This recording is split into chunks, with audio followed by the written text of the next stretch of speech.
getting digital. Drink cruise and bitters. Mama, make your Johnny get Christmas coming. Mama, make your Johnny get Christmas coming. And if you want to be merry, drink grab a berry. And when you getting digital, drink cruise and bitters.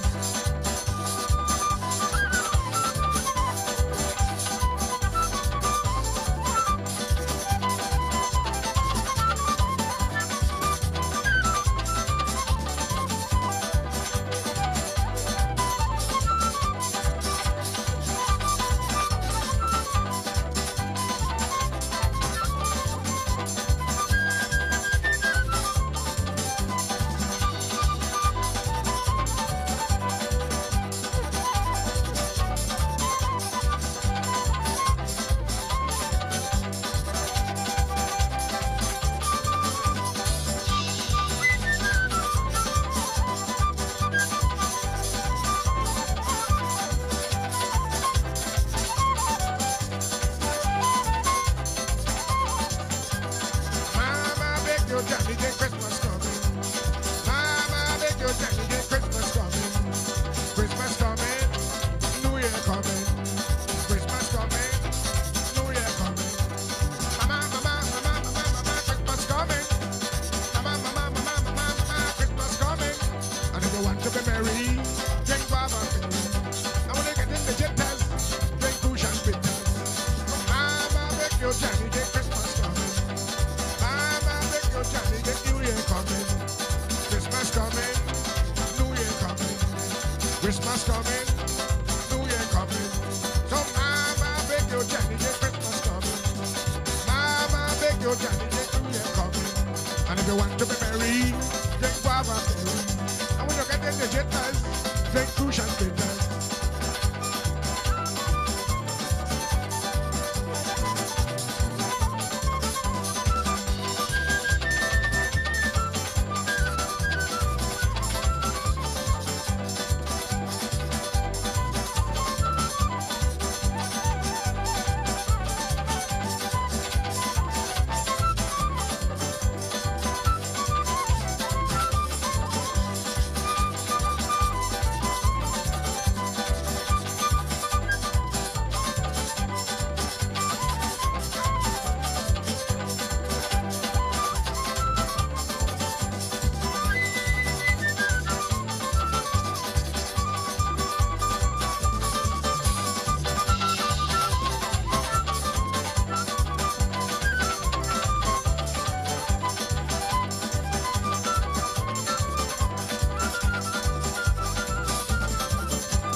Good morning, colleagues. Good morning to our hardworking central staff, employees. Morning to our testifiers. And a special good morning to the people of the United States Virgin Islands. Actually, we have standing room only here at the legislature. It's really a good sight. Welcome to one and all. Commissioner Wells Hedrington, you brought out everyone, which is good, which is a very good sign. Madam Clerk, can we please have a roll call?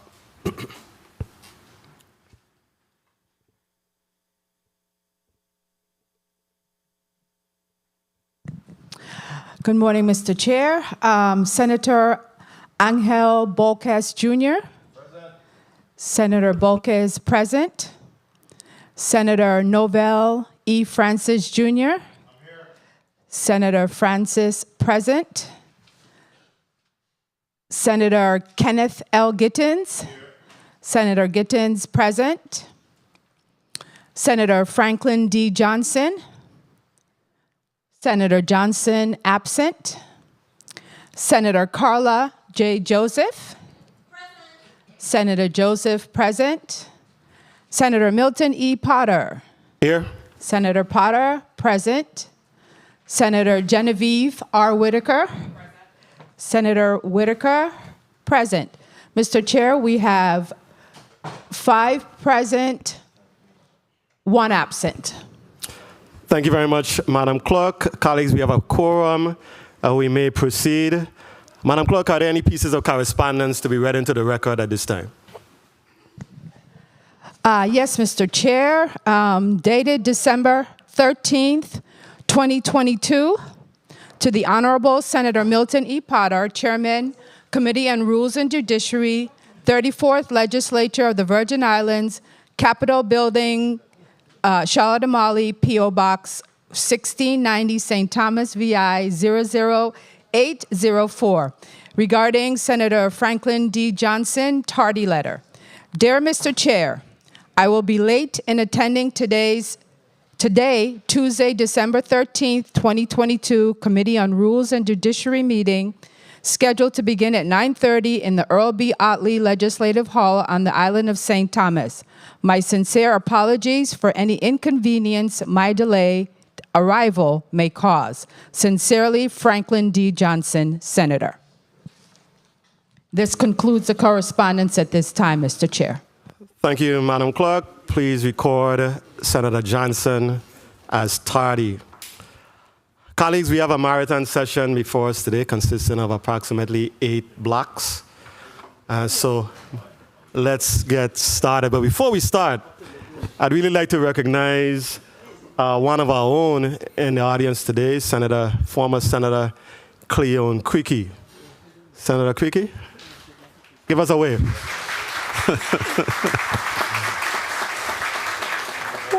Welcome. Welcome. We'd also like to recognize non-committee members, Senate President Donna Fred Gregory, Senator Marvin Blyden. We seeing anybody on St. Croix, any non-committee members? No, I think that should be it. Colleagues, point of inquiry, Senator Gittins.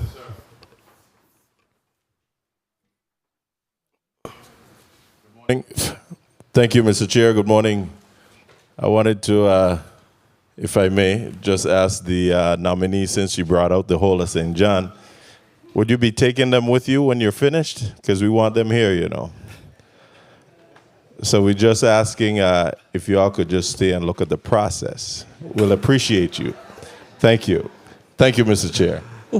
Thank you, Senator Gittins. No pressure at all, ladies and gentlemen. No pressure at all. When you go out,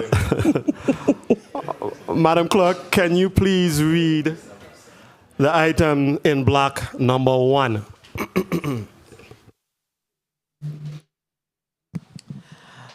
The agenda for December 13th, 2022, Committee on Rules and Judiciary. The Committee on Rules and Judiciary has scheduled a meeting for Tuesday, December 13th, 2022 at 9:30 a.m. in the Earl B. Otley Legislative Hall on St. Thomas to consider the following. In Block 1, the Virgin Islands Department of Education, the nomination of Dr. Dion Wells Hedrington.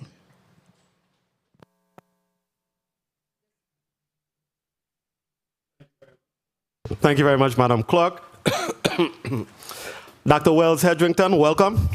Thank you. We are very grateful for your willingness to lead what I consider to be the most important government agency that we have, the Department of Education. As is customary, I'm going to ask you to please raise your right hand. Should I sit? You could sit. Do you swear or affirm that the testimony you're about to give before the Committee on Rules and Judiciary and your responses to all questions posed will be the truth, the whole truth, and nothing but the truth? Yes, I do. Thank you very much. Dr. Hedrington, you may proceed with your testimony. Thank you. Good morning, Honorable Chairman of the Committee on Rules and Judiciary, Senator Milton Potter, other members of the committee, Senator Kenneth L. Giddings, Senator Angel L. Boquez Jr., Senator Novell E. Francis Jr., Senator Carla J. Joseph, Senator Franklin D. Johnson, and Senator Genevieve R. Whitaker, other senators present, ladies and gentlemen in the chambers, and the listening and viewing audience. My name is Dr. Dion Wells Hedrington, and it is with pleasure and humility that I come before you to offer myself as Honorable Governor Albert Bryan Jr.'s nominee to serve as the Commissioner for the Virgin Islands Department of Education, for which I have been employed for the past 30 years. I want to extend my heartfelt gratitude to Governor Bryan and Lieutenant Governor Roach for having confidence in me to take the helm of the largest department within the government of the Virgin Islands and the most impactful one to the future of our community. I must first give thanks and praise to the Heavenly Father who has brought me thus far. My faith and trust in God has kept me walking along the path that He has set before me. I have been chosen for a time such as this to do the will of the Father within the educational system. I would also like to thank all my supporters, my immediate family, the St. John community, who are all here, by the way, my colleagues from the Virgin Islands Department of Education, my brothers and sisters of VI Christian Ministries, the members of my empowerment group, mentors, former colleagues, friends, and well-wishers. Serving as an employee in the department takes sacrifice, commitment, and love for the children of the Virgin Islands. I would be remiss if I did not recognize the hard-working men and women of the Department of Education who give selflessly of their time and resources to ensure that our children receive quality educational experiences that prepare them for life. Your commitment and dedication have not gone unnoticed. Thank you. Amid the many unknowns that we have experienced and those that may be on the horizon, we have proven that we are resilient, committed, adaptable professionals who can adjust to changing times. Let us focus on what we have been called to do: serve the Virgin Islands children. As Proverbs 29:18 says, where there's no vision, the people perish. When steering this work, every person within the Department of Education must understand their role, what we stand for, where we want to go, and how we plan to get there. To achieve the desired outcome, the department must establish clear vision, set overarching goals, and allow divisions within to develop strategies and actions that will lead to improvement as we transform today's learners into tomorrow's leaders. Through planning, implementation, monitoring, and data analysis, the department can move from planning to implementation to monitoring, leading to continuous improvement. I'm a proud product and advocate of the public school system. Despite the numerous challenges faced by public education and the loss of trust in many cases by community members, the time has come to reform our current practices and collaborate with all stakeholders to improve our infrastructure and instructional practices while using our funding prudently and responsibly. This mindset will ensure that there are plans in place for continuous improvements in teaching and learning, guaranteeing that our students have learning opportunities that help them to become the best version of themselves. It is no secret that our students have suffered tremendous learning loss in the wake of two devastating hurricanes of 2017 and the pandemic. However, as we continue shifting our focus towards a student-centered approach, deep diving into holistic child development and interventions, VIDE will begin to change how we do what we do. The key is to understand and accept that the success of this department involves all of us, internal and external stakeholders, committing to improving the public education system here in the Virgin Islands. It takes talent, innovation, opportunities, funding, resources, training, and partnerships for this transformation to be successful. There is power in unity, and today we need to make that commitment with each other in the presence of the entire territory to work collaboratively and respectfully, being solution and data-driven as we ensure that our children unlock those gifts that they were born with to become contributing members of our society. Accountability holds schools, districts, educators, students, and parents responsible for results. This is not an option, but an integral part of being an effective leader, whether in education, procurement, law enforcement, or even in this legislative body. In VIDE, we must be accountable to our students, parents, and the community. George Washington Carver said, "Education is the key that unlocks the golden door to freedom. Therefore, we have an obligation to provide a quality learning experience for all children." While the unintended consequences of accountability can have a harmful effect, they can also be addressed, at least partly, through the right policy design. As the chief policymaker for the department, I understand that creating accountability policies is crucial. This includes policies that focus on raising the achievement of low-performing students, policies that do not diminish teachers' job satisfaction or increase their stress levels, policies that better target the schools that most need improvement, and policies that boost growth.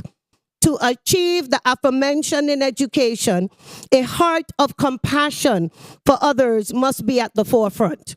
We must be willing and able to adapt to changing times and have eagle eyes to see the potential in everyone. Strategic thinking and problem solving are crucial, as I must be capable of responding to situations timely and providing tempered and sound guidance accordingly. These are some of the strengths that I bring to this leadership position. Who am I? I hail from a small community in Coral Bay, St. John Estate, Zootenval. I am the daughter of the late Warren Wells Sr., born in Novango Key, and Yvonne Hodge Wells, sibling to Warren Wells Jr. and Maurice Wells, and mother of 3 exceptional children, Alexa Richards, Kiana Atanas Pope, and Ashawn Hedrington. I am the proud grandmother of 3 beautiful granddaughters, Ava Wallace, Gianna Pope, and Sarai Hodge. I grew up on the island of St. John, where most of my education occurred. I spent my K through 6th grade at the Guy H. Benjamin Elementary School in Coral Bay. This small, quaint school gave me an excellent foundation that has contributed to my success. Early learning years are critical to a child's success. Therefore, early childhood education will be one of my priorities during my tenure as commissioner. My 7th and 9th grade through 9th grade years were spent at Julius E. Sprouse School in Cruz Bay, and then high school at Ivana Udorakin High School, Go Rays, where I graduated with honors in 1989. I furthered my education at Tuskegee University in Alabama, where I graduated cum laude with a Bachelor's of Science degree in biology in May of 1993. When I decided I needed a change in my career path from medical school, my mother, Yvonne Wells, educator extraordinaire and my biggest supporter, encouraged me to pursue a teaching career. In 1993, when I embarked on this journey, my life forever changed.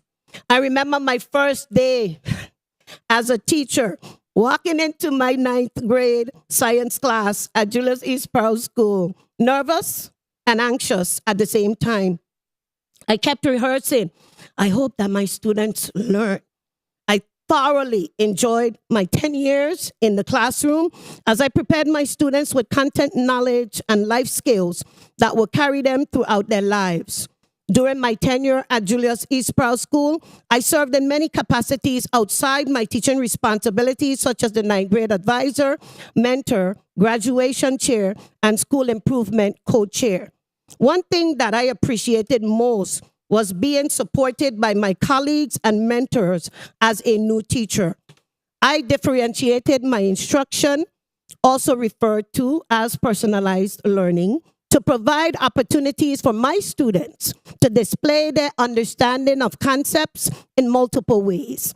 I understood that having a good relationship with my students was imperative and that I needed to be aware of where they were to bring them to where I wanted them to be. This required me to take the time to understand who they are, how they learn, and what strengths they demonstrated. As a result, I was able to tap into those strengths so that each child felt valued and had an opportunity to showcase their unique gifts, which led to successful outcomes. One thing my mother told me that resonates loudly in my mind is to never write anyone's child off. Those words encourage me to continue to advocate for children and seek ways to ensure their success by providing multiple pathways to get to their destinations. Although I loved my students, there was this urge to do more. I desired to have more of an impact on our children's education beyond the four walls of a classroom. During my 7th year of teaching, I took advantage of an opportunity that the department offered. Participation in the Teacher Quality Program, federally funded, territories, and freely associated states education grant, TFASEG. This program allowed me to take master's level courses at the University of the Virgin Islands in supervision and instruction. I participated in that program for 2.5 years and earned my master's degree in supervision and instruction in May of 2003. Lieutenant Governor Roach was one of my professors that sparked my interest in learning school law. Completing this milestone required determination and sacrifice. As a single parent and mother of 2 small children, I was required to teach full-time, catch a 4 p.m. ferry to St. Thomas, catch a safari to UVI, and return to St. John on the 11 p.m. ferry to drive to Coral Bay. I would begin this journey again at 5 a.m. the following day. In retrospect, I must be honest. I was able to accomplish this only by the grace of God and the consistent support of my family. Therefore, as a leader, ensuring opportunities are provided for employees to learn and grow is another priority. We are lifelong learners, and understanding that humans are vehicles that drive any organization, investing in our personnel is essential. We cannot continue to the practice of throwing out the baby with the bath water. Upon graduation in May of 2003 from UVI, being the purpose-driven woman that I am, I immediately applied for the assistant principal position and was successful. I began my new position in August of 2003 at Julius E. Sprouse School. At that time, I worked under the tutelage of Mario Francis and had direct oversight over the elementary program. This is where my love for the babies blossomed. I accepted the challenge, took the bull by the horn, and worked hand in hand with the teachers I supervised to create the best learning outcomes for our students. An administrator must establish relationships with trust and the spirit of collaboration. Together, we implemented reading programs, boosted our literacy and math scores, increased parental and community involvement, and provided resources and ongoing training and support to our teachers. I treasured my job, and I was very honored. I am very honored by the contributions that we made together for our children. One of my attributes is my passion for what I do. Once committed, I give 110% of myself. I'm very blessed to have built relationships throughout my personal and professional journey. I have a solid support system, as you can see, who are always available to lend a helping hand wherever needed. Relationship building is a critical skill of an effective leader and one I do quite well. In August of 2006, I remember being called then by Superintendent Dr. Emily Carter, indicating that effectively immediately, I was being transferred to Guy Benjamin Elementary School to serve as acting principal. The average person would have been excited, but not me. I was devastated. I was torn between the initiatives I started were never completed, along with a slew of plans for the school year. Plans that included implementing new programs and initiatives designed to improve teaching and learning experience for the staff and students. My chapter at Guy Benjamin School began in September 2006. I was the first in years to sit in that seat as a native St. Johnian. I was honored by Superintendent Carter's recognition of my potential, and I embraced the change. GBS was one of the top performing schools in this district before my arrival. And while there, we grew even more. As a transformational leader, one must be willing to allow others to lead. At GBS, I strengthened my work ethics, which has carried me through every position I have held ever since. I appreciate my humble beginnings. I will never forget where that first seed was planted in 1993. At GBS, there was a collaboration as everyone felt as though they belonged. We moved as a unit. Students remained at the center of every decision we made. We discussed students at lunchtime and strategically planned for their success. We worked together to unlock their potential and provide opportunities where they could blossom and grow. At GBS, there was no student left behind. Our students took ownership of their learning and enjoyed their learning experiences. In 2014, an executive decision was made to close the doors of Guy Benjamin, leaving St. John with one public school, which meant that we all were merging with Julius E. Sprouse School that upcoming year. I became the principal of Julius E. Sprouse School in 2014, a full circle back to where my journey began. My career in St. John has been impactful in so many ways. Getting to be a part of the children of St. John's growth and development was all that I needed. I was satisfied with advocating for better condition, resources, and support for my island. Getting phone calls was the modus of operandi in my life regarding life-changing decisions. In September of 2014, I received a call from the then Commissioner Donna Fred Gregory asking me if I would assist her in holding down the fort as interim superintendent since my supervisor, Jeanette Smith-Barry, was retiring. Again, emotions crept in. However, this time, I saw it as an opportunity to advance my career and work in a new environment at the district level, out of my comfort zone in St. John. I looked at this door as an opportunity to determine if being a superintendent was what I wanted to do next as I yearned for upward mobility. I held down the fort, learned the ropes, and kept the ship afloat. When the administration changed, I was asked by former Commissioner Dr. Sharon Ann McCollum to remain as the superintendent for the St. Thomas St. John District. I accepted and held the position for 4 years under the Matt Potter administration. During my tenure as superintendent, I created a culture of inclusion that embraced the team's ideas. I always looked at my leadership through the lens of the end user. What does that mean?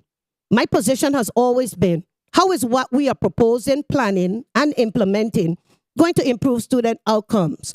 My mission as superintendent was to ensure that the frontline employees, administrators, teachers, and support staff had the resources that were needed, along with the necessary support to be effective at their jobs. I instituted a professional development model that supported teachers, paraprofessionals, administrators, and aspiring administrators. Out of the Aspiring Assistant Principals Academy, we currently have 6 participants placed in assistant principal positions. Succession planning is critical to building the workforce that is well-trained and equipped. Under my tenure, all professional development provided included built-in coaching, modeling, support, and feedback to ensure that our employees understood the expectations and were implementing measures with fidelity. When implementing anything new, there must be a built-in module for ongoing support for those who are expected to implement the change. My philosophy is and will always be that what gets monitored gets done. Therefore, it is also essential to provide principals with the support needed to monitor instruction effectively. The reality is we can adopt any model, any idea, or any strategy. Still, if we do not have a systemic approach to the training of our employees, ongoing support, and a monitoring component, it will just be another check on our list of things completed with little or no impact. It is no secret that we are struggling as an organization in many ways, but I knew then, and still today, that we could move the needle forward with the right approach to teaching and learning. As a lifelong learner, I actively pursued higher education and enrolled in a doctoral program. It was challenging amid 2 devastating hurricanes to stay focused on my studies and run a district simultaneously. Nonetheless, I completed the doctoral program at Capella University and earned my doctorate in educational leadership in 2019. Under the first term of the Brian Roach administration, I had the opportunity to serve as the Chief Operations Officer, leading the charge with the new schools projects, facilities and maintenance, and engineering. I loved every minute of it. Under my leadership, we formed the New School Construction Advisory Board, which has been instrumental in developing the guiding principles, industry standards, and the Educational Facilities Master Plan that will set the bar and expectations moving forward regarding our facilities. We have tremendous challenges with our aged buildings that, over the years, have not been adequately maintained, but now we have the opportunity to fix them. The condition of our buildings ultimately impacts the teaching and learning process within our schools and cannot be overlooked. Our facilities plan has proposed ways to downsize our footprint to a manageable one that can be maintained internally. The division has been looking at ways to maximize the use of the workforce and will provide ongoing training with opportunities to earn certifications, access to much needed resources through service contracts, and a petty cash system. Implementation of a new work order system to include inventory cataloging and the launching of our preventative maintenance plan to allow for better maintenance of our existing facilities. Digitizing and tracking our inventory and process will help us to be accountable and more efficient with the resources and response times to situations. The VID is a good place to change the face of education. VID is in a good place, to change the face of education. With the federal funding received, we can finally fix the myriad of infrastructure issues, focusing on life safety, security, and code violations first. As Commissioner, funds will be aligned to the strategic planning goals for the state, district, and schools, providing VIDE with data to determine if we have successfully achieved the benchmarks. Why not me? One of the benefits that I've had in my career is that I started from the trenches and worked my way up. Many might say that you don't need to do that, but those experiences have helped me to be the well-rounded, knowledgeable, and effective leader sitting before you today. The greatest benefit I bring is my knowledge of every aspect of the department and my ability to relate to situations in light of having walked the walk. The greatest benefit that I bring is my having walked the walk, As principal, I knew I had to support my teachers. When I became superintendent, I reflected on everything I didn't have as a principal and tried to provide that. That cycle continues in this new capacity as commissioner. Now I support the superintendents. My journey has afforded me the opportunity to know the instructional side as well as the operational side. I am more qualified to assume this task. The wheel started turning when Governor Bryan asked me to join the team. What will I do for the first 90 days? Short-term, long-term goals. I have spent the last few months out in fires, establishing systems of protocols of accountability, diving into the data, checking in with staff, especially around morale, visiting schools, and doing a holistic audit of the Department of Education. My leadership priorities can be summed up in the 3 R's: reforming, rebuilding, and rebranding public education in the Virgin Islands. Next steps: reform. We cannot continue to do the same thing and expect different results. Inclusion, collaboration, and innovation are critical to VID success. As a leader, I enrich, educate, and empower internal and external stakeholders. I provide shared leadership and provide opportunities for others to contribute and take ownership for the organization's success. I'm a leader who believes in the backward design approach, starting with the end in mind, the outcome, and designing a plan of execution to include setting goals and managing progress. Over the years, the department has expressed that we have been planning, and now it's time for execution and evaluation. I am results-oriented and data-driven. What do the numbers say? The organizational structure of VID requires some changes, so there is better utilization of human capital and resources. During my first 90 days at the helm, a complete forensic audit of personnel has been done, and streamlining and right-sizing measures are on the way. We are currently ensuring that people are in the right positions to effectuate the needed change. We must ensure that our human resources are adequately trained, empowered, and inspired to take risks and to think outside the box. Professional development. Establishing a continuous improvement plan for professional development is critical. Times have changed, and leadership styles must evolve. Leadership and management training will be given to everyone in leadership positions that will be ongoing.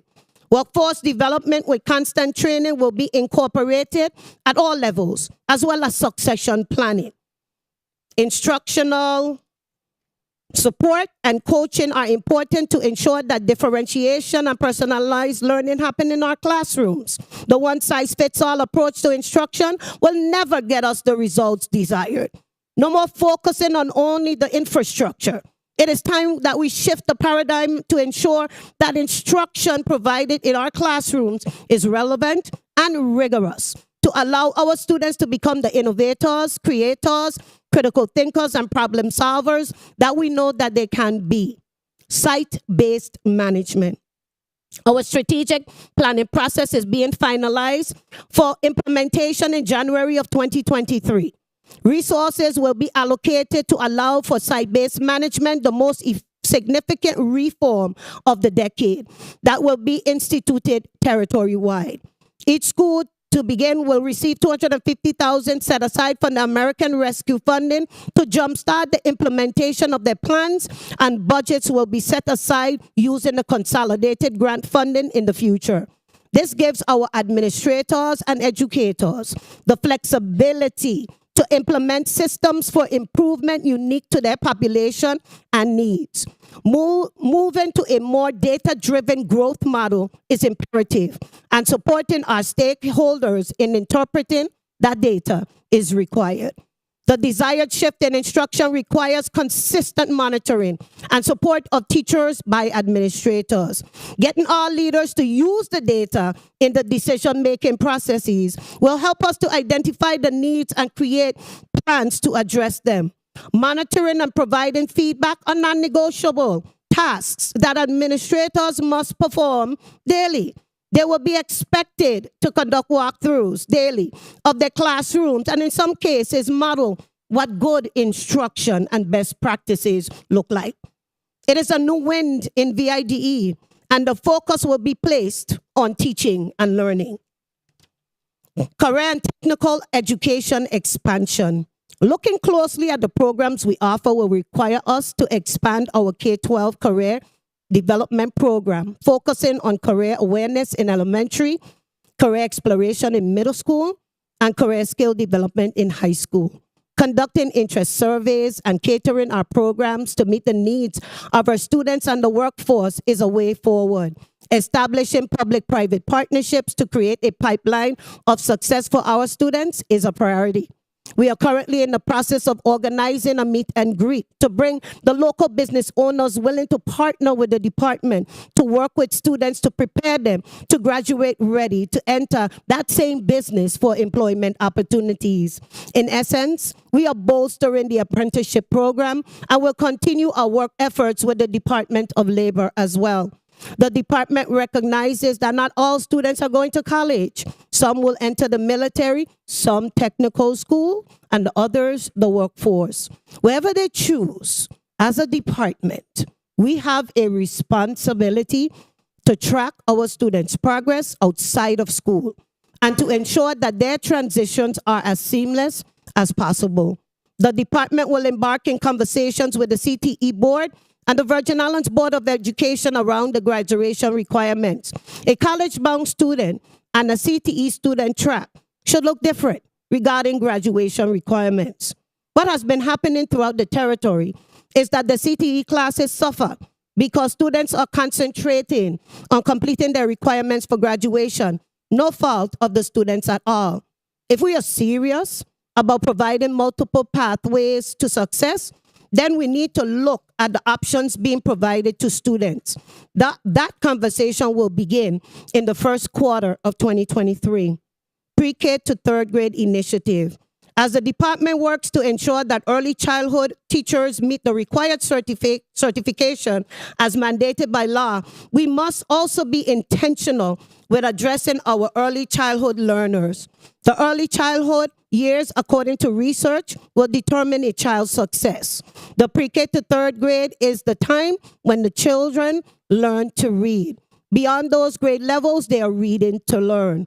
As a department, we cannot continue to offer an almost obligatory nod in a tacit agreement to the plummeting territorial scores. Our literacy and numeracy data for third grade unequivocally indicates that VIDE has lots of work to do. The focus will be on ensuring that adequate resources and ongoing targeted training and support are available to teachers, paraprofessionals, and administrators. We will continue with human services to ensure that there is consistency in resources being used and instructional practices to prepare our early learners for kindergarten. Change can only occur if we make a concerted effort to advocate for change. Regarding literacy instruction, we must focus on phonics and phonemic awareness. Students must have an opportunity to develop vocabulary through writing and speaking. Students must also be able to read and discuss what they are reading. Comprehension is critical. Small group instruction and differentiating instruction should be seen in all classrooms across the territory. Continuing our efforts to have pre-K programs in all of our schools is a goal of the department. In addition, ensuring that initiatives that worked and encourage reading outside of the school hours be resurrected. The department will continue its curriculum work across all disciplines. The work will facilitate understanding what is being taught and what the expectations are for learning, which are required to include training and coaching. The department must shift from the one-size-fits-all to a more personalized, individualized plan for students. Utilizing the existing platforms for intervention with fidelity will allow for additional support for students. We have successfully adopted the MAC curriculum and have begun training our teachers on the resources which will continue throughout the 2022-2023 school year. All curriculum resources can be found at #GoOpenUSVI. Magnet programs. Creating a more student-centered, equity-based operation system will shift our resources and mindset to a continuous improvement focus. Establishing magnet schools specializing in disciplines where students can choose will assist the department in differentiating the focus of schools and give students choice. The department will be able to pour resources into a particular program, allowing for maximizing resources. Each school would have an area or areas of focus and various modalities of instruction. This would enable students to engage in learning the skills through content that is of interest to them. Establishing schools with aviation, marine, engineering, education, allied health, etc., means that the department is taking a holistic approach to creating a pathway of success for every child. Rebuilding. VID has been allowed to utilize funding in a prudent way that helps us to prepare safe and secure environments for our staff and students. Negotiations will continue in the upcoming month, but the decisions thus far have been highly favorable. The new build of Arthur Richards Pre-K to 8 is on the way. The solicitation for the new build of CAHS, Central High, and BCB modernization are out for solicitation. We should have all the obligations completed mid of 2023. We have successfully completed the modernization of Whitley and the second modernization of the Gladys Abraham site for the new skills center will be completed at the end of January. We are currently working on the land swap with the National Park in St. John. Once the land has been secured, the solicitation for the new build on St. John will go out. Plans for Guy Benjamin include demolishing the destroyed buildings and renovating the historic building. The goal is to make that site a community center for my home, the Caribbean residents. Smaller projects utilizing CARES and ARPA funds, such as kitchen upgrades, safety and security issues, are also being solicited. As stated, a work order system has been established to allow for more accountability in maintenance, and training on the process will occur for the upcoming months. Opportunity for existing staff to receive certification are going to be offered. Recruiting efforts are also in place to get more maintenance staff on board. Skilled professionals are needed desperately in both districts, and conversations around providing a competitive salary are on the way. It is time for VIDE to draft an agreement where CTE students can assist in the maintenance division in addressing routine maintenance issues within our buildings. This will be established under my tenure, as has been recommended numerous times. Maximizing human capital is also a prudent way to utilize our young apprentices within the various programs. The operation division will roll out its preventative maintenance plan in the early months of 2023 to allow for more productivity and utilization of resources, and its training plans for employees as well. Scopes have been prepared to establish service contract with local vendors to allow our maintenance staff to access resources to address the needs of our schools and activity sites. A PCAS system has been instituted in both districts to give our maintenance division $50,000 to address emergency situations that can arise at any given time at our age facilities. Rebranding. Why is the needle not moving the way we would like to see it as a community? Parents and guardians have a part to play in the equation as well. Stakeholder engagement is essential to the department's effort to build trust in public education. Parents must feel valued and know that they are a piece of the puzzle. Several of the old initiatives that worked will be brought back to the forefront. Initiatives such as Parent University, parent seminars, conferences, and classes will be provided to assist our parents in being better equipped to support their children. Parents are a child's biggest advocate. VIDE will host events to encourage and foster relationships between school and home. Due to the demographic shift in our student population, there's a need to put structured measures in place to support our students and families. The VIDE is launching a new website, app, and systems to digitize operations to make them more accessible for parents and internal stakeholders in 2023. Community partnerships are crucial to the work of the Department of Education, so we will be looking to businesses and organizations to adopt a school. Community partnerships must be established and systems put back in place to provide said opportunities for our learners. Celebrating student success is what we promote at VIDE. We are in the business of educating children and allowing them to improve what we do at VIDE. Students must have a voice, and getting feedback from them is important. Building on what we have started, to include the Commissioner's Advisory Council, will give our key stakeholders a voice and offer solutions to the problems faced in our schools. Based on a survey administered, the organization's overall morale validates the fact that work has to be invested in improving practices and systems within to ensure that employees feel valued and well-informed. VIDE has improved its branding of the department. We still need to drive the narrative of the department. It has to be designed to showcase students' exceptional teaching and learning in our schools. A revised marketing plan will be developed and used to drive the various communication mediums and protocols. Employee recognition is of utmost importance annually. Establishing the Commissioner's Corner would allow the community to dialogue with the Commissioner openly as I share the plans of the department and update them on the issues centered around teaching and learning of our students. It is important that in everything we do, there is a system in place for feedback from the public and how effective our communication with them has been. As the end users, the only way for the department to be effective is for us to hear from you regularly. The website and the school pages must be periodically updated and will give the community a clear understanding of the great things happening at each school in the territory. Tracking the usage of our platforms will inform us on how effective each medium is in transferring much needed information to all stakeholders. The department's fiduciary responsibilities will be streamlined. Under the direction of the Deputy Commissioner, we will institute a cashless system in our schools. Parents will have the opportunity to pay online all student fees, and portable kiosks will be arranged for services, as well as a one-stop location to pay in cash.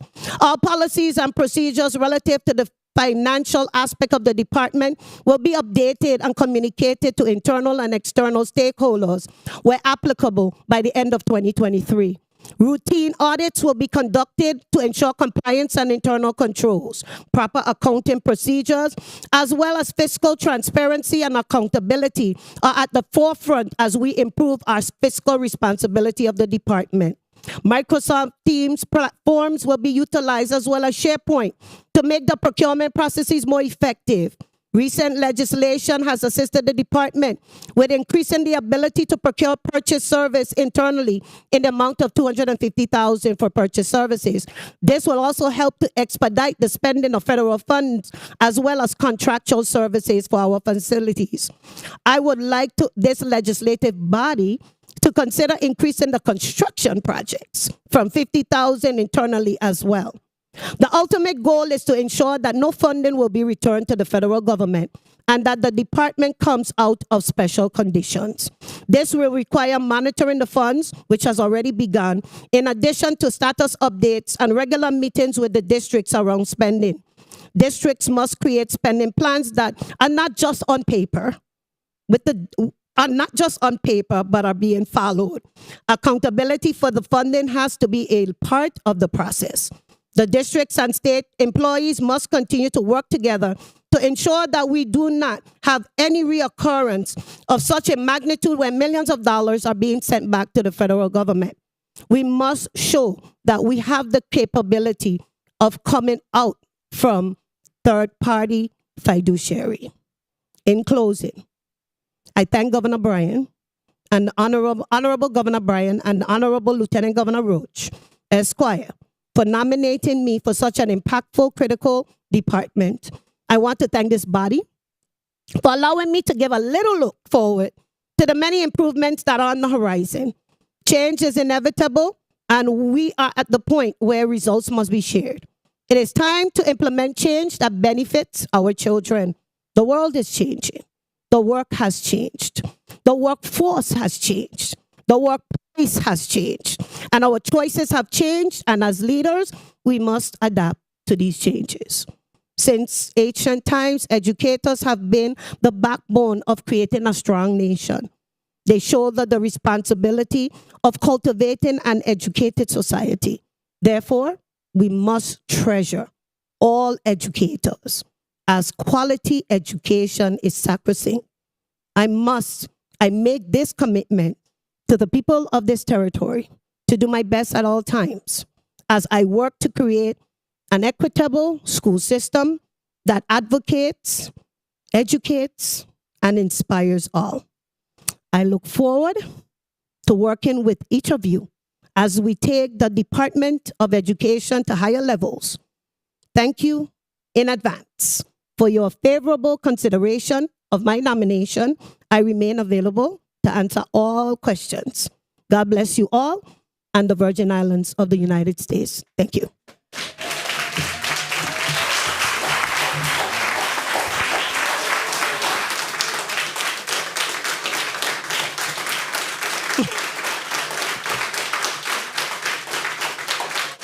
Thank you very much. Thank you very much. I think this is the first standing ovation we've ever had for a confirmation hearing. So, Dr. Hedrington, thank you very much for your very thoughtful, very thorough, and very comprehensive presentation. I think you have said all of the right things here today. If I were writing a confirmation presentation, I can't see how I could improve upon it. So congratulations on your presentation. Senator Gittins, you're recognized for your point of inquiry. Mr. Chair and colleagues, I am so moved this morning. That testimony, in my estimation, was exceptional. I want to know from my colleagues if you all are ready for a motion. Because, I mean, we have seen it. I just wanted to say exceptionally done, and I'm taking a liberty as a vice chair to say that, but thank you on behalf of the people of the Virgin Islands. But I know we have questions. My colleagues would have questions still, but I just wanted you to know that it was so exceptionally done that I was ready to make a motion. Thank you again. Thank you. Thank you, Senator Gittins. Madam Clerk, do we have any other pieces of correspondence relevant to this matter? Yes, Mr. Chair. From the Legacy Solutions Consulting Group, Diana P. Osborne, Chief Academic Officer. Greetings, senators, students, parents, and stakeholders in the education of our youth. I am Dr. Diana P. Osborne, and today I present my testimony with mixed emotions. I have requested that this be read into the record before the confirmation of Dr. Dion Wells Hedrington, nominee for the position of Commissioner of the Virgin Islands Department of Education. This testimony is neither in favor of nor against the confirmation of Dr. Wells Hedrington, but serves to document my experiences and observations concerning the education of our youth. It is intended as a reminder of how people in positions of authority may profess their love for our children, yet their actions do not consistently align. I am a native-born Crucian, and I and a proud product of the Virgin Islands public school system.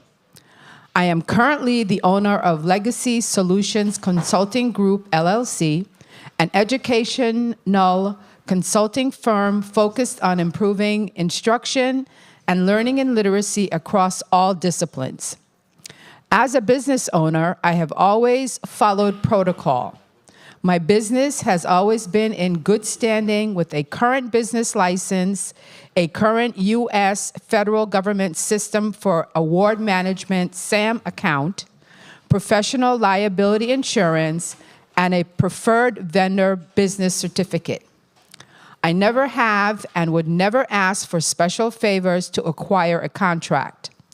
I guard my good character, integrity, and intelligence with every fiber of my being. Over the past 13 years, I have had the immense pleasure of providing literacy training and beyond for both public and private school teachers and administrators nationally and internationally. I have also provided training for parents in both literacy and mathematics. My journey as an educator, reading coach, and consultant have been filled with great learning opportunities, and these experiences have allowed me to acquire more knowledge about the science of reading and how children learn to read. Dr. Wells Hedrington and I met initially while I was a reading coach collaborating with teachers at Reading First schools. We met again when I was a presenter at a Department of Education back-to-school event. Later, she contracted me to work with teachers at both schools where she served as the principal, Guy Benjamin Elementary School and Julius Sproul School. We only have a professional working relationship, and at no time did we have any disagreements or misunderstanding. Our shared focus was on ensuring that the children learned to read on grade level with comprehension.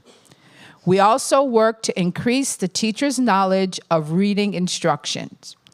For reasons unknown to me, something changed in our professional relationship when she became superintendent of the St. Thomas St. John District. Over several years, at one point or another, I have provided consulting support to all in the St. Thomas St. John District, except Eudora Kent High School and Sibley Elementary School. However, I have conducted workshops that included teachers from all schools in the district at one time or another. In addition, I have worked in all the public schools in the St. Croix district, and I also conducted workshops for teachers and administrators in private and parochial schools in both districts. My professional nightmare started during the 2015-2016 school year when Carolyn Archer, principal at the Emmanuel Benjamin Oliver Elementary School, EBO, reached out to me for assistance in training her teachers based on the results of the Smarter Balance Assessment Consortium, SBAC. I have previously worked with Principal Archer and her staff at the Jane E. Tuitt Primary School, and Principal Archer and I were very pleased with the experience given the results of my work with the teachers at the school. I worked providing support to teachers at Tuitt over a 3-year period where the scores were 22.4% proficiency in reading and 19.9% proficiency in mathematics when we started. For the 3 years I worked with the team, the scores at Jane E. Tuitt increased substantially to 72.1% proficiency in reading and 61% proficiency in mathematics. Due to the lack of funds at EBO, I went into a memorandum of understanding with the principal to donate professional development training in the interpretation of data to help teachers guide their instruction and intervention to better support and meet the needs of struggling readers. Shortly after the school year began, Dr. Wells communicated with Principal Archer that she was receiving concerns from the teachers regarding my role. It quickly became clear to me that most teachers did not want a local entity to show them how to improve students' reading and math performance, as this constant presence made them more accountable for implementing research-based strategies and evidence-based best practices in their daily instruction. Moreover, since I was a local consultant, I could monitor and observe teachers' use of best practice during reading and math instructions and intervention. It appeared to me that this form of accountability made some teachers uncomfortable because they had to get out of their comfort zone to meet the diverse needs of individual students. I was not an out-of-state consultant who would come periodically and solely give stand-up presentations. My business provides training, coaching, monitoring, and observation of teachers using pedagogy taught in the training. Consultants from outside the territory have been coming to the Virgin Islands for decades without significant impact. With my consulting services at Jane E. Tuitt, Principal Archer knew of my proven record of accomplishment. Yet Dr. Wells Hedrington gave Principal Archer a directive to inform me that my services were no longer needed and to have me stop reporting to the school and functioning as a consultant without the necessary documentation. Although the Emmanuel Benjamin Oliver Elementary School is no longer in existence, many of these same teachers are at other elementary schools and have the same mindset. At first, when Principal Archer informed me of the directive from Dr. Wells Hedrington, I was shocked and in disbelief because I have donated consulting services when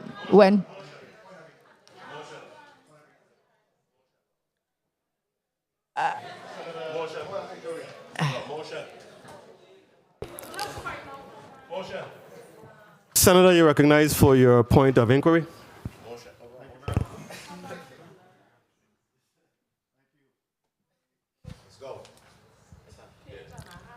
Thank you very much, Mr. Chair. I just were inquiring how long is this correspondence, and if it was sent to all senators, there's no need to continue to read it, and senators will have an opportunity to read it on their leisure time. At this time, I make a motion that the correspondence that have been sent be available for the senators to read at the appropriate time, and that we no longer continue to read this motion and waive the reading of this correspondence and make it a part of the record. Properly moved by Senator Francis, seconded by Senator Gittins. Senator Bolkers. Hearing no objections, so ordered. Thank you very much. Ladies and gentlemen, I don't want to, I think when you have a matter of this magnitude, you have the Commissioner of Education, up for confirmation. I don't think that we should be too perturbed by correspondences or persons who object. In a deliberative process, persons have the right to express their opinion. And all this is someone else's opinion. It's nothing that should make us fearful or nervous or discouraged or disappointed. I know this is a very positive presentation thus far, but I don't think that Dr. Wells is concerned about not being able to respond or defend accusations that are being made or comments that are being made. That is why we agreed to go ahead with the comments that were sent to my office. We're not going to just hide or bury comments by others because it is supposedly something that is negative. but I think we have confidence in the quality and caliber of the nominee that she'll be able to hear the presentation and defend it. That is the quality and caliber of the person that is before us here today. So I don't get nervous, and I wasn't alarmed necessarily when the letter was here. I know my colleagues obviously have taken a different posture, different position. They were tired of hearing it. But my thoughts are, let people express their opinions, even if it differs from our own. Amen. They have a right in a democracy to express their thoughts and opinion, even if it seems to be sucking the positivity and the positive energy that Dr. Wells started out with. So that's just my thoughts and my comments on this matter. Senator Bolkes? Senator Bolkes, you recognize? Please recognize Senator Bolkes' microphone. Thank you, Mr. Chair. I just wanted to point out for the record that the testimony provided did say that it was neither in favor or against the nomination of Dr. Wells Hendrington. Thank you, Senator. Point of information, Senator Alma Francis Heiliger. Point of information. I just want to put on the record that I don't want us to start precedent where if we don't like something that's being said, that we just shut it down. I'm not going to sit here and pretend that I wasn't a little concerned with the testimony, because it read more like an advertisement than it did anything else. But at the end of the day, we are a deliberative body, and I would prefer if we allow things, because we've sat in here and allowed testimony that ran for an hour, and we listened to every word, whether we were for or against it. So I'm just saying, don't create precedent where we are shutting down things, whether we personally like them or not. Because like I said, I was concerned because it seemed like an ad more than anything else. Thank you so much. Thank you very much, Senator Francis Heiliger. Senator Francis, you're recognized for your point of information. Thank you very much, Mr. Chair. Again, I just want to say for the record that I'm not nervous by opposition, but clearly we have a long agenda before us today. 7 pages, unprecedented amount of bill for consideration as well as nominees. And my motion was to simply, again, make sure that the information is available for all senators, and we'll have an opportunity to read it and make our decision based on that. It had nothing to do with being nervous or, again, trying to shut down any of the information, but rather, again, to expedite the process because we have a long agenda. We could be here up until midnight tonight just considering this agenda, and hence the reason for me to, again, allow for us to be able to review the document that has been provided to us. Thank you very much, Mr. Chair. Thank you very much, Senator Francis. Dr. Wells Hendrington, we've just pressed the reset button. Colleagues, we will have a 7-minute round.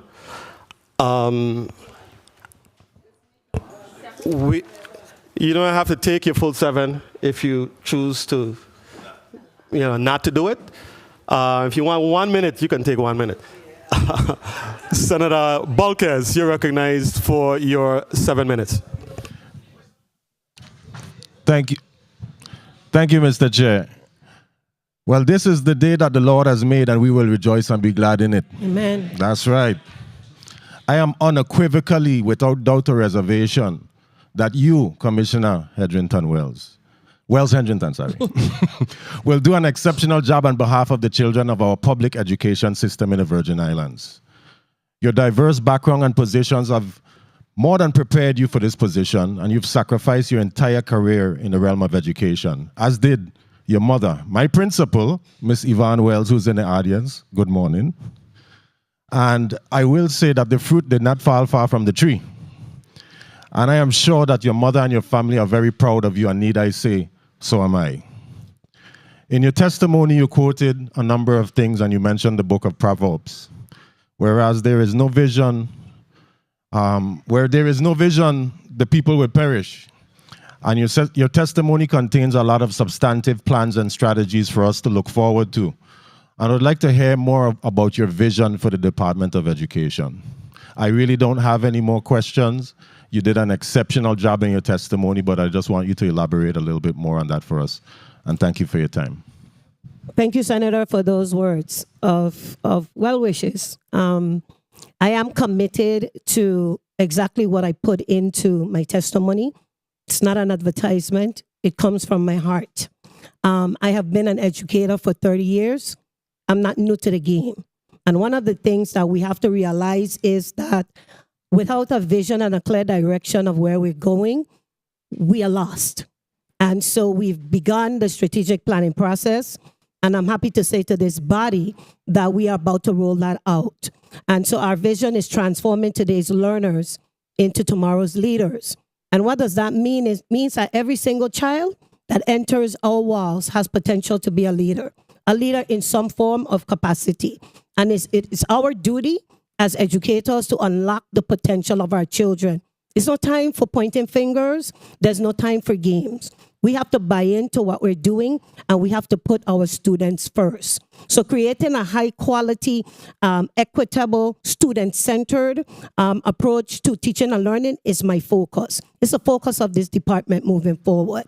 And so I want to make sure that when children leave our four walls, our buildings, that they will successfully transition into some form of work, higher education, military, wherever they choose to be. We would have done our due diligence in making sure that we prepared them to be successful. So that is the vision moving forward. And again, it takes all of us. It's not just the Department of Education. It takes all external stakeholders to include yourselves in this process, because together we can make it work. Thank you. Mr. Chair, thank you for the time. Thank you very much, Senator Bolkes. Senator Francis, you're recognized for your 7 minutes. Thank you very much, Mr. Chair. Good morning to you. Good morning to my colleagues. Good morning to the testifier, the governor's nominee. Good morning to the audience. Thank you for being here. It at least shows us a little bit of normalcy. We haven't had this many individuals in our chamber for quite some time. I want to thank you, nominee, Dr. Wells Hedrington, for your willingness to serve in this position as the Commissioner of Education. I want to wish you good luck in that endeavor. Obviously, you can't do it all by yourself.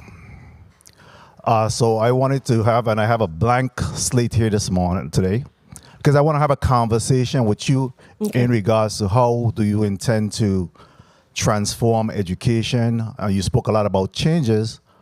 How are you building your team to support and assist you in that endeavor? Let's talk a little bit about your teamwork. So one of the first things that I did upon entering into the position was to send out a survey. Sometimes we feel that we are very effective in what we're doing, and the internal stakeholders have a different view on the way things operate. And part of what that survey did was show me that I have a lot of work to do internally with just the way that information is being transferred, just the way that those who are in the trenches and meaning school-based personnel, that they feel valued and are part of the decision-making process. The strategic work that we have started, we're about to roll it out internally first so that we get the buy-in. People have to know why we're doing what we're doing. They cannot be just an exercise. It has to be a commitment from the heart.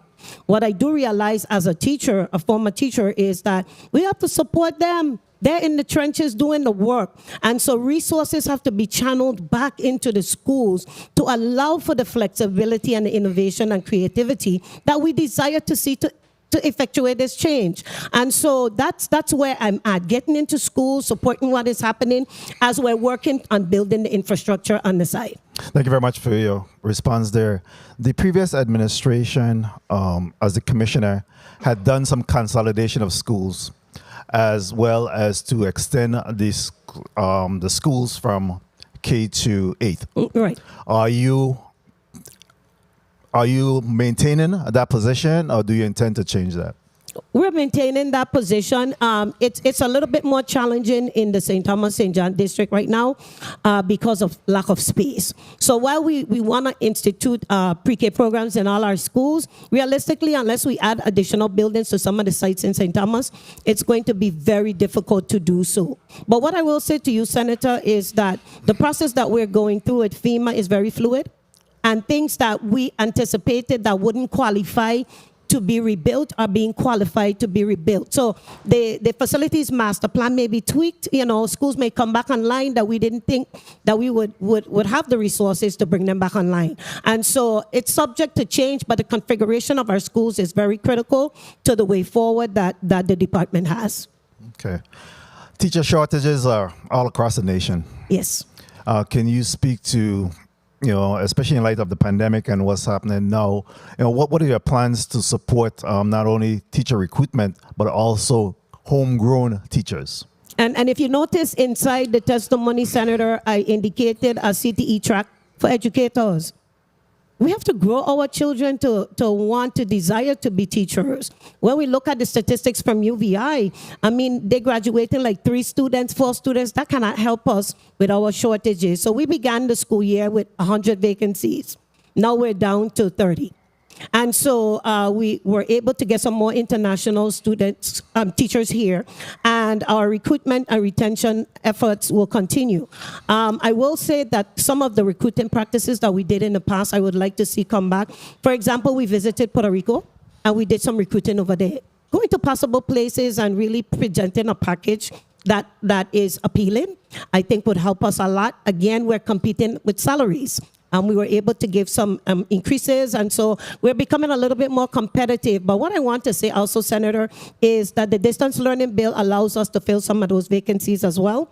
And so we are using that platform to assist us in providing some classes that we don't have the personnel for, one, and that we have never introduced into our curriculum thus far.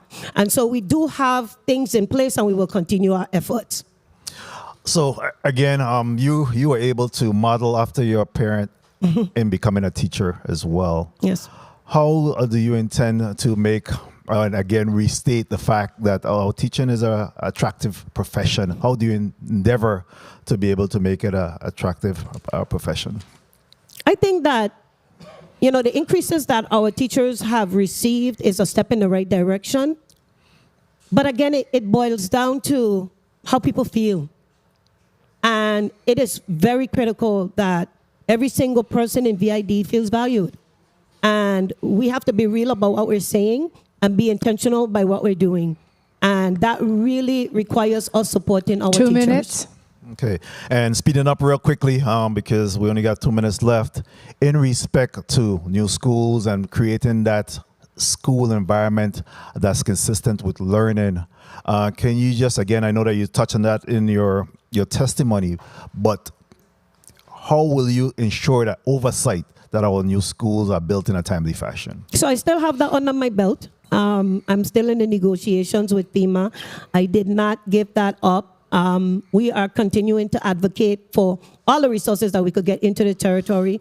And I have to say that it's been very favorable for the department. Again, for example, Alexander Henderson, which I know is very near to Senator Gittins, wasn't one that we slated to be replaced, and it was qualified to be replaced. Jenny Tuitt wasn't slated to be replaced, and it's been qualified to be replaced. So as times change and decisions are being made, our shift will be in that. But again, I have to say that after we rebuild our infrastructure, maintaining it has to be a priority. Very well. I have a passion for breaking the school to prison pipeline. Again, we can't continue to allow the justice system to determine where our children go. Can I get a commitment from you? Of course. That alternative education, CTE, Edith Williams, will get the same type of attention as our magnet program? Yes. You can have that from me, as well as CTE expansions. What do you want your legacy to be?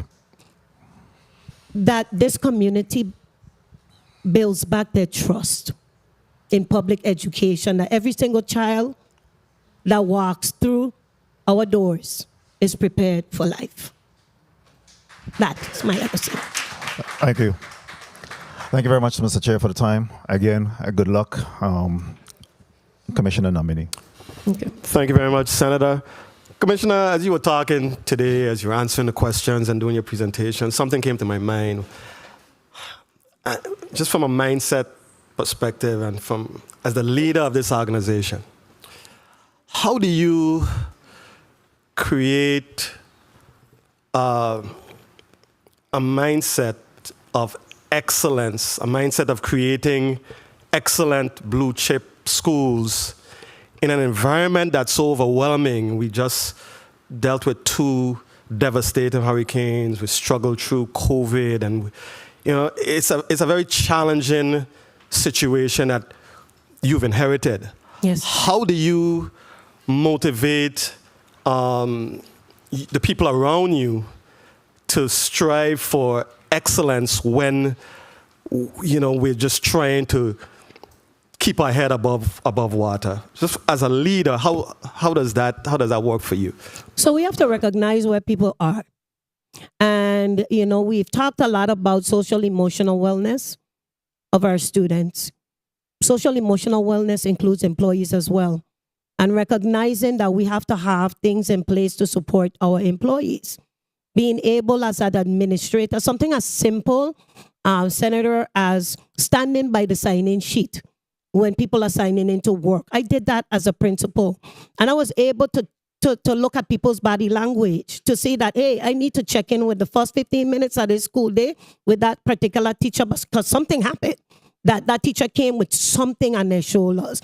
And just showing that kindness and compassion that you really care about people, I think goes a long way. And bringing that sense of family and unity back is what we need. And again, people need to feel valued and they need to know that you're accessible. And one of the things that I do, as I have shown, I think everybody in here just about, I'm accessible. People call me all the time.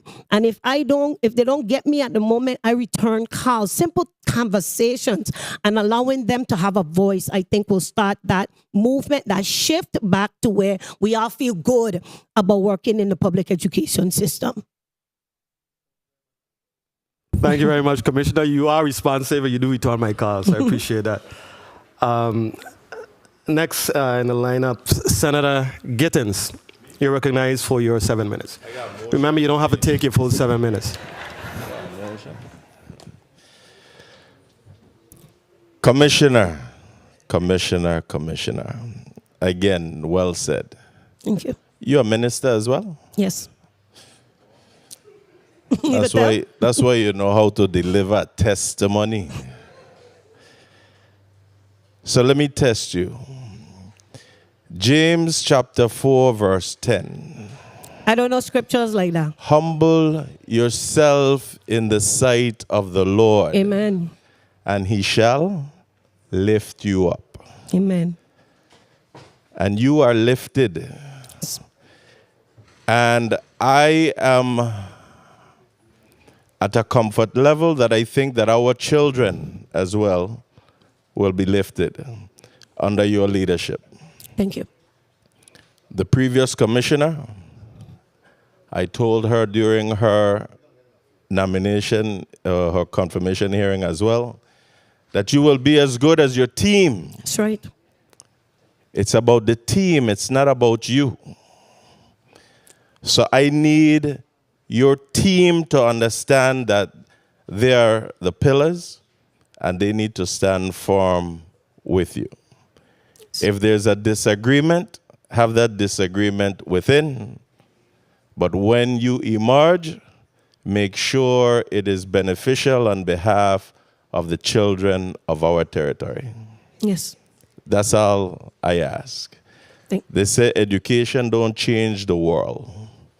Education changes people. Yep. And people change the world.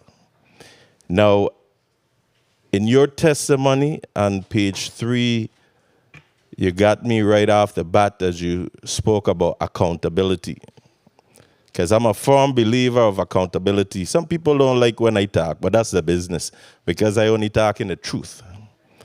Accountability is key. And where you stated that accountability holds schools, districts, educators, and students responsible for results, the only thing I add in there too is parents. But we all got to come together on this. On page 5 of your testimony, you and I have discussed what could have been done or what could be done to address all the school violence that we're seeing. You know, I'm a firm believer, and I always state that, you know, it starts at home.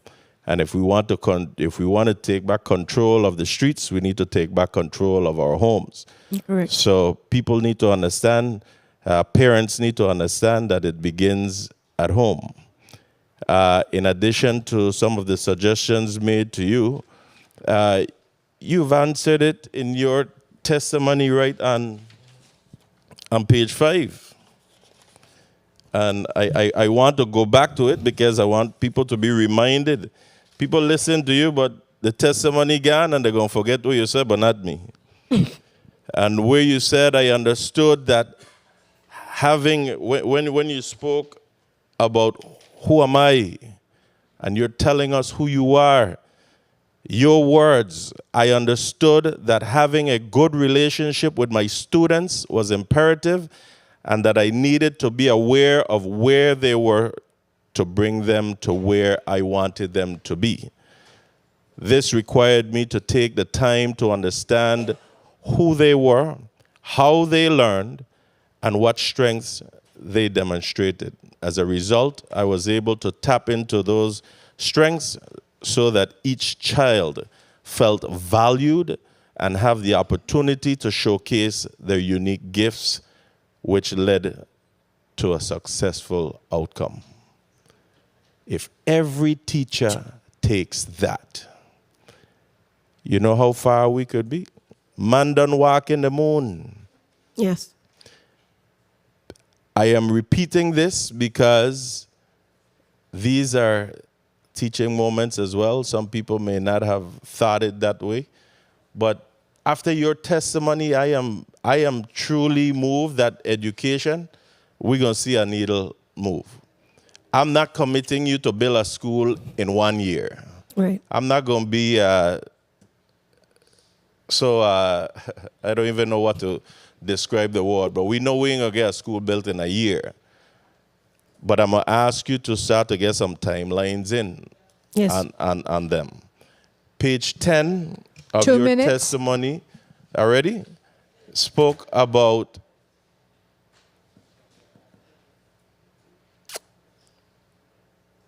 on page 10, you spoke about the department being in a good place. Today, education, energy, healthcare, and public safety are amongst the top concerns of our society. And so, therefore, I embrace your statement here that the Virgin Islands Department of Education is in a good place to change the face of education, and you spoke about all the funding and whatnot that's in place, and that's where I'm asking you about your timeline. So tell me, will you or do you have any timelines in place currently to address the shuttered schools and all our school kitchens? So, very good question, Senator. The school kitchens have been, scope of works have been created for the school kitchens. We started out with the solicitation of Claudio Marco and Eulalie Rivera. I'm a bit concerned, and I'll be very honest with this body, that we are not getting the bids like we would like to see them. We actually put out those 2 kitchens twice. And when we got back the bid for Claro, only one person bid on the project, which was DVD Construction, and that's currently taking place. I was able, through a conversation with Commissioner Thomas, to just start to approach vendors to bid on the projects. And so that's my concern. So scopes have been done, and we will be putting them out. Whether people will bid on them, I am encouraging every contractor in this territory to bid on VIDE projects. I know we have a bad reputation of not paying on time. And those are internal things that we are working through. And so the safety RFPs are also out for several of our sites as well. And so we'll continue to put them out, Senator, as they're finished being put into RFP form. May I wrap up right here, Mr. Chair? You may wrap up, Senator. So page 16, when you spoke to our CTE students. I mean, I sat here and I said, wow, you are a breath of fresh air again. Our CTE students are underutilized and can surely be an asset to not only the department, but to this government. So I support you in pushing our CTE students to be part of the rebranding of the Department of Education, and this will also bring back a sense of school pride to our students, that once our students are a part of painting this school, rebuilding this school or whatever, when they see another student being destructive, they will say, hey, no, don't do that. We spend the time here fixing that or painting that. All right? So, and to your staff, again, you know, there's a saying also, if you're educated, it's seen in your behavior. So I ask you to support your newly appointed commissioner, and let's make things happen for the children of the future. Thank you so much. Best wishes, and call me anytime that I can do anything on your behalf, on the department's behalf, from this institution. Thank you. I look forward to moving your nomination and supporting your nomination. Thank you. Thank you. Thank you very much, Thank you, Senator. Mr. Chair. Thank you very much, Senator Gittins. Need to recognize committee member Senator Franklin Johnson on the island of St. Croix. Welcome, Senator Johnson. Senator Whitaker, you're recognized for your 7 minutes. Good morning. Good morning, Chairman. Good morning, colleagues. And good morning to the listening and viewing audience, and especially good morning to our commission nominee. Good morning. I just want to express how I witnessed how you've just jumped into the role. You are an exceptional educator, a transformative leader, and for me, one who I've witnessed who has a love for the children, and it shows, not just by the words you express, but actually just by the actions you've taken. And I just want to jump in to say, you know, if appointed, you know, and how do you, in the area of curriculum, how do you envision moving the curriculum forward? Some of our old laws, as we know, we've discussed the matter of VI, Caribbean history, but all the other areas where we can move forward with our children learning, have an increase in their financial literacy, all the areas, some of the new legislation that's been passed. How do you visualize moving the curriculum forward and even have the community participate in that process? So the department, thank you, Senator Whitaker. The department has already started its efforts with adopting the curriculum. That work, it will be ongoing. I know that training is taking place within our schools as we speak. And one of the things that we have to do to effectuate that change is to ensure that, like, our content area coordinators that we have in the districts get into our schools, but not just them, but the communication of the curriculum as a whole needs to be done with external stakeholders as well. Our parents need to know what the expectations are. What are children expected to learn in 11th grade science, biology, chemistry, whatever. And so having a communication plan in place, also as we roll out the curriculum standards and all of the curriculum work, we do have the website, Go Open USVI, which anyone can access those resources and see how they're tiered from grade level to grade level. But for me, the communication piece is critical. Thank you. And Commissioner, I was part of the St. Thomas St. John Educational Administrators Conference as President Coffer, and also the governor was present, Governor Bryan. And one of the things high on the agenda is school autonomy. And on page 12, you indicated that each school will receive $250,000. And in fact, I just make a quick aside because yesterday, one of the measures that I've been pushing is to empower that our career and technical education student organizations receive funding. FBLA, Future Farmers of America, Virgin Islands Chapter, Skills USA, and it was even said by one of my colleagues that we shouldn't give principals, have them administrate funding. What is your position on really increasing, on supporting our principals and administrators' autonomy to run their schools, especially when it pertains to capital projects and programs at their schools? Well, full support. Full support and advocate for more resources in our schools. Again, every school is unique, Senator, in terms of its needs. And so even though we may have overarching goals, how we get to the goals will look different from school to school. And if we're serious about reforming education, then we need to be serious about where we're putting the money. And so part of what we're doing is allowing for the flexibility of schools to design individualized plans for students around tutorial. You know, we have to bridge these gaps that we're seeing in teaching and learning. And so being able to give them that resources and saying, hey, you are the best person to advocate for the change in your building. We know that you're the experts, and so we're giving you the resources to design that plan, to set targets that we now can hold them accountable for, but to ensure that the resources are in place as well. And so I think that the principals will value that, and I know that we will see some changes in student performance as we do that. Thank you. And you know, the dropout prevention plan, which was something I harped on for several months, Yeah. right? And I want to put out, before you speak, Commissioner, I want to put out to my colleagues and listening viewing audience, this, you know, as I asked her for the plan, where are you with the plan, her response was not anything, you know, negative. It was very positive. Even Assistant Commissioner Sohm just talking about how you plan to use this legislation to improve, address learning loss. Can you provide a status on that plan and how you visualize really addressing learning loss going forward? So we have a framework. I was able to attend the Dropout Prevention Conference with both superintendents. And what we have been doing is working together as a senior leadership body to develop tiers of support systems for our schools. One of my pet peeves is that we have to find multiple ways to reach our children. A lot of times, the quickest way is to put them out of school. When we do that, we create other issues for the community.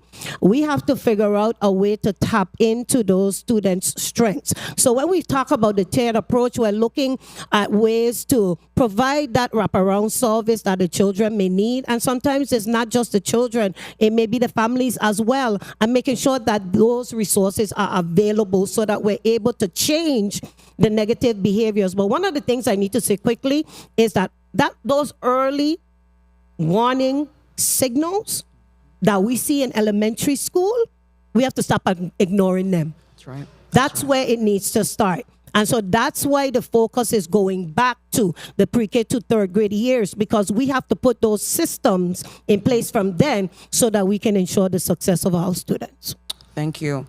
And in terms of ADA, I know one of the things with the school improvement plan, because I've been part of those efforts in terms of participating, and even before I became a senator. And one of the things that, with the ADA concerns, how are you, I know one of the issues was with FEMA's rejection of even upgrading some of our schools, to make them ADA compliant or just improving the accessibility. Where are you with that? Are you still having any challenges with, approval of plans with respect to, improving our school accessibility? So we're still going through the process. So, not that FEMA has denied us to make our schools ADA compliant. We still don't have a ruling as to whether a school will be replaced or repaired as yet. I have been told from FEMA that we should have those completed by March, April, the latest of 2023. And when we have that, we will ensure that we do have ADA compliance in place. So I've had conversation with Mr. Henley. He's going to be a part of the new bill that Arthur Richards to ensure that we do comply with all the different code requirements when it comes to those particular needs. And and you spoke about CTE. Of course, I remain on the board. One of the concerns has been that communication. Yes. How would you, as the commissioner, work to help facilitate the communication between, and particularly the main challenge is more so data. The board having to obtain data from the department. How do you can work on more data sharing and more communications in that area? So I haven't had the opportunity as yet to sit in one of those meetings because I've been running kind of busy. So AC Sohm has been involved in those types of conversations. So establishing that working relationship, I think, is the beginning. If information is requested, we will make sure that we follow through with providing the information. But honestly, establishing that collaborative relationship, I think, is important, even to VIDE expanding the CTE courses. We need the buy-in and we need the input. And so establishing that type of working relationship is the goal moving forward. Thank you for that. And in terms of one of the areas that was brought out, we have, of course, the issue of school safety, but also the matter of sexual assault and violence. How would you work to improve, especially training administrators to ensure that we can, stave off and thwart those type of occurrences on our campuses? So we currently are looking at working with the Department of Personnel to provide sexual harassment training. Right now, it's provided to new employees, but existing employees need training as well. And so we will be working with Department of Personnel to provide that training, establishing and updating our policies, making our policies accessible and understandable for employees, that they are aware of what is allowed and what's not. And one of the things that we have instituted is our hotline, where complaints can be made anonymously. Part of what we're finding is we don't want situations where complaints fall on deaf ears. We want to be able to act in the best interest of our students and employees. So utilizing the hotline is a campaign that we will continue to push. We've had some bites and we've responded accordingly to them. But having avenues where people feel comfortable in expressing anything that is just not acceptable within the Department of Education is what we made available for all. And so we will continue our efforts to have our people trained and have those plans or those policies communicated effectively. Thank you. Thank you, Commissioner. Thank you very much, Senator Whitaker. Senator Joseph, you're recognized for your 7 minutes. Thank you. Thank you. Thank you. Thank you. Thank you. A pleasant good day to everyone and season's greetings. All the best to everyone present here in the chambers, as well as those who are listening or viewing the proceedings today. In fact, I see that most of the St. Jonians are here and gathered and have converged upon us, which is a wonderful thing since I haven't seen many of them for some time, as well as some persons from St. Croix as well. I want to dive right into my questions, Dr. Wells.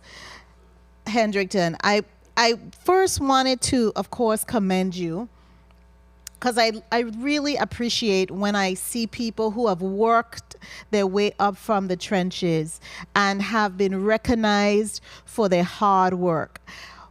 In your testimony, I didn't see this, and I wanted to ask you, because this is part of an interview. Sure. You didn't outline many of your achievements. Now is the time you should be selling yourself with those critical achievements that you have made in your career to help improve the Department of Education, whether it's in the teaching area or whether it is as an administrator, as a principal, as well as your former position.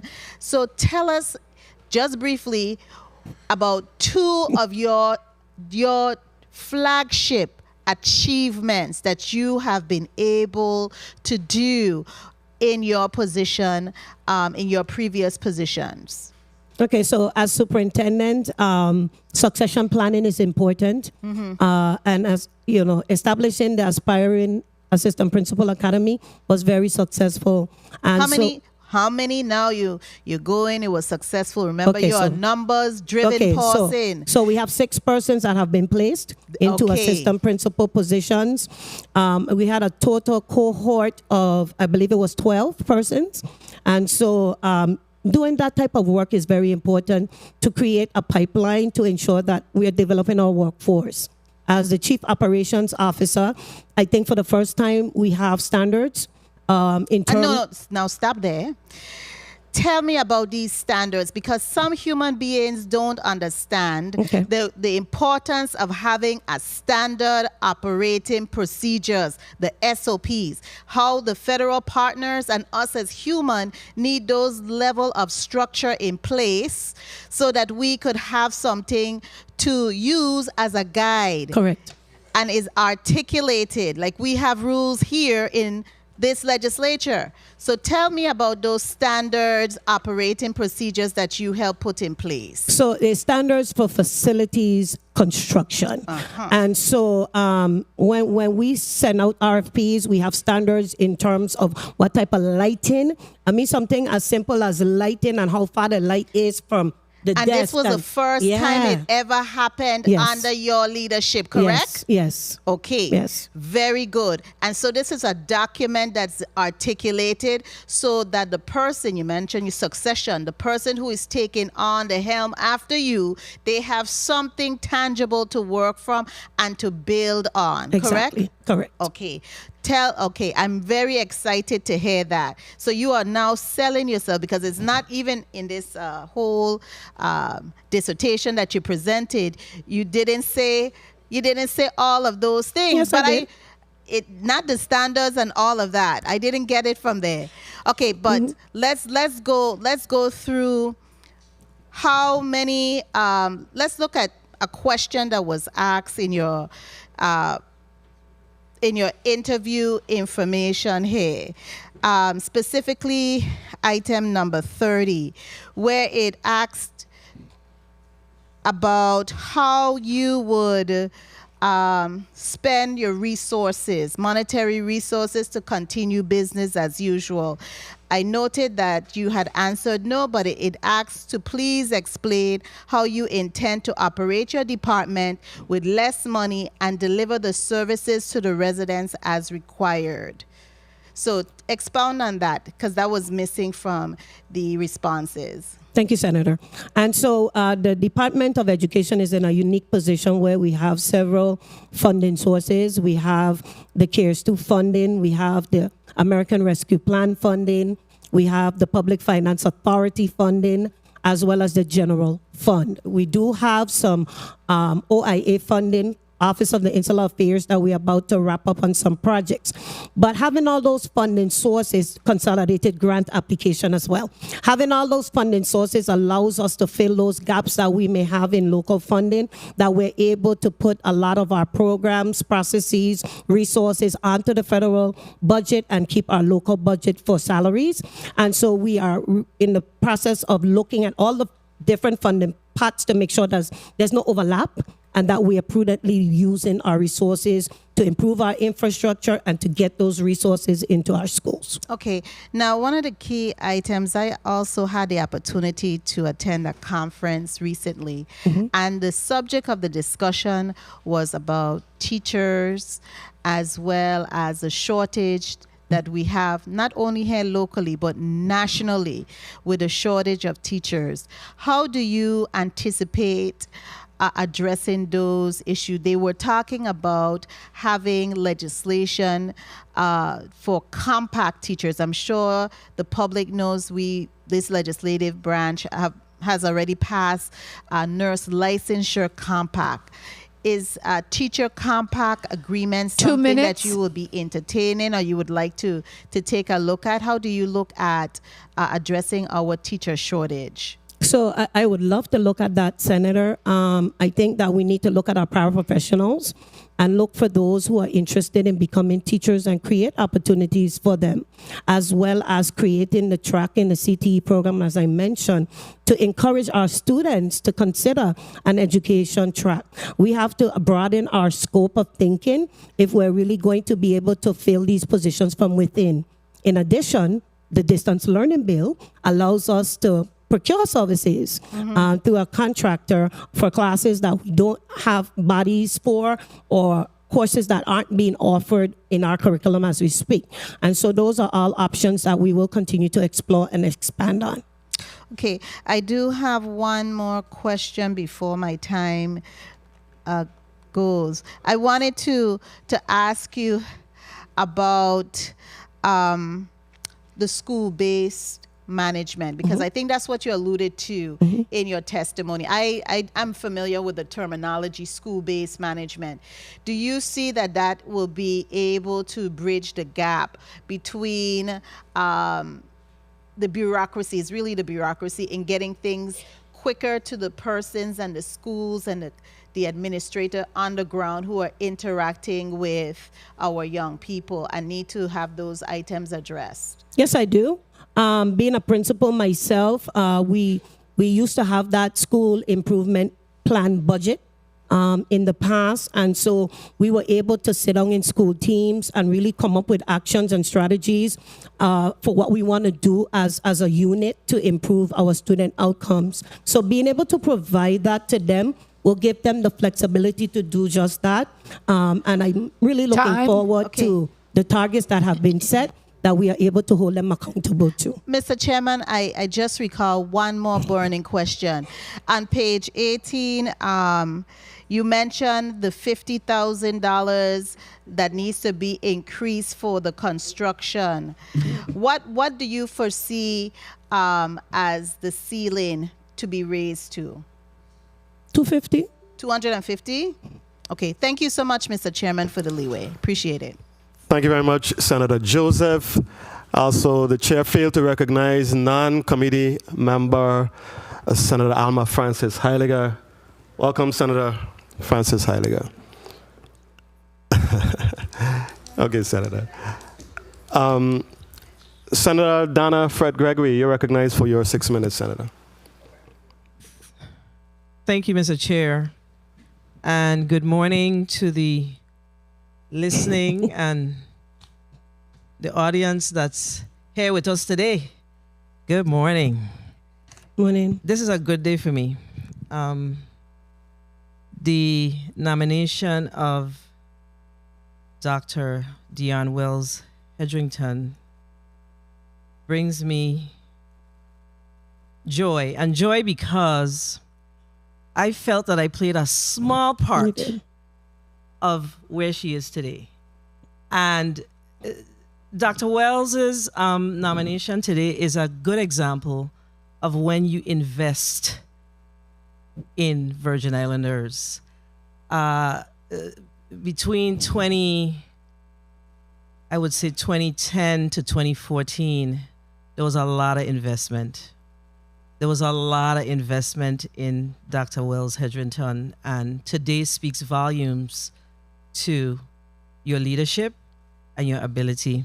Thank you. And while we get all fuzzy and warm about your nomination and your testimony that you brought today, it is important that we remain focused on what's occurring with our children here in the territory.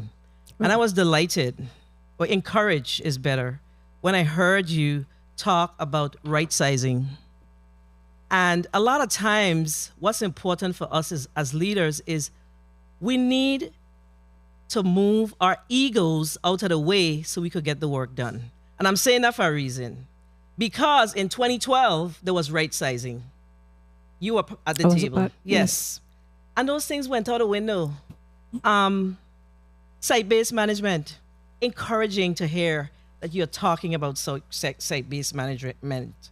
The fact that you are bringing back the focus on literacy and numeracy is mission critical to the success of our students. Succession planning and the Aspiring Principals Program Academy. Absent of succession planning in education or any organization, how do we ensure that we are able to provide what is necessary for the way forward?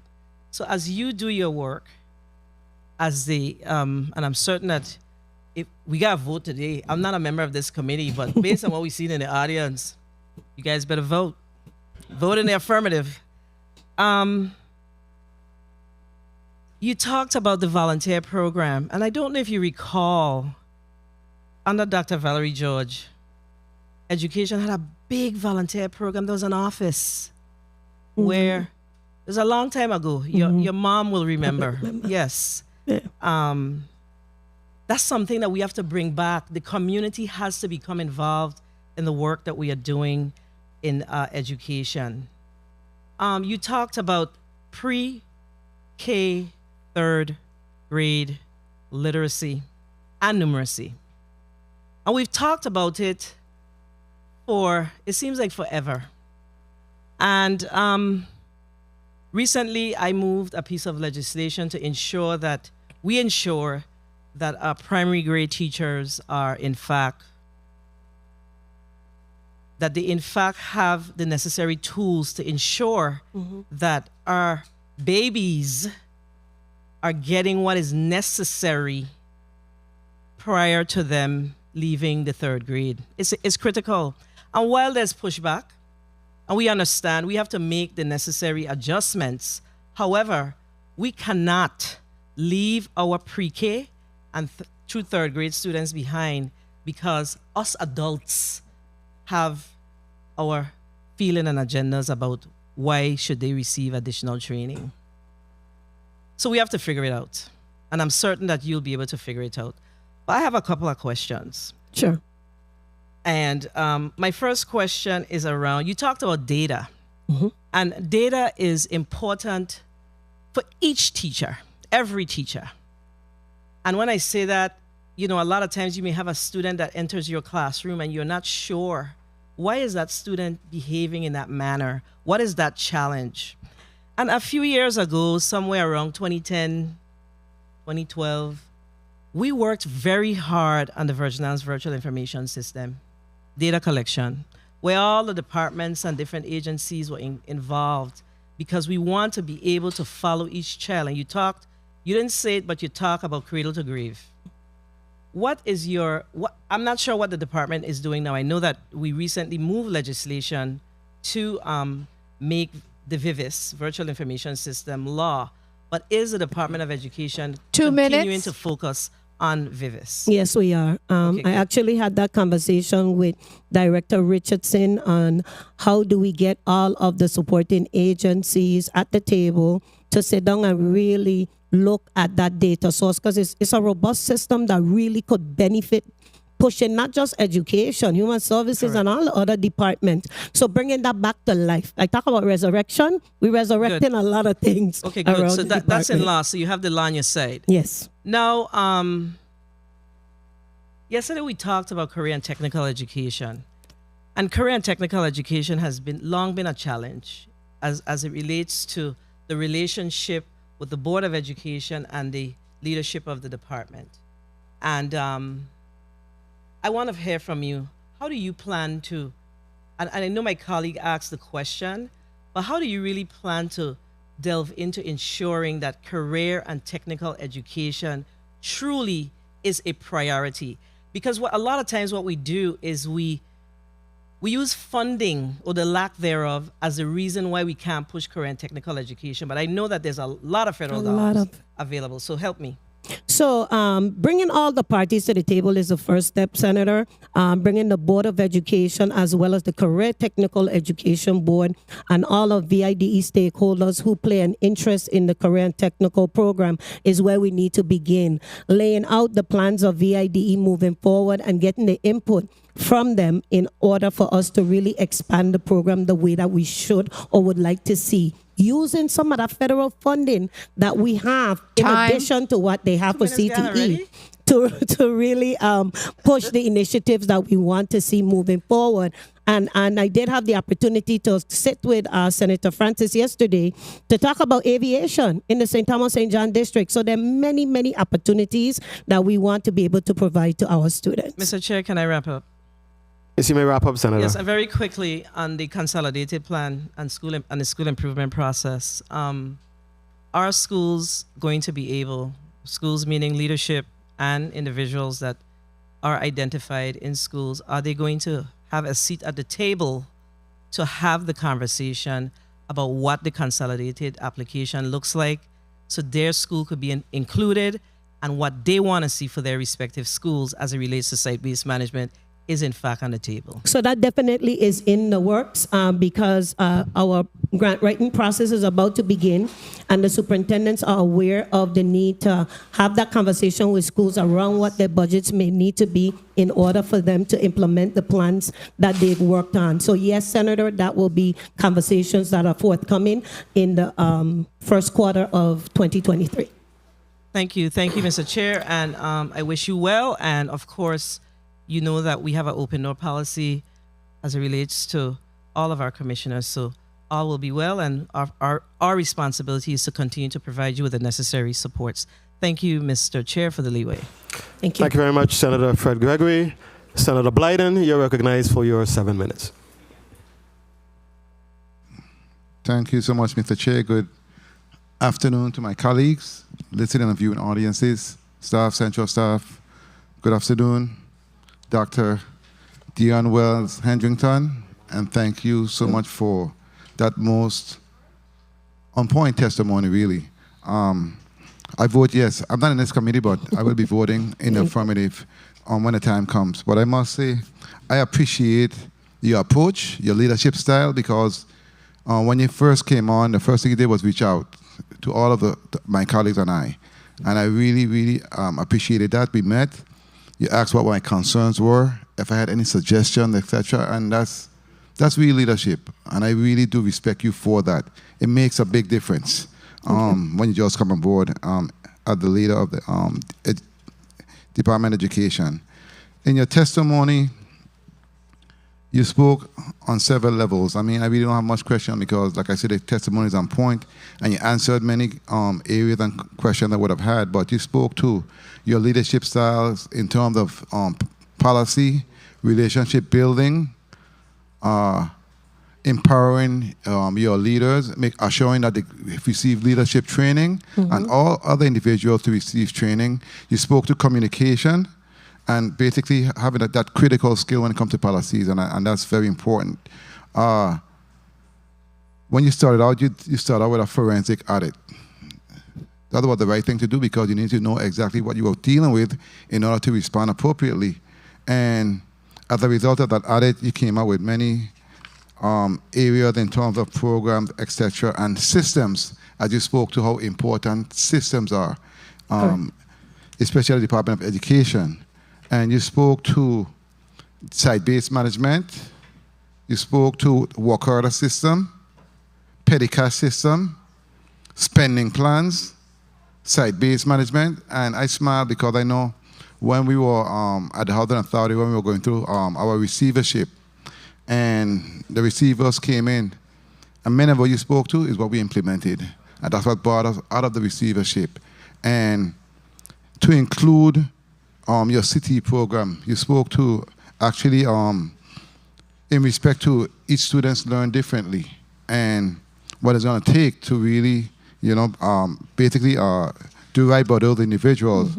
And you're correct, because when it came to my managing the Housing Authority at the time, and we had different programs in terms of bringing on many young individuals, and they're the one that maintained the community. That's what we did at that time because we had asset management. And under my management, I assured that those individuals on the block and those other youngsters were involved in the community in terms of maintaining the buildings and doing what needed to be done, the grounds, everything. And it changed the whole game because they had ownership. It was like, no, you can't touch that. I did that, don't touch my wall. You know what I'm saying? So it will empower those young individuals. But when it comes to your leadership style and your rebranding the department, you spoke to many important areas in terms of supporting our children and having that support and having them have a stake, have a say. And that's very important also. And have a voice, really. I really appreciate you. I think it's a good day. I know you will do well. I can see the support system that you have that's there for you, to include your management team. I look forward to better things in the future. I know I spoke to something that I would like to see in respect to some of your superintendents, etc., and I look forward to seeing those changes and you empowering them to do and make those changes. Let me ask you, though, in terms of your spending plan and the $250 you would like to see go to each site, how do you see that impacting your department and the faculty and staff as a whole? I think it would have a positive impact on the department holistically. Again, we are putting our trust back into our school-based personnel, our administrators and their leadership teams and teachers, etc., and really giving them the opportunity to think outside the box. We say it, but we don't allow or provide resources to allow for that flexibility. So honestly, Senator, I am really looking forward to the implementation of their school improvement plans and to really measure the targets that they have set towards reaching the goals that they want for their particular campuses. 2 minutes. Okay, very well. Let's speak to CTE, because you spoke to the new Gladys Abraham Skill Center and the Wheatley's Skill Center coming on in January. But the game changer to me, in that respect, also is establishing a schools of aviation, marine, engineering, healthcare, etc. I mean, that is a game changer for our students, because as we've been in our territory, we are importing skills every day, which makes no sense. And especially when it comes to the marine industry, that's on top, in my opinion, on top area for our students, because that's a multi-billion-dollar industry. During the COVID, they actually increased tremendously in terms of billions and billions of dollars. And many times I'm in a space, I speak to them, I go to their facilities, support them in many areas, and they always complain about importing individuals, and they want individuals from here. Correct. And I believe that's an area we can really tap into and bring more revenues to the territory, and at the same time skill our young people in that space. So I really appreciate seeing that, and I look forward to working with the Department of Education and assisting in any way I can, along with my colleagues, in that endeavor. Again, congratulations in advance. Thank you for what you do. I appreciate your management style. I look forward to seeing some real changes in the Department of Education moving forward. Again, thank you. Thank you, Mr. Chair, for the time. Thank you very much, Senator Blyden. Senator Alma Francis Heiliger, you're recognized for your 7 minutes. Thank you. Good afternoon to my colleagues, to the testifier, to the central staff, those in the audience. First of all, I did enjoy your testimony where it gave a lot of information about the various areas within our educational system that you will be attempting to tackle. One of the things that I wanted to touch on is a little bit more in regards to dealing directly with students. For example, we have a lot of fights in these schools that directly impact individuals' education. What are your plans to really tackle that in regards with partnering, whether with the police department, improving monitors training? What are some of the things you're going to do? Conflict resolution courses? Tell me a little bit about that. So, very good question, Senator. School safety is very important to us at the Department of Education, and we recognize that the increase in fights in the territory was not really something unique to the territory. When we did our research, many of the schools that transitioned back to face-to-face instruction experienced those challenges with the students acclimating back into face-to-face learning. However, behind every altercation that you see on the campus, there's a root. Okay. One of the things that we've discussed is how do we get to that child who is experiencing those behavioral challenges, and what support systems can we put in place to help them to do the conflict resolution or coping with whatever issues they may have outside of school or in school. And so we are engaging in some memorandum of understanding with some local providers to have individual counseling and therapy being provided to students as one alternative. As I mentioned, we are looking at our tiered approach to discipline. One of the things that I would like to see, Senator, is those children who are in constant altercations and issues, let's do an interest survey. Let's find out what they really like to do. Where do you see yourself when you finish school? And maybe partner with local entities so that your suspension is you go work at such and such a business for the time that you're out. You know, agree. different creative ways to really. I agree with that creative aspect because I have never been a supporter of telling a child, I am not going to educate you because you're bad. Right. That makes no sense to me. I also wanted to touch a little bit on Parent University and you talked about that. Do you think that some of the very issues that you spoke about that potentially might be triggering these young people within Parent University, will that be an aspect to assist parents with dealing with these students, or is that something you already are planning or have in the works to do? Well, that's really the districts that would have to plan that, Senator, but those are things that we want to be able to provide to parents. Those memorandums of understanding that we are engaging in will include family therapy as well. Okay. Because we recognize that our parents are struggling. And so being able to, do a survey with parents to see where their interests are and where they feel that we could support them, and really establishing through the individual plans in schools, different things that they could do with their parents unique to their buildings. Okay. Well, I know the last time education was here, I spoke about my concern about the funding per ratio per child, and we calculated it at about $12,000 per child, and I made the comparison to when I had sent my own nephew to private school, which was about $8,500 compared to the $12,000 spent on a child in public school versus private.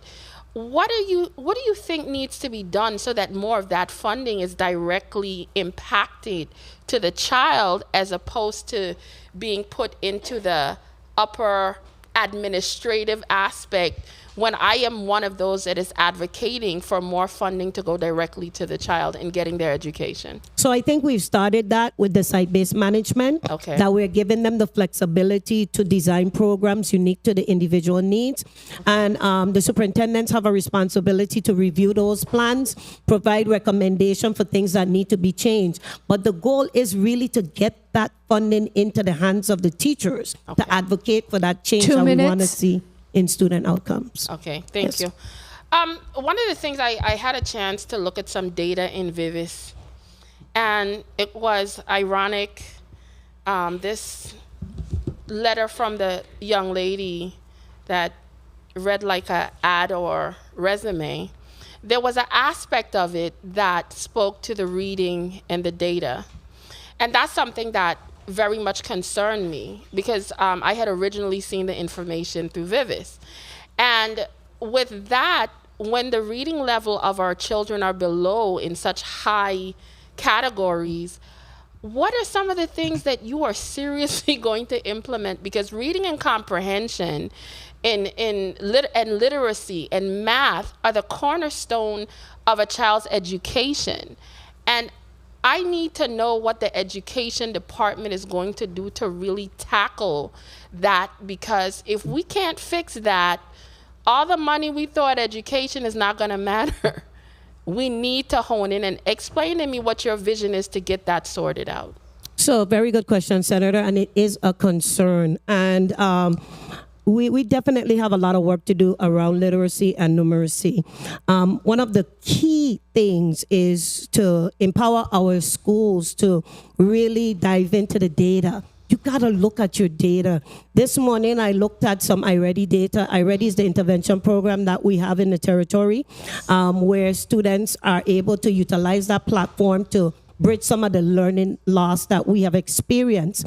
And just in an analysis of the territory, we have high percentages of our students that are 2 grade levels, 1 grade level behind.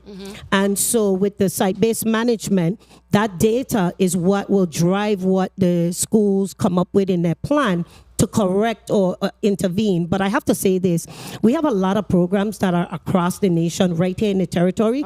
Our issue isn't the programs, it's them being used with fidelity. Yes. And so we have to monitor instruction.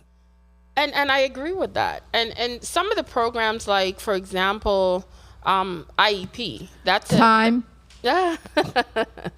I'm going to be fair since we're 7 minutes. Thank you so much for answering the questions. Thank you. I am not a member of the committee, but I am sure once I'm on the Senate floor, you will get a affirmative from me. Thank you, Thank Senator. you so much. Thank you very much, Senator Francis Heiliger. Senator Franklin Johnson on St. Croix. You're looking a little lonely over there, Senator. You're recognized for your 7 minutes.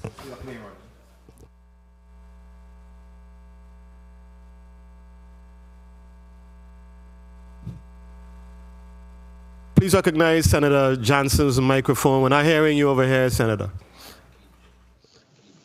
Can you hear me now? Can you hear me now? We're hearing you now. Proceed. Good morning, Mr. Chair. Good morning to my colleagues. Good morning to the nominee, and good morning to the big audience out of the big island of St. John. I see your full audience out there. I just missing two out there. I didn't see Blackie and I didn't see Margaret. So you're missing two of your big fans out there. You know, I wish you all the best. You have made yourself available for one of the most challenging job here in this territory, and I applaud you for making yourself available. It's not an easy task. And I listened to my colleague just now speaking about the cost of a child per year in school. And they always tell you, if you think education costs, check out what it costs to imprison them. Correct. It's about $25,000 minimum. That's the low end of it per year. So we got to do what we have to do to make sure we spend that $12,000 now, so that we don't have to spend the $25,000 tomorrow. I must start off by saying to you, thank you very much for answering my call. I could be one of those senators that call on a daily basis because I made myself available to my constituents. And when they reach out to me, I have to reach out, and I will be asking that you continue taking my call because it's important that we have this dialogue in fixing some of the problems that are there that many times is not your fault, but the people that's underneath. And you did rise to the occasion and solve those problems in a timely manner. So I must say thank you for that. And I have a few questions here, but before I even get to my question, I heard you spoke about Claudio Marco and the kitchen. Are you saying that the work have already begun in Claudio Marco School with the kitchen? That contract has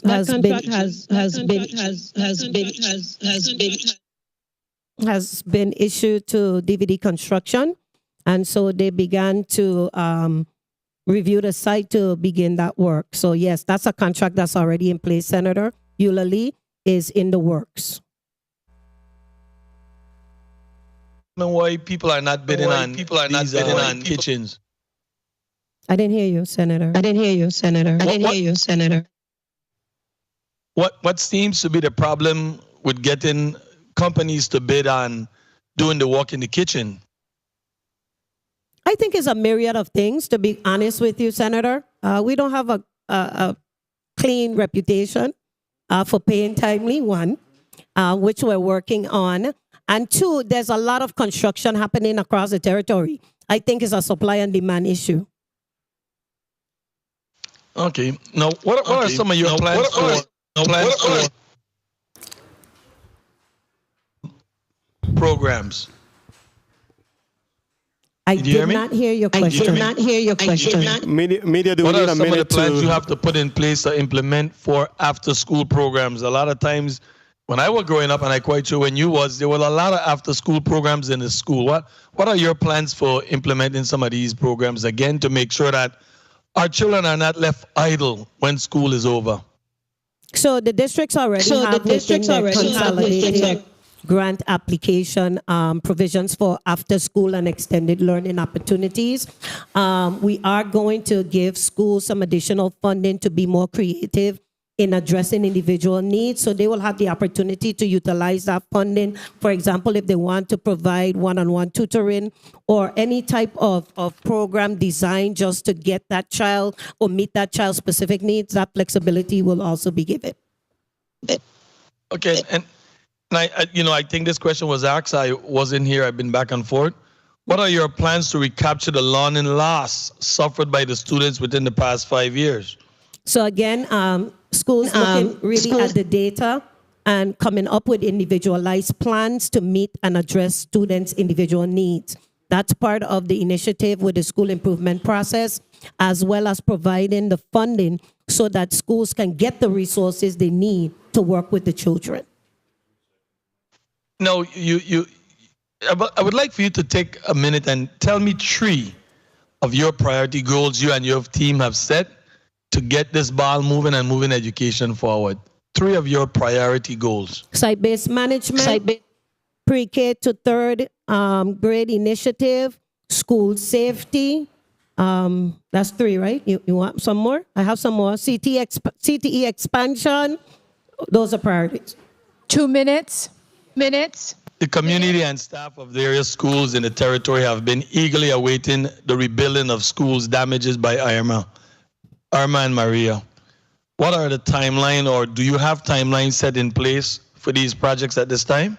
I do have timelines. I don't have them with me, Senator, but that came up already, so I have it written down to send that timeline to you. As mentioned before, we have the solicitation for the new Central High that's currently out. We know Arthur Richards is on the way. As obligations come forward, we will be sending out those RFPs for solicitation for modernization or the rebuilding, depending on which site. And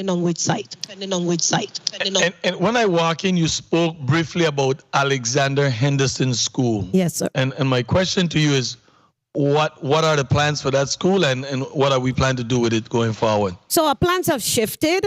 We did not think that Alexander Henderson would be qualified as a replacement. It has.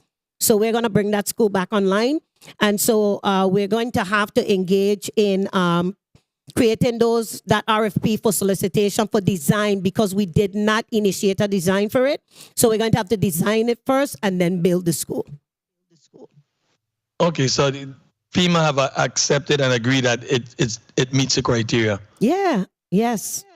Yes. Well, that's good. That's good news to hear. I sure hope that you can achieve a lot of these things. I will say to you what I said to the Commissioner of Public Safety, and I think I'm a very straight and candid person.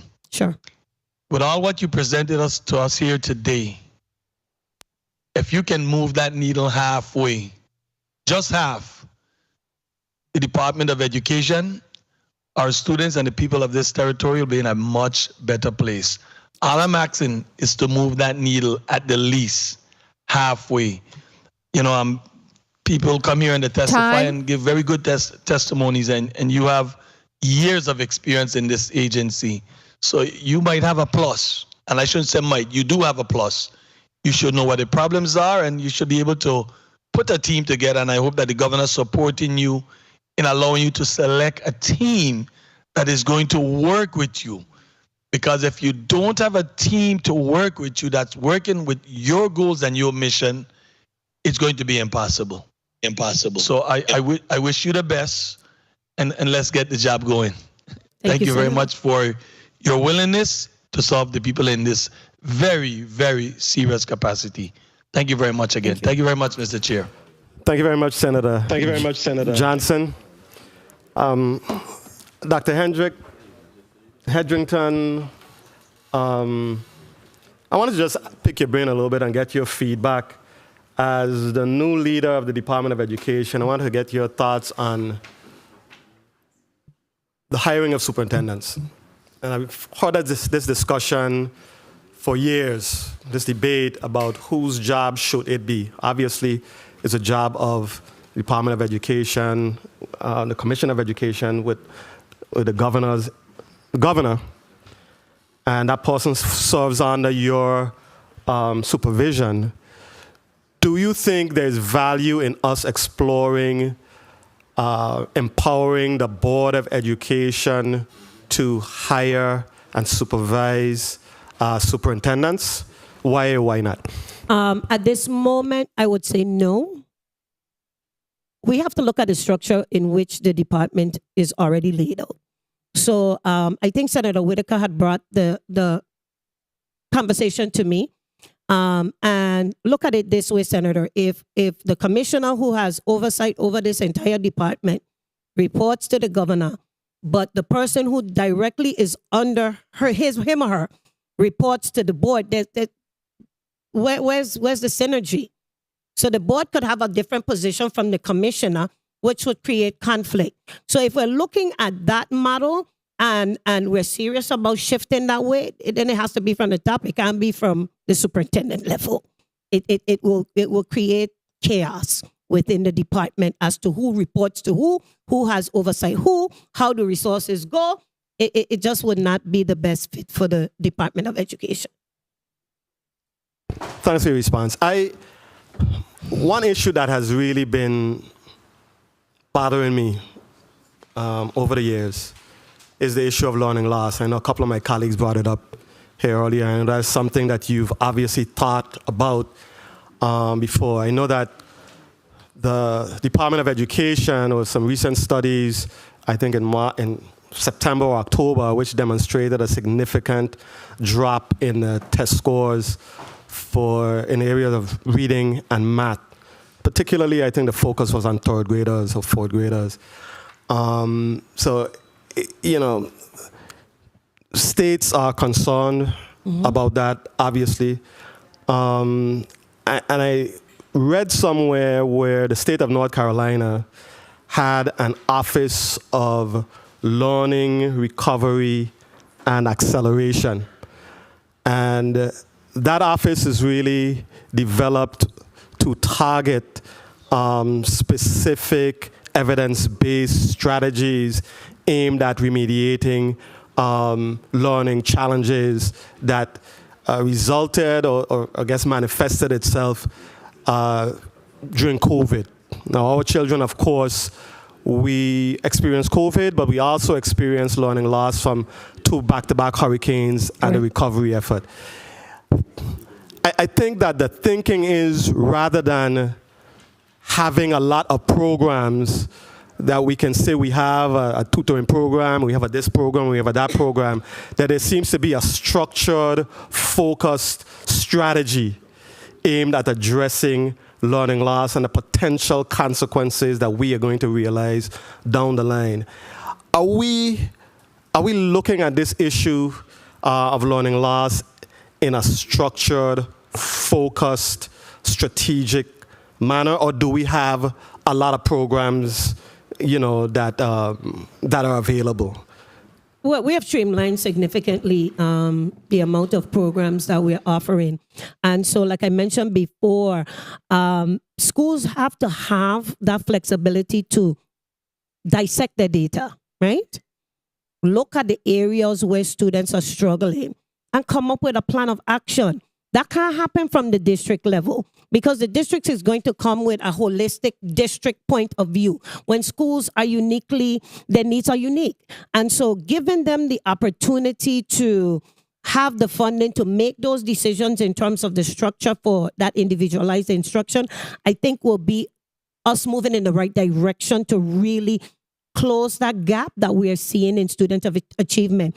One of the things I will mention to you, Senator, is our individuals in our schools will need support in really interpreting the data. We do have several data points, but I'm not sold that everybody is data-driven. And so I acknowledge that people don't just wake up and become data-driven. That's a form of support that the district will need to provide as they're looking individually at students. This morning when I got up, I looked at the iReady data. And so I started to look at math because we are not doing good in math at all, right? And so I'm looking at the scores and I'm seeing multiplication as an area territory-wide that our students are struggling in. We're seeing recognition of numbers and just basic skills that probably were not met at the primary level. And that's part of why our focus is on the pre-K to third. We have to get our students on grade level by third grade. That way, the years moving forward will be learning more concepts. But if they don't have that basic foundation, I think that's what we're seeing today. And so really putting that onus and responsibility back into the schools and really giving principals an opportunity to lead. They were hired to lead, not to just be managers, to lead instruction and making sure that we provide them with the support to do so. So you don't think that there is a need for us to develop a similar entity like they're doing in North Carolina with this office? I will explore it, but again, I don't want too much top-down stuff. We want bottom-up. We do have student success specialists that the districts have hired to support schools with their instructional practices. We do have coordinators. These people got to get into the schools, and they have to support. And so structuring that is what the superintendents will be doing to ensure that they too are supporting the principals, because I have to be honest that principals may be stronger in one area than the other. So you may be a strong manager and not an instructional leader. So even to the design of the leadership team within schools, you want to have a balance. You got to have instructional leaders on that team. If you have all managers, you're in trouble because there's nobody to support the instruction that the teachers are given. So just looking holistically at the structure, the human capital, and how we can maximize on it are the conversations that we're having now.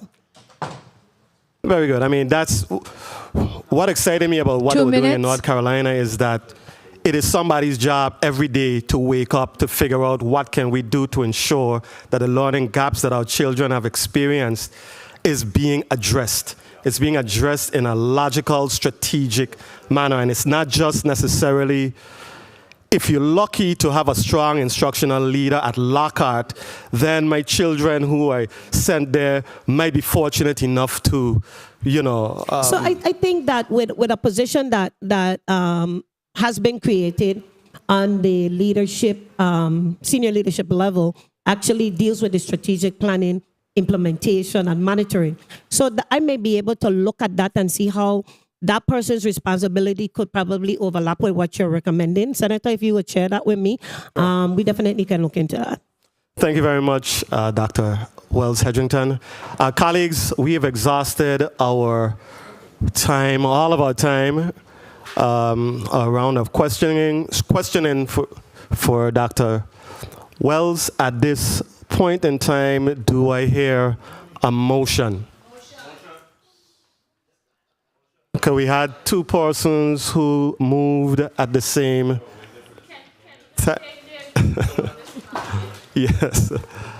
Senator Gittens, you're recognized for your motion. Thank you. Good afternoon. Mr. Chair and colleagues, I move that the nomination of Dr. Dion Wells Hedrington to serve as the next Commissioner of the Department of Education be voted upon favorably here in this committee and be forwarded to the full body for further confirmation. I so move. Properly moved by Senator Gittens, seconded by Senator Joseph, Senator Bolkes, Senator Francis, Senator Whitaker. Everyone, for sure. Roll call on the nomination of Dr. Dion Wells Hedrington. Senator Angel Bolkes Jr. Senator Bolkes, yay. Senator Novell E. Francis Jr. Senator Francis, yay. Senator Kenneth L. Gittens. Yes. Senator Gittens, yay. Senator Franklin D. Johnson. Senator Johnson, absent. Absent. Absent. Absent. Senator Carla J. Joseph. Senator Joseph, yay. Senator Milton E. Potter. Yes. Senator Potter, yay. Senator Genevieve R. Whitaker. Yay. Senator Whitaker, yay. Mr. Chair, we have 5 yay, 1 absent. Thank you very much.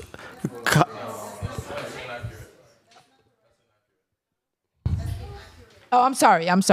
That is inaccurate. Senator, we have 6 yay, 1 absent. Thank you very much for the correction, Yes. Madam Clerk. Colleagues, the nomination of Dr. Dion Wells Hedrington to serve as Commissioner of the Department of Education has been favorably considered by the Committee on Rules and Judiciary and will be forwarded to the full body for further consideration.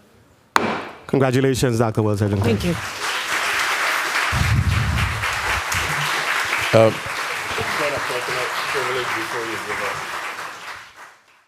Point of personal privilege, Senator Gittens. Thank you, Mr. Chair. I asked for a point of personal privilege before you extended the time to the nominee so that she could know how much her staff appreciates her and is watching and listening. I received a message here that was touching because I'm going to just say it in part. But it's one of your young teachers, and it says, as a young educator, I felt like giving up. But under her leadership, I feel a breath of fresh air.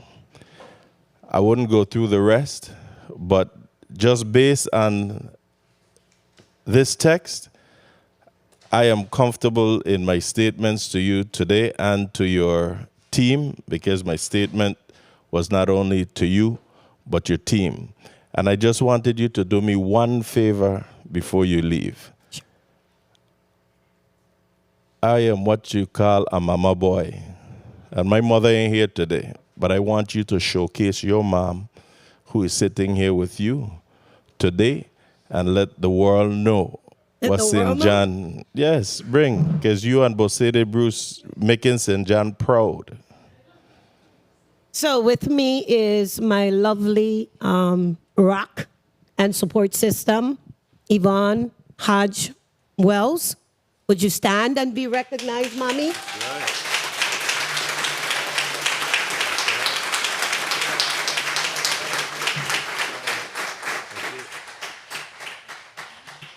Thank you very much. Will all the family members stand? Might as well. Family members of Dr. Wells Hendrickton, please stand. Thank you. Thank you very much.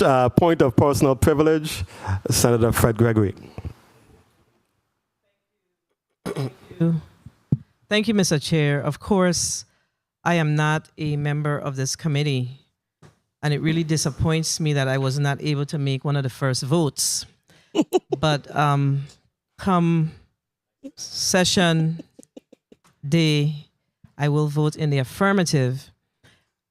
And you know, my point of personal privilege is basically to say to all of our administrators and all of our teachers and all of the support staff, all of the personnel within the Department of Education. In order for the Department of Education to move forward under the leadership of this fine lady, this fine daughter of the soil, it requires them, it requires all of us to put our money where our mouth is. And when I say money, I mean our actions. That's right. It is important that we support the work of our new commissioner, Wells Hendrickton. Absent of that support, everything else is for naught.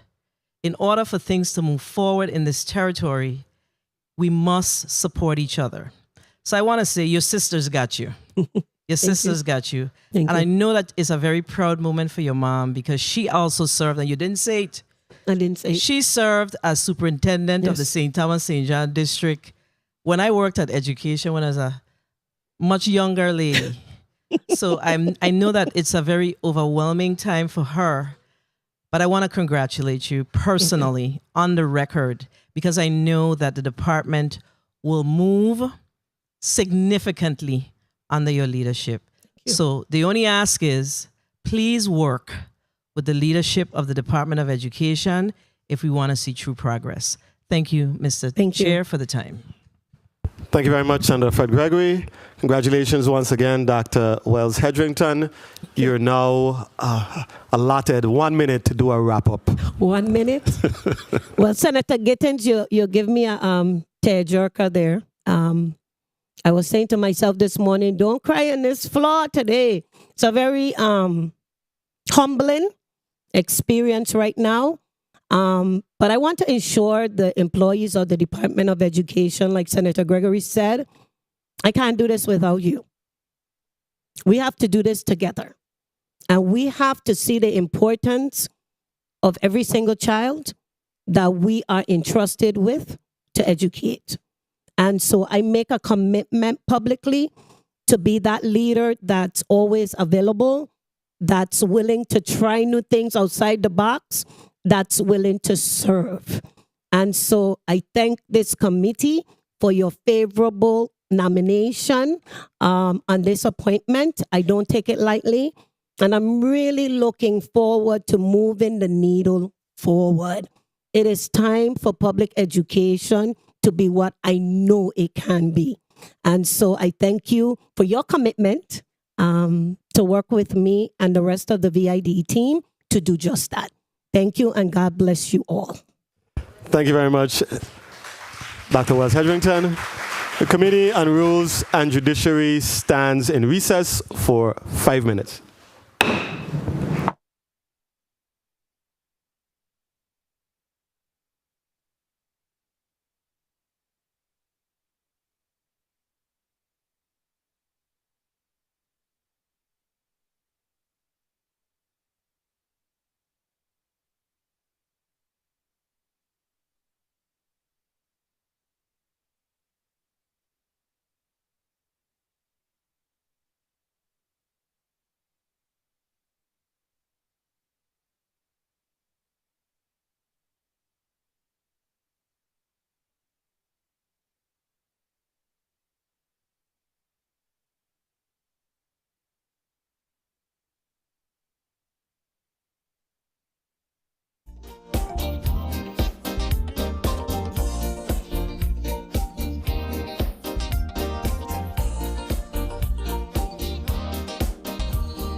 wish your year be prosperous. And I wish you a happy new year. So a compliment to the season. I ain't come for no other reason. So bring out the guava berries and let us all be merry.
Johnny, get New Year coming.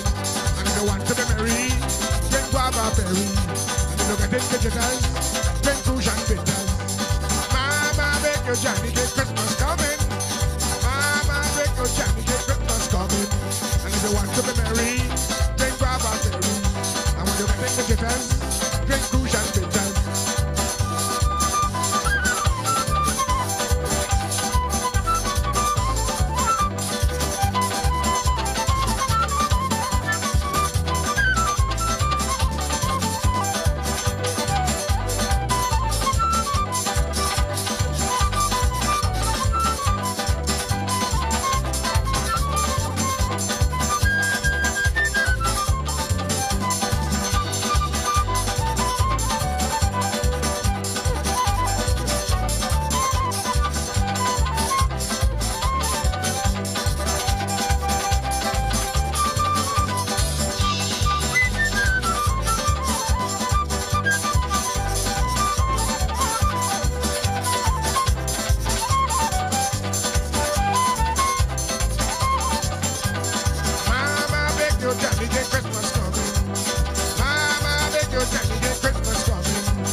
Christmas coming, New Year coming. So Mama, beg your Johnny, get Christmas coming. Mama, beg your Johnny, get New Year coming. And if you want to be merry, drink guava berry. And when you get in the jitters, drink rouge and bitters.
Good afternoon, everyone. The Committee on Rules and Judiciary is back on the record.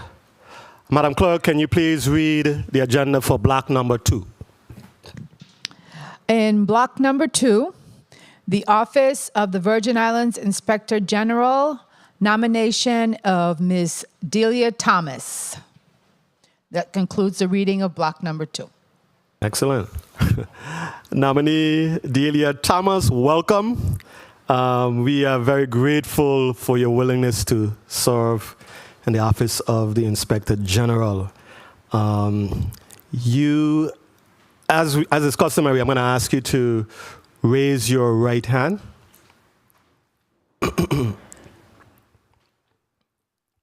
Okay. Do you swear or affirm that the testimony you're about to give before the Committee on Rules and Judiciary and your responses to all questions posed will be the truth, the whole truth, and nothing but the truth? Thank you very much. Ms. Thomas, you may proceed with your testimony. Good morning to the, it's good afternoon now, sorry. Good afternoon to the Honorable Senator Milton Potter, Chairman of the 34th Legislature's Committee on Rules and Judiciary, other committee members and non-committee members, staff of the Virgin Islands Inspector General's Office, my family, friends, and supporters present, and all who are joining us in the viewing and listening audience. My name is Delia Maria Thomas, and I am the Virgin Islands Inspector General nominee for the Office of the Virgin Islands Inspector General. I am honored to be here today to be interviewed for the position of Virgin Islands Inspector General. And if confirmed, I look forward to serving in this capacity to the best of my abilities.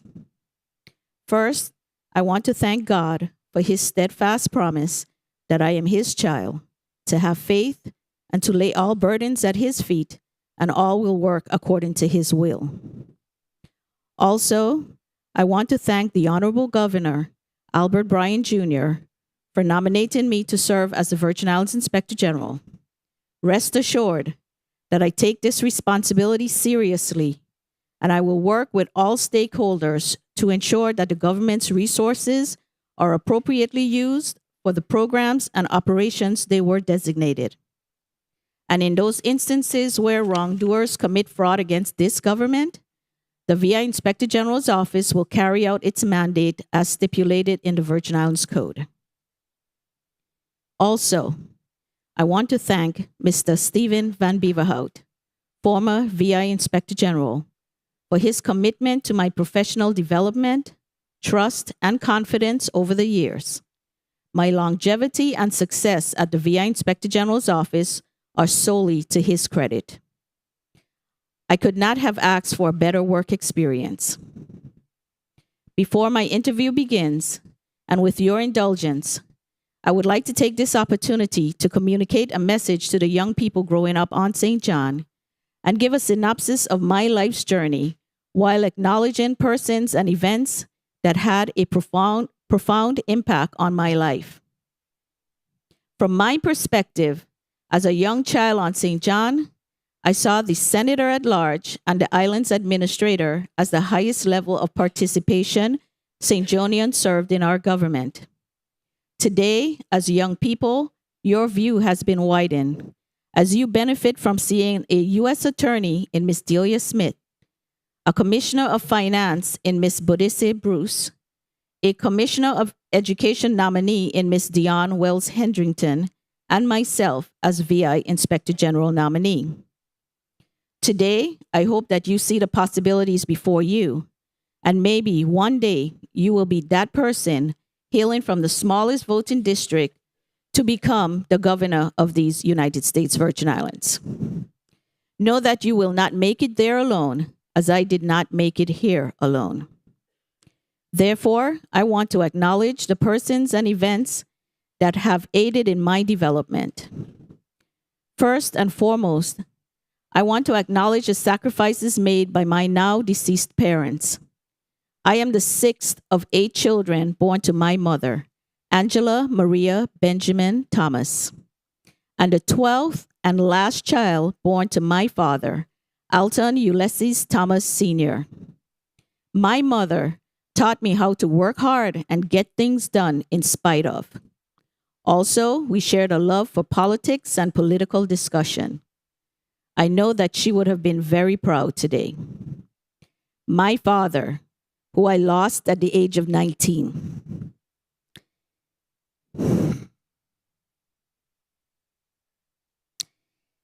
Became my inspiration when I learned that he was a great fast-pitch softball pitcher who mastered the ability to throw 3 balls and then deliver 3 straight strikes. His ability was the catalyst in building my confidence to emulate him when I, as a fast-pitch softball pitcher, was faced with a 3-0 count. Knowing his spirit, I could see him being amused by today's events. My grandmother, the late Romelia Roach, nurtured and raised me to be respectful of everyone. She would remind me to greet everyone I meet, no matter their circumstances, because one day that same person may be the one to save me from some unfortunate event. My heart, my uncle, Elroy Sproul, who believed in me before I knew what it meant to believe in myself. He exposed me to places and people he knew would influence and guide me in the right direction. He instilled in me to embrace learning for personal fulfillment, and that there's always something to learn from each person I encounter. Today, he remains my steadfast supporter in listening and giving advice. I remain amazed by his strength and determination. My best friend, my Julius E. Sproul School 5th grade teacher, Miss Thelma Soar, she knows my heart and soul best. She taught me that sometimes people just want to be listened to and not be given advice. Mr. Donald Keel, a former 3rd grade teacher at Sproul School, saw my love for playing baseball and softball and provided me with every glove I owned from Little League through college.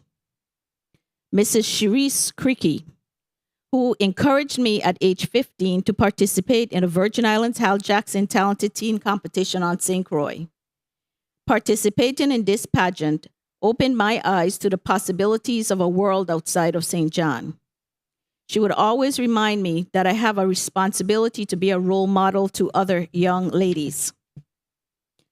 Mrs. Cleone Creaky, who was my hero as a senator at large and the first professional woman I aspired to emulate.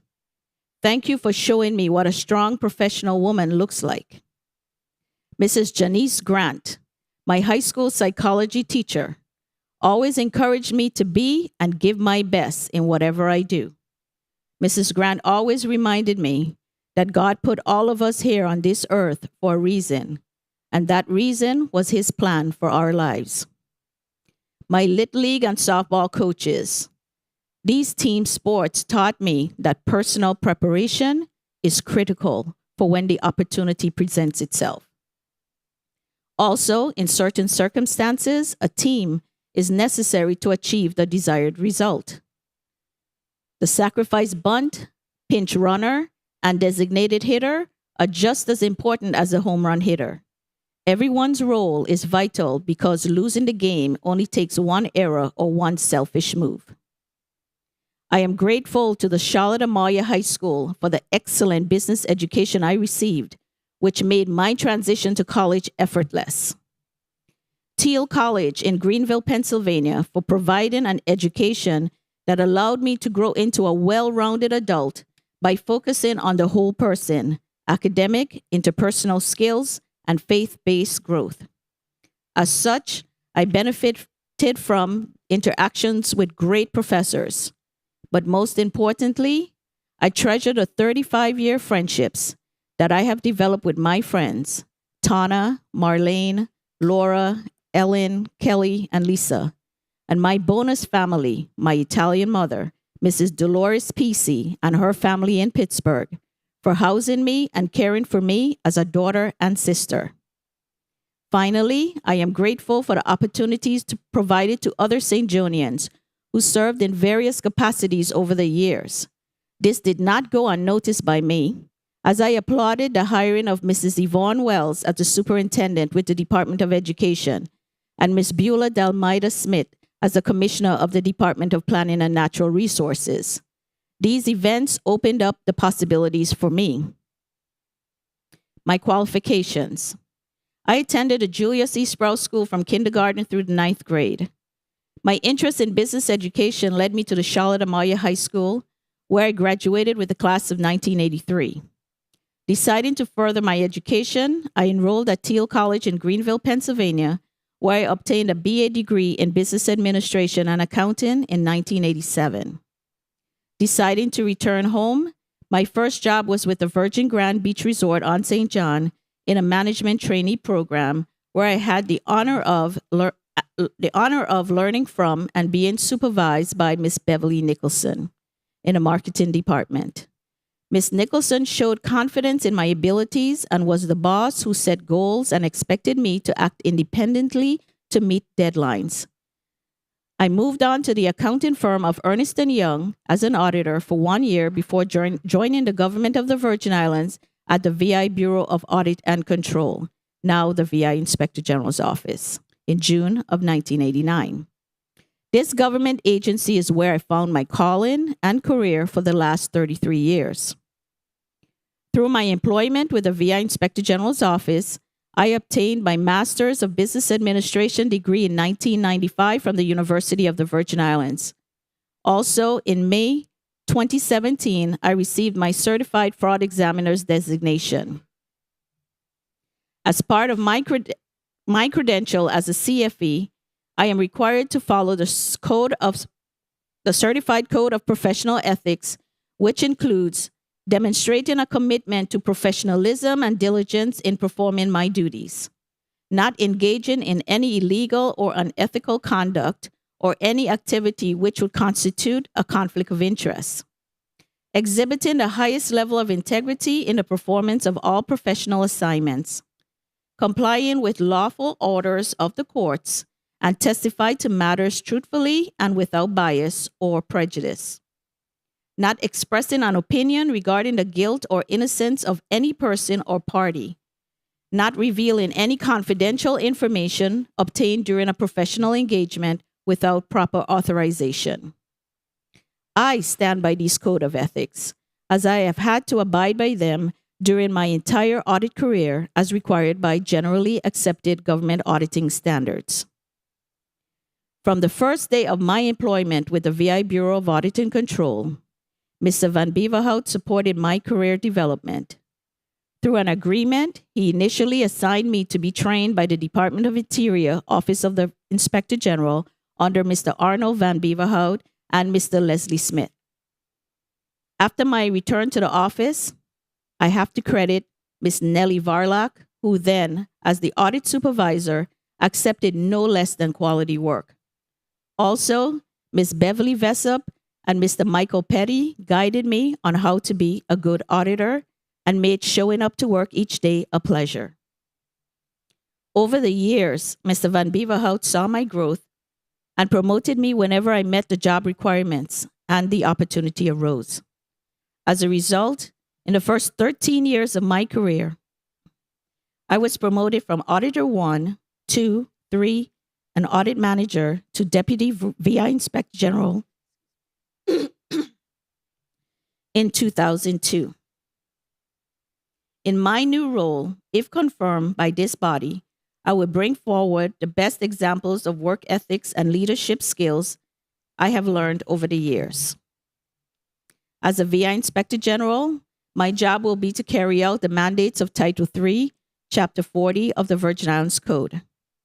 The code establishes the VI Inspector General's Office as an independent auditing arm of the government of the Virgin Islands, responsible for auditing and investigating all three branches of the government, including the autonomous and semi-autonomous instrumentalities. The mission of the Virgin Islands Inspector General Office is to promote economy, efficiency, and effectiveness, and to further the prevention of fraud, waste, and abuse in the administration of the programs and operations of the government of the Virgin Islands. To meet our administrative and statutory duties, I have indicated some short-term and long-term goals to fulfill the office's function. As noted on my questionnaire, my short-term goals are to 1, fill all now 6 vacant positions within 6 months. Those unfilled positions include an investigator, now 2 auditor 1s, a custodian/messenger, a chief of audits, and a deputy inspector general. 2, initiate the bidding process for a peer review. A peer review evaluates whether our agency followed the quality control requirements set forth by generally accepted government auditing standards when performing our audit assignments. Our last review should have been done in 2020. However, we could not meet this requirement due to the pandemic and other unforeseen circumstances. Also, an additional peer review will be necessary for fiscal year 2023. As a result, if we are to get caught up, we are facing 2 peer reviews by the end of calendar year 2023. The third goal will be reorganizing the current office staff based on their strengths, while assessing how the agency can respond promptly to audit assignments. For example, in addition to the audits that we have performed, we want to incorporate more inspections and compliance audits to address time-sensitive or critical issues. Our ultimate goal will be to increase our capacity and ability to handle more diverse assignments, as inspections and compliance audits focus on specific aspects and are a shorter process than a comprehensive audit which assesses an entity's operations from a wider perspective. My stated long-term goals are to increase the audit investigative staff by 6. These positions will include 4 auditors, 1 forensic accountant, and an investigative support specialist. These positions at entry-level salaries including fringe benefits are estimated to increase our personnel costs by $392,000. Reevaluate the investigative unit to ensure that potential issues are timely addressed and reported to the relevant authorities. Currently, there's a strain on our investigation unit to simultaneously provide support for other investigating agencies requesting our assistance, while conducting investigations resulting from internal assignments and issuing reports. The third goal will be to implement an audit follow-up system to address unresolved audit recommendations.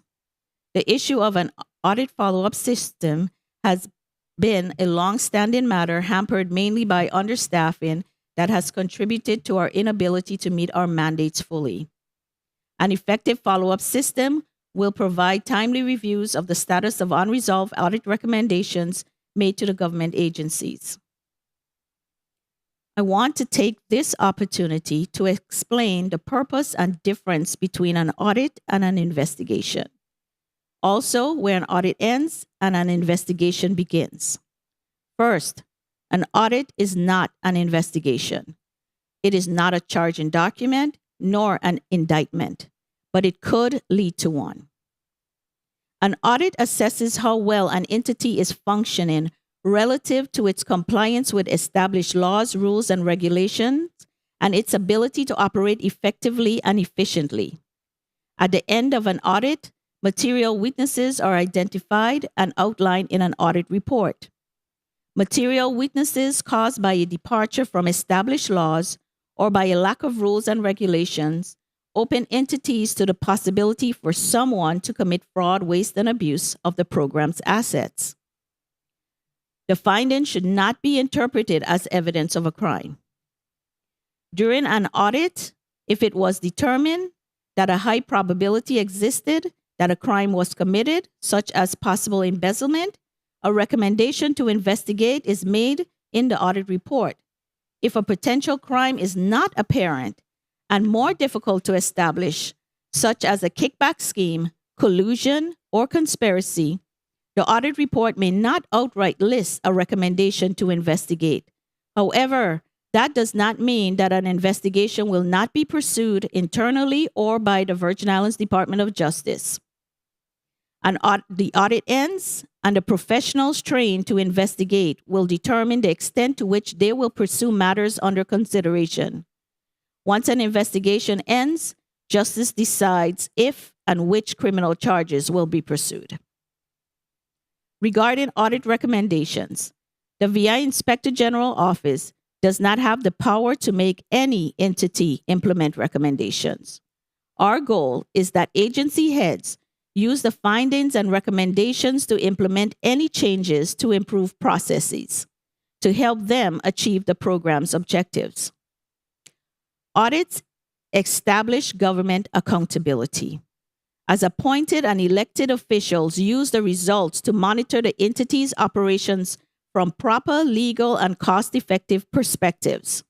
Therefore, it is incumbent on all respective levels to hold government agencies accountable for implementing recommendations that aid the agency's efficient operations. Fiscal year 2023. Currently, we have started 2 new audit assignments, including an audit of the VI Taxicab Commission and the Education Initiative Fund. We anticipate adding additional assignments in the near future. Also, through the Division of Personnel, we advertised for 2 Auditor 1 positions on St. Croix. I anticipate having those applications evaluated next week, hoping to have those positions filled in early 2023. Also, due to the recent retirement of our custodian/messenger, we have posted a vacancy notice with the Division of Personnel to fill that position. Senators, I see the challenges and opportunities before the VI Inspector General's office. Our first challenge is to build and maintain adequate staff levels in our St. Croix office. In 2007, when we reestablished the offices present on St. Croix, we hired 4 employees. Today, one of the initial 4 remains. After losing 3 employees, we hired 2, both of whom resigned and to pursue other opportunities. In addition, recruiting persons with experience has always been challenging, mainly because of salary demands. Currently, we are hiring at entry-level positions, hoping to provide an educational incentive to retain employees. I will be looking for other creative ways to keep staff.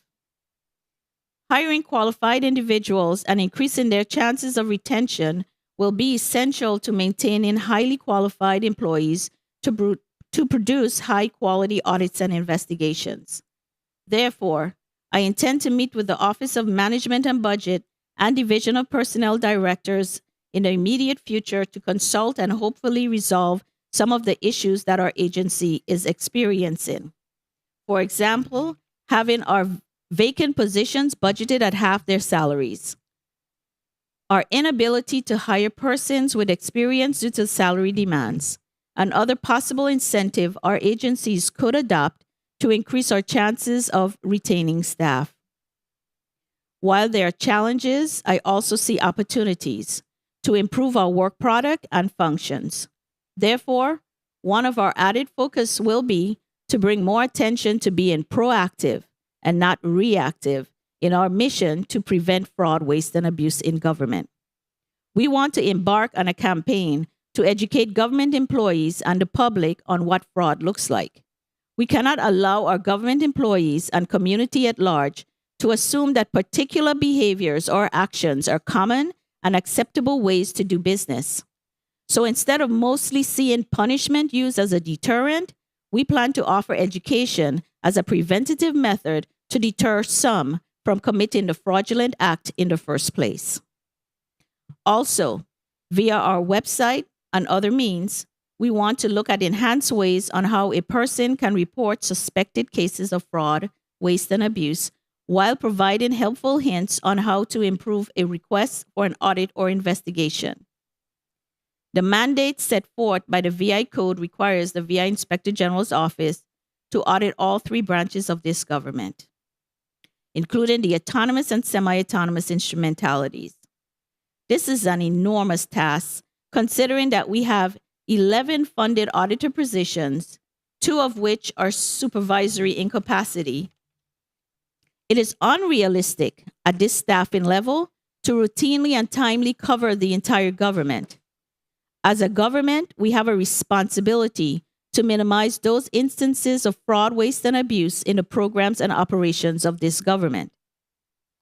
Therefore, I am not only asking for your support of my nomination, but also the support for the continued growth of this agency to effectively function as this government's internal watchdog. This ends my presentation today, and I am available to answer your questions. Thank you very much for your comprehensive presentation, Ms. Thomas. And I mean, it is really amazing today when you think about it. We have 4 really powerful women from the island of St. John who hold very powerful positions and senior positions in the government of the Virgin Islands. And I know pretty much all of them, so we are very blessed and fortunate to have you join that group of 4, Ms. Thomas. Ladies and gentlemen, well, do we have any pieces of correspondence, Madam Clerk, to be read into the record before we proceed with our line of questioning? Yes, Mr. Chair. The first correspondence is from Ms. Bernice A. Turnbull from St. Thomas, U.S. Virgin Islands. It's addressed on November 24th, 2022, to the Honorable Milton E. Potter, Chairperson of the Rules Committee, 34th Legislature of the U.S. Virgin Islands, Capitol Building, Shaladamali, St. Thomas, U.S. Virgin Islands. Dear Senator Milton E. Potter, in regarding Delia Thomas' nomination for the position of Inspector General, U.S. Virgin Islands, I am hereby recommending Ms. Delia Thomas for the position of Inspector General of the U.S. Virgin Islands as recommended by the Honorable Albert Bryan Jr., Governor of the U.S. Virgin Islands.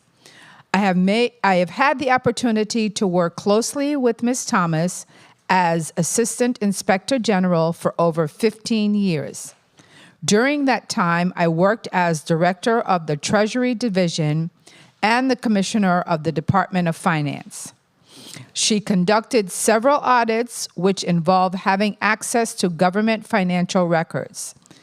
She had been in a leadership position in that bureau for several years and has proven beyond a doubt that she is well prepared for the role.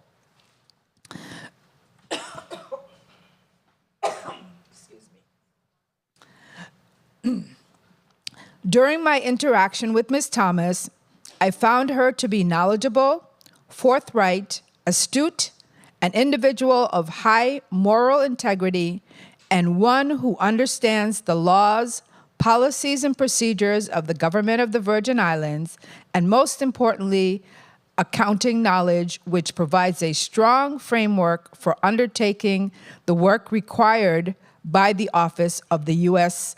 VI Inspector General.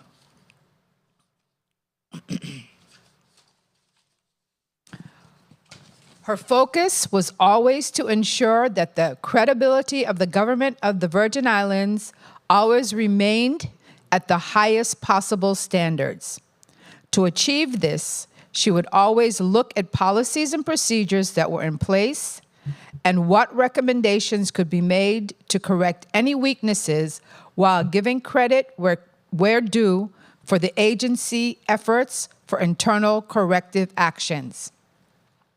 She and the Inspector General, Mr. Steven van Beverhout, were able to change and implement several standing policies that served as a catalyst for better governance within the government of the Virgin Islands. This allowed for fewer audit findings when audits were completed, putting the Virgin Islands government in a better financial light/position. Based on my knowledge of Ms. Thomas, I believe that she possesses the skills required, knowledge, experience, and leadership ability to lead this important and critical bureau. She is eminently qualified. If she is appointed to this position, you will not be disappointed by her performance. I am available to answer any questions you may have relative to this recommendation. Thank you in advance for taking time to read this letter. Sincerely, Bernice A. Turnbull. And we have one more correspondence dated from Alda M. Monsanto, St. Thomas, Virgin Islands, dated November 22nd, and it's addressed to Donna Fred Gregory, Senator, President, 34th Legislature, St. Thomas, Virgin Islands. I write to support the governor's nomination of Delia Thomas as the Virgin Islands Inspector General and to urge the senators to approve her nomination to this position. Ms. Thomas has been a government employee for 33 years and has been the Deputy Inspector General since 2002. The Inspector General is responsible. The Inspector General responsibility is to audit the 3 branches of government for fraud, waste, abuse of resources, and to ensure that programs in government are ran effectively and efficiently. I believe these responsibilities can best be met by Ms. Thomas. Currently, as a Deputy Inspector General, Ms. Thomas has demonstrated the skills and resourcefulness to appropriately conduct audits. Her records speak for itself. Delia Thomas is a dedicated Virgin Islander, and her work ethics and commitment to the betterment to the success of the Virgin Islands comes first. I again ask the Senate advise and consent to this appointment. Cordially, Alda M. Monsanto. And this concludes the reading of correspondence, Mr. Chair. Thank you very much, Madam Clerk. Colleagues, we will proceed with a 5-minute round of questioning. Ms. Thomas, before we begin, though, I just wanted to ask you, and you mentioned in your testimony that we hadn't done a peer review that we were supposed to do in 2020, right? I just wanted to get a general idea, just for the general public and for my edification. What does a peer review entail? And at the end of the day, does the general public have access to the results of this peer review? The peer review is done, it covers a 3-year span of all the audits and investigative work that we've done, all the reports to make sure that we followed, did we plan, execute, and write a report according to specific requirements? Did our report was laid out according to generally accepted auditing standards? So we now have 6 years of work that has not been has not been done.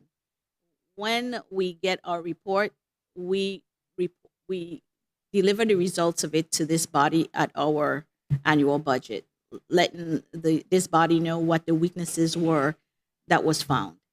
So we just need to get it done. It's the equivalent of a department's audit. So we're audited based on the quality of our work product. Oh, sorry. I need to turn on my mic. We will proceed with 5-minute rounds. Thank you very much for your response, Ms. Thomas. We're going to begin with Senator Bolkes. You're recognized for your 5 minutes.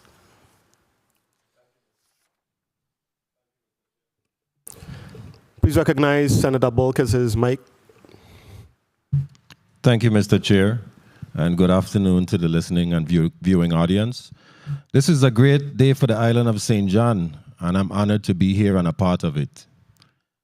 I will say the Inspector General's office is tasked with looking at independently and non-partisan at problems and possible solutions for issues that face our government, and also provide fact-filled reports based on professional audits, investigative and inspection standards, while providing technical advice to help facilitate solutions. Ms. Thomas, Your office is a very important part of the backbone of this government.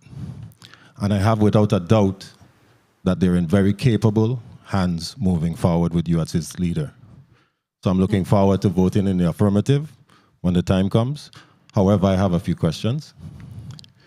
In one part of your questionnaire, you stated that one of your goals is to increase your audit staff by 6.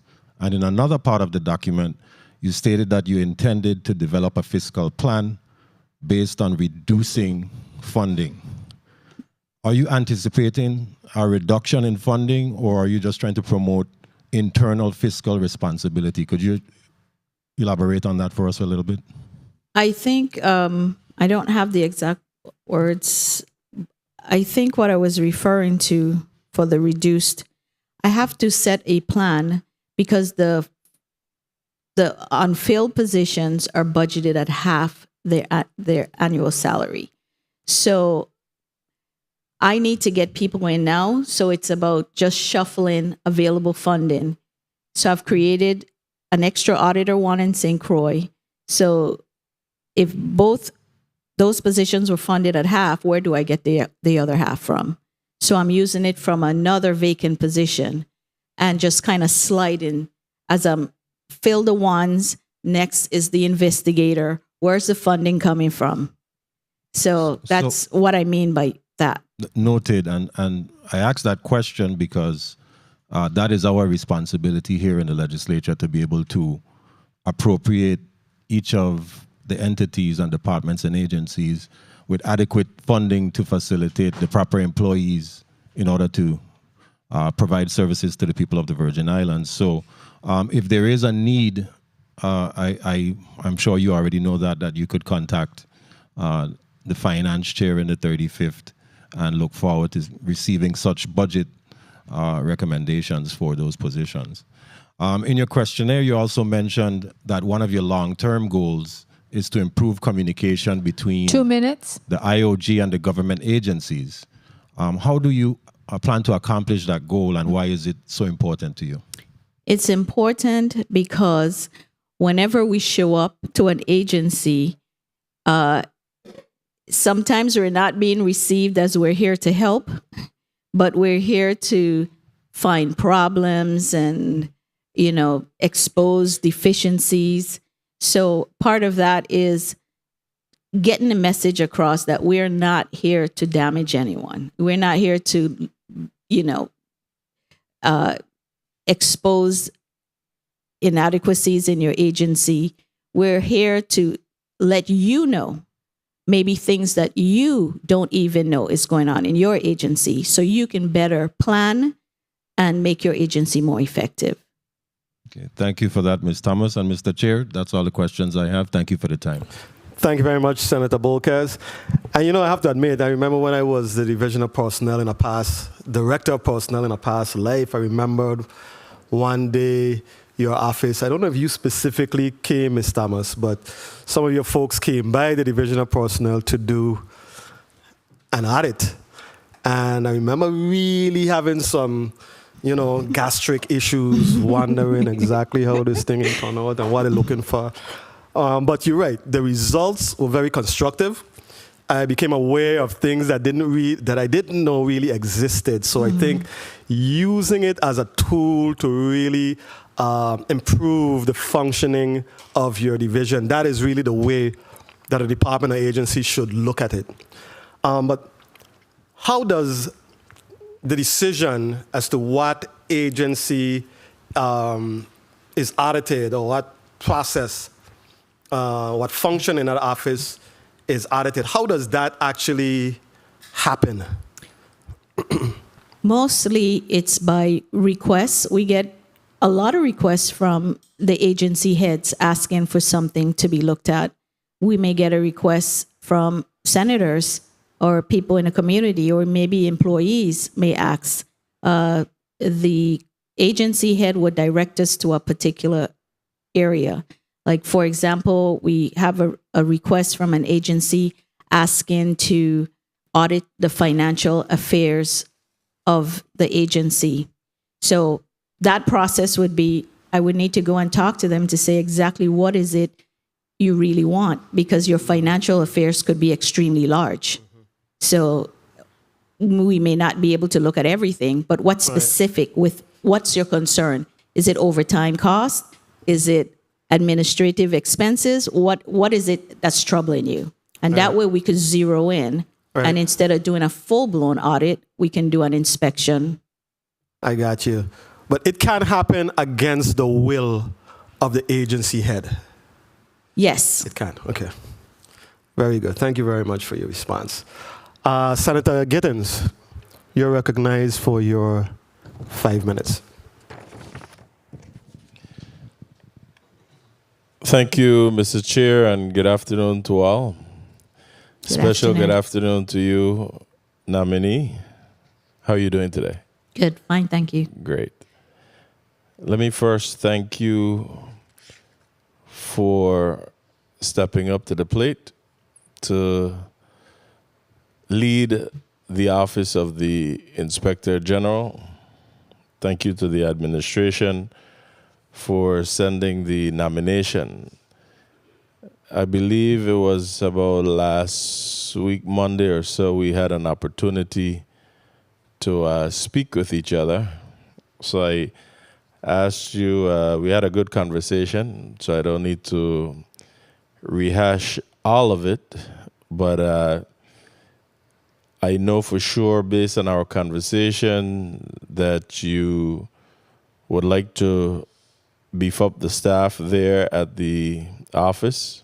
Yes. And I need my colleagues to continue to understand the importance of this office as we ask for accountability of every agency in this government. Everyone needs to be accountable. And one of the things that I've always said that we lack is that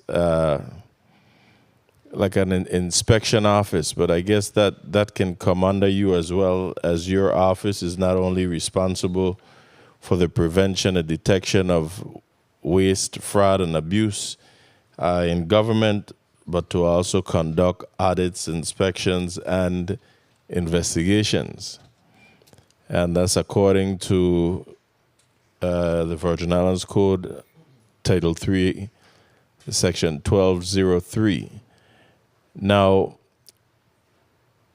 have you had an opportunity to speak with the Office of Management and Budget yet regarding filling those vacancies that you have? And I think you stated that right now you're only able to hire at the incoming step, right? That would be step one? Yes. Is there anyone currently sitting in those positions that can be promoted within? Anyone's, I don't understand the question. Do you have, okay, so for instance, let's see, you may have an investigator, an auditor at step one. Do you have any currently in position that can be promoted to a step two? Or do you have a step two person that could be promoted to a step three? Yes, Senator. So in doing so, have you made any movements to promote any one of these individuals that we speak of, since it seems like OMB is only allowing you to hire at the beginning step? Because if you promote within, then you have a vacancy for that step one for someone new to come in.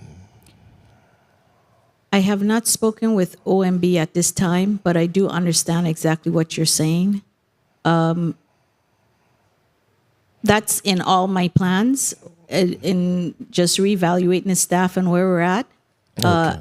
Yes. Okay. And help my colleagues to understand too that your budget needs to be up there where you can have proper investigators within and auditors, and not people 1 minute. And not allowing other agencies to steal from you to go to the AG's office and other areas that's making $60,000 and above, while your investigators are still making $50,000. And you are the agency with the bulk of the work. So I want to be your advocate as well for that office. I've always advocated to give the Inspector General's office what they ask for so that you can fulfill your duties and responsibilities. I also want to thank you, your office, for your input as we continue to work on amendments because I ain't intend to play with WAPA. Everybody feeling this. And until we hold people accountable, the foolishness is going to continue. So I am prepared to move with the changes and the recommendations that were made by colleagues and input that we got from elsewhere. And at the next session, I plan to move that amendment in the nature of a substitute to channel those monies from hiring the special prosecutor, the special investigator, and sending that money to the Office of the Inspector General so that you can continue the audit that you've started. And we have fine-tuned it to where you would look at certain things and not just have it as a broad spectrum. So I'm looking forward for the passage of this measure because we're going to hold them accountable. Thank you so much again for your willingness to serve in the capacity. And we're going to have much more conversations. Thank you, Mr. Chair. Thank you very much, Senator Gittens. Senator Whitaker, you're recognized for your 5 minutes. Thank you, Chairman. Good afternoon to you again. Good afternoon to my colleagues. Good afternoon to listening and viewing audience. And a pleasant good afternoon to our nominee, Ms. Delia Thomas. You know, Dr. King once said, the time is always right to do what is right. And I think that's something that's significant. And I really commend you for stepping up. It's not an easy task to be in the capacity that you serve. And I really commend you for stepping up. And also tribute to women. I continue to work. I had some pushback on my gender equity bill. It did pass. Pushing for gender equity among our boards and commission. We got some pushback. But I know that when women and just in leaders, when we look at balance, it's so important. It's so important to continue to encourage our young women to step up to the plate. So thank you for that. To Ms. Thomas, one of the things that I would like to, just in your capacity, and I know that's one of your short-term goals, is raising the level of communications. A lot of agencies, in terms of putting them on the right step on the front end, making sure that they are clear with their objectives, and maybe as administrations come in, working with those commission directors to help do some levels of training. I give one example. One of our basic laws as transitions take place, we have situations where documents and information is not, is held back, and we have some concerns in that area. How would you work on assisting and working with these, as people come on board, in really understanding their fiduciary responsibilities, how they're dealing with documents, and how they're conducting the affairs in this financial, especially in the respective departments? Senator, I understand exactly what you're saying. There seems to be a perceived notion that certain paper documents, reports that people may feel that they create while they're on the job belongs to them personally. There needs to be, it needs to be established that these works are products of the government. So if you have someone that is create some financial system and they walk through the door with the disc that does not leave the information for the next person coming in, then we have to start over. And that's part of what's going on. Everyone keeps starting over because information is not available for people to see what has been done historically. So, I'm not sure how, if something legally has to be established within each agency about what is considered personal information and what's considered property of the government of the Virgin Islands. where maybe intellectual property is concerned. They may feel it's intellectual property. 2 minutes. And what do you think you'll do differently than your predecessor? I had very good relations and engaging with him, Mr. Baber. What do you see doing differently in terms of moving the department forward? Well, I don't look at it as necessarily differently, but building upon the foundation that was there. The way I look at managing the staff in terms of, I'm hoping to change the approach that there's more avenues for information to flow through. So if we can establish someone that's just dealing with inspections, dealing with evaluations, dealing with audits, then that would be the main difference, because then we have a team that's solely devoted to each one of those things, that they now become, a master of what an audit report looks like, the step that goes into it, and inspections, evaluations. So I'm hoping that that is one of the major differences in order to get the reports out quicker. And finally, in terms of public information, because as I even spend time educating constituents about the role of the office, where to get the information, I'm always want to point them to the document. And how could your office work more on educating the public on reading the documents, where they can be read, and really having them understand the process that the department engages in, in terms of that education of the public and building their understanding of the process. Can you repeat it? I have had a hard time understanding. So the process by which the audits are conducted, a lot of constituents, reach out to us or ask us questions about different audits. How do you envision, conducting maybe a public campaign in the context of letting folks know where they can get the audit information and the purpose of the audits? Okay, well, we have our website that all of our reports are posted to, and we want to really let the public know how to use our website and even improve the usability of our website in reporting instances of fraud, waste, and abuse, that the information is there, because we do get a lot of calls asking us for a copy of the reports, and we do have to guide them to our website. So that should be common knowledge. So we will work to improve that. Thank you. Thank you very much, Senator Whitaker. Senator Joseph, you're recognized for your 5 minutes.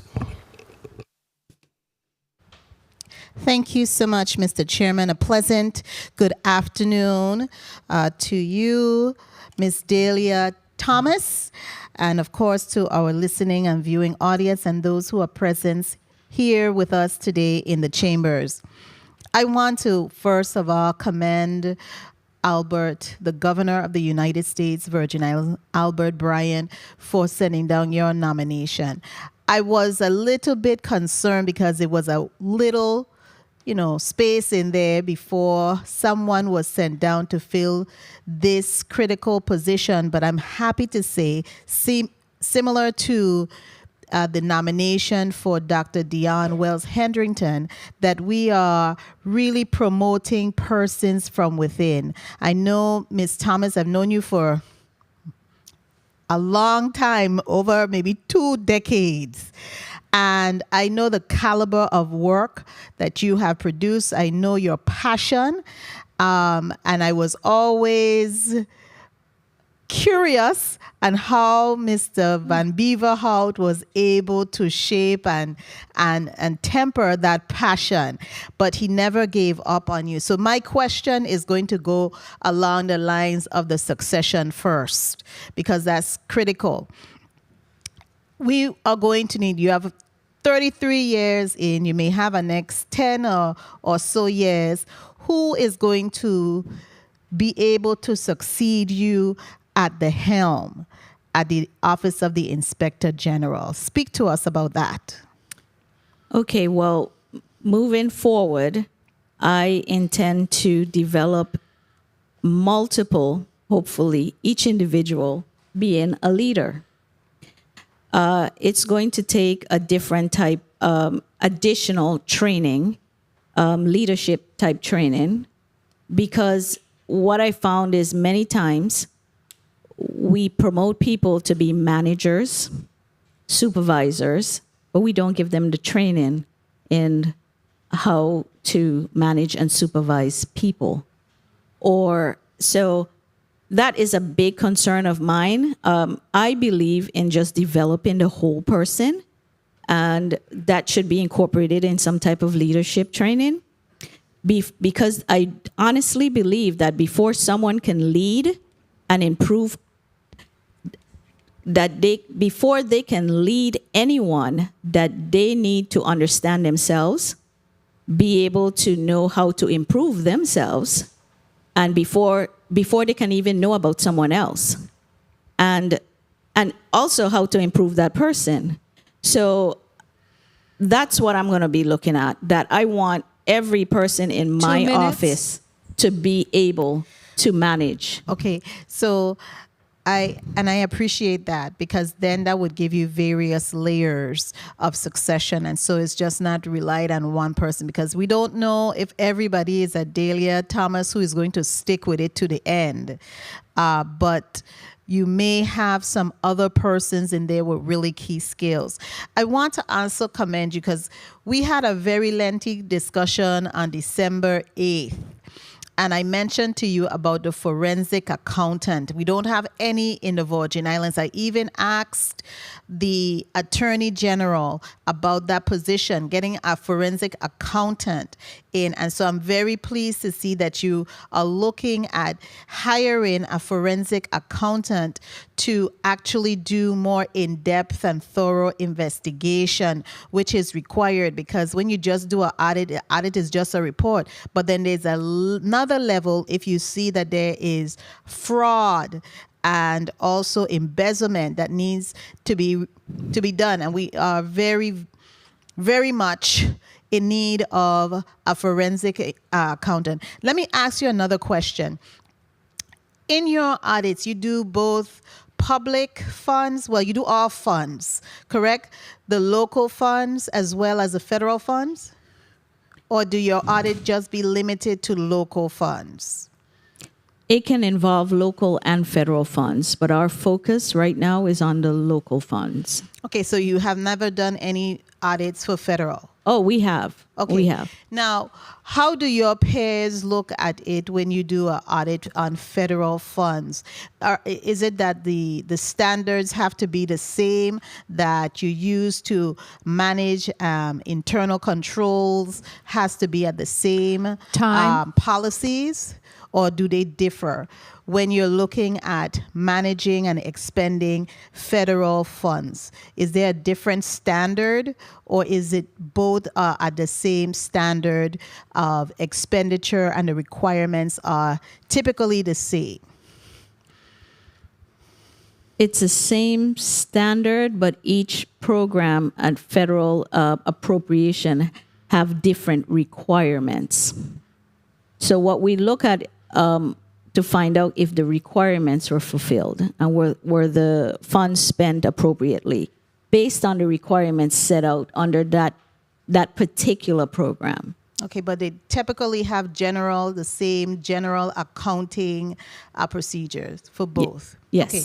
All right. Thank you so much, Mr. Chairman, for the time. I will be voting in favor of this nominee. Thank you so much. Thank you very much, Senator Joseph. We will now move to Senator Frankie Johnson. Are we seeing you on the Big Island? Yes, sir. Yes, sir. Your clock is already running, so you need to get there quickly. Clock has already started. Good afternoon. Thank you very much for running the clock, Mr. Chair. I appreciate you. That means I only can ask one question. Good afternoon to the testifier. Good afternoon to the listening and viewing audience. Ms. Thomas, you're stepping up to fill in some big shoes. And we had a little conversation the other day, and it was a fruitful conversation. What are some of the few goals you would implement for the agency different from your leadership from your predecessor? And why do you think your changes will bring an improved success to the agency? Some of the things basically is how I would lay out, hopefully, and it would all be dependent on us being provided the funding to increase our staff levels. I would like to say we really need to look at more inspections and evaluations. The reason being is that they're just shorter to deal with. So if we could get those done, then this body would have more timely information from us. The departments will have more timely information in order to act. It's not that it's different, other than the fact that I can't even do what I plan to do if I don't get the people I need to do it. So I could have all the plans in the world, and then I will end up being right where we're at today, basically funneling audits, inspections, evaluations, whatever, through the same channel. So all of my plans will be dependent on people. So I don't see it as being the most significant change will be getting the work out of our office quicker. And in our conversation, you know, a lot of people believe that you have this arrest power or power to prosecute. And would that help your office? We have arrest powers. We can make arrests because we have peace officer status. I'm not in favor of us being able to, I don't think we can prosecute anyone without some kind of designation from the Attorney General's office. So we do not have an attorney. That's the problem. He's talking. Office have done a lot of good work. A lot of good, information came out. But at the end of the day, people are not being held accountable. And it's not your agency fault. You did your part. So would you say the white collar crime being funded would assist you in having these cases and these findings go further? Yes, I would love to see the white collar task force established within the Department of Justice, and that there's a direct relationship with the task force and our office, maybe by having one of the attorneys designated to answering our questions and concerns during our audit process and our investigative process. And basically that task force will be designated specifically to addressing white-collar fraud within the government. How often are agencies that come in before you get recalled again to make sure that they're in compliance and following the compliance that they were not following? How often do they get called back in by your agency? That is part of our biggest problem, and we've struggled with it for many years. It would be called a follow-up audit. We have not been able to do that because we do not have the staff. So as we speak right now, you're talking about funding and staffing. What will be the adequate staffing in order to make sure that these follow-up audits be done? Because we're just doing something and we're not getting results, and it's not your fault. Blame us, because we need to make sure that you're funded and you have sufficient staff to do your duties. What would it take? How many staffing are you short staff? What is going to take for us to put the right amount of staff in place to get the result that the people of this territory do want? Well, right now, based on the capacity of space within our office, we probably have room for maybe 7 at the most employees. So based on the vacant positions, the 6 new positions that I would love to fill, that the cost of that would be about $402,000. And however, the vacant positions that we have right now are underfunded by $251,200. Thank you very much. I want to make sure that you hold those numbers. And when you come to the finance chair, we make sure that we do what we need to do to get you your sufficient staff to get and make your job a lot easier. If not you, then who? If not now, when? I appreciate you offering yourself up for the service, and this is a humongous task, and you've been there for some time. You should know the job, and I expect good things to continue flow from your agency. I wish you all the best and success in your new position once nominated and approved, which I'm quite sure will happen. All right? Thank you. Thank you very much. Thank you very much, Senator Johnson. Senator Francis Heiliger, you're recognized for your 5 minutes. My colleagues, the people of the territory, to the testifier. Ms. Thomas, how are you? Good. Good. I had a conversation with someone, and they were talking about you're very soft-spoken at times. And I said, you know, sometimes soft-spoken people carry a big stick, so it doesn't matter. The key is to get the job done, and that is what I care about. My colleague just spoke a little bit on the questioning about prosecutorial powers within your agency. And I distinctly remember I went to a meeting with your predecessor, and he made it very clear that we don't want prosecutorial powers. Our job is to investigate. That position belongs to the AG's office. And your job is to focus on the investigation and turn over the information. But the problem that they had, like my colleague just spoke about, you have all of these great audits that have so much information, and then the public is actually expecting something to be done. And a lot of times for some of them, outside of some agencies fixing internal issues, sometimes you hear about the criminal aspects where people are very disappointed when things don't proceed. And my response to the individual was, that is where our Constitution comes in, where we could potentially write within our Constitution the AG's position, whether it's elected or not, so that you wouldn't have this back and forth as to who should prosecute what, when, where, why, and who. But my question to you is, in this specific position, what are some of the things that you see that are glaring issues that would stop you from doing your best ability in bringing forward the information needed to help potentially clean up some of these agencies through the audits you guys create? Okay, well, again, it takes people to get the audits done. And I mean, the task is so great. We can't get to all the agencies. Imagine that there are countless executive branch agencies that we have, and along with the instrumentalities. On the federal system, there's like an inspector general for most of each one of those. I can't tell you that we have an auditor for each one of the agency. What I would love to do, hopefully, is basically section the agencies out and literally just kind of tell a couple of auditors, this is your job to focus on what's in the news concerning the Department of Health and Human Services, hospital.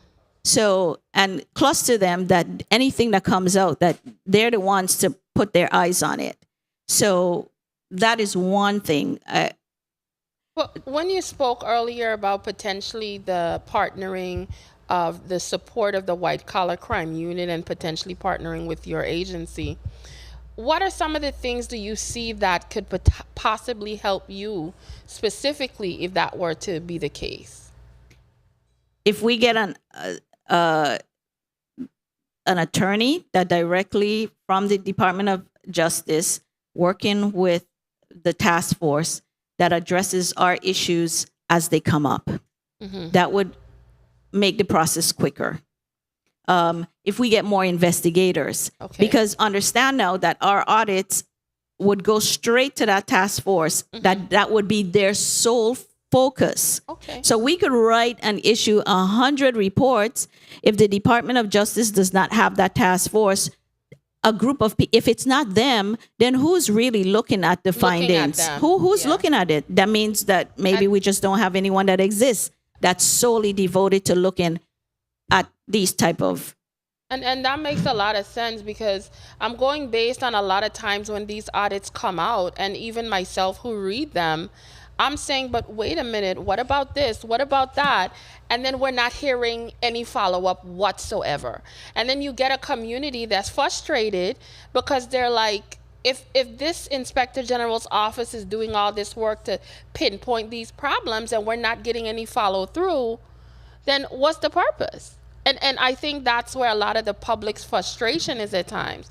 So I do applaud your audits from this agency. I love to get information and data from them. Time. But I think we also need to focus on a lot of assisting you with getting the tools you need, as well as beefing up our AG's office and even writing our constitution so that particular position is an elected one, so it's not specifically beholden to any particular governor in and out, so that I think more prosecutions would take place based on merit and not decision making. So thank you very much. Thank you, Mr. Chair, for the additional time. Thank you very much, Senator Francis Heiliger. Point of inquiry, Senator Gittins. Thank you, Mr. Chair. You know, IG nominee, I too applaud your efforts and your advocacy for that of the white-collar crime unit under DOJ. But what I want to hear from you is you telling this body to properly fund you so that you can have your investigative unit perform your functions. You do have investigators who are criminal investigators within your unit, correct? Yes. Good, because I want the public to know this. So you don't need to be dependent on the Department of Justice. And that's what one of my colleagues was talking about, that you do all this good work, you refer these cases, and then we hear nothing. We want to ensure, and that's why, again, I'm going to harp on this WAPA bill, because I want my colleagues in here to know that when this bill comes to the floor, I don't want to hear no hemming and hawing, no, because we did the homework. And we want people held accountable. And that's why we're going to also amend the current Title 3, Section 1203, to ensure that once your investigation is over and you see that criminal nexus, that you not only refer to that of the Virgin Islands Department of Justice, but if there's also a federal crime, that you are also able to send it to the U.S. Attorney. Thank you. Thank you, Mr. Chair. Thank you very much, Senator Gittins. Mr. Thomas, I really don't have a whole lot of questions for you. I am very pleased that the governor of the Virgin Islands had the wisdom to send your name down for this very, very important position. I can think of no one better suited for this post in terms of your temperament, your work ethic, you're apolitical, if I was seeing you that way. I think you've been a steady hand for Steven Van Beverhout for many, many years, and you've worked your way up the ladder, you know, and it just demonstrates to young people, I know you mentioned young people earlier, that hard work and focus pays off. So I'm very pleased that the governor sent your name down. Steven Van Beverhout did send a letter, a glowing letter of recommendation. He sent it down with a package really to the governor. So it was a part of the governor's package. So if there was any doubt whether or not he supported you for this post, he absolutely thinks that you are very much prepared for this post. I wanted to ask you one question, though. I know in your presentation, you mentioned that you really wanted to have the capacity to handle more diverse audits. And I wanted to get an example or an idea of what types of audits would you be interested in pursuing if you had the capacity and the manpower, et cetera? Okay, well, I will use the example of Senator Heiliger had sent us a letter asking about the unclaimed property funds a few months ago. So based on that assignment, we could answer that question maybe within 3 weeks, 2 months, or it could take a year. What is it what aspect is it that she would want to know? Most importantly, because she was preparing a bill or trying to get information for her committee. So if it's just that we want to know if the banks are turning the information over to the finance department, are they timely? Do we want to know if the information from finance, my understanding of it, how often is it transferred down to, or the lieutenant governor's office have access to that information? What part of the transaction is the best way to evaluate it? What is it that you really want to know? Depends on what you want to know is how quick we could answer the question. We need to do more work up front to figure out what requests really are about and what, so we don't waste our time and we could get the information to the person quicker. As far as funding, the budget, I know we just came out of budget season sometime a couple months ago. Does the 2023 budget allow you to hire the critical manpower that you need to do these extra assignments? It does not, it does not allow us to hire my projected 6 I would like to get, the additional 6. What the reality of what it is doing right now is that if the funding is at half for the vacant positions, I have 1 employee in St. Croix. So I need to get 2. So I got, I am advertised for 2 auditor 1s. The funding from the Deputy Inspector General, okay, even the IG is budgeted at half. So if I move up to the IG, I have to carry some of the deputies' money up to the IG. I have to use some of the deputies' money to hire, to fulfill the Auditor 1 positions and also to do the investigator. At that point, there will be no money for a deputy. So that's really the reality of what I'm dealing with today. Yeah, we need to take a look at that. My final question for you is, why is it important, just to share with the general public, why is it critically important for us to have an adequately staffed office of the Inspector General? Why is it important for the Virgin Islands? It's important because we need to look at our own affairs.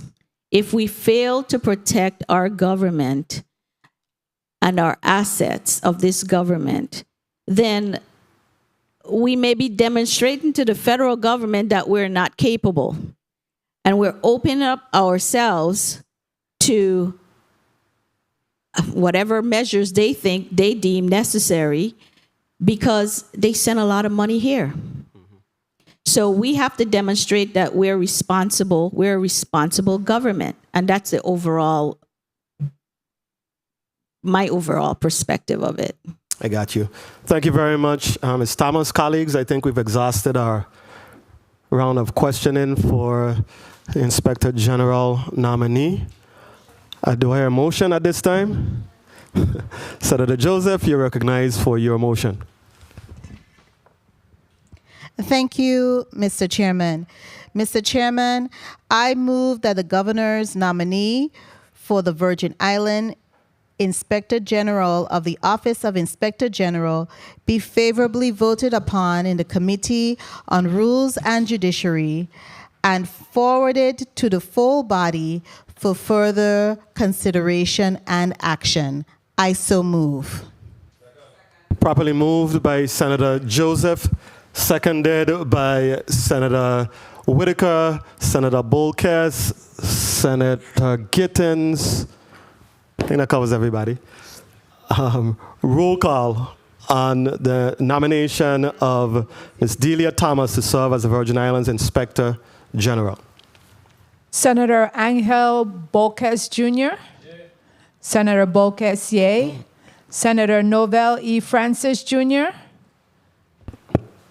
Senator Francis, absent. Senator Kenneth L. Gittins. Yes. Senator Gittens, yay. Senator Franklin D. Johnson.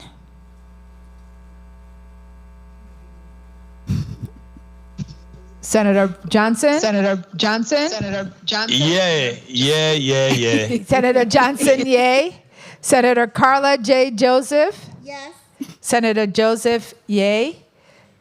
Senator Milton E. Potter. Yes. Senator Potter, yay. Mr. Chair, we have 6 yay, 1 absent. Thank you very much, Madam Clerk. Colleagues, the nomination of Delia Thomas to serve as the Virgin Islands Inspector General has been favorably considered by the Committee on Rules and Judiciary and will be forwarded to the full body for further consideration. Congratulations, Ms. Thomas. Thank you. Thank you. I'm gonna. This seems to be a pattern. Senator Gittens has a point of personal privilege before we allow you to speak. Proceed, Senator Gittens. Thank you, Mr. Chair. Nominee Thomas, I neglected to state earlier that the President, Donna Fred Gregory, had asked me to extend her apologies for her not being here, as both her and the Vice President, Senator Francis, had to attend a meeting, so that's why they are not here, but they asked that I extend their well wishes to you, and at the session, then you'll hear from them. Okay. But Thank you. they're attending other matters right now. So thank you again for your service, and I see that St. John really stepping up today. They did. Take care. In a massive way. Ms. Thomas, congratulations again. And we're going to allow you a minute or two just to give your wrap-up and closing statements. Thank you. Senators, I want to thank you for the opportunity to be interviewed today. I hope that I have adequately answered your questions. Your support is greatly appreciated today and moving forward. Thank you. Thank you very much. The Committee on Rules and Judiciary stands in recess for 5 minutes.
Good afternoon, all. The Committee on Rules and Judiciary is back on the record. Senator Gittins, you're recognized for your motion. Thank you, Mr. Chair and colleagues. I move that Bill number 34-0343, an act amending Title 5, Virgin Islands Code, Subtitle 3, Part 1, to enact the Virgin Islands Speedy Trial Act, sponsored by Senator Kurt A. VLA, which is assigned to Block 6. I move that this bill be held in committee at the call of the chair. I so move. Properly moved by Senator Gittins, seconded by Senator Francis. Hearing no objections, so ordered. Point of information. Senator Gittins, you may proceed with your point of information. Thank you, Mr. Chair. Just for the benefit of those viewing and listening, that motion was made to remove this from the agenda so that we don't hold up all the testifiers. As here we have over 7 testifiers for this measure. We just wanted to let them know that the measure will not be heard at this time. Thank you so much. Thank you, Senator. Madam Clerk, can you please proceed with the agenda for Block 3?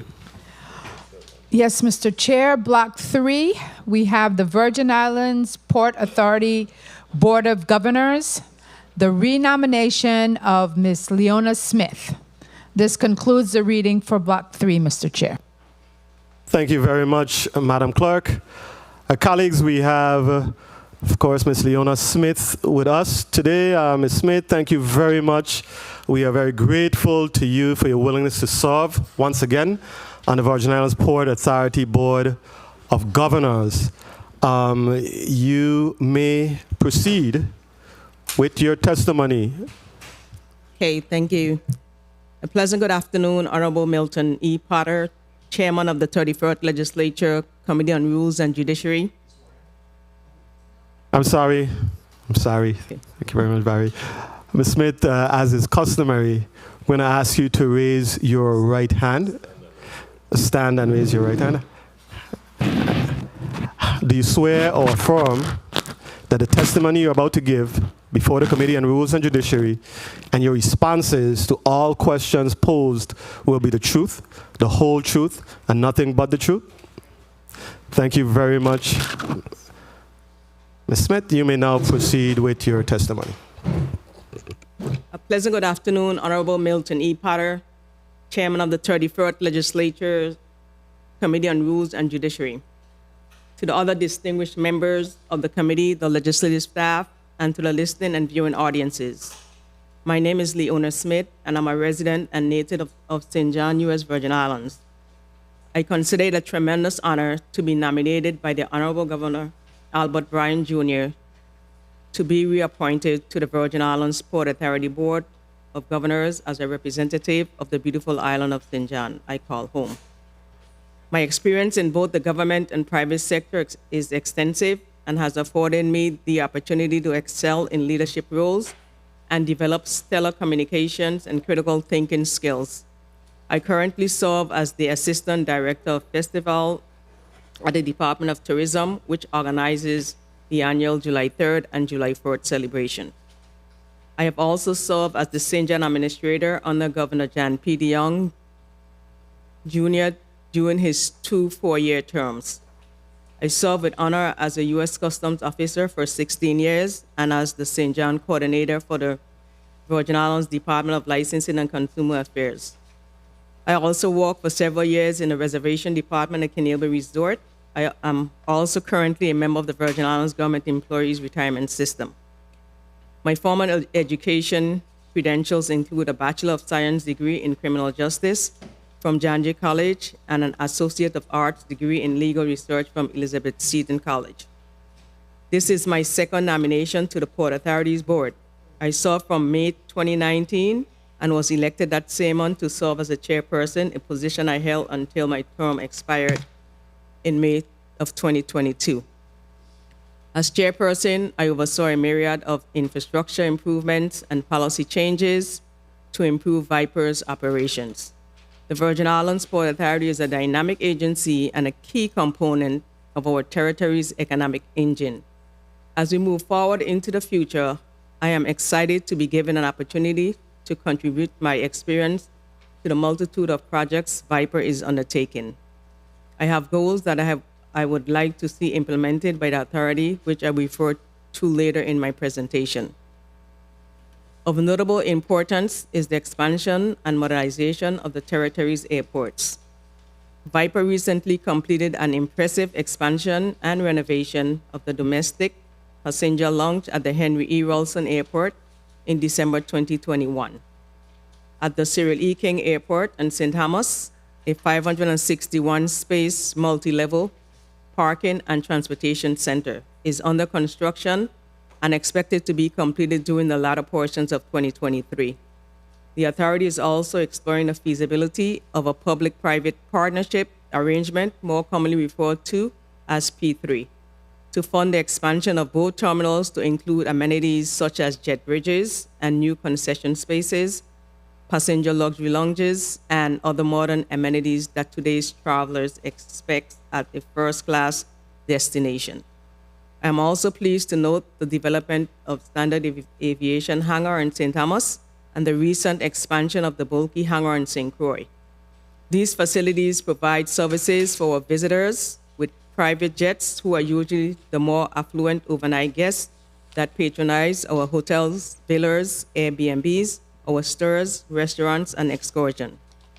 I was thrilled to hear Executive Carlton Dow's announcement several weeks ago that Viper is working closely with the legislature and the Department of Education to create a program for youngsters interested in the field of aviation. I felt a tremendous sense of pride to see the coverage of Viper honoring our local aviators who now fly for commercial airlines. And I will participate in any program that inspires and educates more of our children to pursue aviation as a career. On the marine operation, I'm ecstatic that Viper will be starting the improvement to the main port of entry on St. John in 2023. This project at the Laurel and Boynes Dock in Cruise Bay entails resurfacing the pier, installing a canopy adjacent to the existing terminal, adding a male and female restroom, and adding an electrical room for an emergency power generator. This project was funded by this body, and I want to personally thank the bill sponsor, the Honorable Senate President Donna Fred Gregory, as well as all the other senators who support of the fund to improve this facility. The improvements will benefit not only the residents of St. John, but also improve our tourism product and better serve our visitors and guests. I am also keen to return to the board to address critical issues that are affecting travel to and from St. John, mainly the lack of funding for a customs facility in Red Hook, which would significantly help reduce daily congestion at the Victor Soar Marine Facility, more commonly referred to as the Creek. The long waiting time for travelers waiting to be processed by the limited customs staff at the Creek is frustrating for those arriving from the British Virgin Islands, as well as for the excursion companies and pleasure travelers arriving from foreign seas. This is an issue that I would like to see addressed soon. Another matter on St. John that I would appreciate an opportunity to contribute to is the construction of a fisherman market in Cruise Bay. The 34th legislature appropriated $920,000 from the St. John Capital Improvement Fund via Act 8515 to design and build the fish market and modify the existing concrete boat ramp and bulkhead. St. John's fishermen urgently need a permanent location with modern-day facilities to conduct their business. Finally, the development of a community park at Viper-owned property at Enahai Pond is a venture that I have been closely following and would like to contribute to as a resident of St. John and as a member of the board. My experience as the island's administrator has taught me to listen to residents, and I would like the opportunity to ensure that their needs and wants are incorporated into the final project. On St. Croix, Viper has key developments on the way. the completion of the Gordon A. Finch Molasses Pier now allows the authority to transfer all cargo activities to the Molasses Pier and transform Gallows Bay into a port for ferries, mini cruise vessels, and luxury yachts. This will stimulate economic activity in Christiansted. Viper has also significantly completed a massive new warehouse at the Wilfred Bomber Alec Port and Transshipment Center, which is a major plus for the primary cargo port and St. Croix. My long-term goals and objectives is to establish a good working relationship with the airlines and our cruise ship partners, meet federal requirements for both our sea and airports, ensure timely execution on Viper projects, which have been designed to improve the infrastructure, increase training for all employees, particularly those that will increase productivity in the workplace, provide training for board members in related areas of aviation and marine. Future vision. Viper must increase its efforts to improve the Virgin Islands tourism product, which would increase more travel by both air and sea. Tourism is a very competitive industry, and the Virgin Islands has a special culture, but it will take all of us to work together along with the government to develop a comprehensive plan for better roads, cleaner streets, and a welcoming attitude. Short-term goal. In the short term, my goal is, as a member of the Viper Governing Board, will encompass the following: making certain that all Viper facilities, ports, and airports are safe for everyone, to include the residents who utilize the facilities on a daily basis, as well as visitors who pass through, and attendants whose daily work space is within Viper. Make a strong effort to ensure that all Viper areas are ADA compliant. This is a little easier for new areas being constructed and considerably difficult for our older facilities. Focus on the regular maintenance, repairs, and upgrades of all Viper properties to include restroom, landscaping, replacement of broken tiles, and general cleaning. As a former board member, I understand that my role on the board would be to develop policies and provide guidance. Both board members do not engage in the day-to-day operation of the agency. This is left to the executive director and staff. Chairman Potter, this concludes my testimony. Once again, I sincerely appreciate the opportunity to serve the people of this territory. I look forward to returning to the Port Authority. Port Authority and contributing in whatever way that I can to improve the territory's port infrastructure for the benefit of the residents and visitors, and to help maintain the U.S. Virgin Islands rank as one of the premier destinations in the Caribbean. Thank you. Thank you very, very much, Ms. Smith. Do we have any correspondence relative to this nominee? Okay, thank you very much. And as this is a renomination, we are going to take 3 minutes, Ms. Smith.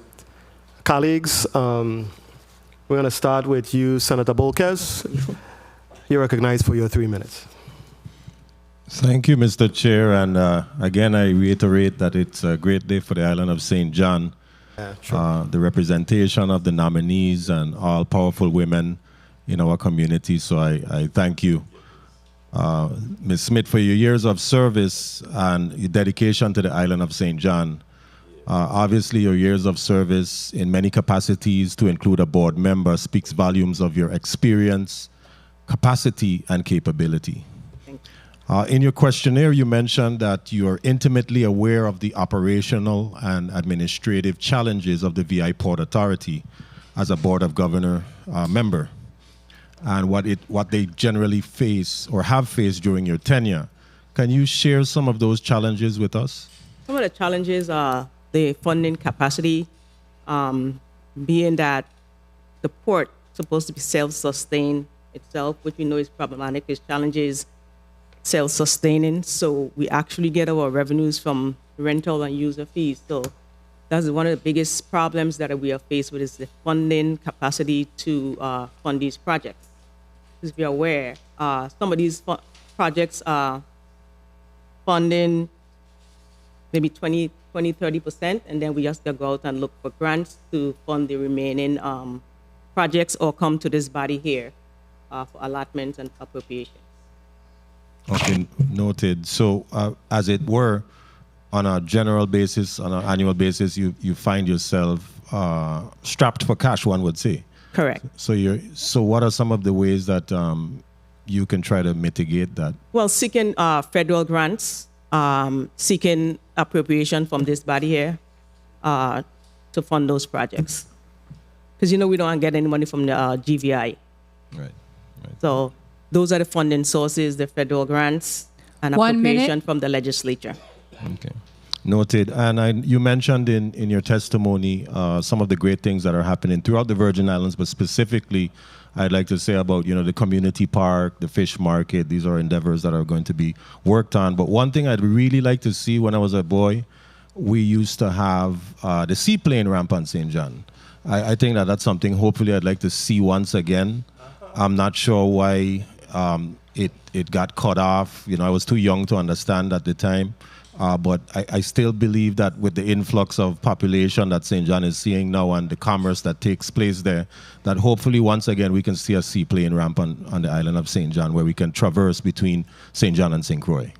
I agree, Senator, but I think the problem was with the national park. They're the one that cut off the operation. So that's something I would like to revisit along with other St. Junians in regards to that. I would like to collaborate But I with too you on support that as well. Time. Thank you for your answers, and thank you, Mr. Chair, for the time.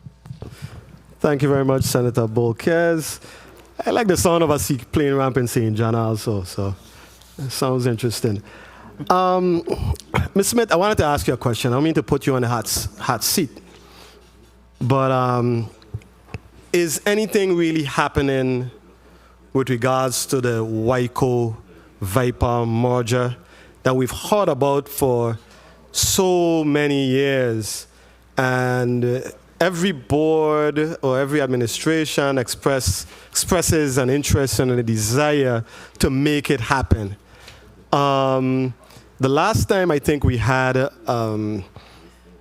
Wyco here and Viper here, I think when I asked the question about the merger, there was some statement about, well, we're doing some sort of negotiations, or we can't disclose, we have to sign a non-disclosure. And it's really been years. It's been 2 years since I've sat in this seat.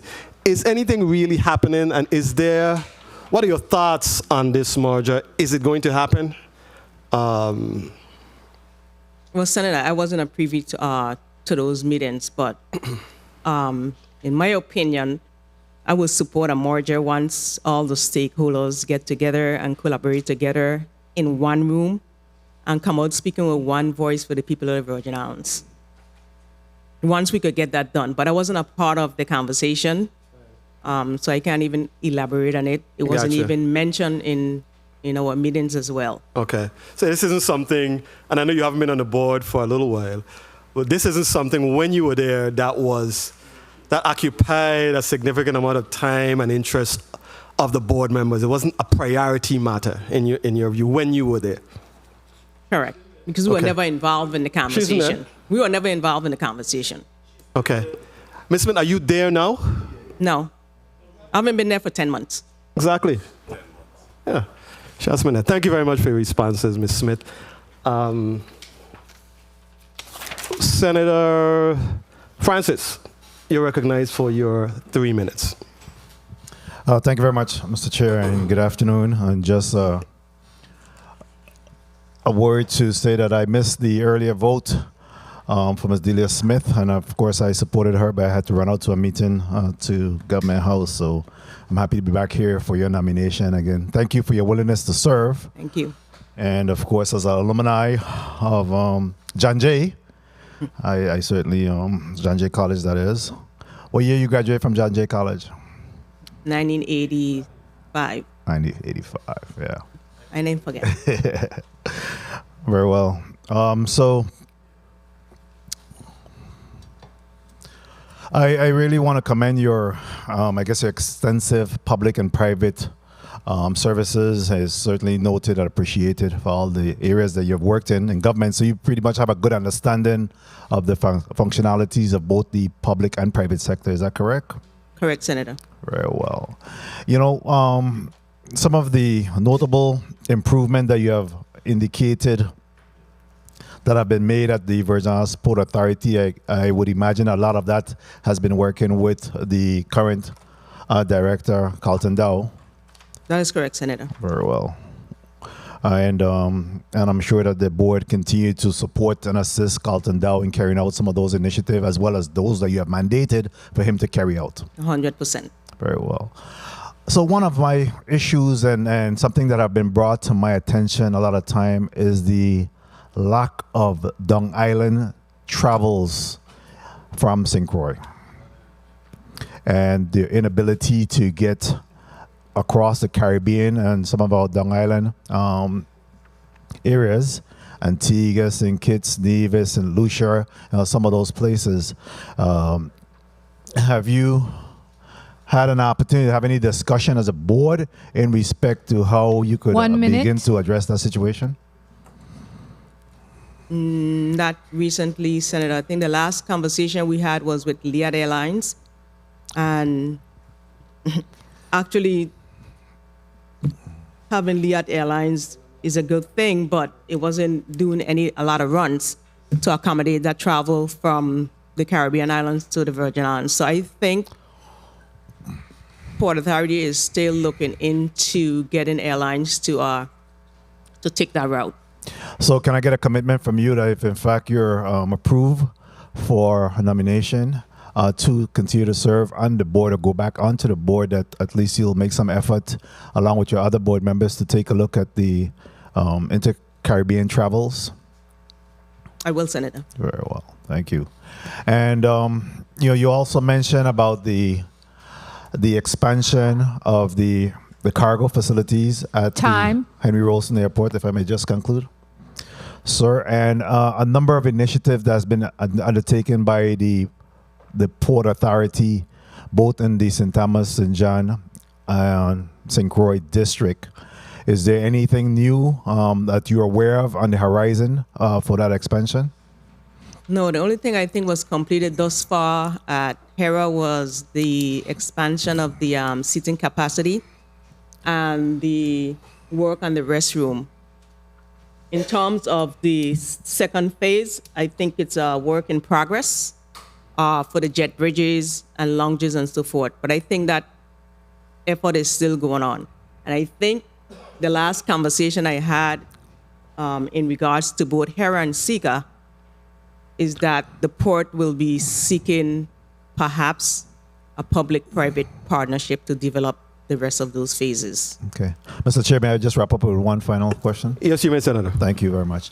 And in respect to your work on the board, can you tell me of one priority item that you felt that you were able to contribute to while serving on the board that is of note?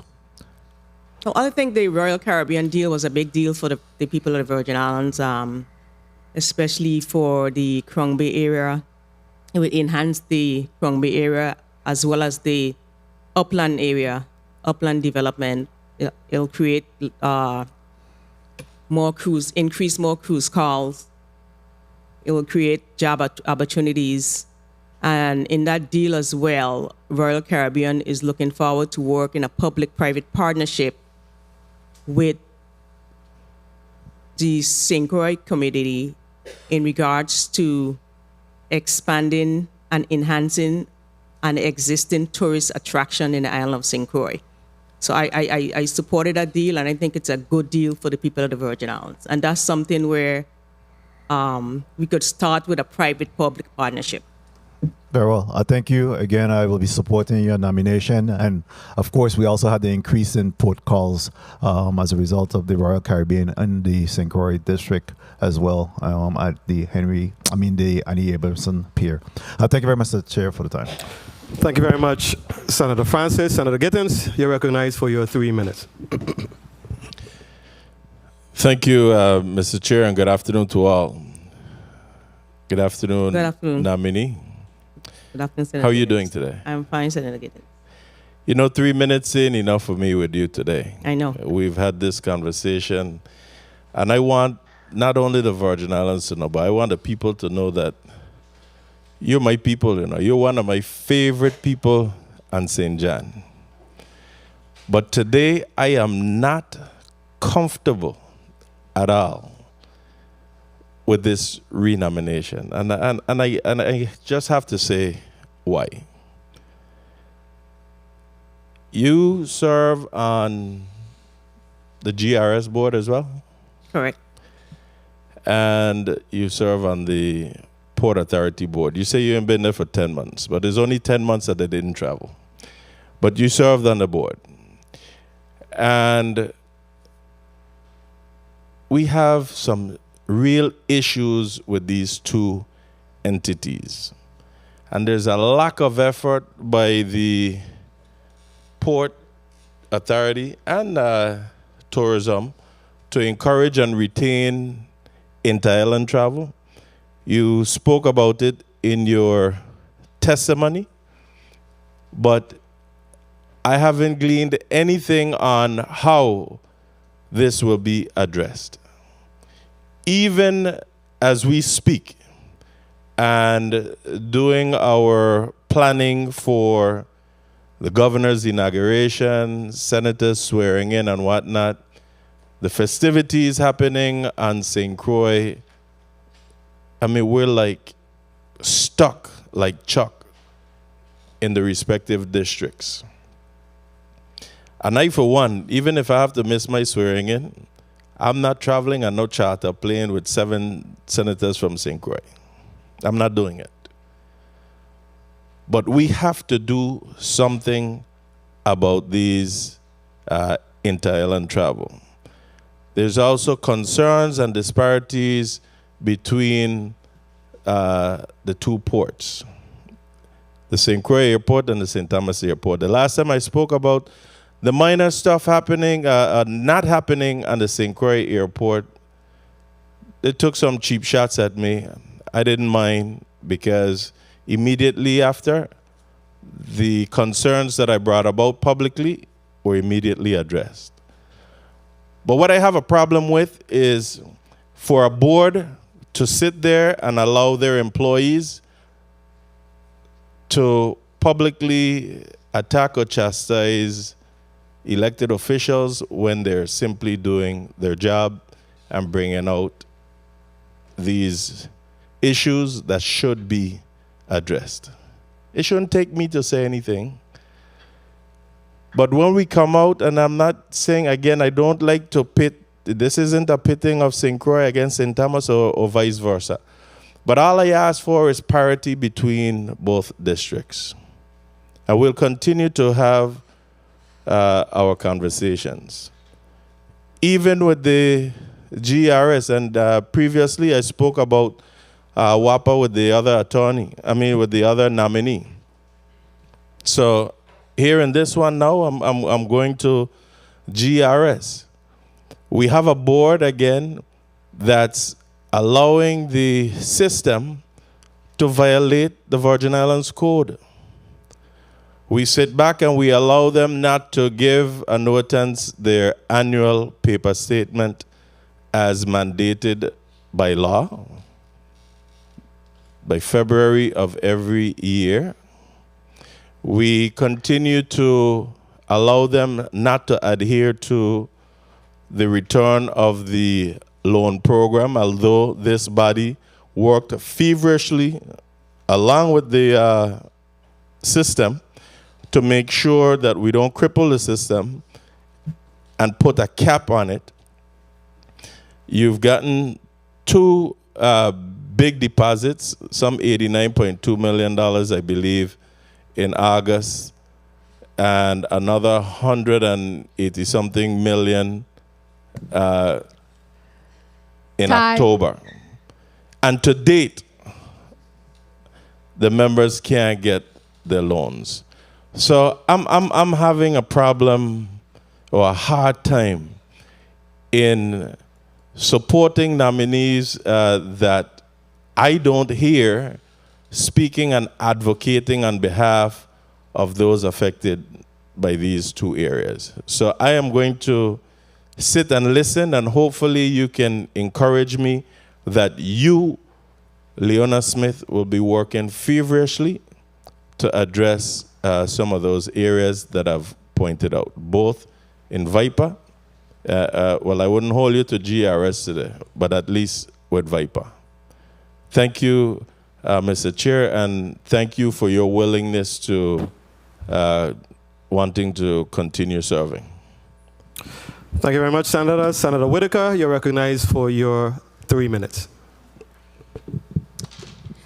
Good afternoon, Chairman. Good afternoon, colleagues. Good afternoon to the listening and viewing audience, and especially good afternoon to our nominee, Ms. Leona Smith. And I want to just put on the outset that our relation been a little shaky at the beginning, because I think that we have to improve the relation between the legislature and the board, because as senators, our responsibility is oversight. So that was me coming to a board meeting and people being shocked at that. But that's something I've done even before becoming a senator, participate in board meetings, because that's where you get information. And also too, I do want to highlight that in terms of relations and information, you guys have come a long way by way of information on the website, board meetings, reportings, and I want to put that on the record.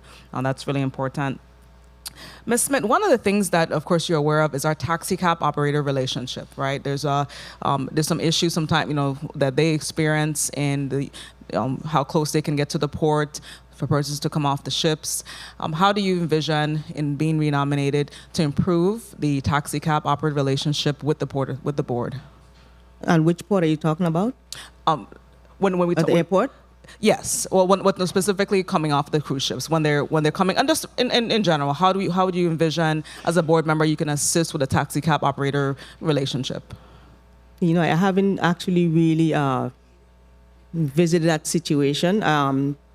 No complaint actually came to the board in regards to that, so I'm not sure I could get back to you with that. Okay. Thank you for that. And one of the things that my colleagues has brought up was inter-island travel.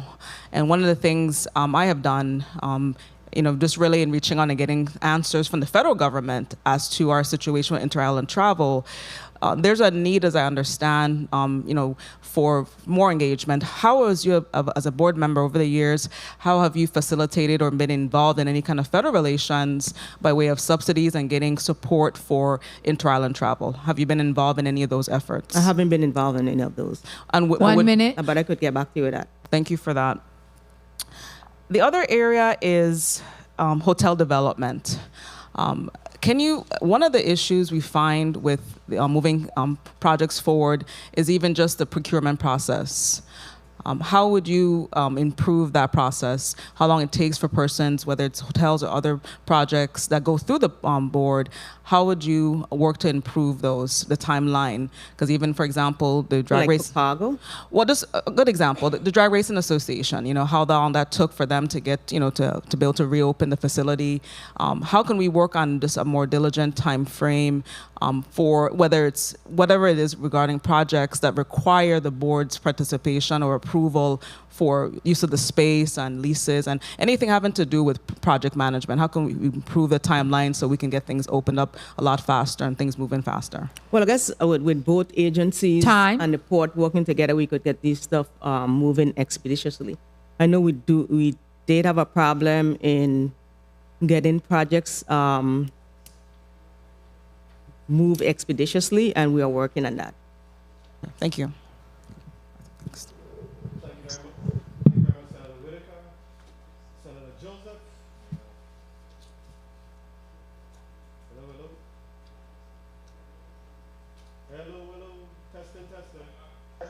Yeah, the mic. Okay, sounds like it's back. Thank you. Senator Joseph, you're recognized for your 3 minutes. Thank you so much, Mr. Chairman. A pleasant good afternoon to you, Ms. Smith. Good afternoon, Senator. It's wonderful to see you. Thank you. Always, you're a fellow Moravian. I'm so sorry. And we know that you have been intricately involved in our community. You just don't stay absent. You become involved, and we see a number of both your private sector, your government sector work, and I really want to applaud you for continue to be faithful to serving our people here in the Virgin Islands with the level of skill and knowledge you have as a public servant, in addition to all the other capacities that you hold and have held over the years. Now, I wanted to focus my question to you this afternoon, on one of your comments in your testimony relative to the Virgin Islands remaining competitive. Recently, I had the opportunity to read an article that was published in the Daily News stating that the BVI is now going to be able, beginning June 2023, to have direct flights from Miami to the BVI. How do you see us being able to, because you're going to be debating all of these, to come up with real solution to that competition, because we have a lot of visitors who use the Virgin Islands as a gateway to go to the BVI. How do you see that affecting the cash flow at the Virgin Islands Port Authority, and for us to be able to retain our competitive edge in the aviation as well as the marine, the air industry? If you could expound on that. But we are moving forward to try to increase more travel to the Virgin Islands by air and also by sea. In regards to American Airlines going to Tortola, yes, it's going to have a great impact on the Virgin Islands. So that's something that the board... Are we looking at additional airlines? That's what I'm saying. Additional flights into the Virgin Islands, we are looking at that. And I know one of my colleagues mentioned air travel from the Virgin Islands, but he was specific to our big sister island, St. Croix. But also we have that same challenge with direct air travel from St. Thomas to our other Eastern Caribbean islands, our brothers and sisters in the other Eastern Caribbean island. How is the board strategically looking at all of those moving, since I know you're absent for 10 months, moving parts, so we could still remain competitive and have the available flights that we need here in the Virgin Islands? Well, the only thing I could say, we are still seeking partnership with these airlines. The last partnership we had was with Frontier. So we are working diligently on getting airlines to come back to the Virgin Islands and do routes to the Caribbean islands. Okay, Mr. Chairman, if I may, I know I went over. Your time was called at least a minute ago, Senator. I just would like to wrap up, if I may, if you Yes, don't. you may. Yes, because you may. it is relevant to the expansion of the Port Authority. Recently, we were in a conversations with the Port Authority, and they have voted, I understand, for the public-private partnerships. How do you see that playing out? Do you have any knowledge on those public-private partnerships that would be able to fast-track a lot of the expansion projects that the Port Authority is planning to do on the air side?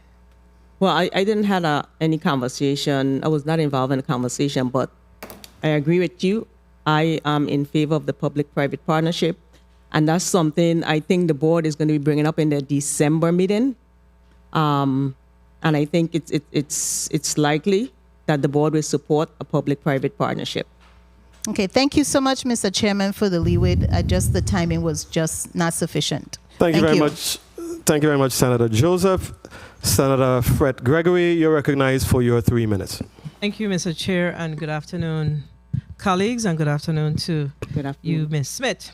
Good afternoon, Senator. I'm going to cut to the chase. So, of course, we know that there's the Biden infrastructure bill that was recently moved through the process. What are the discussions at the Virgin Islands Port Authority around how those funds, or if there's any discussion with the executive branch and the Virgin Islands Port Authority with utilizing those funds to upgrade our airports? Well, Senator, I've been absent for quite a while, so I was not privy to those conversations. Okay, so let's move on. So you're not aware. No. And the reason I asked the I'm aware of the question- Biden stuff, but I'm not aware of any conversation with the board in regards to So that. I asked the question because, you know, the Port Authority is moving full steam, moving forward as public-private partnership. And I don't know that I am in favor of it. I perhaps don't have enough information, but the little information that I got when I worked at the Port Authority, I'm not certain how that public-private partnership will truly benefit that private partner. So can you share with me what is it that the partner will be getting out of this entire deal? Because we are not a what do you call those airports? A commuter airport, if you will. So a commercial. How do we benefit commuter? We're not a commuter airport, so how do we benefit? I don't know. I could get back to you with that answer, Senator. Yeah, because like I said, but you said that you we didn't supported the discuss it, but private partnership. But I'm trying to understand, how does that private partner benefit from us not being a commuter airport? Because usually people who are commuting are the ones that will go doing the shopping and the different things. Because it seems to me that if we put shops in our airports, then we are competing with our small. Already we have the 1 minute. The Crown Bay, we have the Main Street, and we have Havenside, particularly in this district. So I am at a loss as to how we truly will be, how there's truly will be a benefit for that private partner, but that's on them.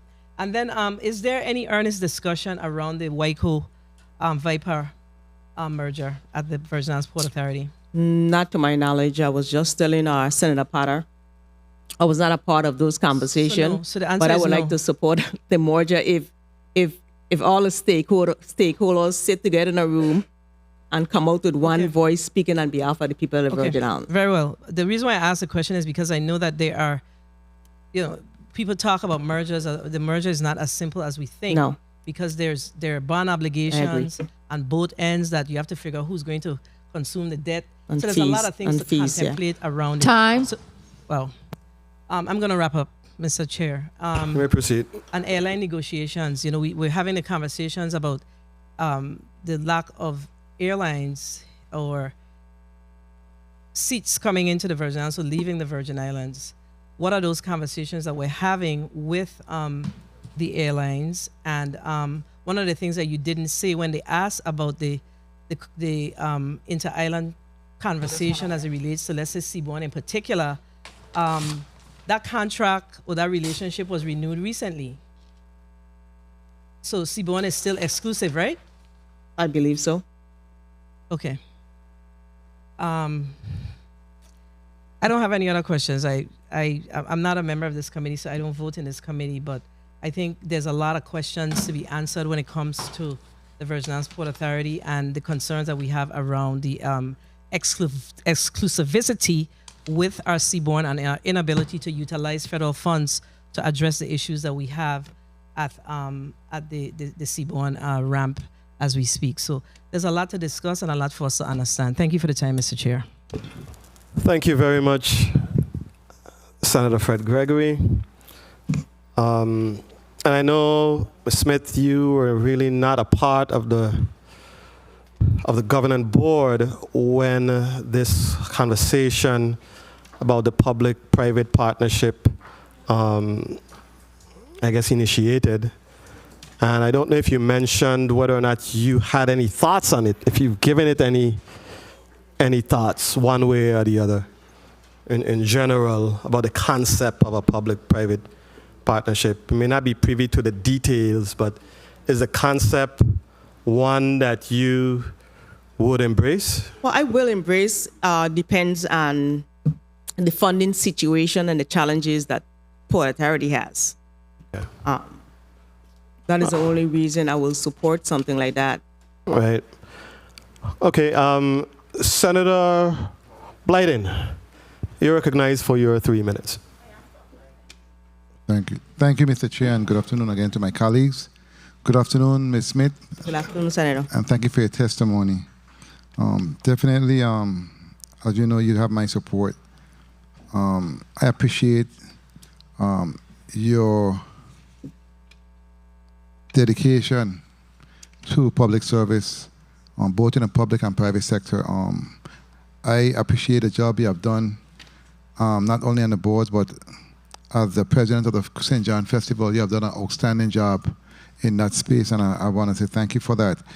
Welcome. In your testimony, you spoke to revenues, and that was one of the challenges of the port.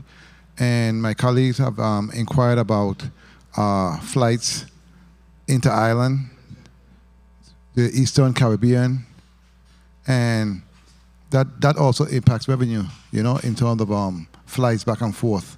But in addition to that, when you're nominated, I want you to inquire on my behalf and speak to the executive director in respect to other airlines that's trying to come into the space. I know I have been speaking with the executive director. We have had several conversations in respect to an airline from the DR who wants to actually relocate here and add that to the portfolio because there's a demand, a real high demand, because most of those individuals do not like to go to Puerto Rico. They want to go directly from here to DR, to Santo Domingo. And they have been meeting, they have high interest.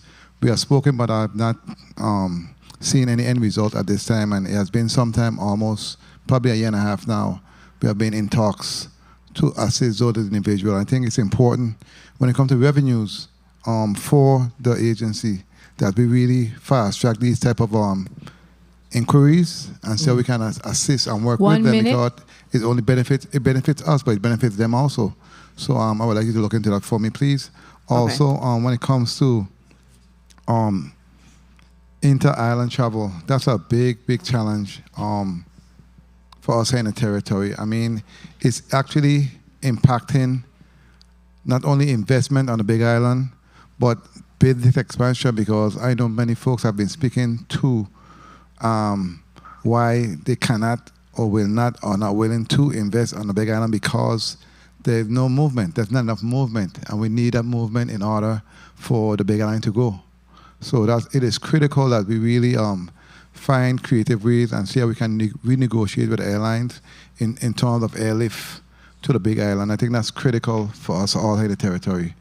Again, I will be supporting your nomination, and thank you so much for your public service. Mr. Chair, I want to thank you so much for the time. Thank you. Thank you. Thank you very much, Senator Blyden. Senator Francis Heiliger, you're recognized for your 3 minutes. Thank you. Good afternoon. How are you, colleagues, testifier, people of the territory? Why do you want to go back on the Port Authority Board? I mean, it's one thing to get nominated, but clearly you're here because you said yes. Why do you want to do it?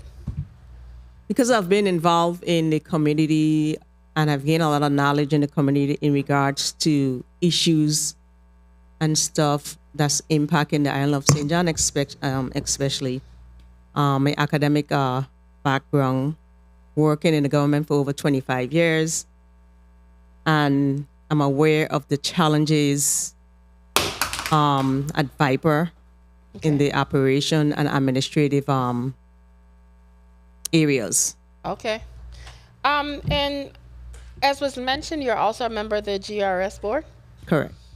Do you think that if you are now back on Port Authority, which is also a very important board here in the territory, what can make me feel secure if I'm going to vote in your favor that you can significantly handle these two positions that are very vital? Well, I've been doing it before, so I think I can handle it. I've been doing them before. Well, doing it before and doing I don't see anything is going to impact Mm-hmm. one from the other. So it's just one is a fiduciary responsibility. The other one is working on behalf of the Port Authority, make sure that we develop the infrastructures, we make sure we facilitate travel, we provide safe and modern seaports and ports for people. So I think they're not the same. I don't think it will be hectic the reason why I asked doing the question both of them. is because I am one of those people that I am 100% in support of people serving, but I also want to make sure that certain positions that you might be on multiple boards, and can you give your all and your best so that we could get the very best out of these boards on behalf of the people? I think so. Okay, well, thank you.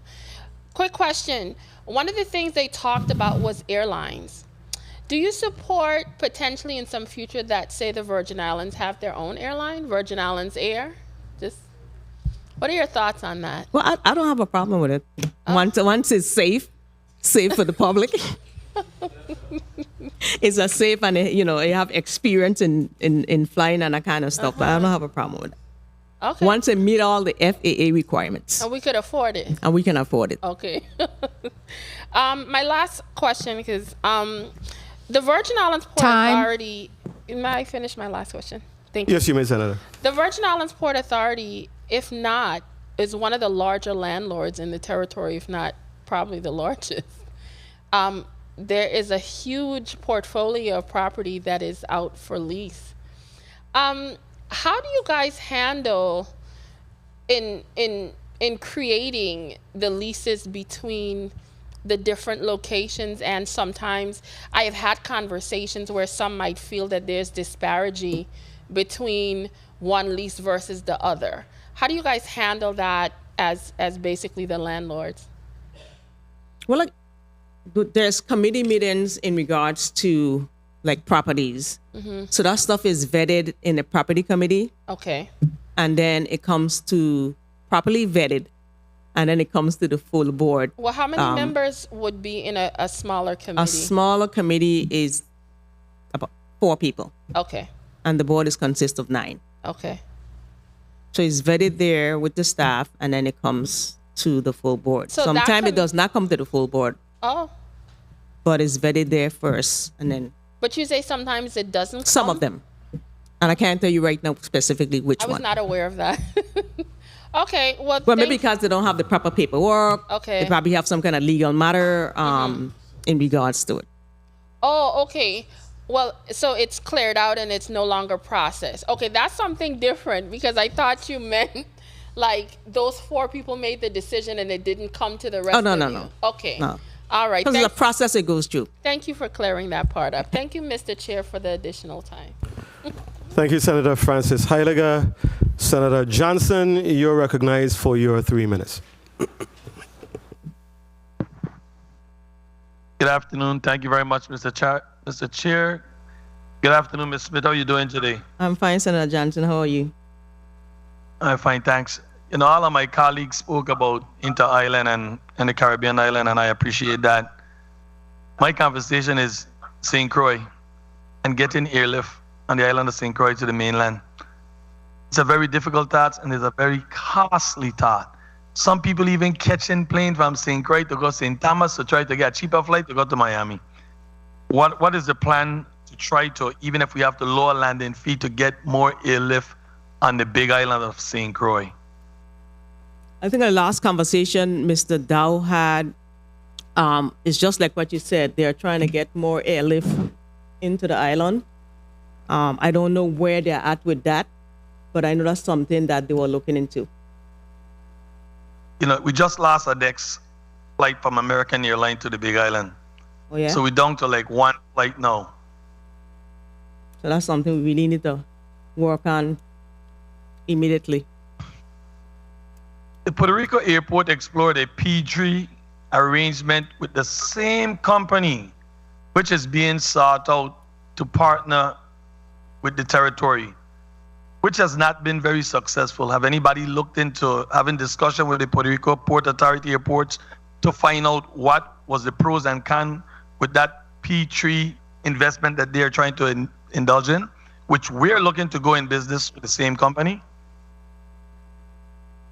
I really can't speak to that because I wasn't a part of that conversation, but Mr. Dow did mention about the P3, and I think they're going to be bringing it up in the meeting next week.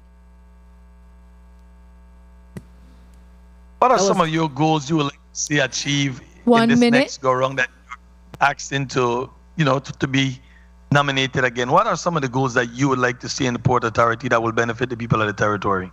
Well, some of the goals is to make sure that both ports the seaport and the airports. They meet the federal requirements, execute the projects on a timely fashion, because you know there are sometimes a wait period for projects. Continue to develop the partnership with the cruise line and airline as well.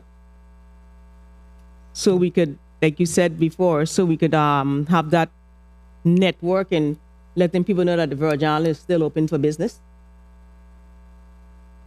And make sure that all of our ports are safe and modern for the public. So as we speak here, you have no idea about how many companies was, made contact with for this P3 arrangement. You don't know? No, I don't know information on anything. that? I just spoke to Mr. Dow briefly about that, and he mentioned that to me yesterday. Thank you very much, Mr. Chair. I have no further question. Thank you very much, Senator Johnson. I wanted to ask you, Ms. Smith, what, in your view, what skill set do you bring to the table that makes you an asset to the organization? Well, I think working with the community and finding out, what their issues and stuff like that. Like I said, working in the government for the last 25 years, know the ins and outs. Working for Port Authority for the last, 2.5 years, know the challenges and stuff like that. I think I could contribute a little bit further. It's still a long process, which I agree. I think that's it. Okay, what would you say, and you've served on the board for a little while, what would you say was the greatest accomplishment of the board while you served?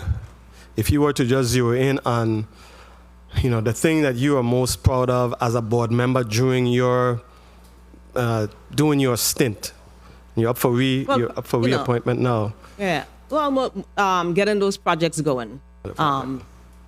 That is the main thing. The main priority of Viper is to develop the ports infrastructure. So that's a priority to me. The objective will be to provide travel and have safe and modern ports. Mm-hmm. So that is the biggest thing that I've seen, and I think that is the way that Viper needs to go to provide those services. I traveled recently to the mainland, and I noticed at the time of my departure, I noticed the main food vendor there at the airport. The line was literally backing, sort of wrapping around the corner at the airport. And I was wondering if the Port Authority has given any thoughts to recruiting other viable food entities there to alleviate the stress and strain of just having to deal with one food vendor inside the airport. Inside the airport. So yes, we did hire. We did lease actually one other vendor at the airport. Okay. So it's 2, but I think we're supposed to end up with 4 vendors, but the space is the problem. Okay. But we do have 2 now. Okay, and they have an offering of similar. I think it's similar. It's similar, and it's kind of steep. The price is kind of steep. Kind of steep. Yeah. Okay. All right. Thank you very much, Ms. Smith. I believe, colleagues, we have exhausted this round of questioning right now with Ms. Leona Smith for the Port Authority Governing Board. At this time, do I hear a motion?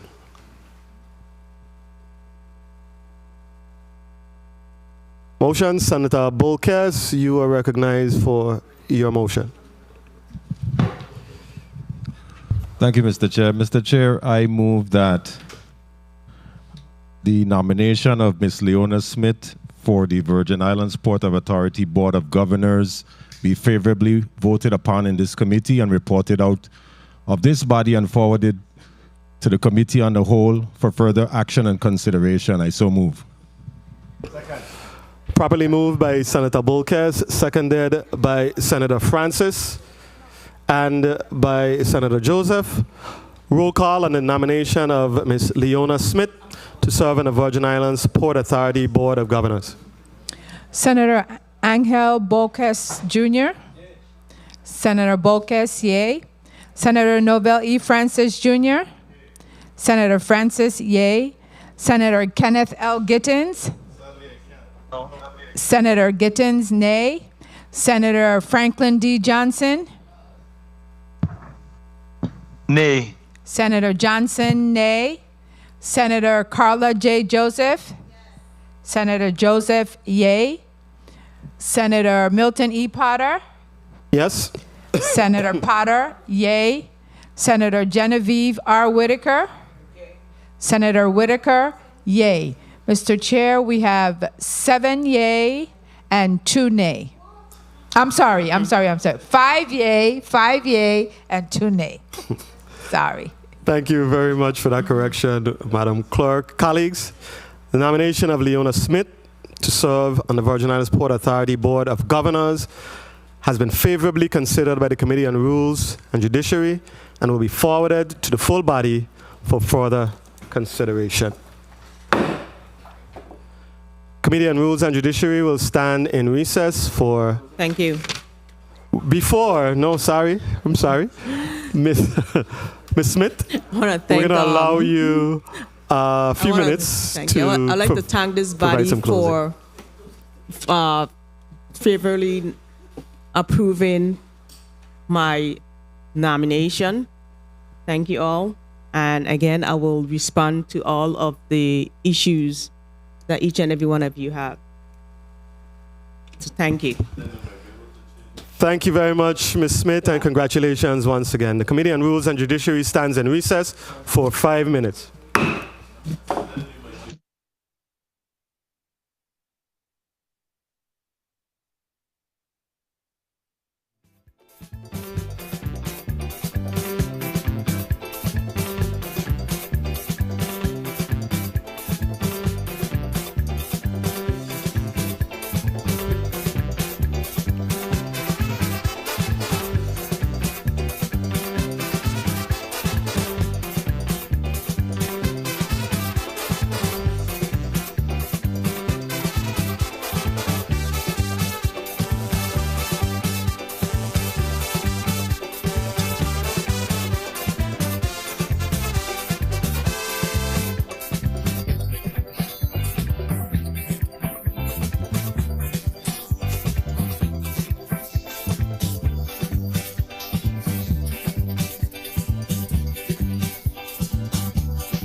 Committee on Rules and Judiciary is back on the record. Madam Clerk, can you please read Block 4 into the record?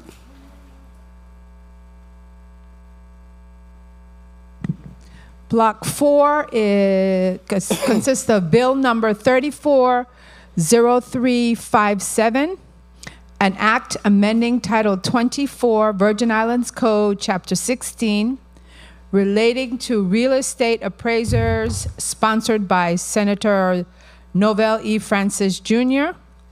Invited testifiers, H. Natalie Hodge, Assistant Commissioner, VI Department of Licensing and Consumer Affairs, and Elisa Rock Runyon, Chairperson, VI Board of Real Estate Appraisers. This concludes Block 4, Mr. Chair. Thank you very much, Madam Clerk. Colleagues, we have two invited testifiers before us. We have Ms. Natalie Hodge, Assistant Commissioner, Department of Licensing and Consumer Affairs, as well as Ms. Alicia Rock Runyon, who's the chair of the Virgin Islands Board of Real Estate Appraisers. We also have two additional individuals here before us. I'd like them to put their names on the record for us.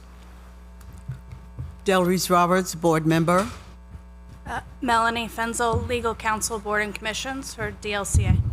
Thank you very much and welcome all. We will begin with the testimony of sorry about that. It's been a long day, Senator. Senator Francis, please proceed with your introduction as the author of the bill.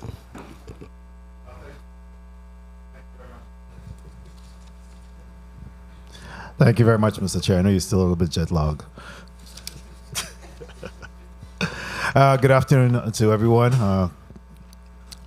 Bill number 34-0357, an act amending Title 27 Virgin Islands Code, Chapter 16, relating to the real estate appraisal. Bill number 34-0357 is a very straightforward measure to bring the regulatory structure for the territory's real estate appraisals into compliance with federal standards. This bill comes at the request of the Department of Licensing and Consumer Affairs, which is seeking to avoid being non-compliant during the next appraisal subcommittee scheduled for December 2022. To offer some perspective, during 2014 compliance review of the appraisals regulatory program, DLCA was found to have 5 areas of non-compliance. By January of 2016, follow-up review, the agency had improved on 2 of the 5 areas of non-compliance, and now Bill number 34-0357 and the amendment, which I will be offering at the appropriate time, addresses the remainder of these concerns and is expected to bring the territory into full compliance during the upcoming review. I ask for my colleagues' support on this a piece of legislation, as well as the amendment that will be offered at the appropriate time. And we do have some testifiers here today. Of course, we have the representative from DLCA, the Assistant Commissioner, as well as the Chairperson of the Board of Virgin Islands Board and Real Estate Appraisal, Ms. Runyon, that will be offering testimony as well. Again, I want to ask for my colleagues' support on this legislation. Thank you very much, Mr. Chair. Thank you very much, Senator Francis. Assistant Commissioner Natalie Hodge, you may now proceed with your testimony. Good afternoon, Honorable Senator Milton Potter,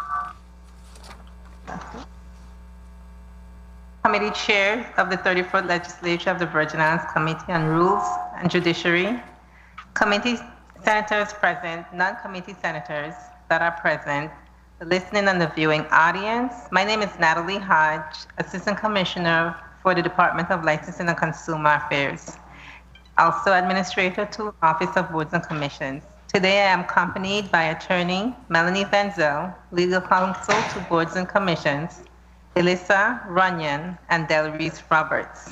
Both are members of the Virgin Islands Real Estate Board, Real Estate Appraisers Board. Thank you for providing DLCA with the opportunity to testify before the 34th Legislature on an act amending Title 27, Virgin Islands Code, Chapter 16, relating to updating sections by adding new definitions, qualification requirements, removing the prohibition on eligibility for federally related loan transactions, and expanding the board's powers and responsibilities regarding the investigations. DLCA fully support these amendments as they will cause the Virgin Islands to become compliant with Title 11 of the Financial Institutions Reform, Recovery, and Enforcement Act of 1989 as amended. Elissa Runyon, Chairwoman of the Virgin Islands Board of Real Estate Appraisers, will provide additional testimony on the proposed amendments. I thank you for the opportunity to comment on these amendments, and we stand ready to answer your questions this body may have. Thank you very much, Ms. Hodge. Colleagues, we will move forward with Ms. Runyon. You may proceed with your testimony. Good day, Honorable Senator Milton. Can you hear me? I can. Senator Milton E. Potter, Committee Chair of the 34th Legislature of the Virgin Islands Committee on Rules and Judiciary. Committee senators present and non-committee senators present and listening and viewing audience. My name is Elissa Runyon. I am Chair of the Virgin Islands Board of Real Estate Appraisers, the board. Today, I'm accompanied by Del Reese Roberts, a board member, and Melanie Bizzell, legal counsel. Thank you for providing the board with the opportunity to testify before you on Act amending Title 27 VI Code, Chapter 16, relating to the updating of sections by adding new definitions, new qualification requirements, removing the prohibitions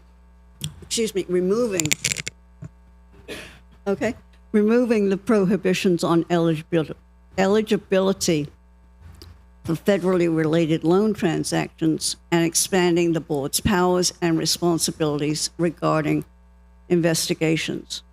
The Appraisal Subcommittee, ASC, of the Federal Financial Institution Examining Council conducted an ASC compliance review of the Virgin Islands Appraisers Regulatory Program in November 2014 to determine the program's compliance with Title 11 of the Federal Institutions Reform and Enforcement Act of 1989, as amended.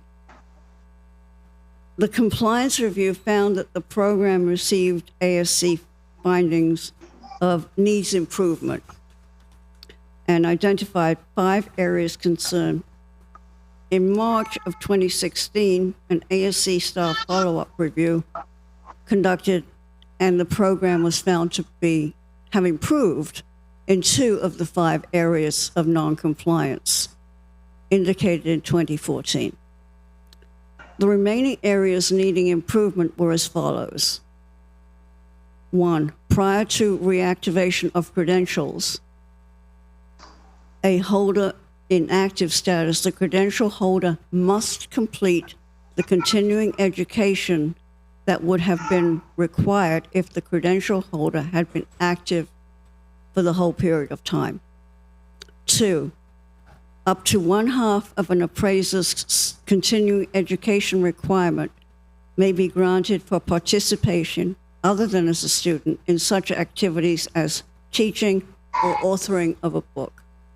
3, complying with Title 11, which requires a reciprocal credential to be issued when an applicant holds a valid credential from a state whose program follows Title 11 and whose credentialing requirements meet or exceed requirements of the state where the applicant is made. Based on guidelines provided by the ASC, these amendments will cause the Virgin Islands to become compliant with Title 11 of the Federal Institutes Reform, Recovery, and Enforcement Act of 1989 as amended. Thank you for your time, and we look forward to your comments and questions. Thank you very much, Ms. Runyon, for your testimony. Does that conclude the testimonies that will be presented formally today? Okay, thank you very much.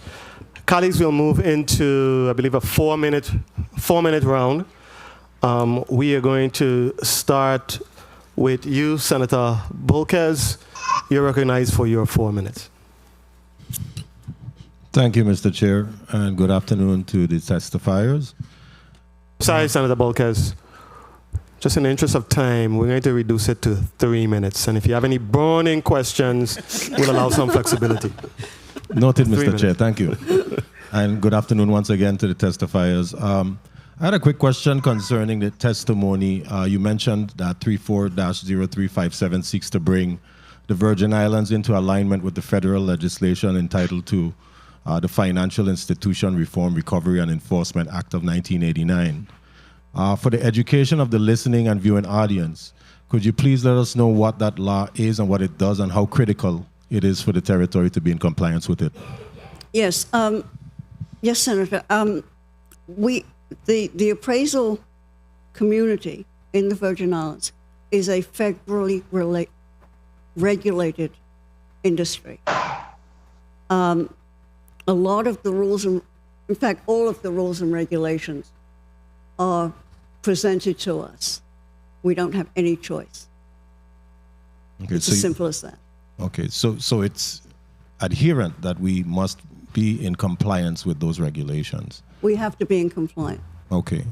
And you also, for instance, let me ask, how many states do you know are in compliance with Title 11? I believe all 50. All of them. All 50? I believe so. And territories. She can speak if you may speak. Oh, if pardon. Go. Hi. I believe all 50. Oh, all right. Melanie Fenza, legal counsel for boards and commissions. I believe all 50 states and Puerto Rico and U.S. Virgin Islands are in compliance with Title 11. It's required for all federally related transactions for anything banks that are FDIC, and so unless you have local banks that are dealing with all of your real estate transactions, it's required by any federally regulated bank. Okay, noted. And this measure will obviously bring us into compliance with that mandate as well. So I'd like to give kudos and to the bill sponsor and look forward to voting in the affirmative when the time comes. Mr. Chair, thank you for the time. Thank you. Thank you very much, Senator Bolkes. Next in the lineup is Senator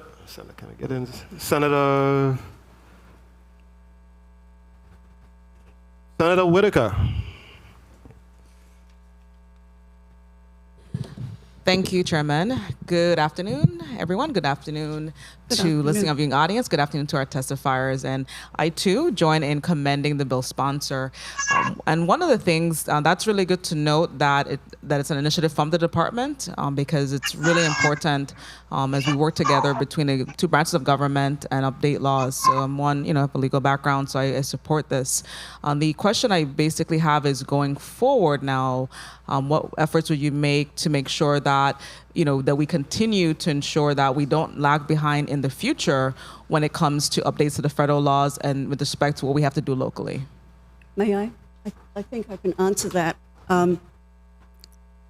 Our law is, the bill as it is amended is pretty broad.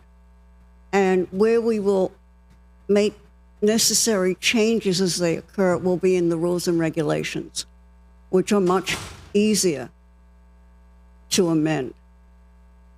Thank you for that. So I think that will take care of the issue. And obviously every now and again we're going to have to come in and go through the law page by page, clause by clause, and make changes as necessary. One of the things that I continue to work on and to try to really encourage as I engage many boards is that communication. Certainly as senators, we're not able to attend every single board meeting. I do my very best with me and my staff in terms of different boards. How would you guys work to make sure the public is aware of board relations, of these types of changes? How would you really raise the level of information coming out from your board with respect to how this will impact the community?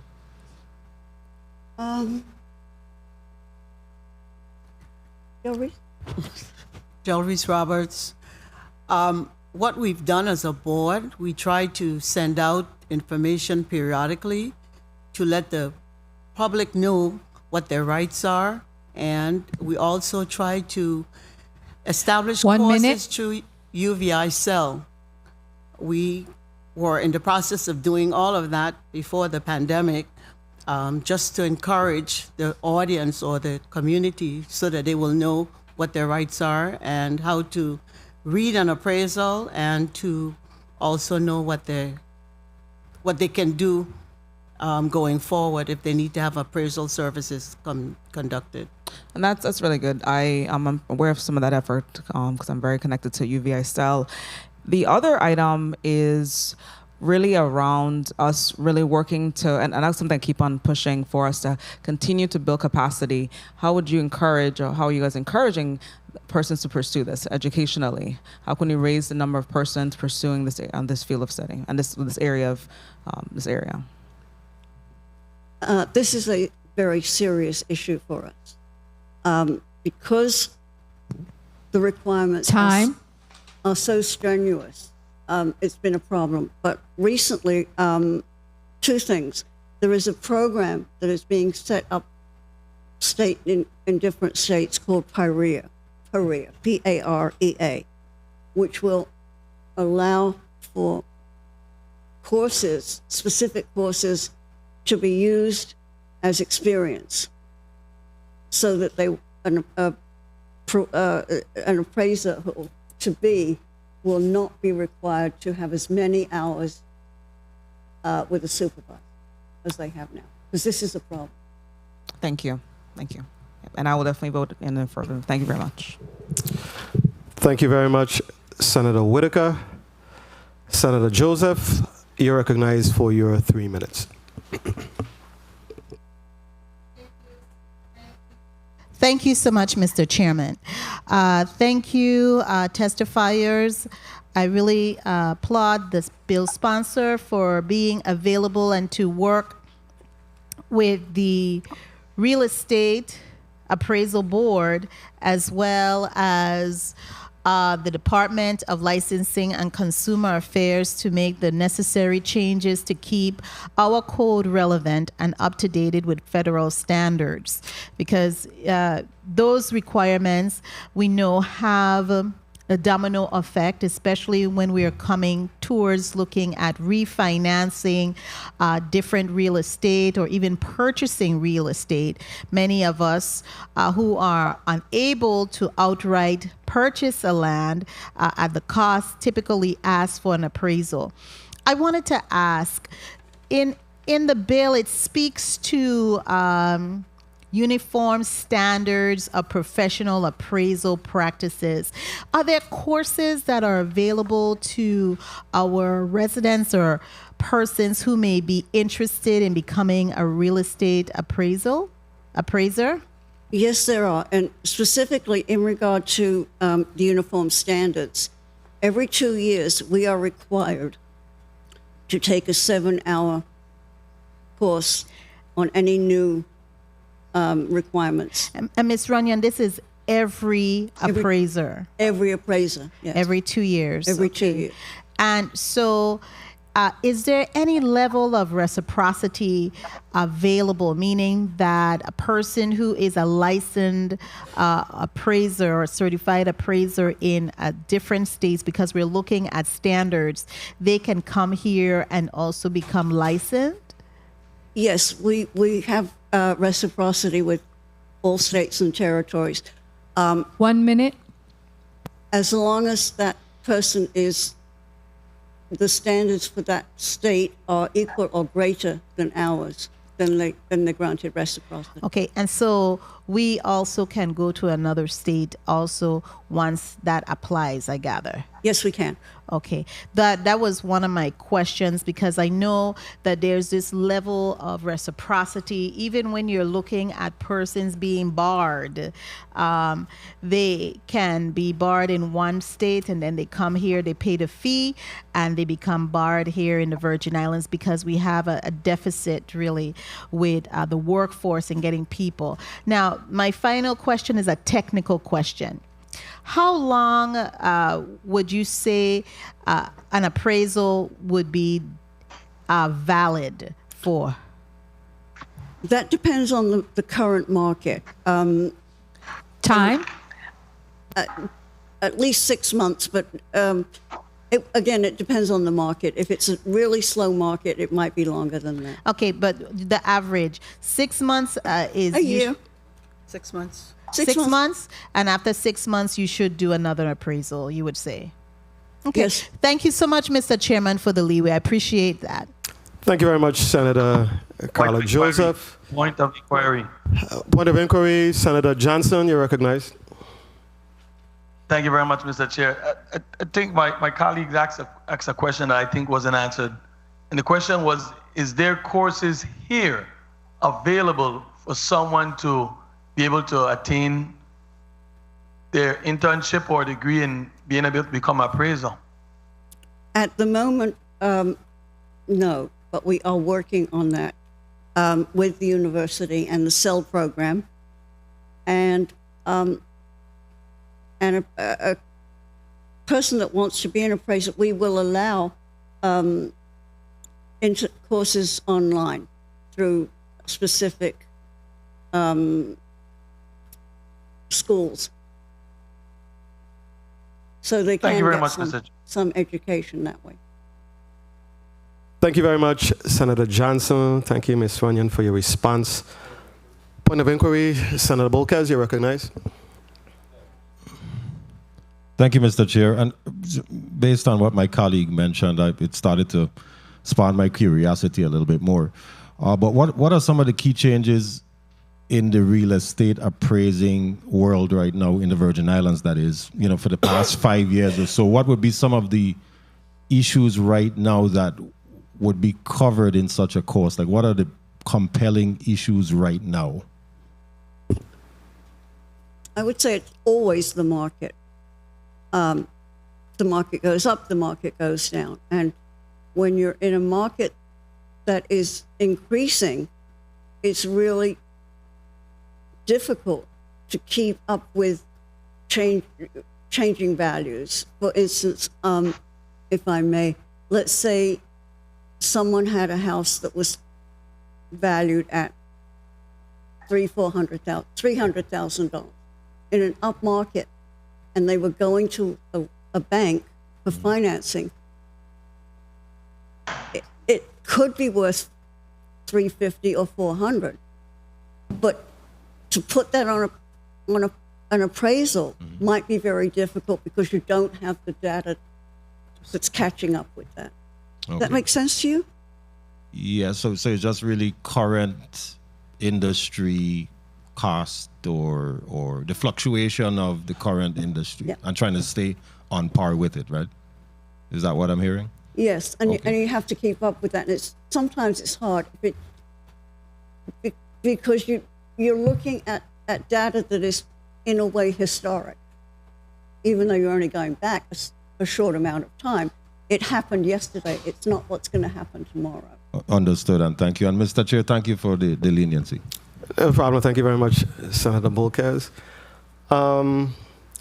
Without question, I think it's a no-brainer. This legislation is a no-brainer since you made it clear that we're regulated here locally by federally regulated. The appraisal industry is. And in order for us to be in compliance, in federal compliance, we're required to make these adjustments to our local code. And I am even more comfortable in that this matter was initiated by the board as well as the DLCA. But just out of just for my edification, how many real estate appraisers do we have territory-wide? Would you have that? How many licensed, official? Natalie. My immediate answer is not enough. Ms. Hodge, I'm forgetting you. I'm forgetting that you're over on St. Croix. So they're saying that you may be equipped to more quickly answer this question. That is true. Currently, we have 33 real estate appraisers in the territory. Do we have sufficient real estate appraisers to meet the demand in the territory, in your opinion? And that's for Ms. Hodge as well as Ms. Runyon and her team. No. I don't need more. So. Right.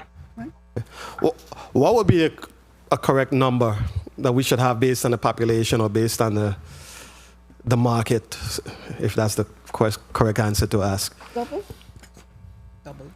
Double. Well, I can say, if I may, Senator Potter. Yes, you may proceed. At one point in time, just about 3 years ago, in 2019, we had 45 real estate appraisers, and from 2019 to now, we've lost some, and we're now down to 33. I think, in my opinion, at least 60. Okay, so double. So, are we? I'm sensing that there may not be an awareness in the community as far as just even young people or individuals who may be aware, who may be interested in getting involved in a potentially lucrative career opportunity that doesn't necessarily require you going to school for 4 years. It's a potential opportunity I'm seeing for young people. Is there recognition from the board in that regard? And is there something that the board can possibly do to begin to address the issue? Well, one of the things, Senator, and I think Ms. Roberts will agree with me, quite frequently, I will get a phone call from someone who is interested in becoming an appraiser. And we have a nice chat, and I go a little bit over what it is, and then I say, well, I'll send you the requirements of what it will take. I send it to them, and I never hear from them again. So are the requirements so daunting? Can you just give me a general idea as to what the requirements might be? Oh, I'm sorry. Yes. Can you give me a general idea as to what the requirements might be to become an entry-level real estate appraiser in the Virgin Islands? Okay. Well, you need for residential certification, you need a 2-year college degree. You need Courses. 5 courses, I believe, in specific real estate appraisal practices. Then you need probably at least 2 years Experience.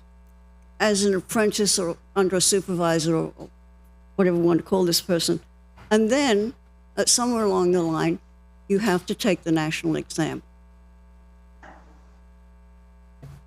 So it's not just, it used to be, I'm an appraiser because I say so. Those days are way gone. Thank you very much for your responses. Colleagues, Senator Johnson, you had a point of information. I'm sorry, I took your point of information as your testimony, but you may proceed with your 3 minutes, Senator Johnson.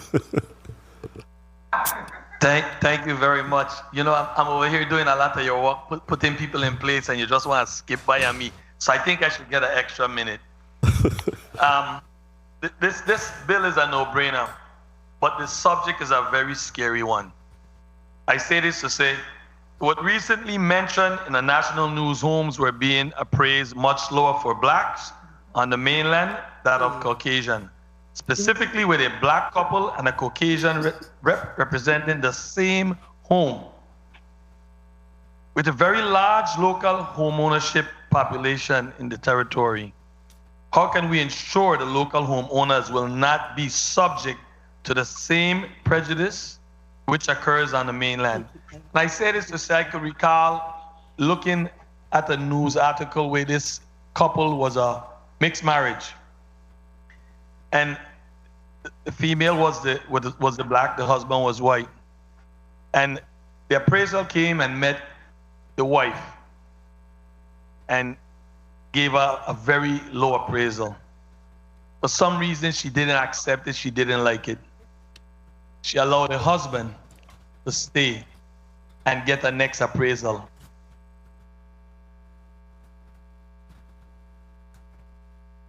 He's gone. We're not hearing you, Senator Johnson. I don't know if you're hearing us. And if we don't start preparing our children to start to get into this market, we're going to end up in the same position that's happening on the mainland. It's more serious than we think it is. It sounds very simple, 33 appraisals, and it is that. But it's very serious. So what can be done to assure that the local homeowners does not go through this same problem that's happening on the mainland?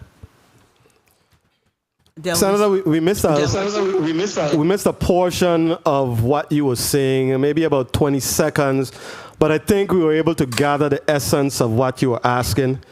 So I'm going to ask the testifiers to respond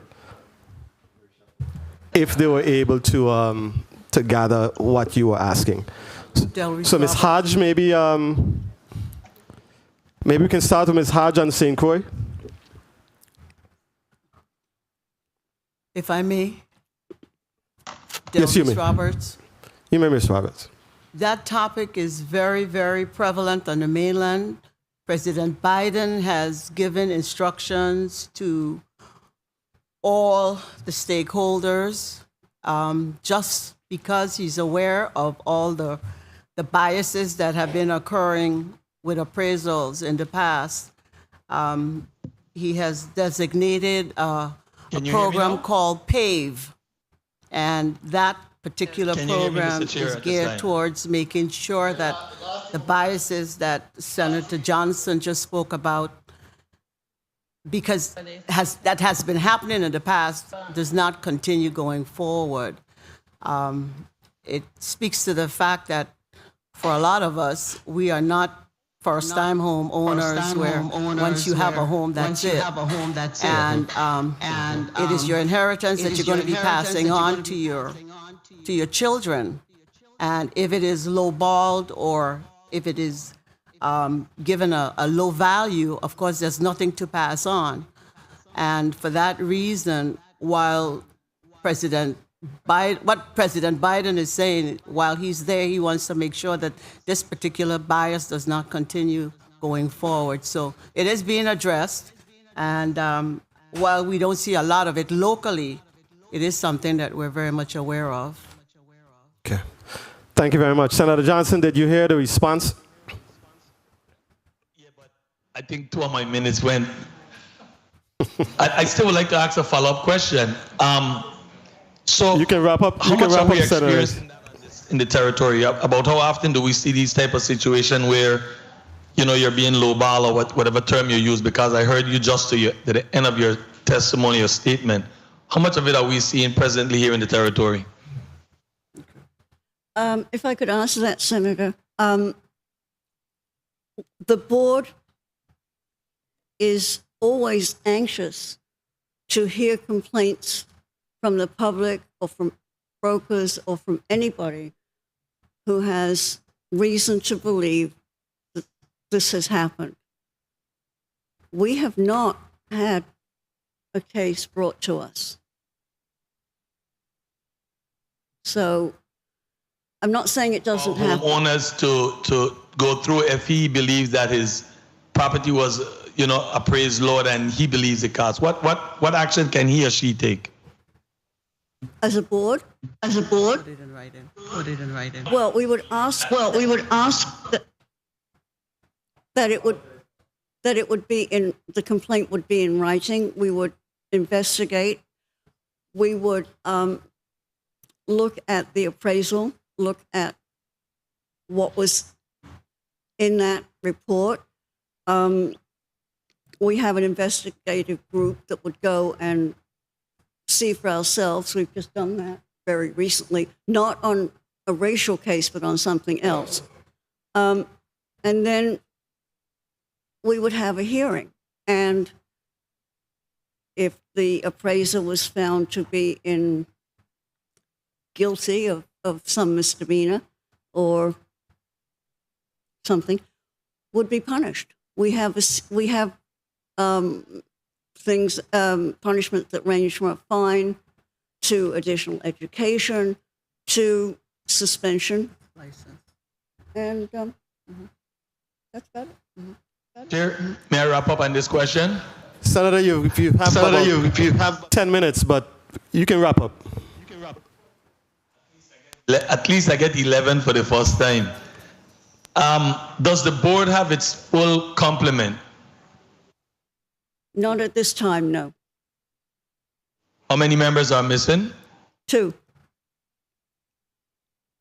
2 out of, what's the total number? 7. So you have 5? We have 5. Thank you, Mr. Chair. Thank you, Senator. I think we've exhausted. Before I entertain a motion, I'd like to ask. Yes, but I'd like to ask a question. Then you go, Senator Francis. Do you have to be a broker or real estate agent in order to be eligible to take the next step to be an appraiser? Or can you don't? Okay. No. Okay. I mean, actually, we were talking about this a little earlier. Someone that's coming from the brokerage side has some knowledge that's good. They know where an estate is. And you don't have to teach them how to get to Fortuna or Cruz Bay. But there is no movement. Gotcha. Thank you very much, Ms. Runyon. Bill's sponsor, Senator Francis, you're recognized for your 3 minutes. Thank you very much, Mr. Chair. And real quickly, while I appreciate all of the comments that have been put on record thus far, I just want to say that my office took a personal stake in this matter because, again, as we continue to have this discussion in respect to home ownership, we saw that there were some voids and challenges individuals were experiencing when it came to appraisals for the banks, getting them done in a timely fashion, as well as surveyors and even titling.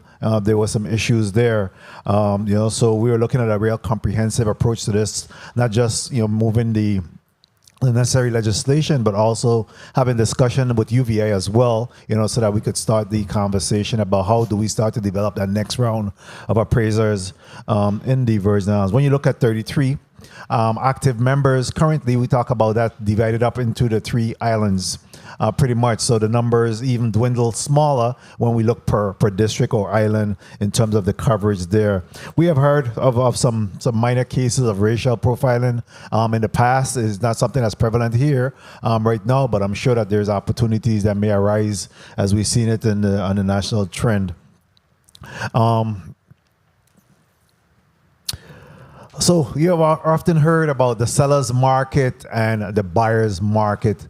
Can any one of you kind of just discuss briefly for the public that's listening, because we spoke about market trends. Can you just talk about how the buyer's market is impacted or the seller's market is impacted? Me? Okay. Okay, buyer's market is when prices are low, when the market's in a decline or slow. And what happens to the appraisal at that time? Well, this was what we were discussing, that, if you have, let's say, for instance, that someone is looking to buy a house at $300,000. 1 minute. If the market is declining, I'm going to be looking at sales from anywhere up to 6 months to a year prior. So they would have been higher. So I'm going to have to figure out what kind of an adjustment downward I'm going to make Okay. to the price that's being paid, as opposed to the price it might have been paid 6 months ago.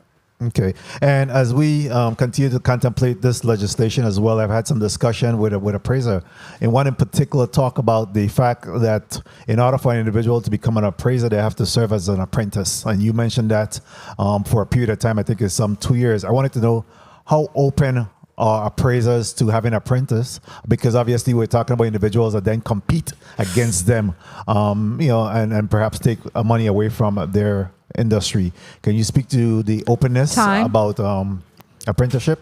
You want to talk about it? Del Reese Roberts. That is really a problem.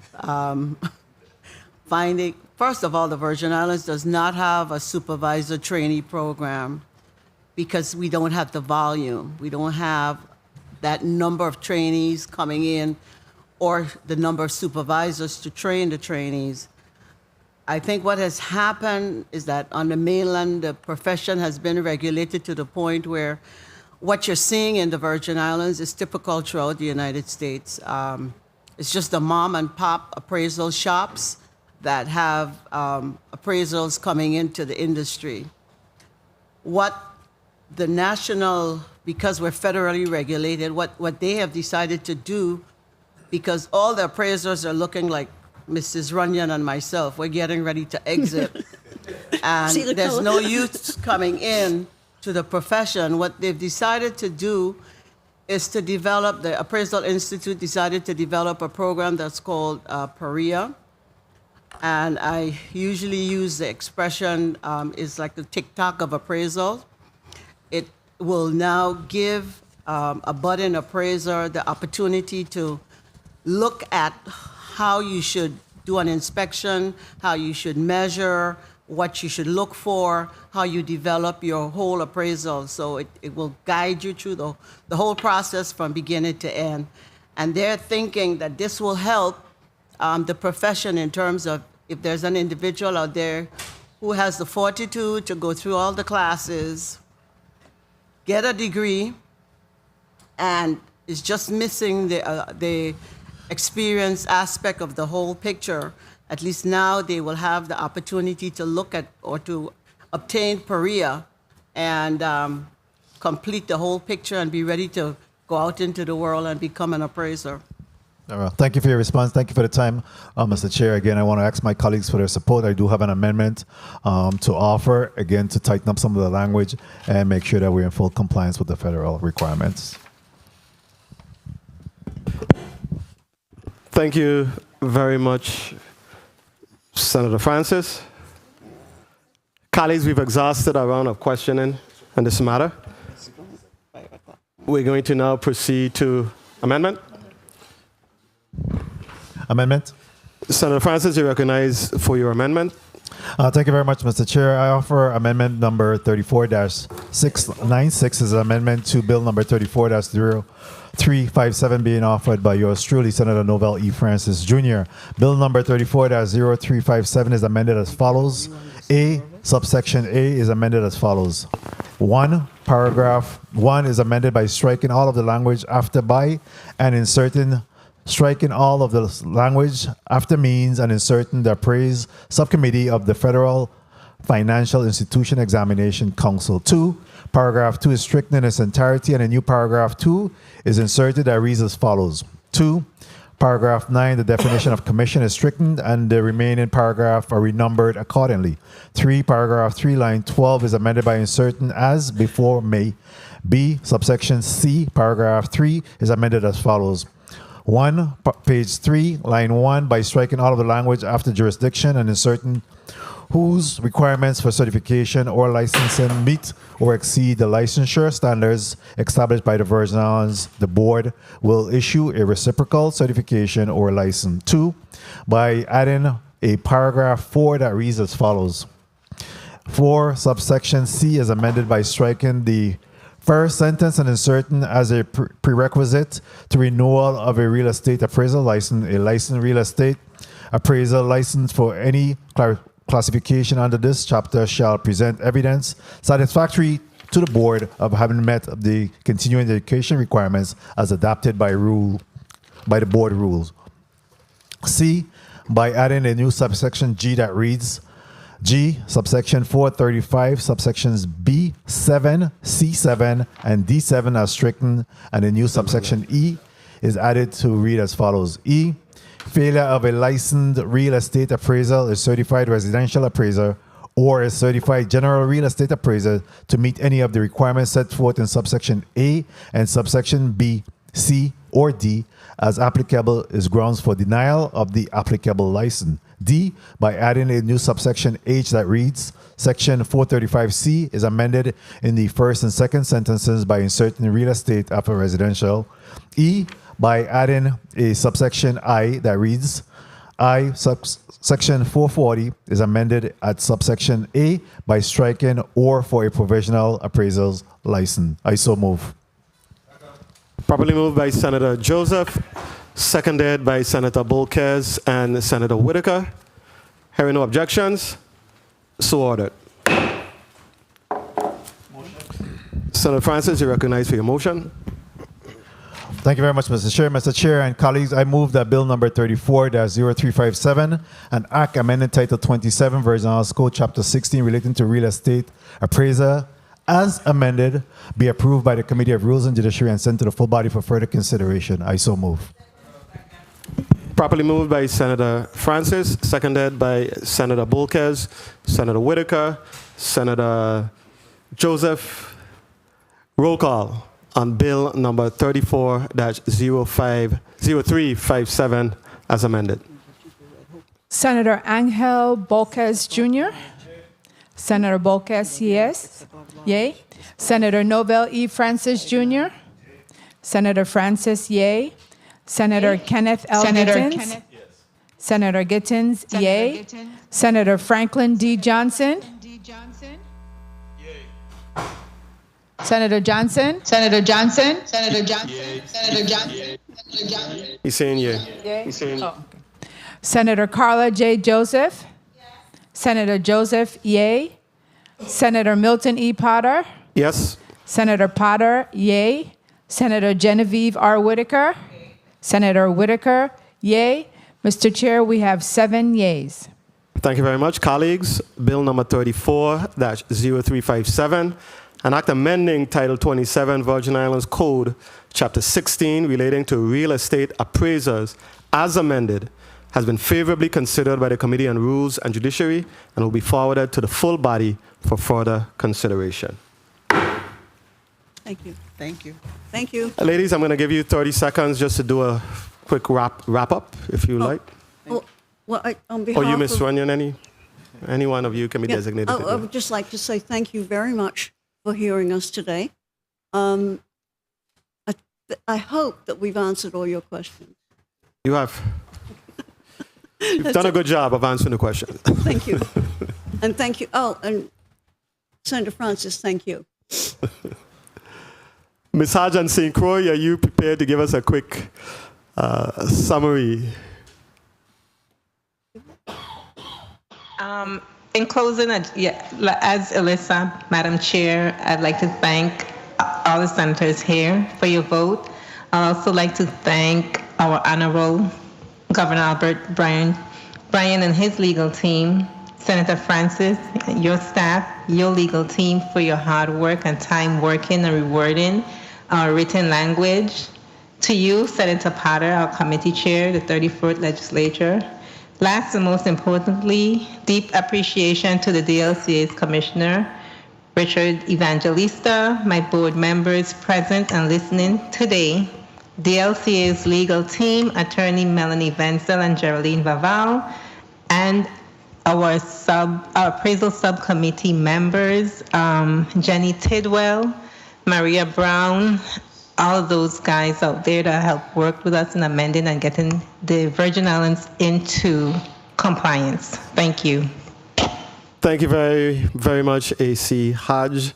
It's amazing, just about every testifier that we've had before us today have been 100% women today. Women are really running things here in the Virgin Islands. It's not a bad thing at all, not a bad thing at all. Committee on Rules and Judiciary stands in recess for 2 minutes. Thank you very much, ladies. Yes, you did.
Christmas coming, New Year coming. So mama beg you, Johnny, get Christmas coming. Mama beg you, Johnny, get New Year coming. And if you want to be merry, drink guava berry. And when you get in the jitters, drink crucian bitters.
Committee on Rules and Judiciary is back on the record. Before we go into the reading of the agenda, if you will recall, the committee voted to hold Bill number 34-0343 in committee, and that was the only item in block number 6. So I'm going to ask Madam Clerk for you to read the agenda in block number 7.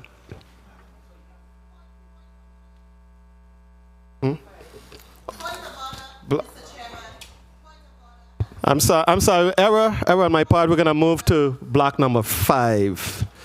Block number 5 first. Senator Joseph, you're recognized for your point of order. Thank you so much, Mr. Chairman. You addressed quickly my point of order. Thank you. Thank you, Senator Joseph. Madam Clerk, can you please proceed with reading the agenda in block number 5? Block number 5 consists of Bill number 34-0376, an act posthumously honoring and commending Valmy Thomas for his contributions to the Virgin Islands community and for renaming Soboker Lane and West Lane in his memory, making a $15,000 appropriation and for other related purposes, sponsored by Senator Kurt A. Violet. Invited testifiers, Charles Farrell, citizen, and Tadia Todman, citizen. Also in Block 5 is Bill number 34-0380, a resolution honoring and commending Michelle Micah Leon Smith for her outstanding performance in track and field and her contributions to the Virgin Islands community as a sports ambassador, sponsored by Senator Kurt A. Violet.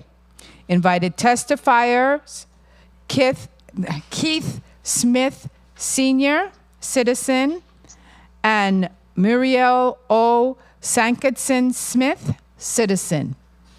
This concludes the reading of Block 5, Mr. Chair. Thank you so much, Madam Clerk. Who speaks to Bill number 34-0376?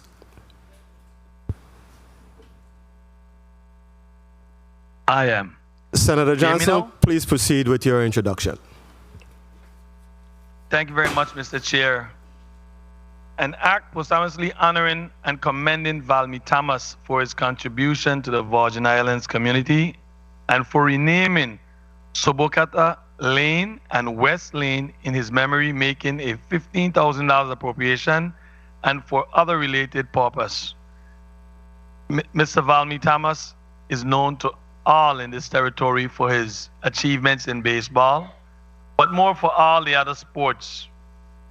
At one time, Mr. Valmy Thomas was the person who ran the racetrack. At one time, he also did some boxing in the territory, bringing in boxing in the arena. At one time, he also promoted. So Mr. Valmy Thomas was a well contributing members of this society. And it's, give me honor to sit in here today for my colleague and be able to present this bill for him. At the appropriate time, I'll be doing some amendments and moving this measure. Thank you very much, Mr. Chair. Thank you very much, Senator Johnson. Who speaks to Bill number 34-0380? I am. You may proceed, Senator Johnson, with your introduction. Thank you very much. I'm doing a lot of pinch hitting today, but it's a pleasure to do just that. Bill number 34-0380, resolution honoring and commending Michelle Micah Leon Smith for her outstanding performance in track and field and her contribution to the Virgin Islands community as a sports ambassador, and an ambassador she is. Anyone that saw the film and just looking at her performance, it was like a professional against amateur. And that's the best way I can say it, because that's what I saw when I look on the TV. I was in establishment and looking at it, and I like, who is this young lady running like a deer? I mean, she represented the Virgin Islands with all what she had. And today you'll be hearing from her family members who are going to do some testimony and speak a little bit more about her. And it's an honor again to sit in here for Senator Valle and this bill and make sure that we move this measure forward. Thank you very much, Mr. Chair. Thank you very much, Senator Johnson. Colleagues, we have, I believe, 2 testifiers in this block. I think we have 4 invited testifiers in this block. Charles Farrell, Tadia Todman for Bill number 34-0376. And we have the Smiths, Keith Smith Sr. and Medea O. Sankat Singh Smith for Bill number 34-0380. We will begin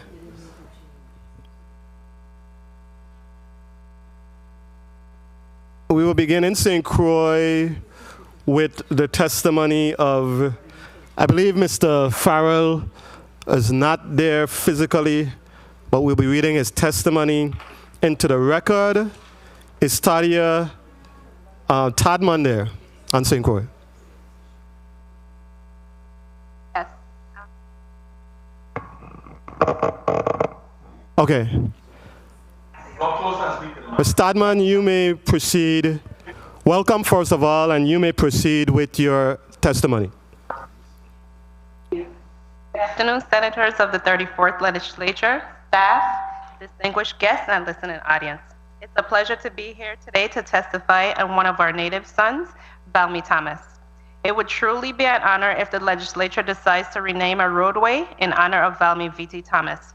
When we speak about Daddy, as he's affectionately known in the family, we never speak about him in the past tense because he lives on in all of us. My name is Tadia Todman, one of Valmy V.T. Thomas's granddaughters. I didn't realize growing up what a powerful and fierce man he was. He was just my grandfather that didn't speak much, but he was always tinkering with something in his office at the back of the shop.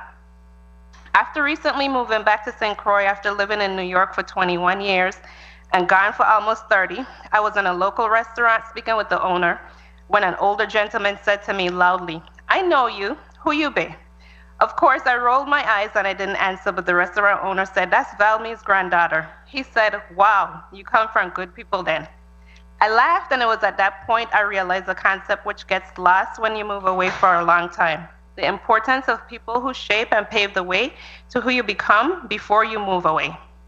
Daddy never backed down from anyone or anything. I see that in myself, my daughter and my son, my brother, my sister, my cousins, my aunts, and my uncles. We are always proud to tell people that our grandfather played in the major leagues and how much he loved all sports. We also knew his other love, which was for the Virgin Islands.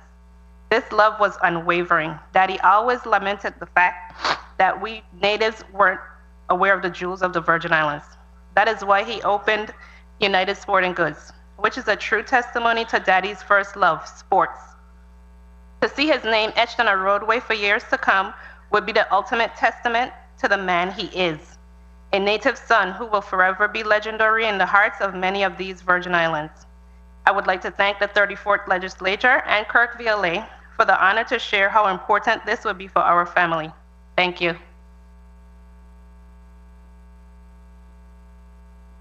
Thank you so much for your testimony, Ms. Todman. Madam Clerk, can you read the testimony for Charles Farrell, please, into the record? Yes, Mr. Chair. From Charles A. Farrell, Frederickstead, St. Croix. Good morning, Honorable Senator Valle, Chair, Committee Chair, members of the Committee on Rules and Judiciary. My name is Charles A. Farrell, and I hail from Freedom City, Frederickstead. I am a retired senior banking officer and manager of a leading bank here in the U.S. Virgin Islands. I am also a retired Commander-Chief Master Sergeant of the U.S. Air Force and the Virgin Islands Air National Guard with 30 years of active and Guard service. I am here today in support of Bill number 34-0376, entitled An Act Honoring and Commending Valmy Thomas' Contribution to the United States Virgin Islands. I have had the privilege of knowing and meeting Mr. Valmy Thomas while attending school in Puerto Rico in the late 50s and 60s when he played baseball for the Santurce Baseball Club team. While attending a private Episcopal church school, Colegio San Justo in San Juste, Puerto Rico, along with other Crucians and St. Thomian students, we would attend when time permitted many of his games in Santurce, San Juan, in the Santurce San Juan area to see him and other local players and natives play. His name was Wholesome. We knew him and where he came from and what he stood for. He became our idol. He was a local and native. His record speaks for itself. Who was to say that 15 of the 20 years later our paths would cross again? After graduating and returning home, I was drafted and inducted into the U.S. Army and served 3 years during the Vietnam era tour of duty. After my honorable discharge, I returned home and gained employment with a leading bank here on St. Croix. During that period of time, Mr. Thomas owned and ran a successful business, United Sporting Goods. His accounts were with the bank I worked for, and our acquaintance was once again renewed. He became one of my mentors and personal references. Baseball, softball, Little League, and horse racing were his passion and interest. He was a great supporter and contributor in all of the above. He was also a great debater, knowledgeable about community activists, consultant, and advisor. As the president of the Horse Racing Association on St. Croix, I was asked to be his treasurer of the association. It was an honor and joy to work with him. He was a no-nonsense president. The track saw success under his leadership. After his passing on October 16, 2010, I was honored when asked by the family of Valmy Thomas to submit a tribute or say a few words at the church. Here I am again, standing in support of Bill number 34-0376 to honor a great Virgin Islander, namely Mr. Valmy Thomas. May his legacy live on. Oh, wait, I'm sorry. I urge you to vote in favor of the resolution Bill number 34-0376 to honor Valmy Thomas by renaming a roadway in his memory. I would like to thank the committee for the opportunity to speak today. I would also like to thank the entire family of Valmy Thomas, Miss Lydia Thomas, Lisa, and Valmy Thomas Jr. for affording me to be part of this well-deserving honor. If not now, when? Thank you, Charles A. Farrelly. This concludes. Thank you very much, Madam Clerk. Now we have the testifiers for Bill number 34-0376. We have Keith Smith and Medea Osankasting Smith. That is actually for Bill number 34-0380. Mr. Smith, you may proceed. Welcome, and you may proceed with your testimony. Good afternoon. Honorable Milton E. Potter, Chair of the Committee of Rules and Judiciary. Good afternoon, committee members of the 34th Legislature. Good afternoon to the Senator VLA and all senators who co-sponsored Bill number 34-0380, a resolution to recognize Michelle Micah Leone Smith for her athletic accomplishments as an ambassador of the Virgin Islands. Good afternoon to the listening audience and viewing audience as well. My name is Keith A. Smith Sr., and I am the father of Michelle Smith. I have also been her track and field coach for most of her life. First and foremost, I give thanks to the Lord for all his many blessings, for giving me and my family this opportunity to be at this juncture of our life, to witness and be part of this monumentous occasion. Can I paint a picture in your mind for one moment? Your child is born at 3 pounds, 8.5 ounces, and is said to need extra nutrients because she is premature and underweight. Michelle proceeds to continually remove the feeding tube attached to her arm. The doctors are amazed at her strength and determination. From the very beginning of her life, Michelle has determined or demonstrated that she will abound despite odds or limitations. At 5 years old, watching her siblings compete in track and field for all of her life, she boldly picked up the phone and called her godparents and let them know of her decision. Michelle announced to us and them that she was going to compete the following day. Before this time, she would enjoy playing while watching her siblings Malik and Michaela train and compete in track and field. This attitude of deliberate actions and decisive decision-making would be Michelle's trademark. That attitude was and is consistent in all aspects of her life. When Michelle was 4 years old, she accepted the Lord Jesus Christ as her Savior. She immediately asked, "Can I be baptized?" Her mother and I thought, and that was not fully aware. Maybe she wasn't fully aware of this, monumental decision. So we decided to wait and watch. Furthermore, she was too short to stand above the water level in the baptismal pool. We were fully convinced as a year slipped by, as we observed Michelle's attitude and discipline to do the godly thing in many situations. Her intelligence and awareness at an early age was above our expectations. She continually demonstrated that cutting corners were not her way to operate. Michelle has been and continues to be that person who values her relationship with God, doing what is right despite whatever her peers may do.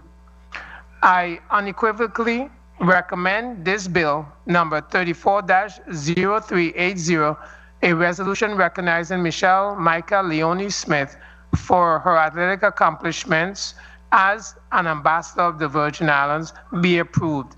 Thank you for this opportunity, and I am pleased to answer any questions you may have regarding my daughter, Michelle Micah Leone Smith. Thank you very much, Mr. Smith. Mrs. Smith, you may now proceed with your testimony. Good day, Senator Potter, Chair of the Committee on Rules and Judiciary, Senator Kurt Fiele, the sponsor of the resolution honoring and commending Michelle Micah Leone, all the other members of the Committee on Rules and Judiciary. My name is Mireya Sankatsing Smith, and I'm the mother of Michelle Micah Leone Smith. Our entire family is tremendously proud of the honor bestowed on Michelle. Michelle is a very hardworking young lady, and that is on the track and off the track. Michelle is a true student athlete and takes great pride in the quality of her academic work, which shows in her GPA. She was a valedictorian of the Eulalie Elementary School. For her 10th grade year, Michelle accomplished a GPA of 4.27 out of a 4.0 scale. And she was taking honors classes in English, Spanish, geometry, mathematics, world history, and biology. And Michelle also took forensic science 1 and 2, and she excelled in all her classes. She is very determined and deliberately organized. The same intensity that she displays on the track in practice and competition, she also exhibits in the classroom. Michelle makes sure that her work is completed of the highest quality and turned in on time. Michelle organizes her time and creates her schedule herself. I have access to the parent-student-teacher portal, which shows her classes, all her assignments, and the tests and the quizzes that are due. So I can see her progress, or if she would be late, or whatever would be happening. And I don't have to talk to Michelle about the progress she's making, because she is self-driven, self-motivated, and she takes great pride in the quality of her work. Because of her hard work, Michelle has risen academically at every school that she attended. Michelle's academic passion is apparent, and her athletic passion is evident. As soon as Michelle was able to stand up, she skipped the walking part and went straight to running by pushing her own stroller around the track. Michelle was 7 years old when she broke her sister Michaela Smith's under 9-year-old Virgin Islands record in the 600 meter by a full 7 seconds with a time of 2:16. At the age of 10, Michelle beat everyone in the 2-mile women's race, setting the course record and becoming the youngest runner to ever win a women's race. At age 13, Michelle competed in the North American, Central American, and Caribbean Age Group Championships, which is the NACAC. And the highlight was Michelle winning a gold medal for the Virgin Islands in the 1,000 meters, setting a new under 15 NACAC record in 3 minutes and 9 seconds, breaking the previous record by over 7 seconds. At age 15, Michelle became the first Virgin Islands to ever set a Carifta record when she won the gold medal for the Virgin Islands in the 400-meter hurdles.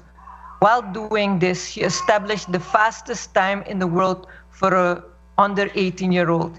In addition, she was also the first Virgin Islands track and field athlete to win 3 individual medals at the Carifta Championships by winning 2 gold medals in the 400 hurdles and the 800 meter, and 1 silver medal in the 100-meter hurdles.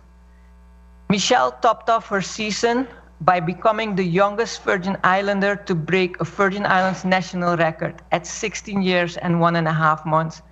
Michelle broke a 26-year-old 400-meter hurdle record by running 57.48 in the Under 20 World Athletic Championships in Cali, Colombia. This accomplishment placed her 5th in the world for under 20 and 2nd in the world for under 18. We are truly delighted with this honor the 34th legislature is presenting to Michelle. Thank you for your time. Thank you so much, Mrs. Smith. I was advised that there was some video footage for both testifiers that media may be playing, beginning with our first bill with Valmy Thomas, 0376. So I'm going to ask the media to just proceed with putting that up, and then, no? Okay, so you have some challenge. Okay. Let's hold for, we're going to take a brief recess, 2 minutes, while we sort out whether or not we'll be able to play the video footage. The Committee on Rules and Judiciary stands in recess for 2 minutes.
Committee on Rules and Judiciary is back on the record.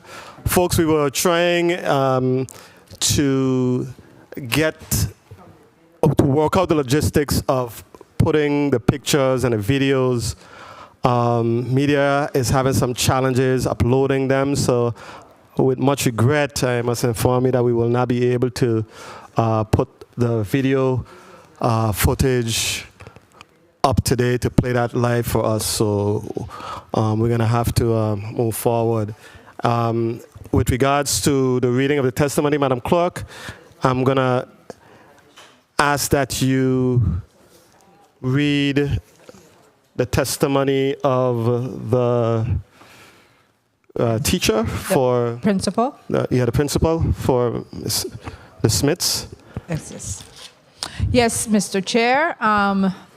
It's from Pearl B. Larson, pre-K through 8 school, and it's to whom it may concern. It is with pleasure that I write on behalf of Michelle Smith. I have worked with Michelle as her assistant principal and principal at the Eulalie Rivera School from 2014 to 2017.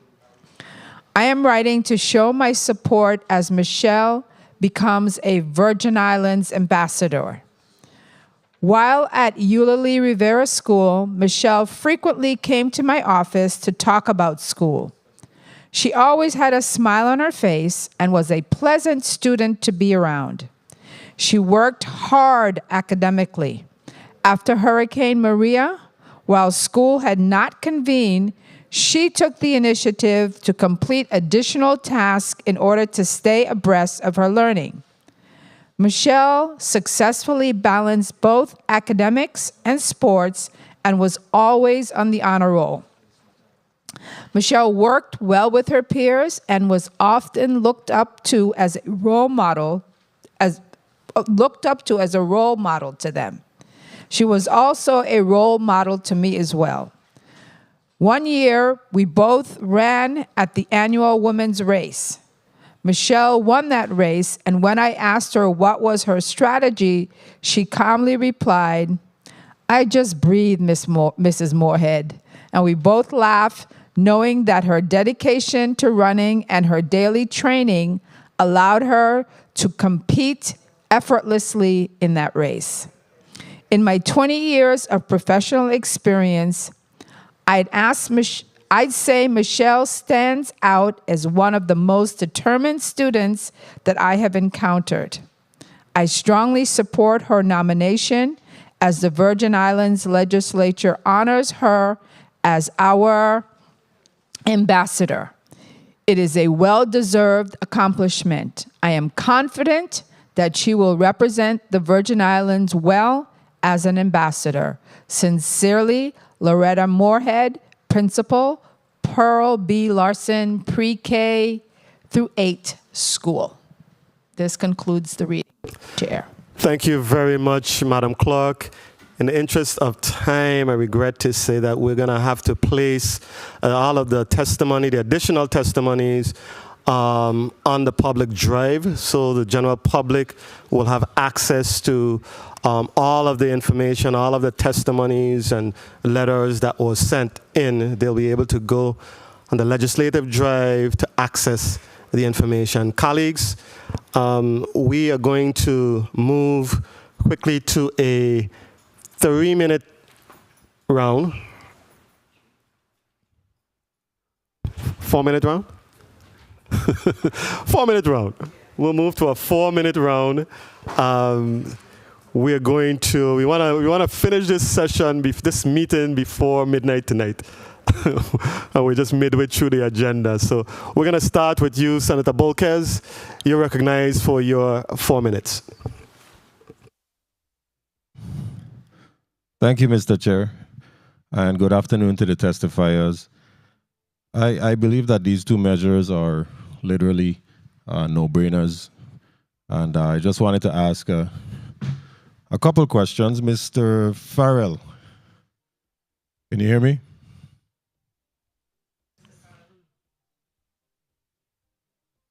Oh, his testimony. Okay, okay. And Ms. Tadman, I apologize, okay. Ms. Tadman, you mentioned that your grandfather lamented the fact that there are jewels in these Virgin Islands and we don't appreciate them. What was he referring to, and can you share those values with us?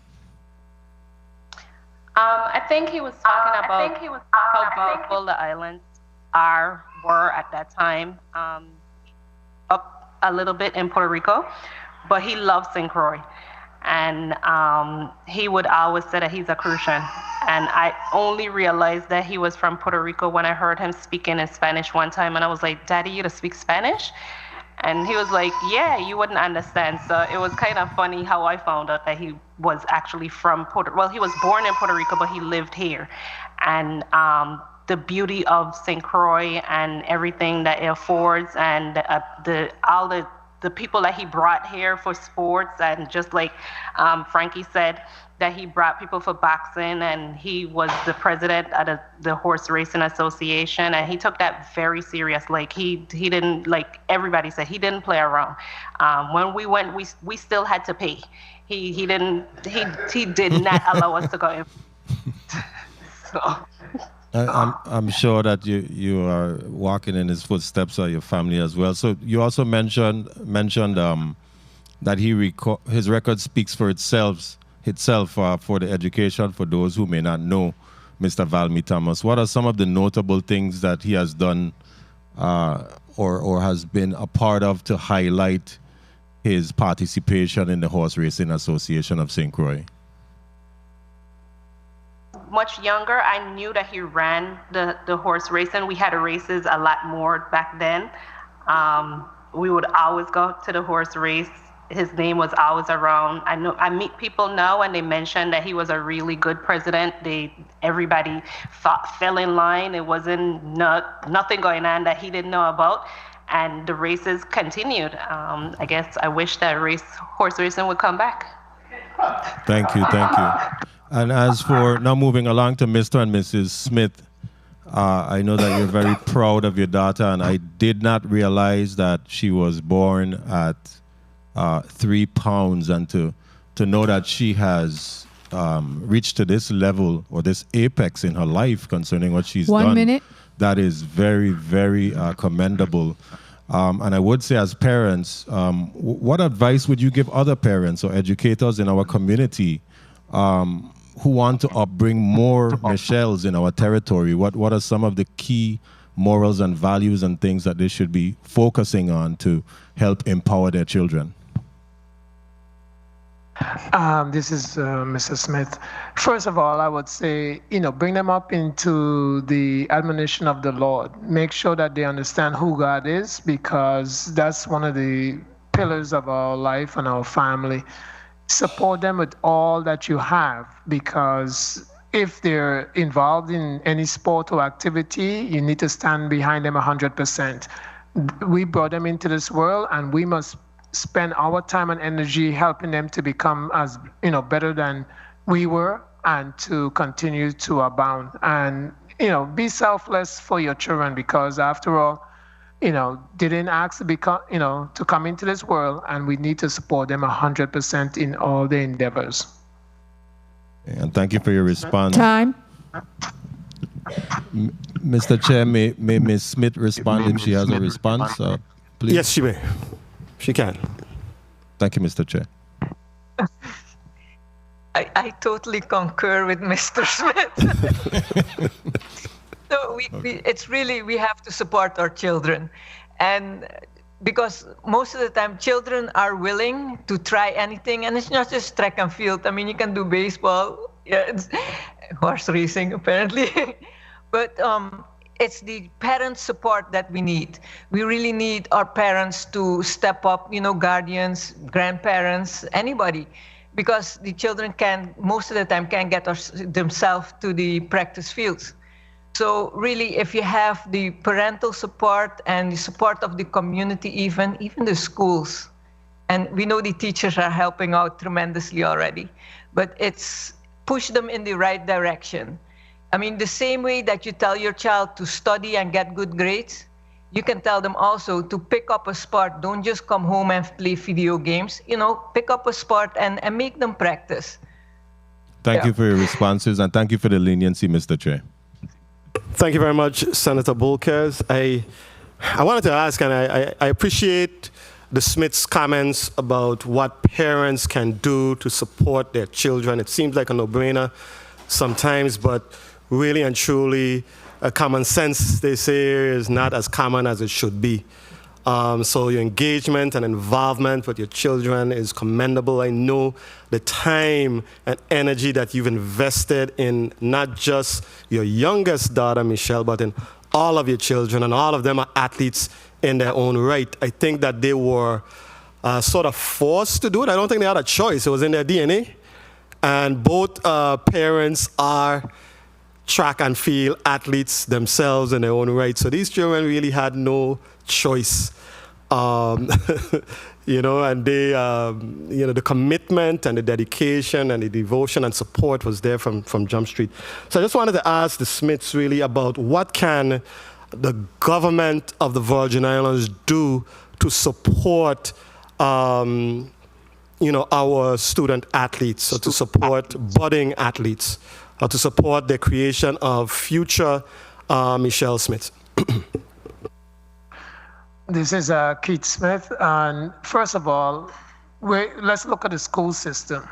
When we go to school and we ask our athletes to play sports, there are certain things that needs to be put in place that is not there right now. For instance, a training room. Every district should have personal trainers, masseurs, and different medical individuals that come into school after school is over, where athletes are actually practicing and playing sports. In that way, if someone gets injured, they can be taken care of right away. That is done in most districts throughout the United States. We don't have that here. And so playing sports here is very hazardous to your health because of certain things that are not in place. That's number one. Number two, when we look at the general government, we have to make a big deal of our athletes doing well internationally, because for a small place that we are in the Virgin Islands, our athletes do very well, and everything is taken in lunch, like it's nothing. And we need to make a big deal of it as a government, and to put resources behind it so we can support our athletes. And certain things like tracks, courts. I was playing personally on the complex court, volleyball against students recently, and I was just amazed at how hard the floor was. It looked like hardwood, but it wasn't hardwood. It just resembled hardwood. Certain things like that. The longevity of our athletes, means that we have proper facilities. When we look at the track, the track has been resurfaced, but when we try to get it to the correct radius, which means the curvature isn't so sharp, that we may even be able to invest in bringing down people from the States, money wasn't available. Simple things like that. I mean, the St. Thomas Charlotte Amalie track is defunct right now because of the trailers on the track that needs to be redone with the new school. Every new school that is built needs to have the facilities that's in the plans. For instance, a track. That is one of the basic things. And if you put a track on the facility, it should be worked with in terms of the VI Track and Field Federation, because we are the experts on tracks. And we should collaborate together, get our MOU signed so we can help the government as an organization, because I'm also the president of the VI Track and Field Federation, and I'm working on an MOU for the last 5 years, even before I became the president, and it's still in the works, but it's coming closer every day, right? So when we look at facilities, we need to make sure our facilities are up to date. I could just mention one more facility. Idora King track on St. Thomas is hard as concrete. That needs to be resurfaced as soon as possible. And so therefore, when we have these big item projects, Our government, our legislature, our community needs to stand behind our athletes because we can produce great athletes. There's a ton of Michelles out there. But if the facilities are terrible, it's very hard. And if there's no esteem for the athletes in terms of making it a big deal in the community, at that age, they're not going to stay in the sport. We need to make sure that the esteem is risen because the community takes it seriously. Thank you very, very much, Mr. Smith, for your response, a very comprehensive, well thought out response. Senator Francis, you're recognized for your 4 minutes. Thank you very much, Mr. Chair, and good afternoon to everyone. I certainly stand in support of both of these measures that's before us, and certainly Mr. Valmy Thomas. I believe that this recognition is long, long overdue for him. I've had the opportunity as a young man growing up on St. Croix to experience and actually saw the contribution that Valmy Thomas had made to the Virgin Islands, of course, as a major leaguer, and the fact that he owned the United Sports and Good as a promoter. I know watching his sports show on the weekends, hearing him on the radio with VT Sports updates and bringing on the scores were certainly pivotal back in the days when he was on the radio, and I believe that is quite fitting and appropriate for the Valmy Thomas Lane to be named in his honor, so I will be supporting that measure. Mr. Keith Smith and his daughter, Michelle Smith, as well as his wife. Keith is my classmate, and I know that he himself is a track star, and obviously it's in Michelle's DNA. In terms of what she's been able to accomplish. So yes, we are heaping praises today on Michelle because of her hard work and certainly her discipline, her self-discipline, as well as the discipline that she have gotten from her parents. But their parents is equally culpable and responsible for the child that they have developed into this well-rounded individual that's academically and physically inclined to do the work that she's doing. I agree with him as well where he talked about the government should really make some level of contribution to assist those individuals in the field of sports to make sure that they receive the necessary training, the necessary equipment, and resources to be able to, again, get them to do what they're so inclined to do. 2 so minutes. I would be supporting both of these measures. I've heard from both of the Smiths in regards to this, as well as to the Valmy Thomas contribution, Mr. Farrell, and all of those in terms of how they felt that Valmy should be recognized. So, Mr. Chair, I don't have any questions for these individuals. I believe that they have laid out exactly information that I'm aware of, and certainly everything that they have said and put on record is most appropriate and correct, and I could validate exactly the information that they have put forth because some of this I've seen myself. I have seen Michelle run the track. I've been at the education complex when she have ran. I've looked at her videos, and again, she continued to be, both of them, as a matter of fact, good ambassadors of the Virgin Islands. So they're very much worthy of the recognition that's heaped upon them today, and I will be supporting and voting in the affirmative on both of these measures. Thank you very much for the time, Mr. Chair, and good luck, and thank you for your contribution to both Michelle Smith as well as Mr. Valmy Thomas and their families. Thank you. Thank you very much, Senator Francis. Senator Whitaker, you're recognized for your 4 minutes.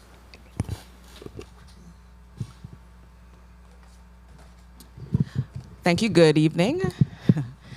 Good evening to you, Chairman. Good evening to our colleagues. Good evening to listening and viewing audience. Good evening to our testifiers. And this is certainly when we, it's oftentimes we always, focus and also push on honoring folks when they are alive, but certainly as persons pass on, we must hold on to their legacy. in the case of Mr. Valmy Thomas, I think it's so important that the community who don't know his full story, that's something that we can work on to ensure that it is fully shared, and especially to his family. I know this is a difficult time, at the same time in reflecting on his legacy. So Ms. Todman, can you share with us, what would you like us to do as a community to continue to honor this great man, your father, to honor him in us knowing his history, and how we can encourage and continue to push for his legacy to be known, and encourage the next upcoming athletes and community leaders in our community? I think it's important to teach the young people and to keep his name alive, and to just keep remembering what he did. The store is there, and a lot of people know the store as Valmy Thomas store, but they don't really know him. And being that most of his grandkids are away, usually we would speak about him in the present tense. So if I meet somebody or somebody meet me, they will say, "Oh, you're Valmy granddaughter," and then I would say something about it. So it's enlightening when people talk about him, because then I get to speak about him, and I get to talk about what I remember about him. So just as long as they keep his legacy alive and having his name on a roadway, that's the beginning. And I appreciate that. Absolutely. And I will also definitely say that that's something that as we continue to push Virgin Islands Caribbean history in our schools, that's how we can make it relevant to the children. And that's something that I worked on for well over a decade now, and I'm not going to stop pushing for that history. And I tell you too, this young lady is, I've witnessed, and to Mr. and Mrs. Smith, this young lady who I've witnessed is just exceptional. And and just a quick note, next year there's going to be the Carifta Games in the Bahamas, correct? Yes. And how, 50th anniversary. And how can we as a community support that effort? What would you suggest for us to support Michelle, Micah, in even her participation in future games? Well, because this is the 50th anniversary, and it's really monumental to look at the Carifta Games, 50 years, I think that it would be fitting for the Virgin Islands to sponsor a group of supporters to go to Carifta in the Bahamas to support her and wave our VI flags left and right, and let everybody know that we are a people to be, to be dealt with. Thank you for that. That would be great. And in speaking to balancing, can you, just in offering and supporting your daughter, how can you really, balancing both, both the sport and excelling in academics? Can you really speak to that as her parent and guiding her, be able to balance both her studies and being a superior athlete? Go ahead, Ms. Smith.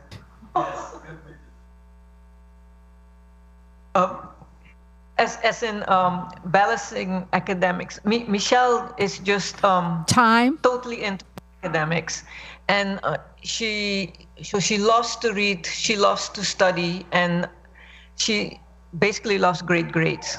So she takes pride in her work and her grades, and so basically it's not for us to help her balance anything.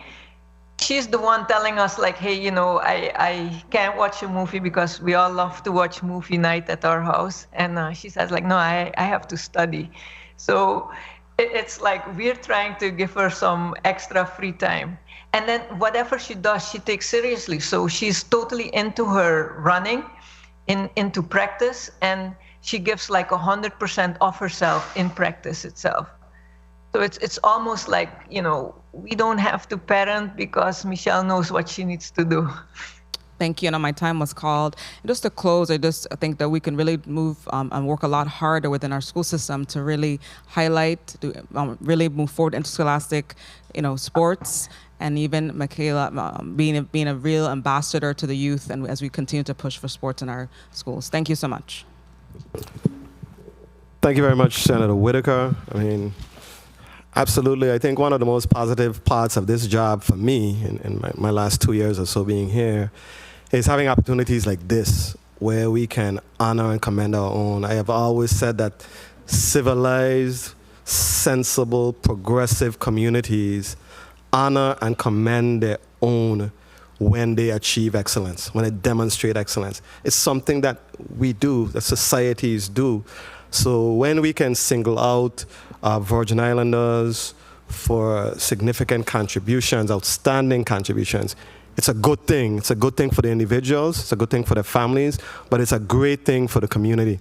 Just being examples and role models for future Virgin Islanders or youngsters to emulate is something that is just tremendous. Like I said before, with regards to Michelle, it's literally in her DNA. So she was, she came here really with our track stars genes and determination and mental toughness. So it's really awesome to see her grow and develop. And the thing is, she is only 16 or 17, so she still has a lot more growth and achievements to make in a very young life. With regards to Valmy Thomas, I grew up, even though I lived on St. Thomas, everybody knew the name and the voice of Valmy Thomas. I knew him as a broadcaster.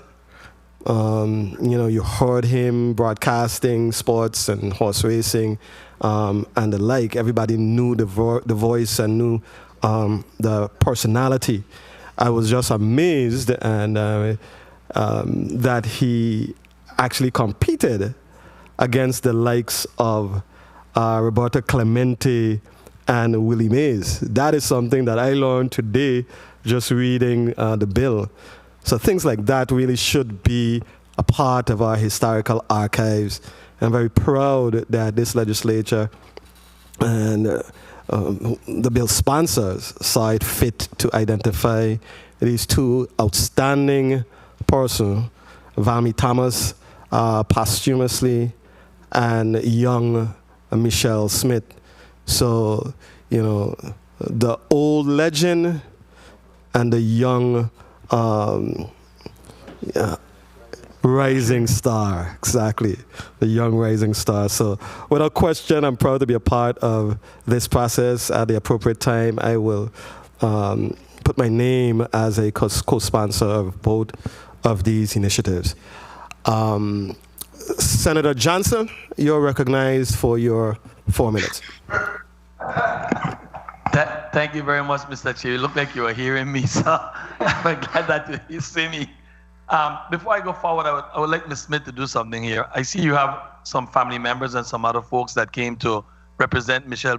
Please introduce them to the audience and media. Can you put the camera on these folks that came to support Michelle, please? Go ahead, Ms. Smith. In the back, we have Randall Nielsen, adopted uncle. Yeah. All right. Like Michelle's uncle, and she ran some races with him. Actually, they ran like the beach relay together. Okay.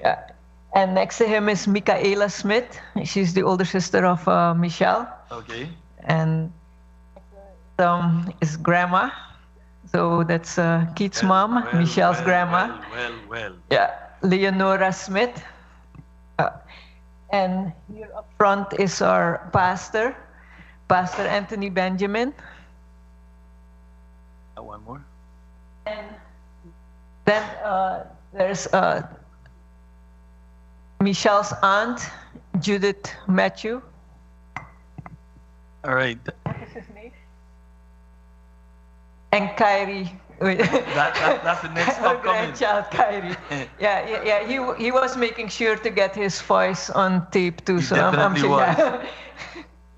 Thank you very much. It's an honor to be here today with these two piece of measures, very touching measures. I know Valmy Thomas growing up as a little boy. I get to see him play with the old timers. So don't think I get to see him play baseball.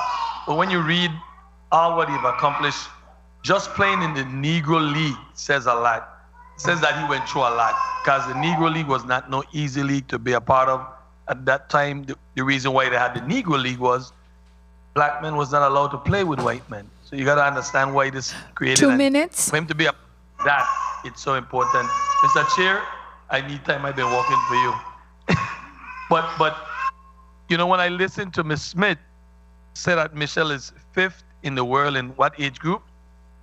Was 5th under 20. So she ran in the under 20 World Championships and she placed 5th. And second in? Second, so her ranking for the world in under 18 age group is 2nd. These things are not light feat. You don't take these things lightly. Exactly, because even more so, she was, right now, she has the 35th best time in the world ever for under 18. Coming from this little dot. From this little dot. So there are only 34 people in the world ever to have run this fast. I gonna be there in the Bahamas. Yeah.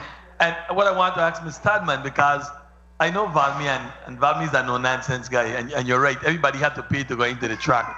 But he also brought horses, and people were allowed to buy those horses. I want to know from you, what did you do to make Grandpa angry at any time? Tell me. He wasn't really angry with us. Never really. You, what you do? Never. Never. But I know your grandfather. I had lots of discussion with him as an umpire and him being a part of many of the leagues. I used to pitch fast pitch, and the king and the Colts was some folks that he brought here, a 4-man team, played against 9.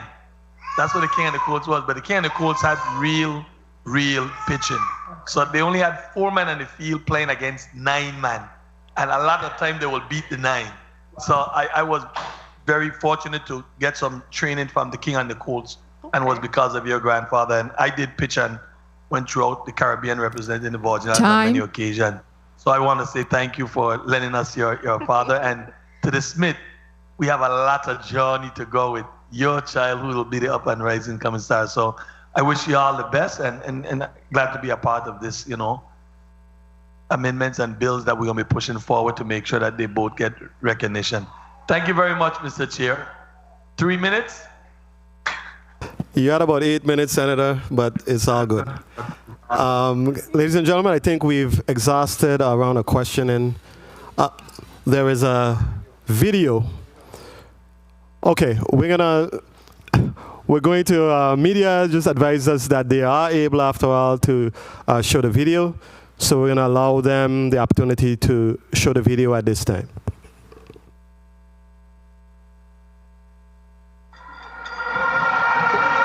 61.9 for the first 400 meters to Smith. Of the U.S. Virgin Islands, still leading this 800 meters final. She's looking for her 3rd medal at the Caribbean Games. So too is the Guyanese Atoya Harvey. Harvey still in 3rd position. Oh, this is a terrific performance from Smith. Doesn't look as if she's coming back to the field. Just under 200 meters to run. Harvey of Guyana and Peart of Jamaica feeling the pinch. The second Guyanese, Narissa McPherson, comes into 3rd position with her familiar late burst. Smith has the lead, but the race might not be over yet. She's now starting to tire, but can anyone close her down? The Jamaican Peart is in 2nd. Harvey is struggling back in 3rd. This is a courageous performance from Michelle Smith of the U.S. Virgin Islands. She's coming away to her 2nd gold medal to add to her 110 hurdles bronze, 2:10.69, just over a second outside the Caribbean record, 2:10.78 it has been adjusted to.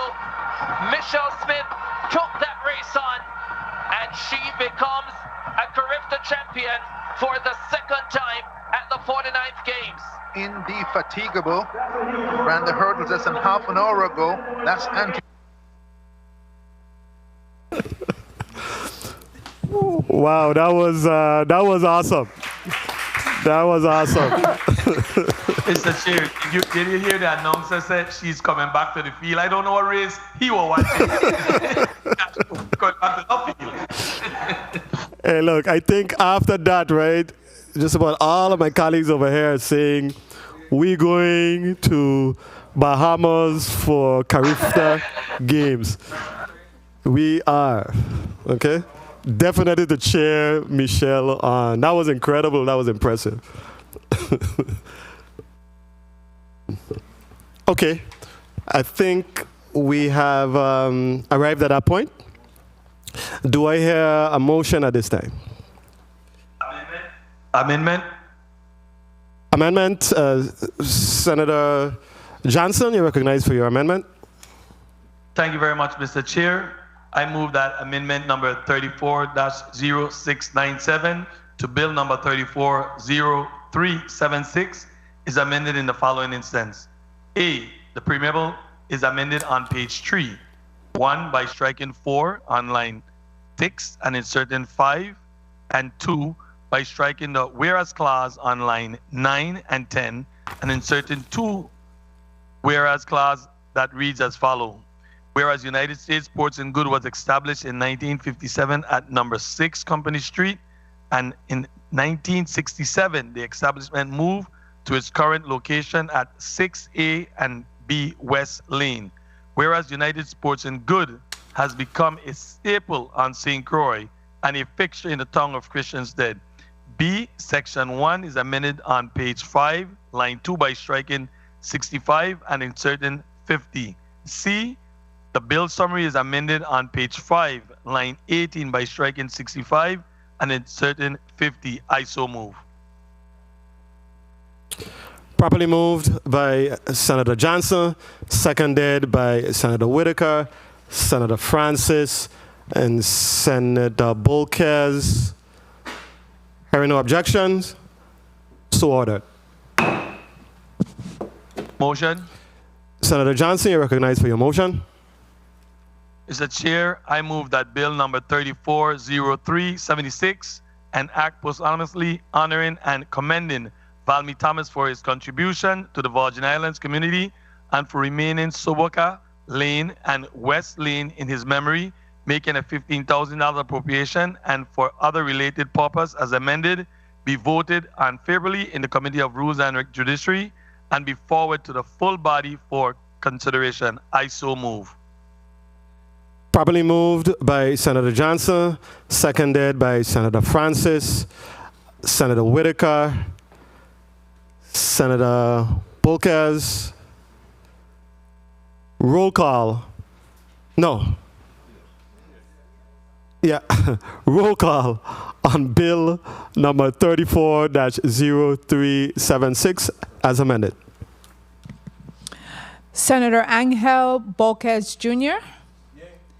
Senator Bolkes, yay. Senator Nobel E. Francis Jr.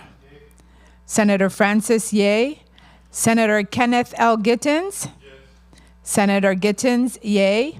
Senator Franklin D. Johnson. Yay. Senator Johnson, yay.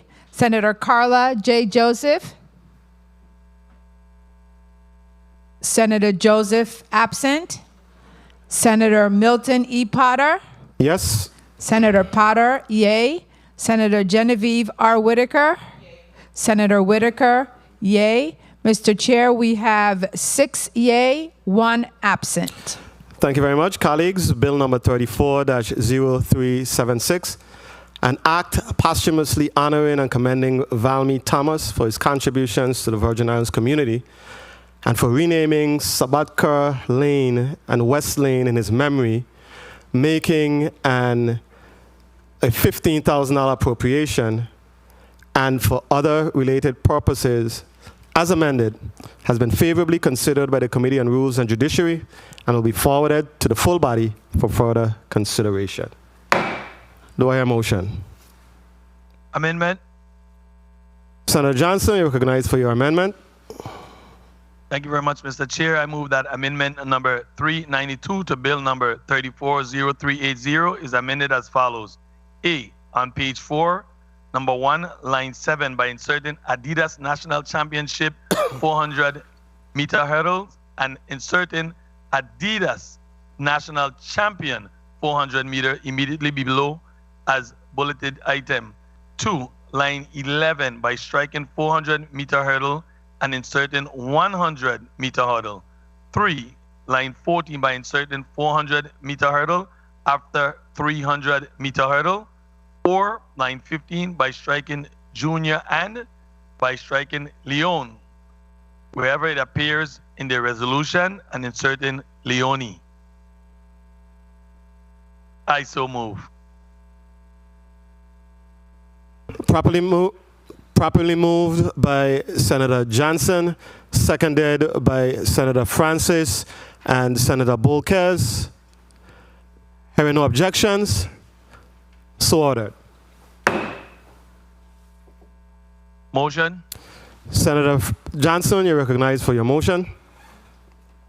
Mr. Chair, I move that Bill number 340380, a resolution honoring and commending Michelle Mackay Leon Smith for her outstanding performance in track and field and her contribution to the Virgin Islands community as a sport ambassador as amended, be voted on favorably in the Committee of Rules and Judiciary and be forwarded to the full body for further consideration.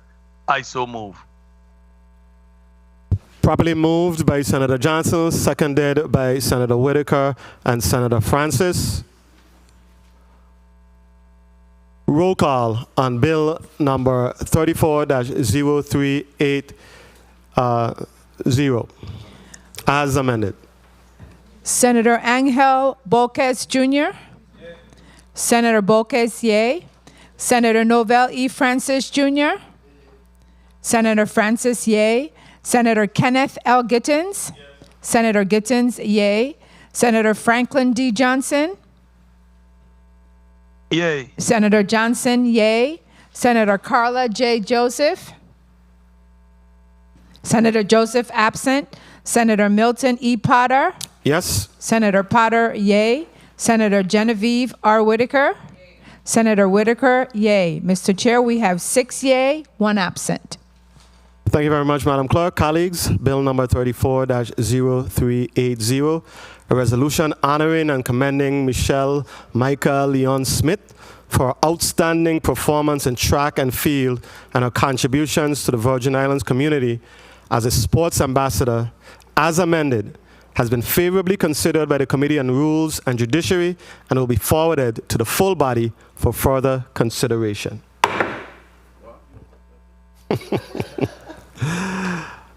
Thank you very much.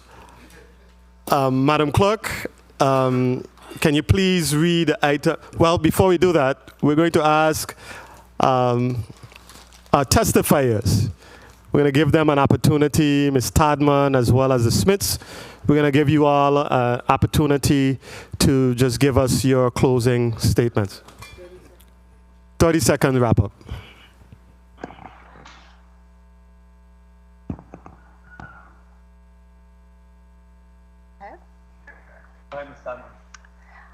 Thank you very much for witnessing, for recognizing my grandfather. It's an honor. Like I said, when anybody says his name, it makes me happy to be a part of his legacy. Thank you. Appreciate it. Thank you very much. The 34th Legislature, Senator Bailey, all the committee members, as well as the co-sponsors. Thank you for my wife, my mother, my family, my pastor for being here to support this monumentous occasion. And before I give up the mic, I would say one thing that really helps in raising your children is to get them to start reading at an early age by reading to them nightly. Thank you. God bless. Good advice, Mrs. Smith. Thank you. Mrs. Smith, you may now proceed with your wrap-up. As I said, we are truly delighted for this honor bestowed upon Michelle. And I really thank you to the 34th Legislature for presenting this to Michelle and Senator Kurt Fiele for sponsoring this bill. Thank you. Thank you very, very much, Ms. Smith. Testifiers, thank you all for being here. Congratulations on the achievements of your loved ones. All right. The Committee on Rules and Judiciary will stand in recess for 2 minutes.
So bring out the guava berry and let us all be merry.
Christmas coming, New Year coming.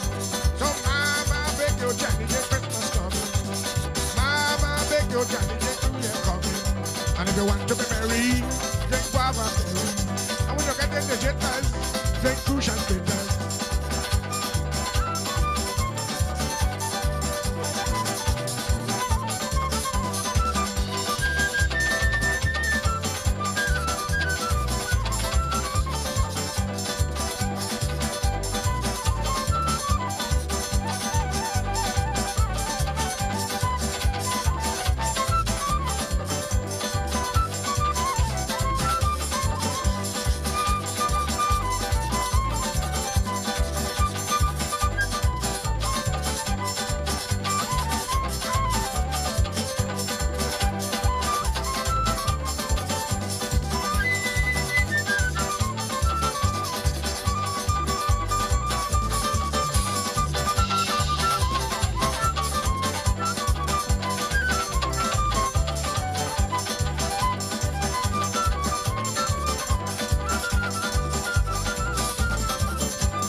Colleagues, the Committee on Rules and Judiciary is back on the record.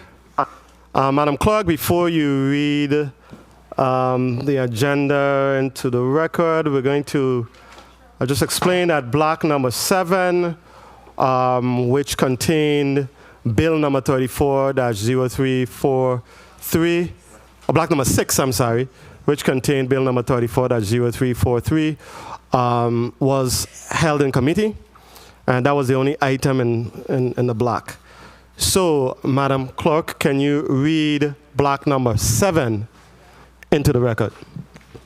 Yes, Mr. Chair. Block number 7 consists of Bill number 34-0197, an act amending Title 33, Virgin Islands Code, Subtitle 1, Part 1, Chapter 3, Section 43, subsection E, relating to the submittal of bills or invoices that separately state gross receipt tax to account for the receipt and distribution of federal assistance to the government of the Virgin Islands and related payments to its contractors.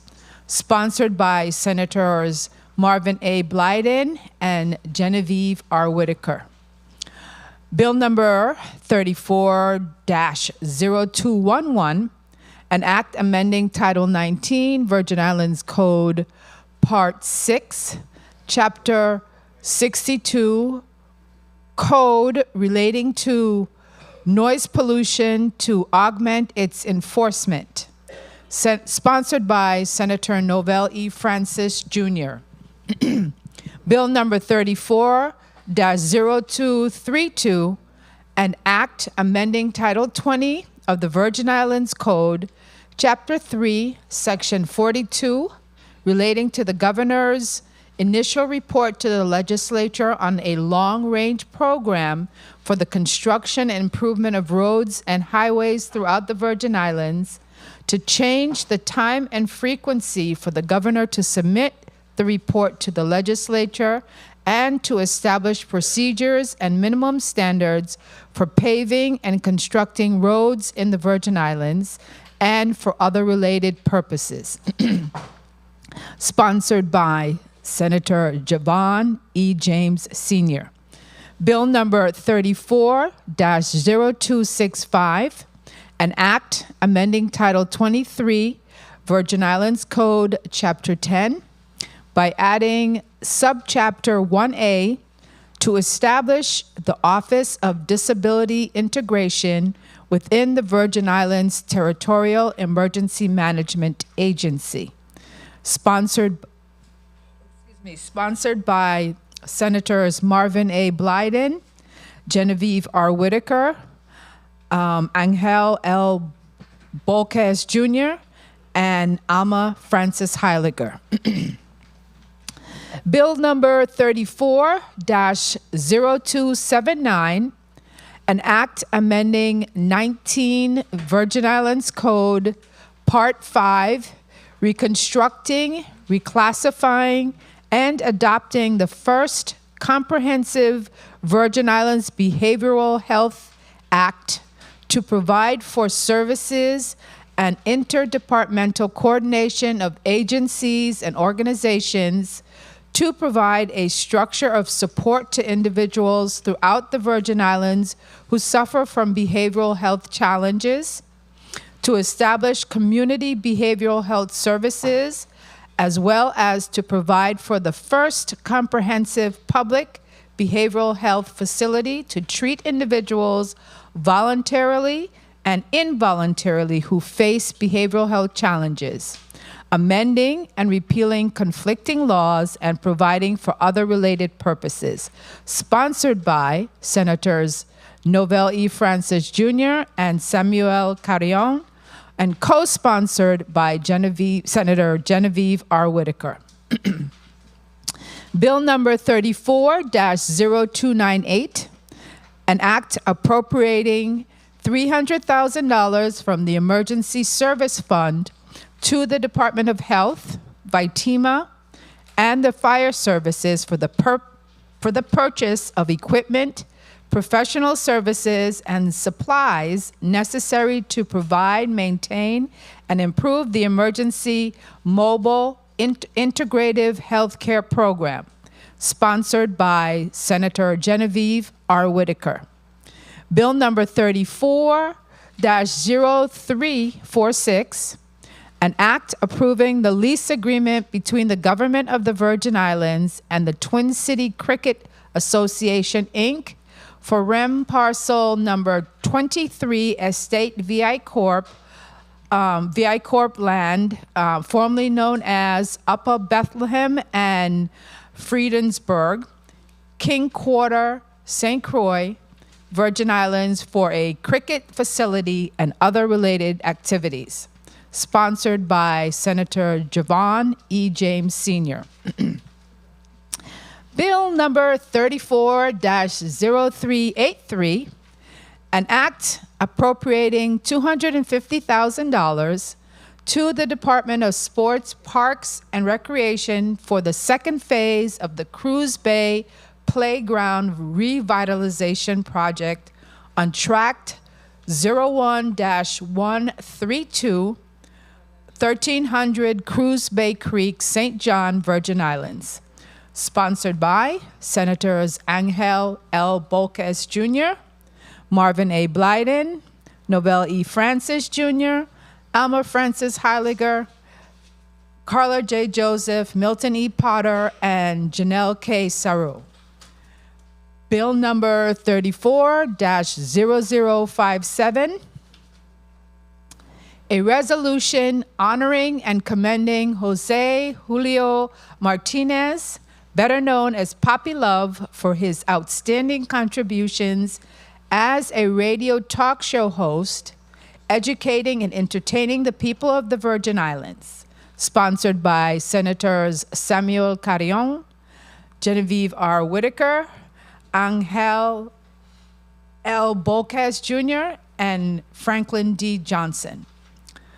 Bill number 34-0288, a resolution to honor and commend Command Sergeant Major Charles David, retired, for his service to the Virgin Islands National Guard, sponsored by Senators Nobel E. Francis Jr.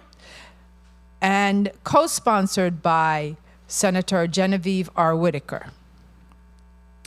Bill number 34-0290, a resolution to posthumously honor and commend Rafael Garcia, MD, for his outstanding years of service to the Virgin Islands. Oh, I'm sorry. Forgive me. Bill number 34-0292. The eyes are getting tired. A resolution to posthumously honor and commend Rafael Garcia, MD, for his outstanding years of service to the Virgin Islands community as a medical doctor and a public servant, sponsored by Senator Samuel Carrion, Franklin D. Johnson, and Nobel E. Francis Jr. Bill number 34-0293, a resolution honoring and commending the Reverend Dr. George E. Phillips for his invaluable contribution to the gospel, ministry, and people of the Virgin Islands, sponsored by Senators Milton E. Potter and co-sponsored by Senator Carla J. Joseph and Senator Marvin A. Blyden. Bill number 34-0297, a resolution to posthumously honor and commend Rosalind Maud McFarland for her contributions to the Virgin Islands community, and specifically as an advocate of independent living for people with disabilities, sponsored by Senators Franklin D. Johnson, Samuel Carrion, Genevieve R. Whitaker, and Marvin A. Blyden, and co-sponsored by Senator Angel L. Bolquez Jr. This concludes the reading of Block 7, Mr. Chair.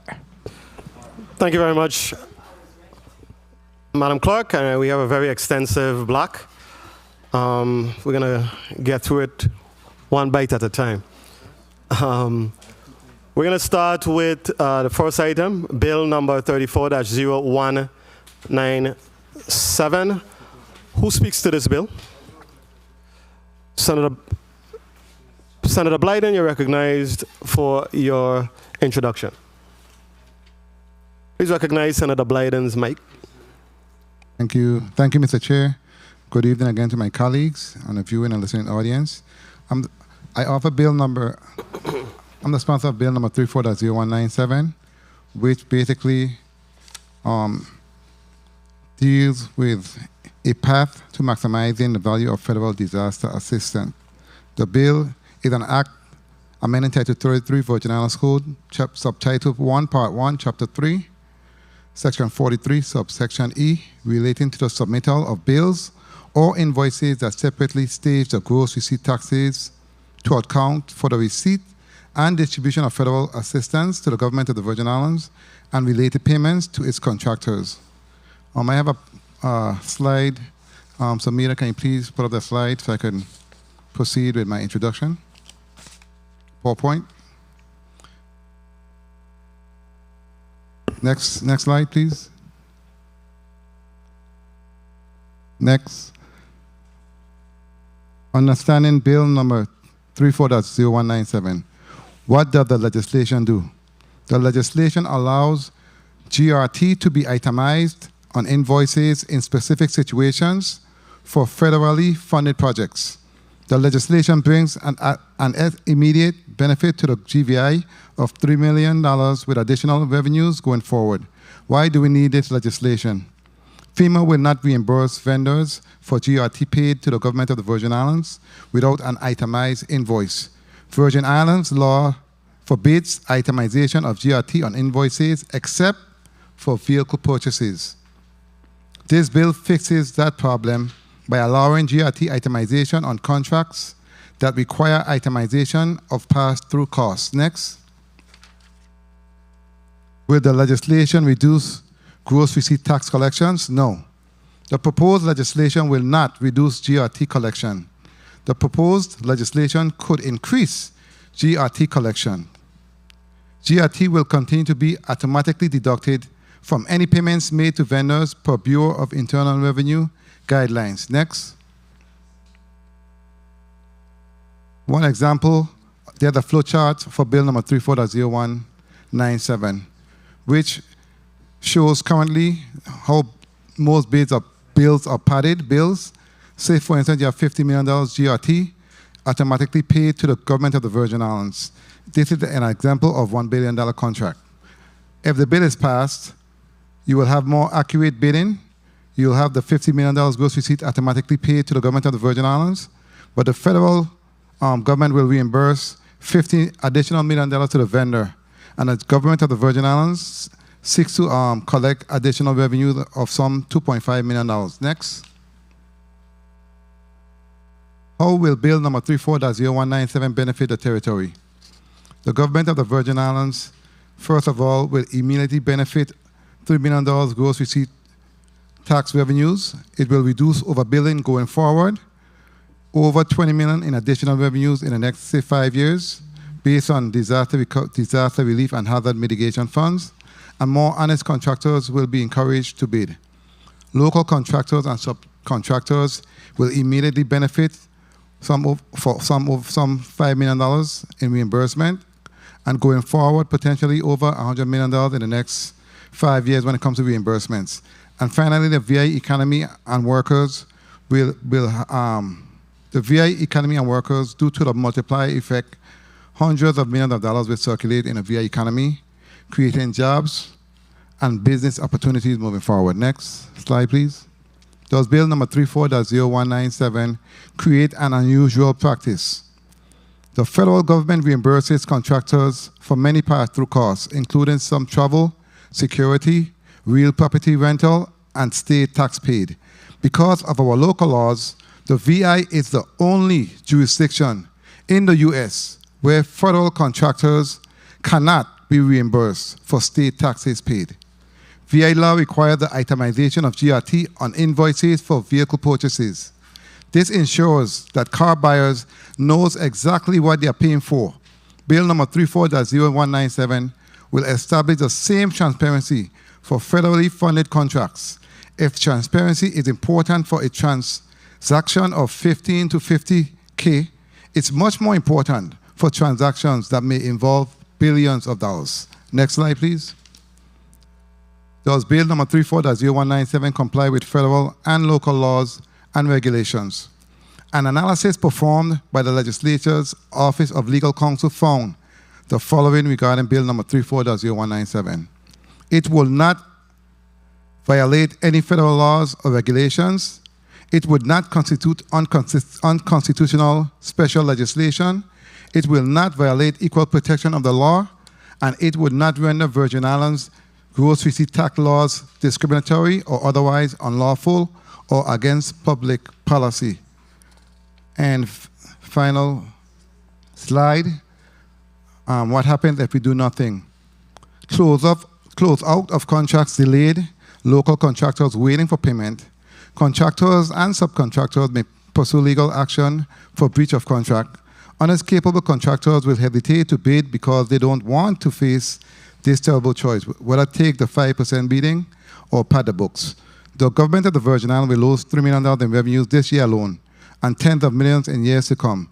And over the next 5 years, the VI economy will fail to get the benefits of over $100 million in economic activity that will result from the reimbursement of local subcontractors. Colleagues, I want to end by thanking my colleagues in the Finance Committee for listening to the vetting process and voted unanimously based on the facts that came forth in that hearing. And secondly, I do have another amendment that will clarify unequivocally that if the federal government decides not to pay the contractors, the local government will not, I repeat, will not be held liable or any contractor moving forward based on amendment number 34-695 that I will be offering along with this bill. Thank you so much, Mr. Chair, for the time, and I ask my colleagues to consider voting for this most important piece of legislation. Thank you so much for the time. Thank you very much, Senator Blyden. Who speaks to bill number 34-0211? Senator Francis, please proceed with your introduction.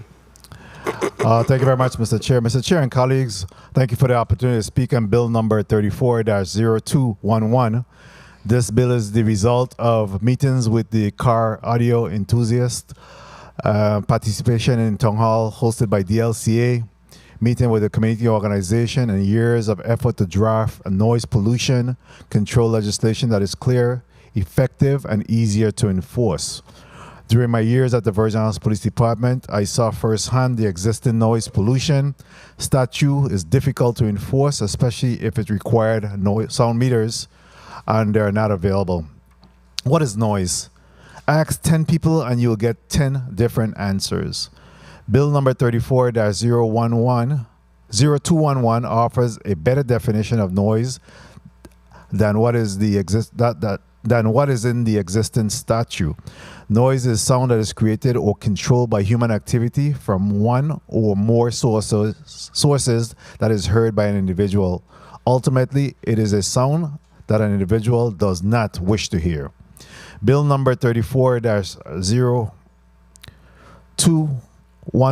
updates the definition and adds clearer language that supports better enforcement, establishes realistic decibel levels at DLCA and the Department of Health to the agencies that can investigate violations and support social and economic activity.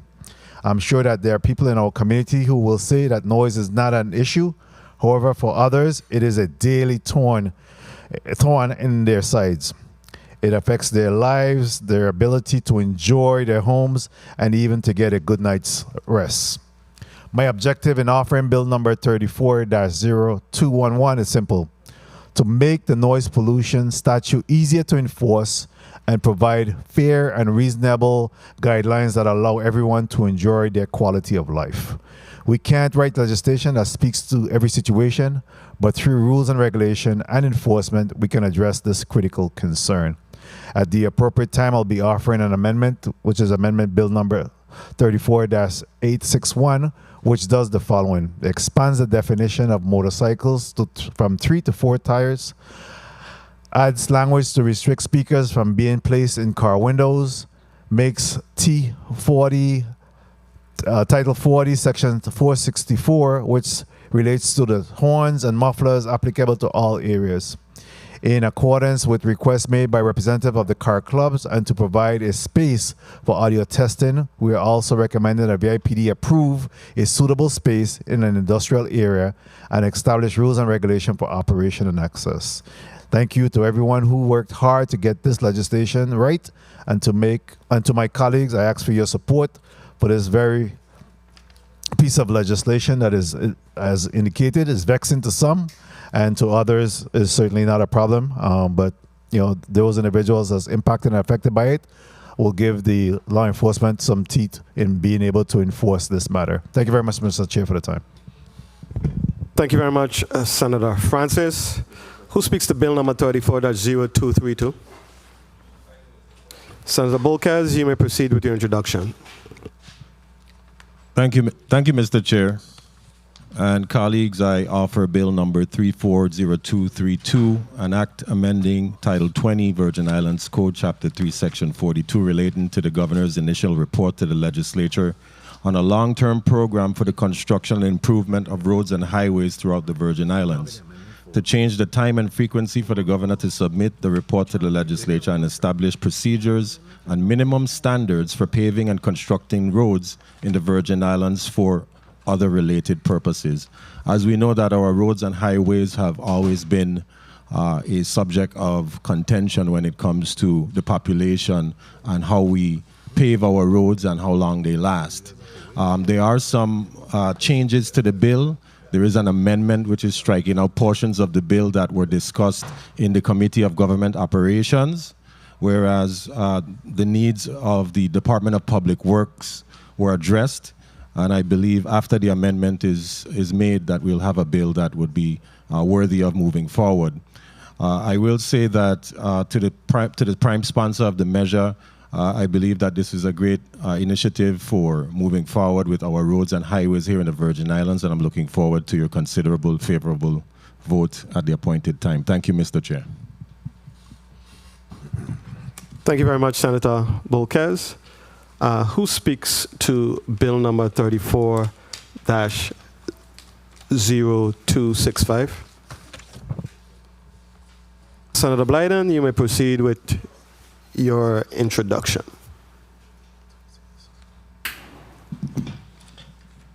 Thank you, Mr. Chair. Mr. Chair, I offer Bill number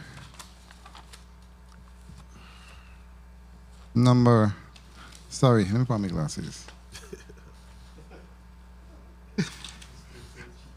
I offer Bill number 0265. Oh my God, I wasn't paying attention.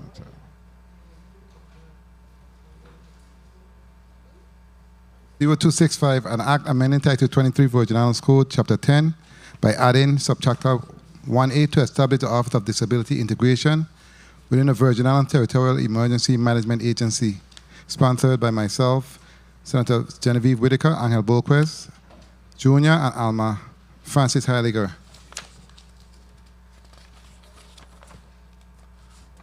Again, good evening to all the staff, testifiers, members of the listening and viewing audience, and good evening to the people of the Virgin Islands.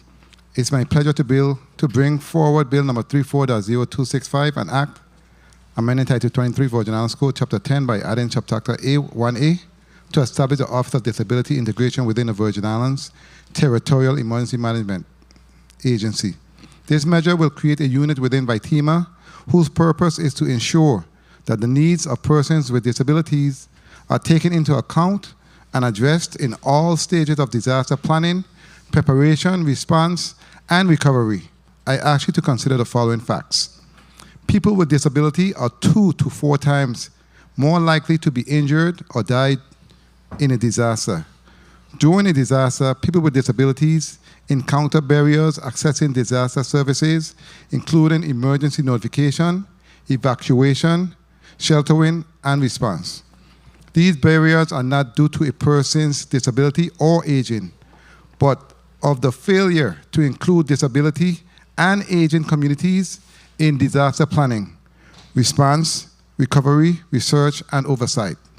The Rehabilitation Act of 1973 and Americans with Disabilities Act of 1990 require that persons with disabilities be provided with equal access to all disaster relief activities, programs, and benefits.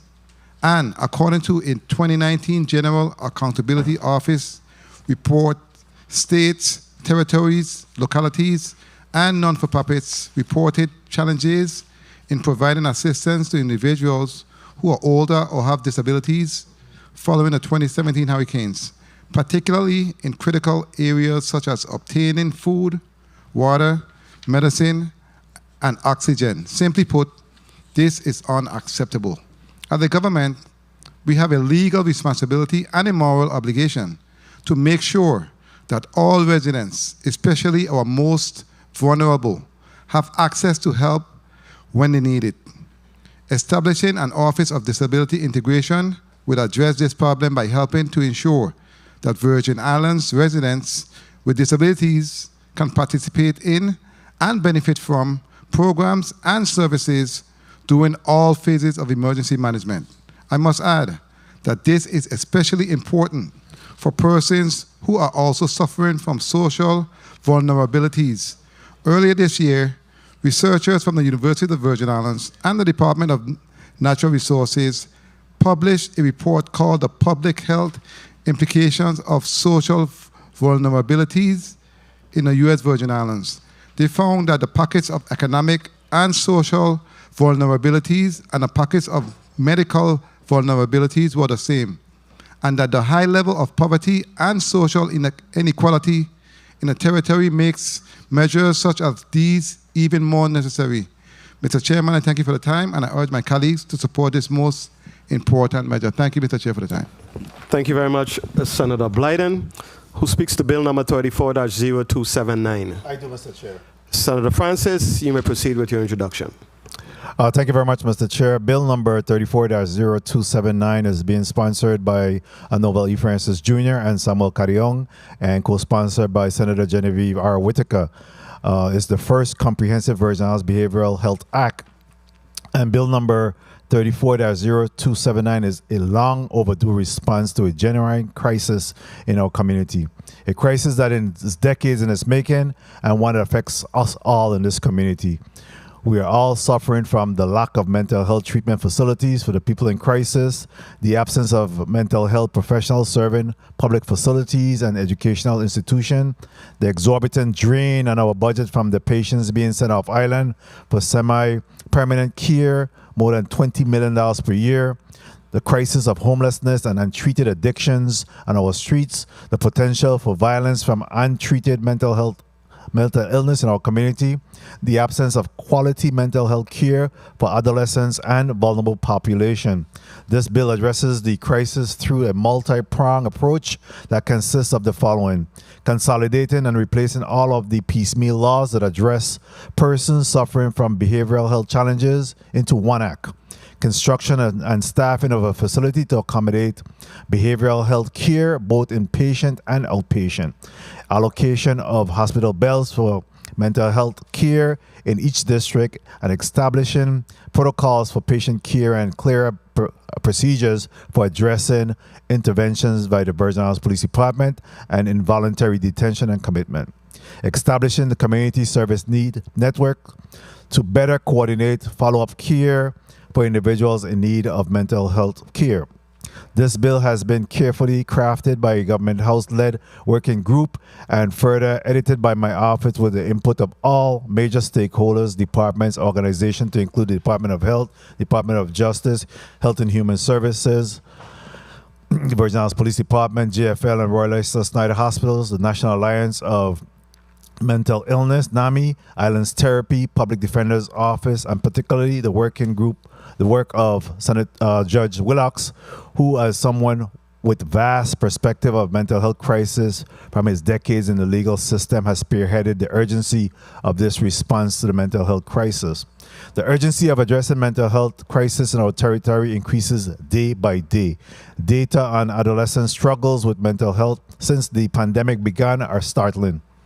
Our community continues to face unacceptable levels of domestic and sexual abuse that are fueled by the lack of mental health and substance abuse care. Our territory continues to hemorrhage money from our budget due to our current lack of basic mental health inpatient care, causing us more than $20 million a year in off-island care. This bill is a needed step towards kickstarting the hard-working phase of rebuilding and building new facilities and systems we need to care for all our citizens. At the appropriate time, I'll be offering an amendment 34-649, which addresses several concerns identified by stakeholders at the last committee meetings of Health, Hospital, and Human Services, the Committee of Jurisdiction. The most commonly held concern was that this bill was underfunded. Underfunding facilities and services are fundamental root causes of mental health crisis in our territory. Therefore, this amendment identifies a major funding source as a carve-out from the general annual budget. If we are to address the crisis successfully, there is no substitute for the financial investment needed. The amendment also restores the 15% of the casino revenue fund that the Department of Health has been relying on for its general operations. This carve-out of 1% to 0.25% of the annual budget, which equates to about $12 million a year for the first 3 years, $6 million for the fourth and fifth year, and $3 million for each year thereafter, will be supplemented by funding from SAMHSA and other funding sources. Savings from the winding down of cost expenses of sending patients off-island for mental health care. I'm also advocating that a significant portion of the Epstein settlement, an amount to be set aside for spending on the behavioral health initiatives included in this bill.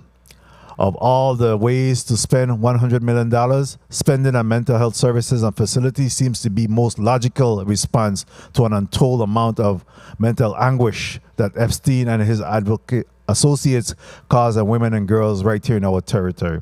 This amendment also addresses numerous concerns from organizations, agencies, and individuals who represent and serve mental health patients. This includes increased safeguards on patient privacy, the inclusion of individuals who are or have been convicted of crimes so that all individuals in crisis are eligible for care, clarification of involuntary commitment protocols to ensure patients' rights, and clarification of restrictions on the use of physical restraints. Again, I'm imploring my colleagues to support this measure and to vote in the affirmative to again put our money where our mouth is to address our behavioral health situation and crisis here in this territory. Thank you very much, Mr. Chair.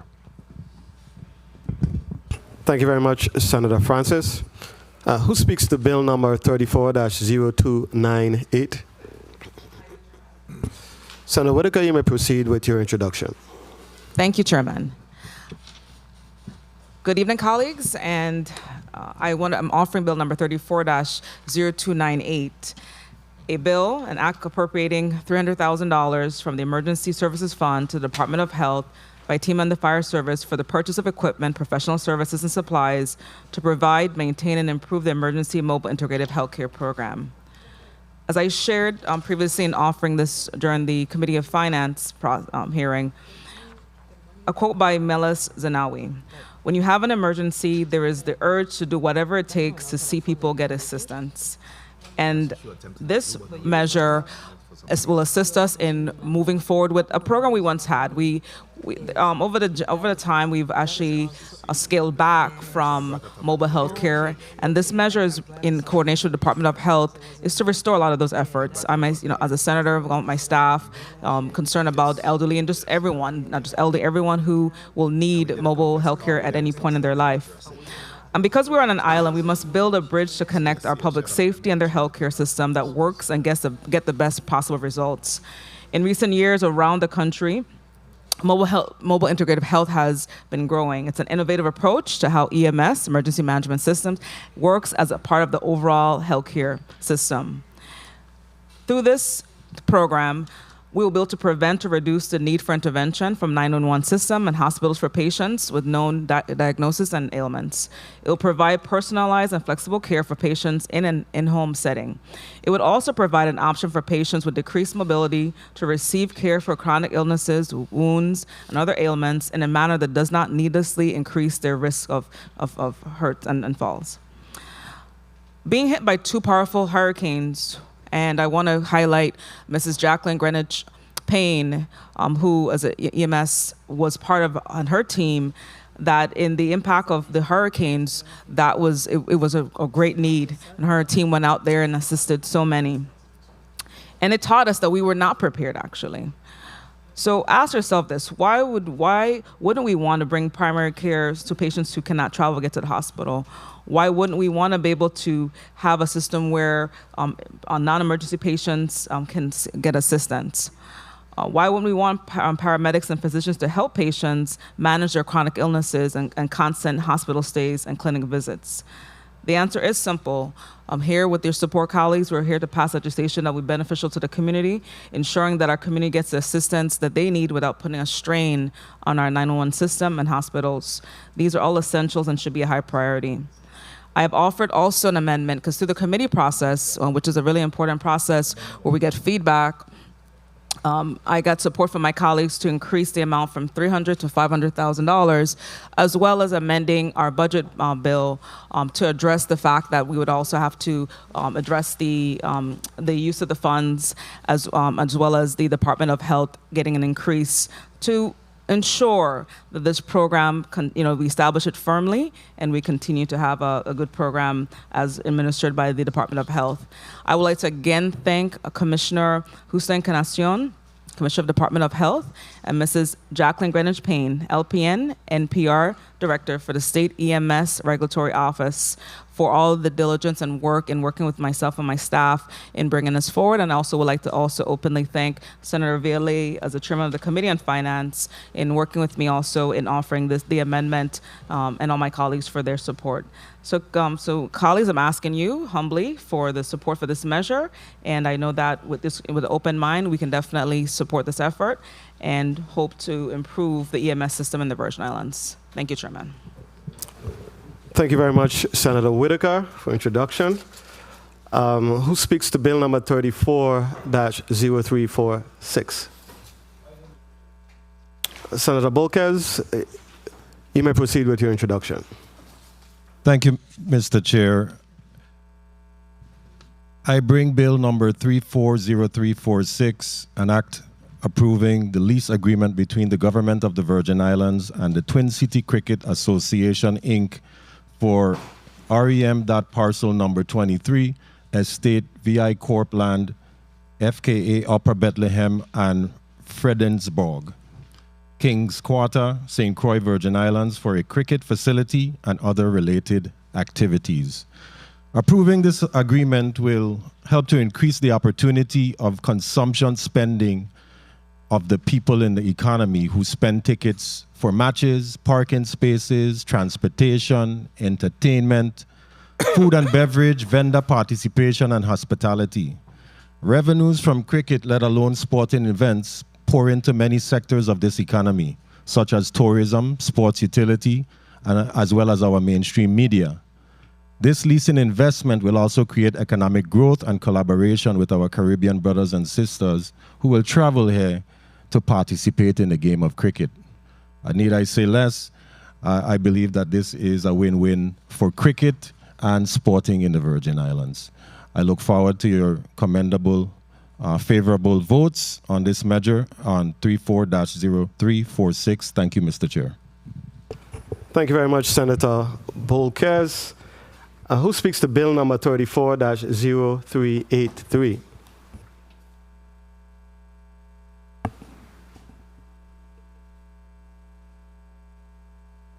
Senator Bolkes, you may proceed with your introduction. I'm busy moving everybody thing them. Okay, so thank you, Mr. Chair. Mr. Chair, I bring bill number 34-0383, an act appropriating $250,000 to the Department of Sports, Parks, and Recreation for the second phase of the Cruise Bay Playground Revitalization Project on Tract 01-132 1300 Cruise Bay Creek, St. John, Virgin Islands, sponsored by Senator Angel Bolkes Jr., Marvin A. Blyden, Novell E. Francis Jr., Alma Francis Heilegger, Carla J. Joseph, Milton E. Potter, and Janelle K. Sarro. I'd like to thank my colleagues for supporting this measure. As I said in the Committee of Finance, we have not had any sporting advancements on the island of St. John for quite some time, and we've had to sacrifice our ball field, which is a part of our school where modular units are now held, so that the children can learn. But I'm looking forward to having this revitalization project moving forward. It's already on its way, and I believe it will open up a lot of opportunities for our young children to be able to learn much of their morals and values on the playground. It's some place that we learn a lot of who we are going to become as adults. I want to thank my colleagues for supporting the measure, and I'm looking forward to your favorable votes. Thank you. Thank you very much, Senator Bolkes. Who speaks to bill number 34-0057? Good evening, Mr. Chair. I do, Senator Sam Carrion. Welcome, Senator Carrion. You may proceed with your introduction, sir. Thank you. Thank you, sir. Bill 34-0057, a resolution honoring and commending Jose Julio Martinez, better known as Papi Love, for his outstanding contributions as a radio talk show host, educating and entertaining the people of Virgin Islands, sponsored by Senator Samuel Carrion, Genevieve Whitaker, Senator Angel L. Bolkes, and Senator Frankie Johnson. This bill recognizes and commends Mr. Jose Julio Martinez, also known by his nickname, Papi Love, which speaks about his fatherly love. This is yet another appropriate resolution honoring a great man who has made his home in the Virgin Islands and founded the first Hispanic radio station some 20 years ago. 91.9 FM, Crujan Educational Nonprofit Network. 91.9 FM is a well-respected Spanish radio station that broadcasts local news in Spanish, ensuring that all the community members have access to information. Another aspect of Papi Love's life that was highlighted by testifiers and members of the community demonstrate why he deserves to be honored is his generous nature. Papi Love has utilized the radio station not only to broadcast news, but also to assist numerous members of our community, and he has successfully orchestrated a variety of fundraising efforts to assist members of the Virgin Islands community in securing the necessary funds for medical care and medical-related equipment. I should also mention that for 12 years, his radio station has also broadcast our Senate hearing from beginning to end. Colleagues, it's evident that Papi Love's affection for the Virgin Islands and contributions to the advancement of our community merit recognition. So I'm asking your support to vote favorably today. Thank you. Thank you very much, Senator Carrion. Who speaks to bill number 34-0288? Senator Francis, you may proceed with your introduction.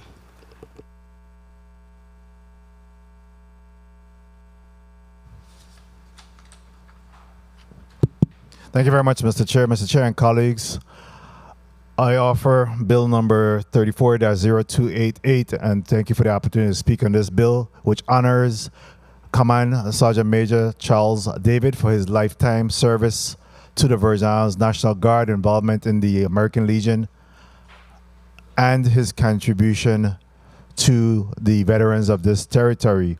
I'm honored to partner with former members of the Virgin Islands National Guard and members of the American Legion in bringing this measure to the floor. Command Sergeant Major David is a native son who was born in St. Croix and graduated from the Christiansted High School. He enlisted in the U.S. Army in 1968 and was That was the start of his life in service to the people of this territory and nation. Over 50 years of service, Command Sergeant Major David earned multiple awards and dedication. He's also a graduate of the University of the Virgin Islands and holds a degree in business management and political science. When this bill was heard in the Committee of Jurisdiction, Government Operations on November 30th, American Legion members and former National Guard spoke highly of Command Sergeant Major David, of his character, his leadership, and his service. I'm asking my colleagues to support this resolution, again honoring this man of the soil for his contribution to the Virgin Islands National Guard, the American Legion, and the people of the Virgin Islands. Thank you, and I'm asking for your support on this measure. Thank you, Senator Francis. Who speaks to bill number 34-0292? Senator Blyden, please proceed with your introduction. Thank you, Mr. Chair. I introduce bill number 34-0293, a resolution honoring and commending the Reverend Dr. George E. Phillips for his invaluable contributions to the gospel, ministry, and the people of the Virgin Islands, sponsored by Senator Milton E. Potter, Marvin Blyden, co-sponsored by Senator Carla J. Joseph. This man of God has been impactful in basically the St. Thomas community. He has basically led his congregation in a spiritual way. I appreciate him for all he has done in the territory. He has a keen interest also in Africa and have visited there and made some impact in that community. So colleagues, I ask for your support on this most important bit of legislation, and thank you in advance for your vote of confidence. Again, thank you so much, Mr. Chair. Thank you for the time. Thank you very much, Senator Blyden. Who speaks to bill number 34-0293? I do, Mr. Chair. Oh, I'm sorry. Who speaks to bill number 34-0292? I do, Mr. Chair. Senator Carrion, you may proceed with your introduction. Thank you. Bill 34-0292, a resolution to posthumously honor and commend Rafael Garcia, MD, for his outstanding years of service to the Virgin Islands community as a medical doctor and a public servant. Sponsored by Samuel Carrion, also sponsored by Frankie Johnson, Senator Novell Francis, and Senator Genevieve Whitaker. With regards to Bill 34-0292, it honors the memory of the late Dr. Rafael Garcia, who was well respected and loved as a physician here in the Virgin Islands, not only by his family, but by the entire community. This was evident during the committee when we heard from his son, along with multiple committee members, and even some of my colleagues experienced firsthand the devoted medical care he provided to the people of St. Croix. I have circulated Amendment 34-664, which does two things. One, it adds the date of Dr. Garcia's passing, and two, it names a portion of Carlton Road from Queen Mary Highway heading north to be named the Rafael Garcia MD Drive. The significance of this road is important to Dr. Garcia and his family, who resides in that community for decades. This amendment was drafted in collaboration with the support of the Commissioner. I'm sorry, Senator Carrion. We're having some, and you look like you're frozen, but we're having some challenges hearing you. So if you would, I don't know, get a little closer to your mic, and if you could, I think we lost you probably for the last 30 seconds. So if you can just kind of pick up from where you were about 30 seconds ago. Very well. I have circulated Amendment 34-664, which does two things. One, it adds a date that Dr. Garcia passed, and two, it names portion of the Carlton Road from Queen Mary Highway heading north to be renamed the Rafael Garcia MD Drive. The significance of this road is important to the Garcia family, as a family resides in that community for decades. This amendment was drafted in collaboration with the support of the Commissioner Gabriel of Public Works. Colleagues, your support is needed as we move forward to posthumously honor Dr. Rafael Garcia. Thank you very much for your support. Thank you very much, Senator Carrion. You're coming in a lot clearer. Who speaks to bill number 34-0293?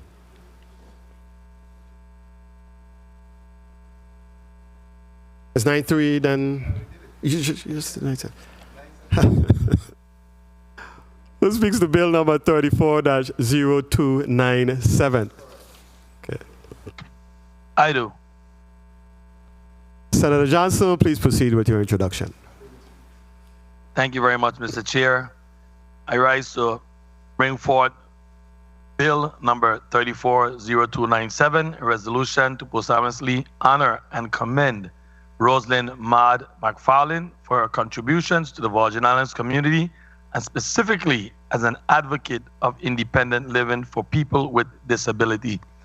Ms. McFarlane came from a big place, Guatemala, but she made the Virgin Islands a home, and she gave her life to assist those who was unfortunate to have physical or disability challenges. Around this time of the year, Ms. McFarlane would find her way to have dinner free at cost to all individuals with these challenges. She has dedicated her entire life to independent living, to help people who are much less fortunate.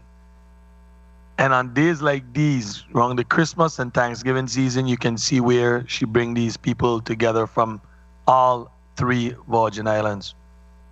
I've been blessed to have met Ms. McFarlane and see the work that she put out when it comes to assisting these people with these physical challenges. And on October 16th every year, she performed this task with White Cane.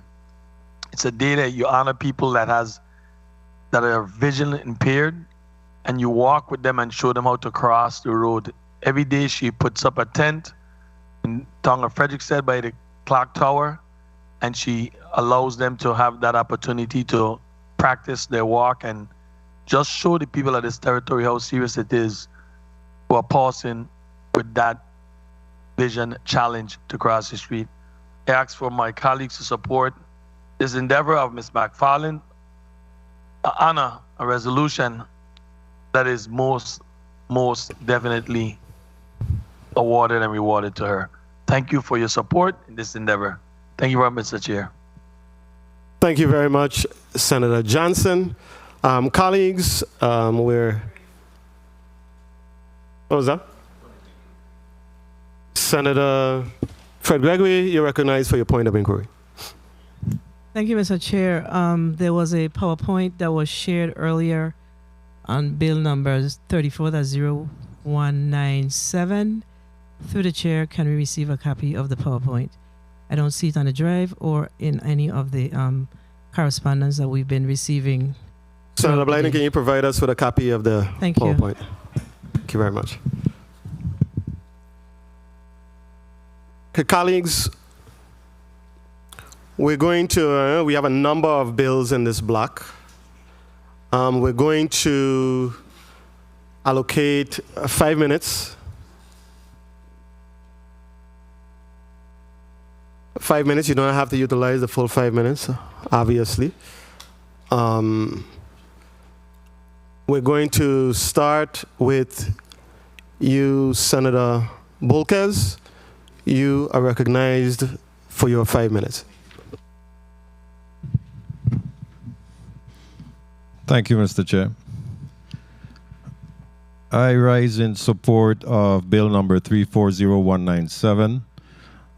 After reviewing the memorandums and the legal opinion, along with the PowerPoint presentation, I see no issue as the measure does not single out any named member of class and the class is not closed, and it will at all times be open to any contractor similarly situated, meaning any contractor who is billing the government of the Virgin Islands for gross receipts deducted by the government from the contractor's contract price to pay gross receipts from payments of federal grant funds required to be itemized.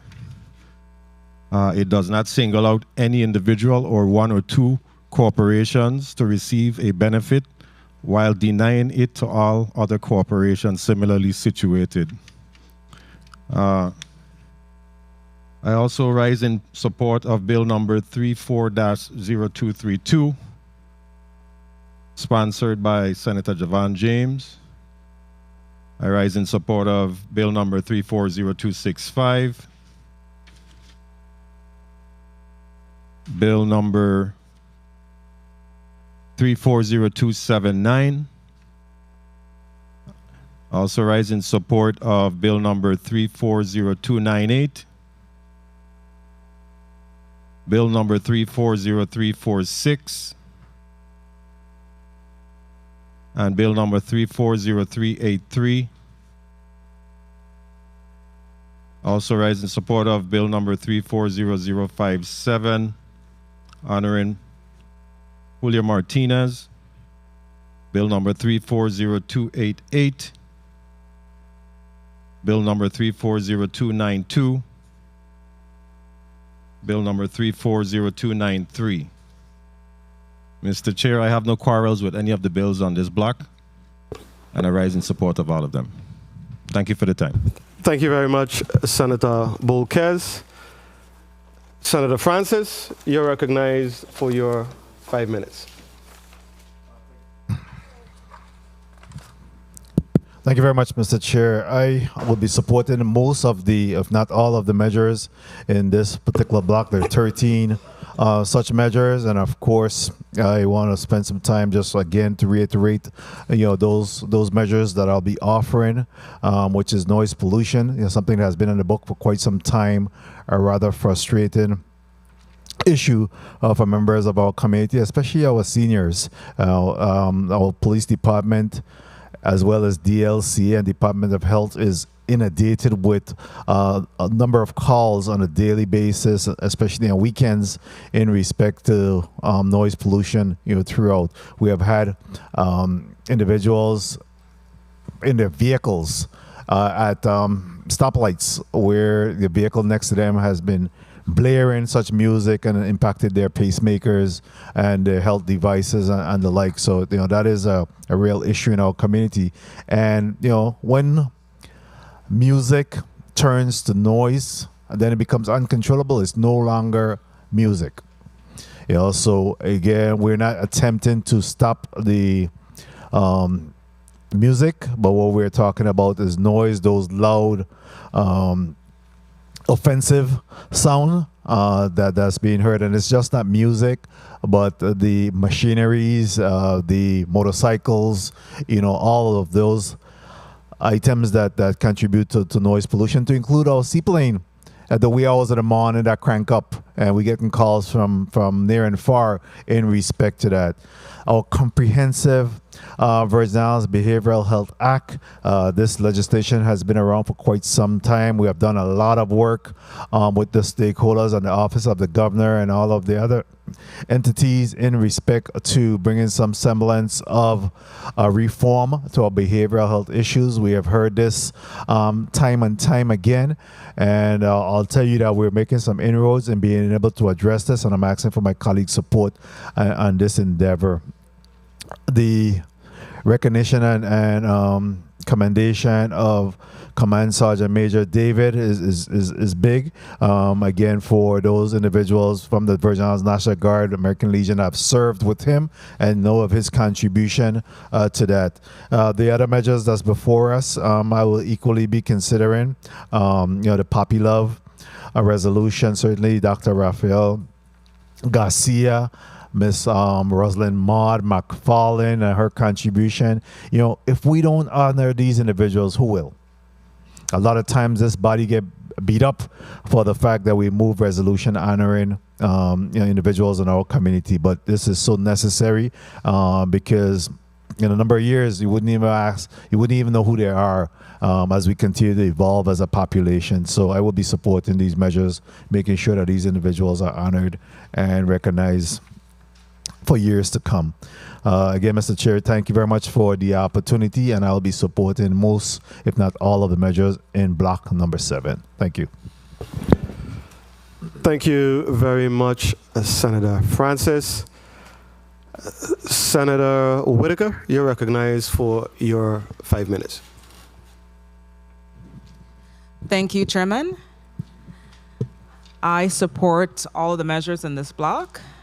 I would like to first start off with Bill number 34-0265, and I just want to indicate that it was a real fervent effort with Senator Blyden, myself, as well as Senator Volquez. He was a staff member at that time, and then, of course, becoming a senator, in just working along with the ADA coordinator, Mr. Henley, working with the governor's office legal team, Attorney Bourne, and others, and the stakeholders.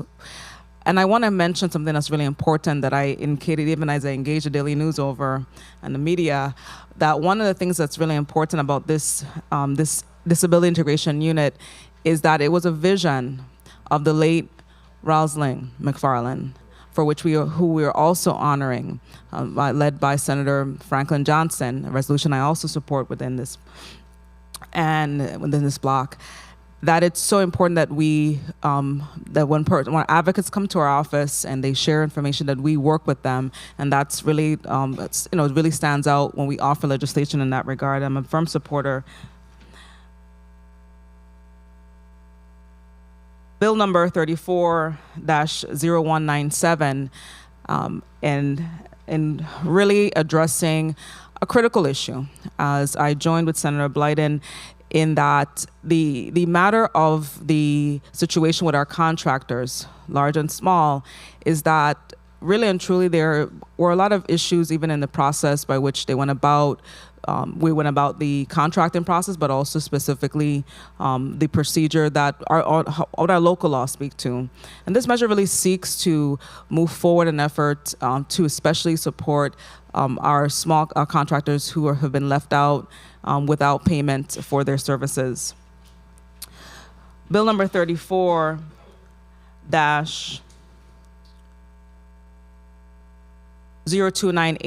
as I presented this measure, I'm seeking support from my colleagues, again, emphasizing the need for mobile integrative health. And I know through this measure, we're going to continue to support, and also indicated making sure that it's territorial, and that's something I emphasized. Bill number 34-0288, resolution to honor Command Sergeant Major Charles David, who recently at the Veterans Day ceremony, of course, was also honored. It's really a great thing to honor our veterans, especially with someone who's alive, and so we commend him. And unfortunately, as we share, sometimes we're not always able to honor someone in time. That even through honoring them posthumously, we honor their legacy. And so I also support Bill number 34-0292 to honor and commend Dr. Rafael Garcia for his many contributions and service. 2 minutes. Bill number 34-0293, another honoring a resolution for Reverend George Phillips for his service and contribution to gospel ministry and the people of the Virgin Islands. It is so important that we support members of our spiritual community. And I spoke to Bill, I didn't mention the bill number 34-0297. Again, it's an honor to join with my colleagues in honoring Miss Rosalind Maud McFarland, a real, true heroine who continued to advocate for the rights of persons with disabilities.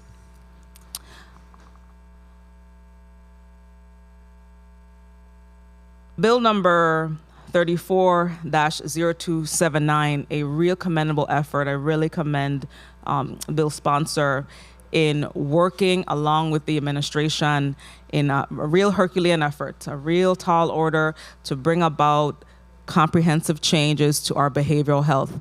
As I've worked in the space of homelessness, I've served locally. I've served on boards and I've helped with the issue of homelessness. But even as I told a story when I was in law school, as I passed a tent city every day, I worked with my fellow colleagues in law school to see that we could do something about persons. So even coming back home and knowing the importance of addressing homelessness on the local level, this is a great challenge, and it's really good that we're moving this measure forward.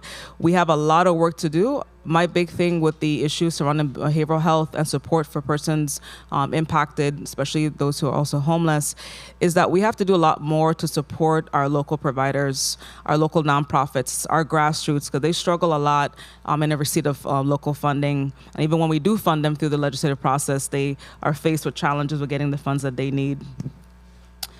And everything else I fully support, definitely. Bill number 34-0383, an act appropriating $250,000 for the establishment of a playground. It is really unfortunate that we have a lot of work to do in rebuilding our facilities. And it's so important that children have play as a part of children's development, and it's so important. And I commend this effort, and let us continue to move forward with supporting recreational development. Thank you. Thank you very much, Senator Whitaker. Senator Donna Fred Gregory, you're recognized for your... I'm so sorry. Senator Carla Joseph.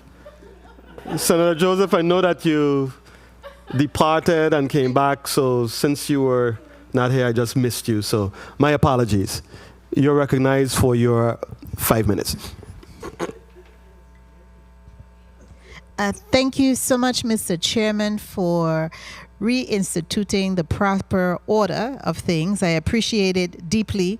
Mr. Chairman, I want to rise in support of a significant amount of bills here, as 6 of the 13 bills in this block went through my committee, and at some time, I would like to offer an amendment, as I shared, to Bill number 34-0383 to appropriate $150,000 from the Horse Racing Improvement Fund to fund the purchase of equipment, as well as to cover costs associating with the temporary isolation of stables at the Clinton E.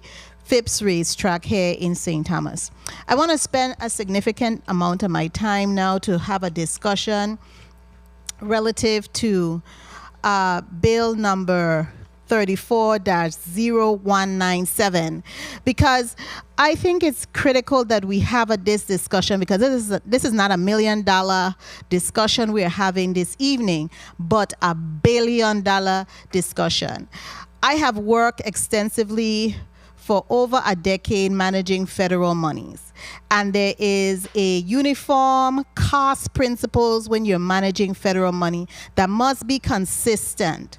It says here in 2 CFR subsection 200.403, it says here, and these are the cost principles that all federal funds are managed uniformly by. It says it must be accorded consistent treatment when we are using federal money, meaning that it must be consistent with how we expend our local funds. The federal funds has to be the same way. You can't change it midstream. It has to be consistent. And the law as it states right now is consistent, because both the federal and the local funds are treated the same way as far as how it's represented for the GRT to be represented. That's how the federal government likes it to be. If it's not an issue, we should keep it consistent.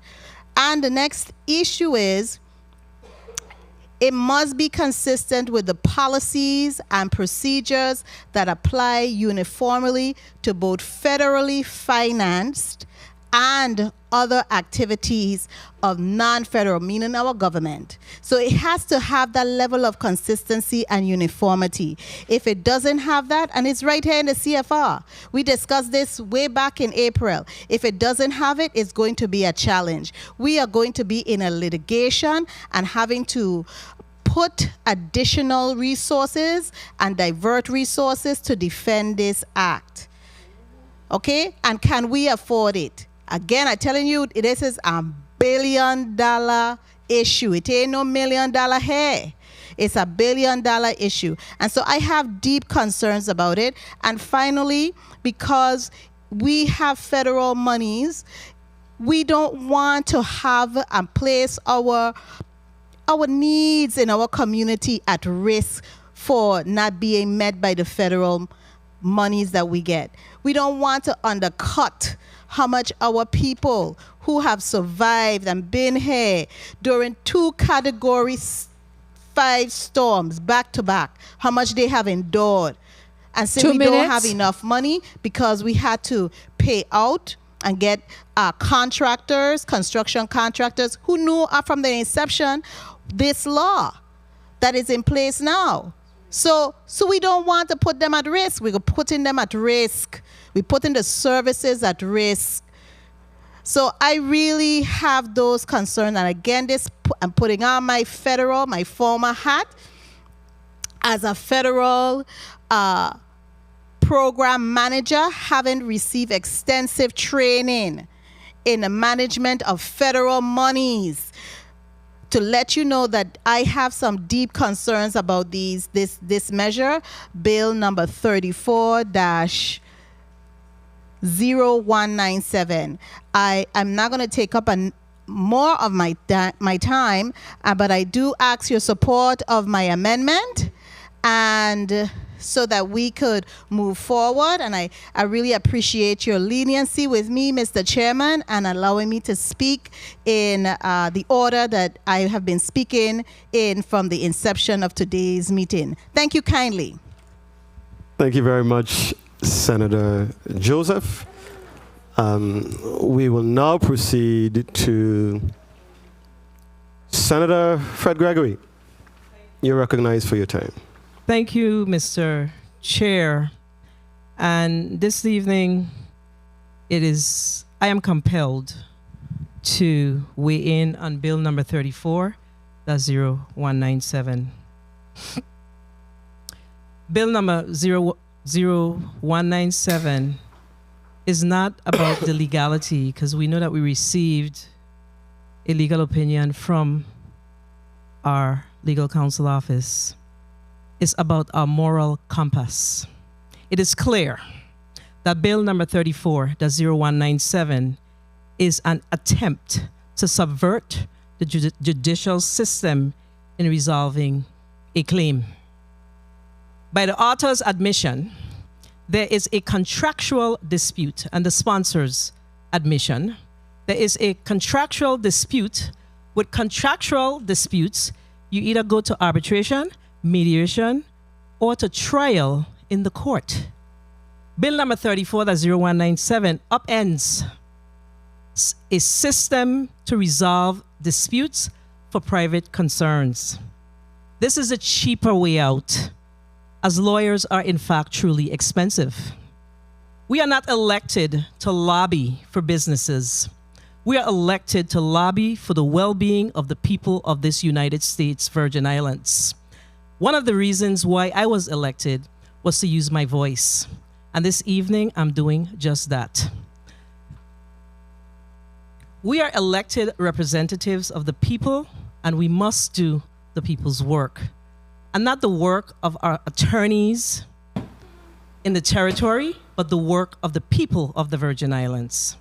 It's not the function or the duty of legislators to resolve disputes by amending law or creating new laws for a select few.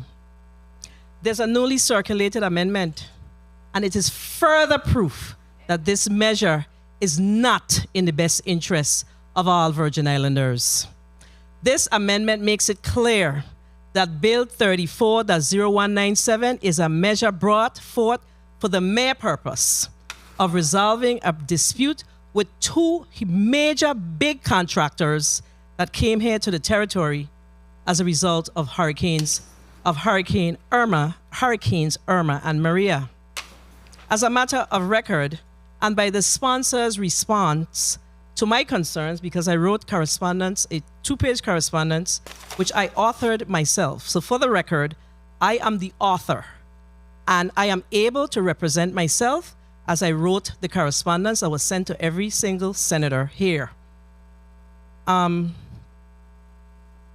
a matter of record, and by the sponsor's response to my concerns, it can be stipulated that there is a dispute, and disputes are either mediated, I said it before, or negotiated to a resolution to be taken to the court, or for it to be mediated by the government officials. This measure not only usurps the executive branch authority to negotiate and come to a resolution to this matter, but it further usurps the judicial branch's authority to be the interpreter of laws in the territory. The first branch is not the arbiter of laws. Colleagues, we are upending our code. And as I read the correspondence, as I look at the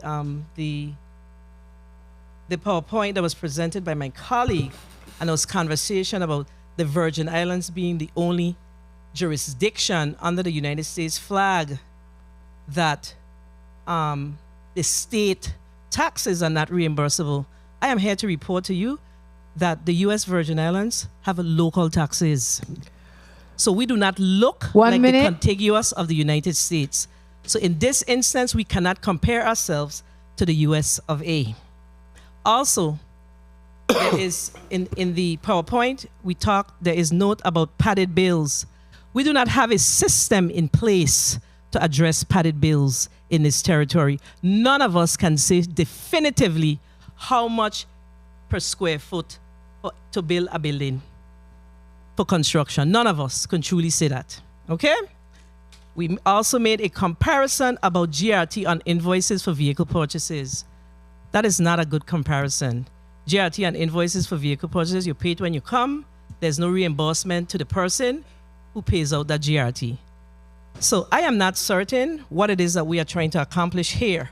But what concerns me most is the fact that we are spending our time trying to save corporate giants in the Virgin Islands. Our time should be spent trying to save the people of the Virgin Islands and doing right by the people of this Virgin Islands. Time.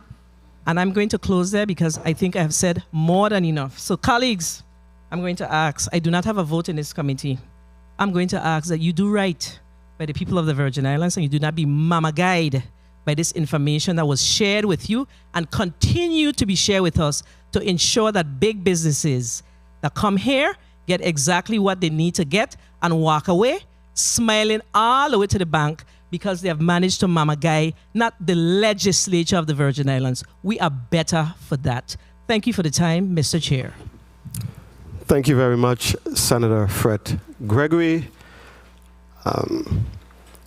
Senator, you're the sponsor, Senator Blaine, so I'll save you for last. Senator Alma Francis Heiliger, you're recognized for your 5 minutes. Thank you. You're welcome. Good afternoon, good evening to my colleagues, to the people of this territory. I rise in support of some of these pieces of legislation in this block, but I will be spending the bulk of my time speaking on Bill number 34-0197. I speak directly to the people of this territory because this piece of legislation is an affront to the residents of the United States Virgin Islands. I think it is disrespectful. I think it is unfortunate.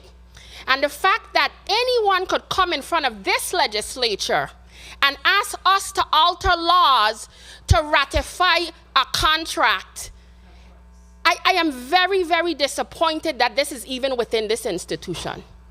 I'm very disappointed. We are setting a very dangerous precedent if we ever allow this here to be passed. And if any of ETA you attempt to do this, I'm going to beg the governor to veto this madness. And I'm telling you point blank. Point blank. You cannot come into this institution if you have a contractual dispute and ask the legislature to change the laws to make a contract right. You can't do it.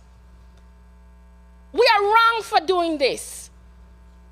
I cannot accept these kind of behaviors. And everybody's going to sit here and say, oh, it's not going to cost the government any more money. It's going to give us more money. So let's calculate. For the $60 million that they gave in gross receipts tax, what happens if the federal government returns it? What happens if they get it? What is 5% of $60 million? So for $3 million, are you going to sell out your soul? That's what you're going to do? So for people that came into this territory that fully knew the law of this land when they landed here and followed the FEMA funds, they knew the law of the land. But because they want to go and alter this here right now, we must come change the law so they could go take us to court. Because our local government already told us, we're done with this madness. We are not attempting to reopen this situation. But what you want to do? Change the law, and they're now going to use this law to sue us in court. That's what they're going to do. And we're going to be helping them. This is madness. What happened to the average Joe Blow local person that went to the polls and voted for every one of us in here? What happened to them? When they have a $20,000 and $30,000 contract that they have a dispute with, you think they could come up in here with a lawyer and ask us to change the law? They can't do it. But you're worried about those that vote for you. You're worried about people that came into this territory, know the law already, but want us to change it so they could go sue us. I'm not co-signing on this kind of madness. We have to have some kind of standing ground in this institution and fight for the people that put us here to represent them. I am not co-signing on this. This is craziness. And then you're going to have an amendment. Okay, look at this amendment. In section 1, line 4, insert in accordance with a government agency's contractual requirement after gross receipts tax. Did that contract say that the government was contractually obligated to do anything? But you want to ratify it in a law to say that they are. Read. I could read and comprehend the madness that's going on here. We cannot keep doing this here. Anybody that has an issue with a contract, if the contract section simply says any part of it that is not applicable to law, guess what happened? It is null and void. If you have an issue, whether it's bad faith on our part or their part, that is why we have 3 branches of government: legislative, executive, and judicial. Anyone has an issue with a contract, you go to court. You don't come to the legislature and say change the law so we could go sue you, so you could make the contract right, and then we could use that law now to come after us. What happened when the government say, you know what, we ain't doing this here? They're going 1 to minute. sue us. That's what they're going to do. And we sitting down here talking madness about it's money. Money? We going to sell our soul for money? Nobody ain't elect me to sell my soul for a dime. And it's not going to happen here. I'm not co-signing on none of this. At what point are you standing for something that's right? What point? I don't have a problem with how this law is if it's going to be henceforth. Okay? I do not have an issue with that. But when you are going to amend it, you're going to amend it to say point blank, this section applies to any matters involving claims for disaster assistance that is pending before the government of the Virgin Islands and after the effective date of this act. I sat in this institution when 2 major companies come here and basically tell us to our face, it's for them. They came here and told us. So when one of my colleagues is going to say, he don't see a big deal because it ain't going for no particular company. When the 2 companies came here and told us it's for them. Maybe you wasn't to that meeting, but I was. We have to stop it. Protect the people that put us here to protect them. Thank you so much. Thank you very much, Senator Frances Heiliger. Senator Whitaker, do you have a point of inquiry?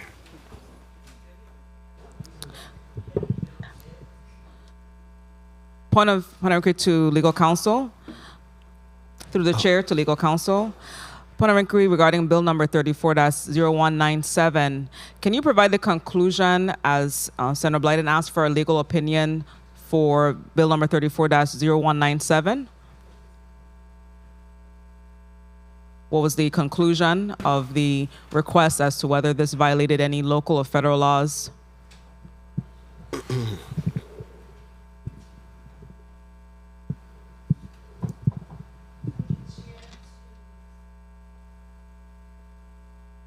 Council's off. Please recognize Attorney Sekou's microphone.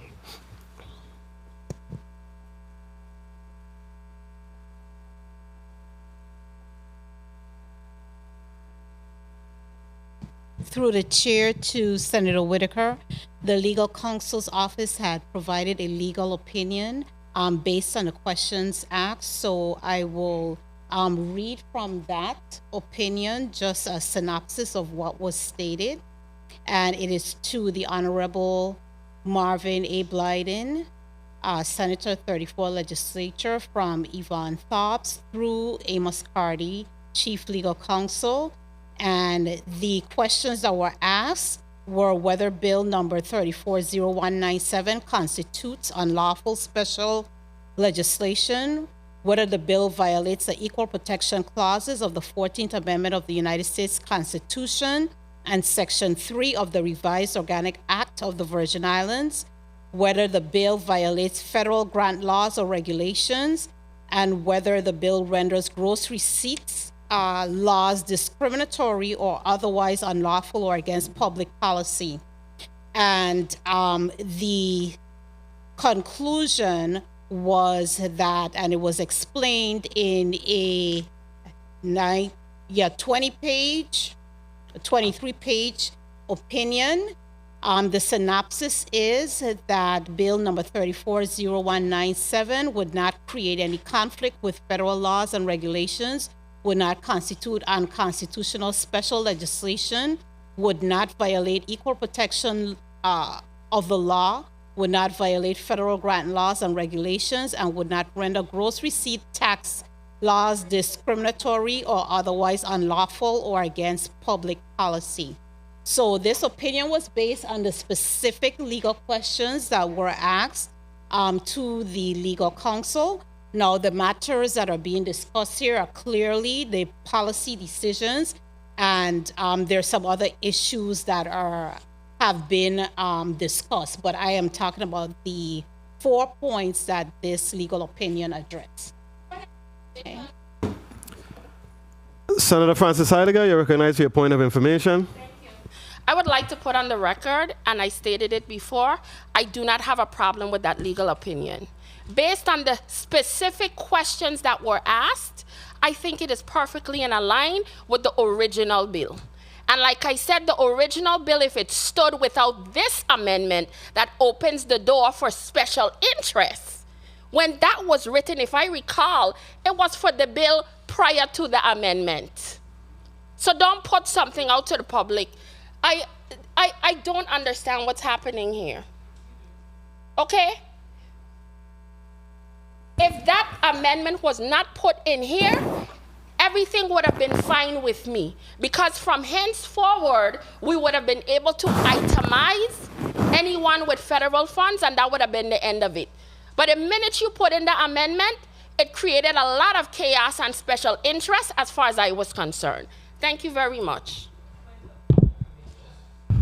Thank you very much. Senator Bolkes, then Senator Fred Gregory. Thank you, Chair. While I don't appreciate the aspersions, I want to say, through the chair to legal counsel, does this bill in any way, shape, or form create any special exclusivity for any corporation? Correct. It doesn't. So why are we talking about two corporations who are are going to reap the benefits. Senator Francis Alaga, your leniency. We're talking about two specific corporations or having aspersions thereof that they are going to be the ones who are ultimately reaping the benefits from this bill, when in fact that is not true. So I believe it's imperative that we really clarify our statements when we make them. Okay, Senators, the time is really drawing nigh. We have several senators who have not made their first statement as yet. All of you have weighed in on this. So I really don't want to get caught in a loop of point of information this evening. Senator Fred Gregory, you're recognized for your point of information. Thank you, Senator. I'm going to rest after this and leave it to the conscience of my colleagues. But this is what I'm going to say. So we talk about legal sufficiency, and the debate on the table is not on legal sufficiency. The debate on the table is on your moral compass. That's a debate on the table, senators, who are proponents of this measure. Okay? Just think. There are no constitutional or legal sufficiency issues from the court's perspective with regards to what a woman can and cannot do with her body. But guess what? Roe versus Wade. What happened with it? It was overturned. There's no constitutionality issues there. And that's what we're talking about, moral compass. Right? It is constitutional and legal to redistrict states to suppress votes from people of color. But is it morally right to do? And I'm going to rest. And you guys answer those questions as you vote your conscience this evening. Thank you, Mr. Chair, for allowing me this information. Thank you very much, Senator Fred Gregory. Senator Joseph, you're recognized for your point of inquiry. Thank you so much, Mr. Chairman. I just want to weigh in on this issue. It is very clear that anytime you pass legislations, you try to even the playing field, especially when it's a playing field that may be advantageous to big business. This piece of legislation does not do that. It makes the big guy even bigger. That's what it does. It affords them another step. Our little man and women here ain't the one who you seen lobbying to get this. They're fine. They're fine with the legislation as it is. It is the big businesses. I never look at when you have small businesses and they're getting certain privileges and preferences. That's so that they could even the playing field. Discrimination with us as people of color. Again, to even the playing field. This is not the evening of a playing field here, this legislation. It doesn't even the playing field. It makes those individuals who can afford it, the bonding, get even more money from us. Okay? So I really, really have a major exception. And I want to say also, you want to have that uniformity. So I am going to vote my conscience. I know what is right from wrong when it comes to federal monies, and I know you're not supposed to treat federal money different than state and local monies when you're expending it. Thank you so much, Mr. Chairman, for the time. Thank you very much, Senator Joseph. Senator Franklin Johnson, you're recognized for your 5 minutes.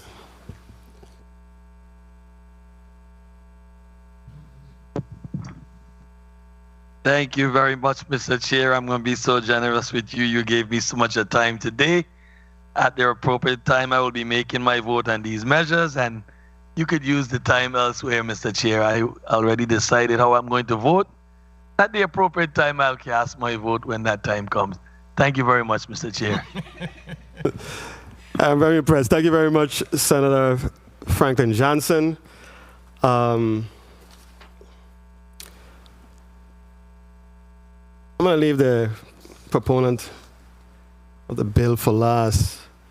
Well, I mean, when you think about it, we have about 10 bills in this block, or 13 bills in this block, so really and truly, we're moving as though there were one bill. But for the record, I'm not 100% comfortable voting in the affirmative for this bill at this time. I must say that for the record. I would have loved to have had an opportunity to engage in a dialogue with our federal partners at FEMA to gauge from them the prudence of us enacting this legislation at this time. I know that's not something that we have been privy to, or we were able to obtain, but my comfort level at this time is just not there in voting in the affirmative for this piece of legislation. With regards to the other items in this block, I'm in full support of all of them. Of course, I'm the prime sponsor of the commendation for Pastor Phillips, who has been a stalwart in this community for many, many decades. And as I've always said, it is responsible, civilized, progressive societies honor and commend those persons in the community who excel, who demonstrate excellence. And Pastor Phillips is one such person, so I'm honored to have prime sponsored this piece of legislation. With regards to the mental health bill, I know and we all are aware that we are in a mental health crisis. I applaud the sponsors of the legislation for putting together this comprehensive mental health act to provide a structure of support to individuals throughout the territory who suffer from challenging behavioral health issues. We all are aware, and I think COVID-19 shined a light on mental health. We're all aware that we are in a serious mental health crisis here in our territory. It's something that is very, very serious in the United States, and we are not immune to that also here in the U.S. Virgin Islands, for sure. So we must develop the infrastructure and the funding to support our folks, to eradicate the stigma of associated with mental health issues.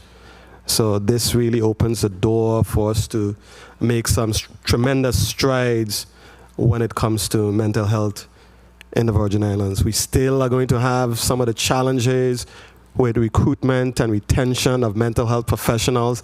That is a challenge for everyone throughout this country, much less for us here in the Virgin Islands. So we are going to have to be creative in finding ways to recruit, and I think it's going to boil down to dollars, really and truly, and a creative package that we can offer folks to incentivize them to come to the Virgin Islands to serve as psychiatrists and psychologists and licensed clinical social workers and the like. Our community is in dire need of those services. So I think the mental health bill is going to be a good first step in getting us to where we need to be. Bill number 34-0265, I believe it opens a door for people with disabilities to be considered in all stages of disaster planning. So kudos to the authors of that bill. Also, the noise pollution bill is something that's big. I had a conversation with an elderly lady living in the Polyborg area who was literally in tears to me about the drag racing that occurs on the Polyborg Strip every now and then. She was actually contemplating moving to her daughters in Florida because every time she called the police department, when she called 911, the 911 operator suck her teeth and say, "Oh lady, why you don't just go sleep? Why are you bothering us?" the quiet enjoyment of someone's home is something that everyone is entitled to. So when you have loud noise pollution at all hours of the night, especially for elderly people, it's just not right. So at the appropriate time, ladies and gentlemen, I intend to vote in the affirmative for most of the items in this block. Senator Blyden, you're recognized for your 5 minutes. Thank you so much, Mr. Chair. I am a sponsor of most of the bills in this block, so I'm not going to go through them because I need to basically correct the record on bill, specifically bill number 34.0197, because it is unfortunate that after numerous legislative hearings in which this bill was vetted thoroughly and discussed, and we are still here with the same rhetoric that we started with at the first hearing after it had been clarified time and time again by legal counsel. And when we asked questions to the opponent of the bill from the different agencies, it was clear that there's nothing wrong going on here. Basically, it does not violate any federal regulation or federal law. It is clear. That has been stated on the floor. We are hearing that we think this and we think that, and I have done this and I've done that, but nothing of significance when it comes to legal sufficiency has been brought forward. I have not heard one, not even one.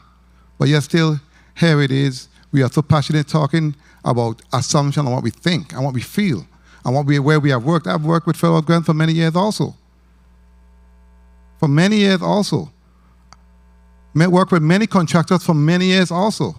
And that's why I support this legislation. That's why I sponsor this legislation. It's for them. We are talking in the past. This bill is futuristic. I don't get it. It's futuristic. It's about many local companies that need to be at the table. When you have challenges, you bring forth legislation and you bring amendments to the floor. I have been working for the last 3 months in this bill first surface with SBDC, SBA, HFA, and other agencies to assure that we can provide bonding for our local contractors. So yes, so they can be at the table, and yes, so they can be the one collecting most of these funds once this bill goes through. It's not about two companies. It's about our local contractors and many local subcontractors and subcontractors. That's what this bill is about. That's the only reason why I supported this bill, period. So all that talk don't mean nothing to me because America speaks for itself. This is my 90+ year here, my 8+ year here, I'm saying. And all of my legislation, all will prove who I represent. They know who I represent. That's why they have consistently put me here. They are first and foremost in everything I say and do here in this body. So we need to get that straight and get the record clear.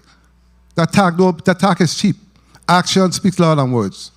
And my action will always define who I am. From in housing 2 minutes to now. Everyone knows who Blyden is. I got their backs. That's who I am. So we don't need to go there. That's null and void. We don't need to deal with opinion. We need to deal with facts. And facts is what it's all about. I deal with legal counsel. That's what we pay them for. I depend on them. When it came to the oil refinery in St. Croix, there was so much negative. I dealt with legal counsel. That's what we pay them for. That's their job. The oil storage facility, the Syntac, legal counsel, that's who I deal with. That's why we hire them. I depend on their opinions. We had many pushback. The same two agencies that came in front of us last week in finance, they both have attorneys, legal arm, nothing. They came with the same testimony from day one. Nothing changed. Nothing changed. But yet I'm supposed to change my mindset based on what my legal counsel tells me? It does not work like that. We have legal counsel for a reason. They say it's legally sufficient, and there are no issues. And the last thing I want to say before my time runs out, the only reason why this amendment came,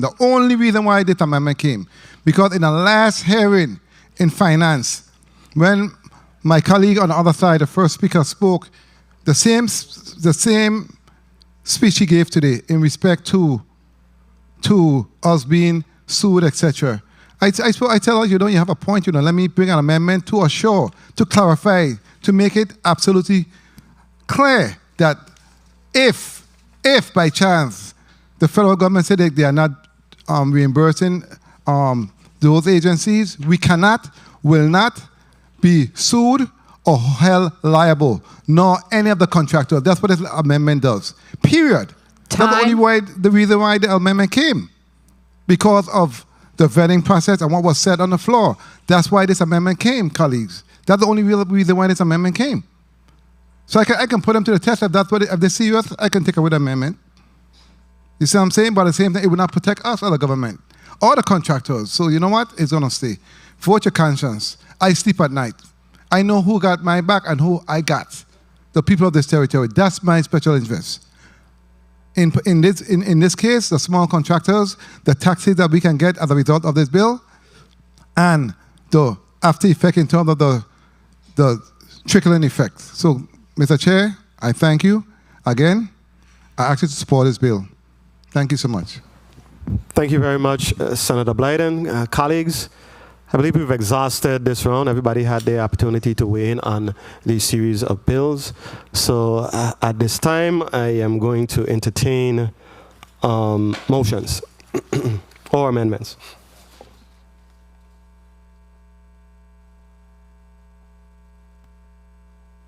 Beginning with 34-0197, and we're going to go in order of the block.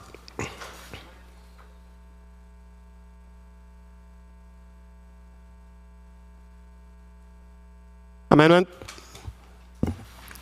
Senator Whitaker, you're recognized for your amendment. Amendment number 34-695. Amendment to Bill number 34-0197, as offered by Senator Marvin A. Blyden. Bill number 34-0197 is amended in the following instances. A, in Section 1, Line 4, insert in accordance with a government agency's contractual requirement after gross receipts taxes, and B, and add an appropriately numbered section to read as follows, section blank. All gross receipts taxes invoiced by contractors must comply with applicable federal cost principles at 2 CFR Part 200, Subpart E. To the extent that the federal government deems costs to be ineligible or not to meet the federal cost principles, neither the government of the Virgin Islands nor any of its agencies shall be responsible to compensate contractors for non-compliant costs. I so move. Properly moved by Senator Whitaker, seconded by Senator Blyden, Bulkhead, sorry. Objected to by Senator Joseph. Roll call on the amendment. Senator Angel Bolkes Jr. Senator Bolkes Yeh. Senator Novell E. Francis Jr. Senator Francis Nay. Senator Kenneth L. Gittins. Senator Gittins absent. Senator Franklin D. Johnson. Nay. Senator Johnson, nay. Senator Carla J. Joseph. No. Senator Joseph, nay. Senator Milton E. Potter. No. Senator Potter, nay. Senator Genevieve R. Whitaker. Yay. Senator Whitaker, yay. Mr. Chair, there are 2 yay, 4 nay, 1 absent. Thank you very much, Madam Clerk. Colleagues, the amendment fails. Do I have a motion or an amendment?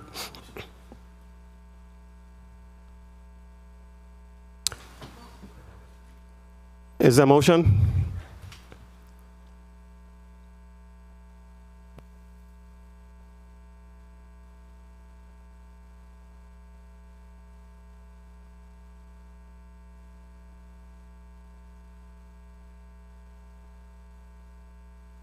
Senator, please recognize Senator Whitaker's microphone. And Senator Whitaker, you're recognized for your motion. Motion. I move to hold Bill number 34-0197, an act amending Title 33 Virgin Islands Code, Subtitle 1, Part 1, Chapter 3, Section 43, Subsection E, relating to the submittal of bills or invoices that separately state gross receipts taxes to account for the receipt and distribution of federal assistance to the government of the Virgin Islands and related payments to its contractors. Be held in this committee. By the call of the chair, I so move. Properly moved. Is there a second? Properly moved by Senator Whitaker, seconded by Senator Boulkers. Hearing no objections? So ordered.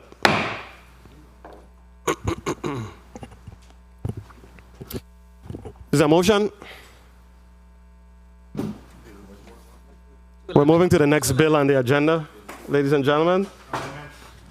Senator Francis, you're recognized for your amendment. Thank you very much, Mr. Chair. And for the record, this amendment is to Bill number 34-0211. I offer amendment number 34-861 to Bill number 34-0211, being offered by yours truly, Senator Novell E. Francis Jr. Bill number 34-0211 is amended in the following instances. A, in Section 1, Internal Section 2041, 1, subsection G, insert law enforcement officer after police officer, and 2, subsection I, strike or 3 and replace it with 3 or 4 for the purpose of this chapter. B, in Section 1, Internal Section 2042, 1, in subsection A, insert paragraph 13 and 14 to read. 13, to operate any motor vehicle with any object or material placed, displayed, installed, affixed, or applied in or about the vehicle that obstructs or reduces the driver's clear view through the windshield or side windows or prohibits the window from closing. This provision does not apply to window tinting. 14, to operate any motor vehicle on public roadways with the audio speakers facing outward from the windows of the vehicle. And 2, insert a new subsection D to read.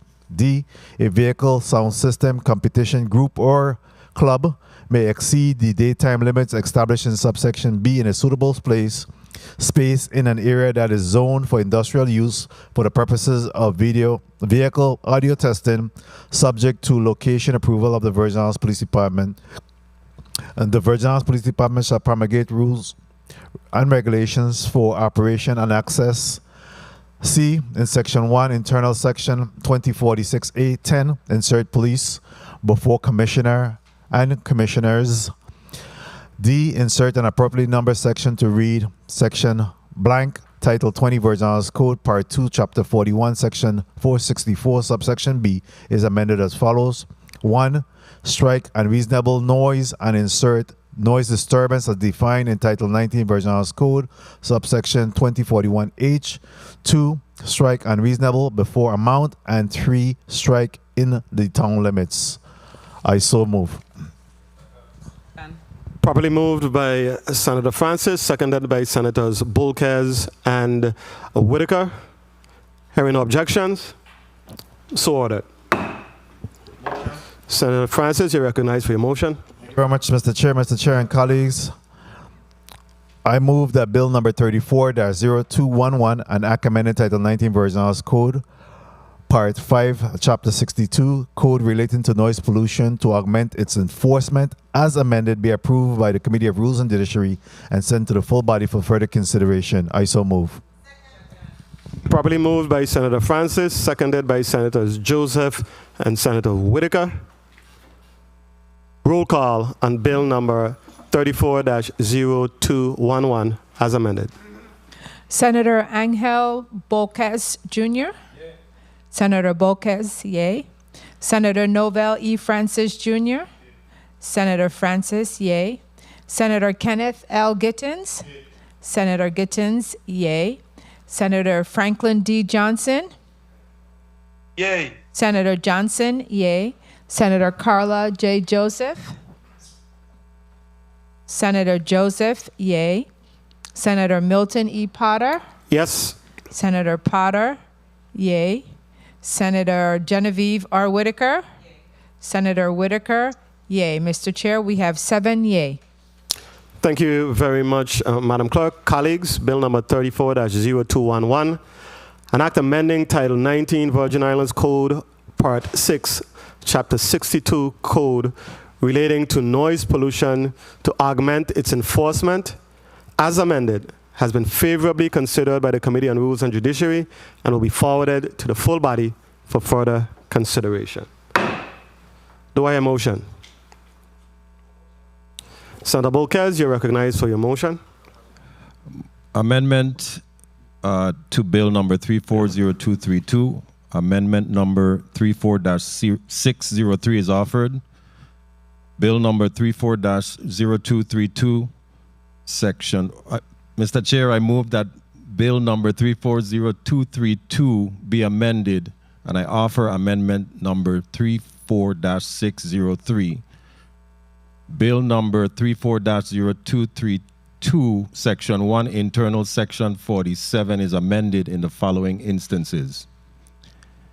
A, subsection C is amended by striking the second sentence on page 2, line 18 and 19, and striking paragraphs 1, 2, and 3 on lines 20 through 25. Section B, subsection D. Senator Bolkes, hold for 1 second. Point of order? You're recognized for a point of order. What's the rule that has been violated? Please utilize your microphone, Senator.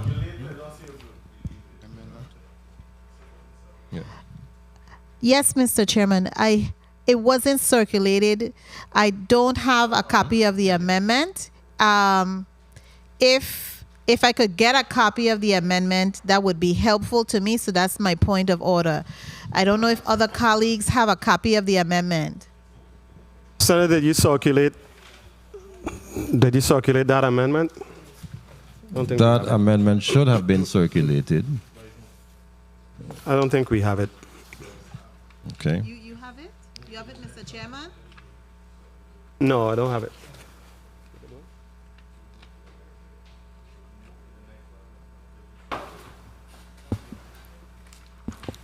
Okay. We'll move on and we'll circle back around to that, Senator Bolkes. Can you withdraw your motion at this? I withdraw the motion, Mr. Chair. Thank you very much, Senator. Is there a motion? Okay. Hearing no objections, so ordered. The motion has been withdrawn. Is there a motion or an amendment? Motion. Senator Bolkes, you recognized for your motion. Yes.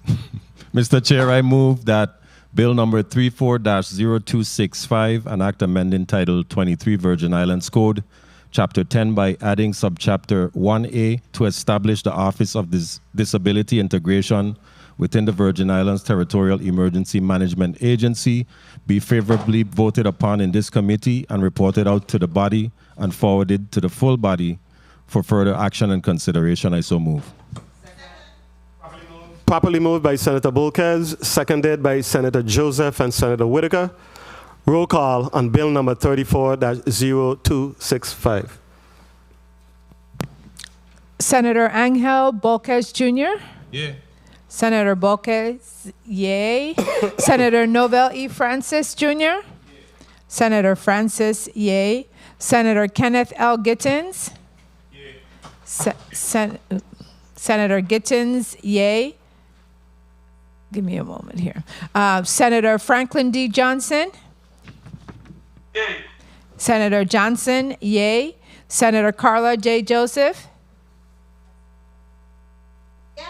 Senator Joseph, yay. Senator Milton E. Potter. Yes. Senator Potter, yay. Senator Genevieve R. Whitaker. Yay. Senator Whitaker, yay. Mr. Chair, we have 7 yays. Thank you very much, Madam Clerk. Colleagues, Bill number 34-0265, an act amending Title 23 Virgin Islands Code, Chapter 10 by adding Subchapter 1A to establish the Office of Disability Integration within the Virgin Islands Territorial Emergency Management Agency has been favorably considered by the Committee on Rules and Judiciary and will be forwarded to the full body for further consideration. Is there a motion or an amendment? Senator Bolkes, you're recognized for your motion. Thank you, Mr. Chair and colleagues. Sorry about that. Mr. Chair, I offer amendment number 34-603, an amendment to bill number 34-0232, offered by Senator Javan E. James Sr. Bill number 34-0232, Section 1, Internal Section 47 is amended in the following instances. Section A, subsection C is amended by striking the second sentence on page 2, line 18 and 19, and striking paragraphs 1, 2, and 3 on lines 20 through 25. Section B, subsection D on page 3, lines 1 through 10 are stricken, and subsection E is redesignated as subsection D. Be favorably voted upon in this committee and reported out to the body and forwarded to the full body for further consideration and action. I so move. Properly moved by Senator Bolkes, seconded by Senator Francis. Hearing no objections, so ordered. Motion. Senator Bolkes, you're recognized for your motion. Mr. Chair, I move that bill number 340232, an act amending Title 20 of the Virgin Islands Code, Chapter 3, subsection 42, relating to the governor's initial report to the legislature on a long-term program for the construction and improvement of roads and highways throughout the Virgin Islands, to change the time and frequency for the government to submit the report to the legislature, and to establish procedures and minimum standards for paving and construction of roads in the Virgin Islands and for other related purposes as amended, be favorably voted upon in this committee and reported out to the full body for further consideration and action. I so move. Properly moved by Senator Bolkes, seconded by Senators Francis and Joseph. Roll call on bill number 34-0232 as amended. Senator Angel Bolkes Jr. Senator Bolkes, yay. Senator Novell E. Francis Jr. Senator Francis, yay. Senator Kenneth L. Gittins. Senator Gittins, yay. Senator Franklin D. Johnson.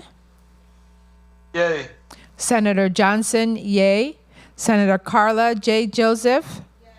Senator Joseph, yay. Senator Milton E. Potter. Yes. Senator Potter, yay. Senator Genevieve R. Whitaker. Yay. Senator Whitaker, yay. Mr. Chair, we have 7 yay.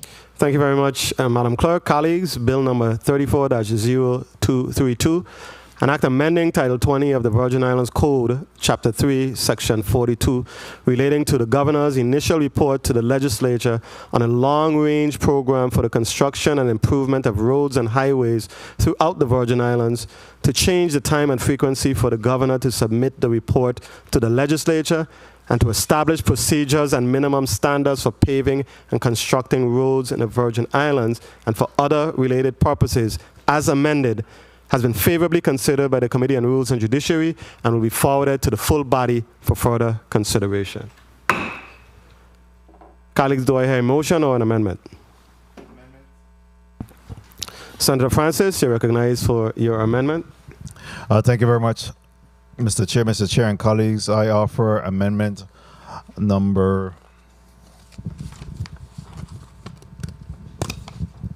34-649, and it's amendment to bill number 34-0279, being offered by yours truly, Senator Novell E. Francis Jr. Bill number 34-0279 is amended in the following instances.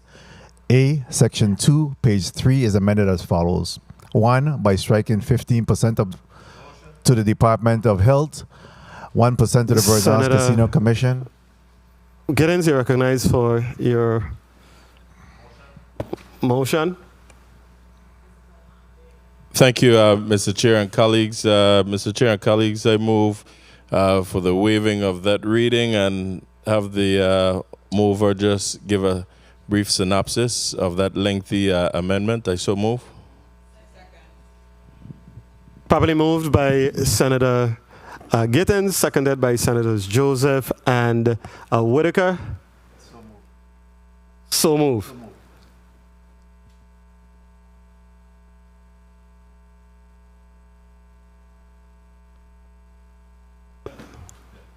Okay.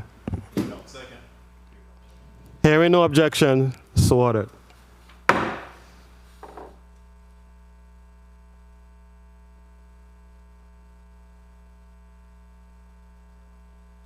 Please recognize Senator Francis's mic.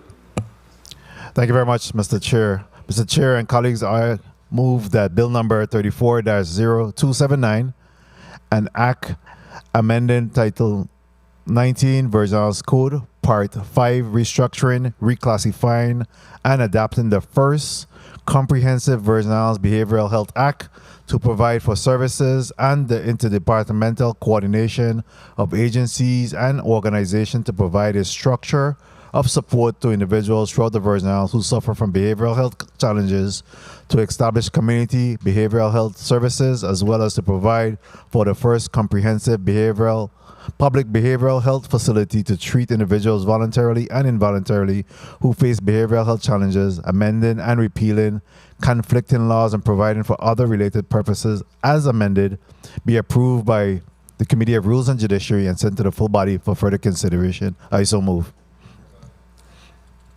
Properly moved by Senator Francis, seconded by Senator.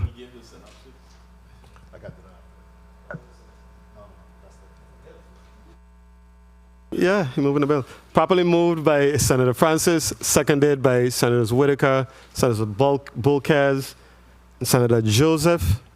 Roll call on bill number 34-0279 as amended. Senator Angel Bolkes Jr. Senator Bolkes, yay. Senator Novell E. Francis Jr. Senator Novell E. Francis. Senator Francis, yay. Senator Kenneth L. Gittins. Yeah. Senator Gittins, yay. Senator Franklin D. Johnson. Senator Franklin D. Johnson. Yay. Senator Johnson, yay. Senator Carla J. Joseph. Yes. Senator Joseph, yay. Senator Milton E. Potter. Yes. Senator Potter, yay. Senator Genevieve R. Whitaker. Yay. Senator Whitaker, yay. Mr. Chair, we have 7 yay.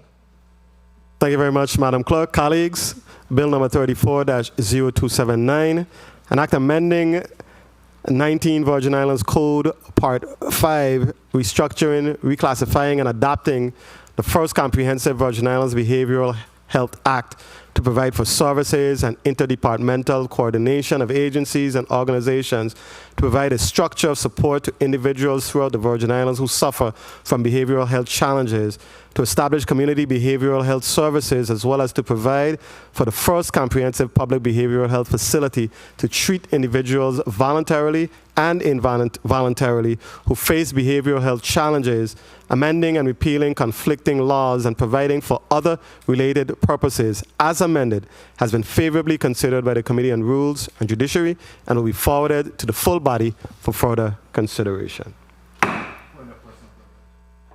Senator Francis, you're recognized for your point of personal privilege. Thank you very much, Mr. Chair. And just again for the public who's viewing and listening to this, as well as my colleagues, obviously the Bill 34-0279 is a comprehensive piece of legislation that encompasses almost 76 pages. And in it, I offered an amendment which cleaned up some of the language, provide some additional definition, as well as identify funding source to support this definition, as well as designation of responsibility for the various stakeholders and entities in respect to this. So, that was the reason for the amendment that's being offered. And again, I just want to thank all my colleagues for supporting this very important piece of legislation. And in the essence of time, we'll give a further breakdown of the amendment at a subsequent time and date. Thank you very much, Mr. Chair, for the time. Thank you, Senator Francis. Colleagues, do we have a motion or an amendment? Senator Whitaker, you're recognized for your amendment. Thank you, Mr. Chairman. I offer amendment number 34-689, an amendment to bill number 34-0298 is offered by myself. Bill number 34-0298 is amended by striking section 1 in its entirety and inserting a new section 1 and adding a section 2 to read as follows. Section 1, Act number 8617, bill number 34-0302 is amended in the following instances. A, subsection 1, subsection X is amended by inserting a new line item after behavioral health mobile staff supplies that reads Mobile Integrative Healthcare Program, $500,000. And 2, total org 700 Department of Health is amended by striking $25,781,917 and inserting $26,281,917. B, section 1, subsection AB is amended in subtotal general fund by striking $641,005,157 and inserting $641,505,000 and $105,157. C, section 1, subsection AD is amended in grand total general fund by striking $714,503,508 and inserting $715,003,508. Section 2, the sum of $500,000 is appropriated in the fiscal year ending September 30th, 2023 from the Emergency Services Fund established in 33 VIC, Section 399A to the Department of Health for the purposes authorized in 33 VIC, Section 3099, subsection D. I so move. Properly moved by Senator Whitaker, seconded by Senator Bolquez. Hearing no objections, so ordered. Is there a motion? Senator Whitaker, you're recognized for your motion.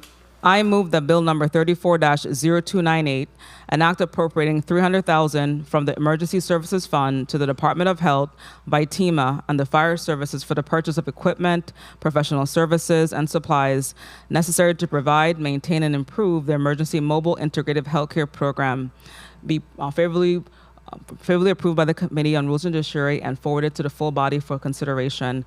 I so move. Properly moved by Senator Whitaker, seconded by Senator Bolquez. Roll call on bill number 34-0298 as amended. Senator Angel Bolquez Jr. Senator Bolquez, yea. Senator Novell E. Francis Jr. Senator Francis, absent. Senator Kenneth L. Gittins. Senator Gittins, yea.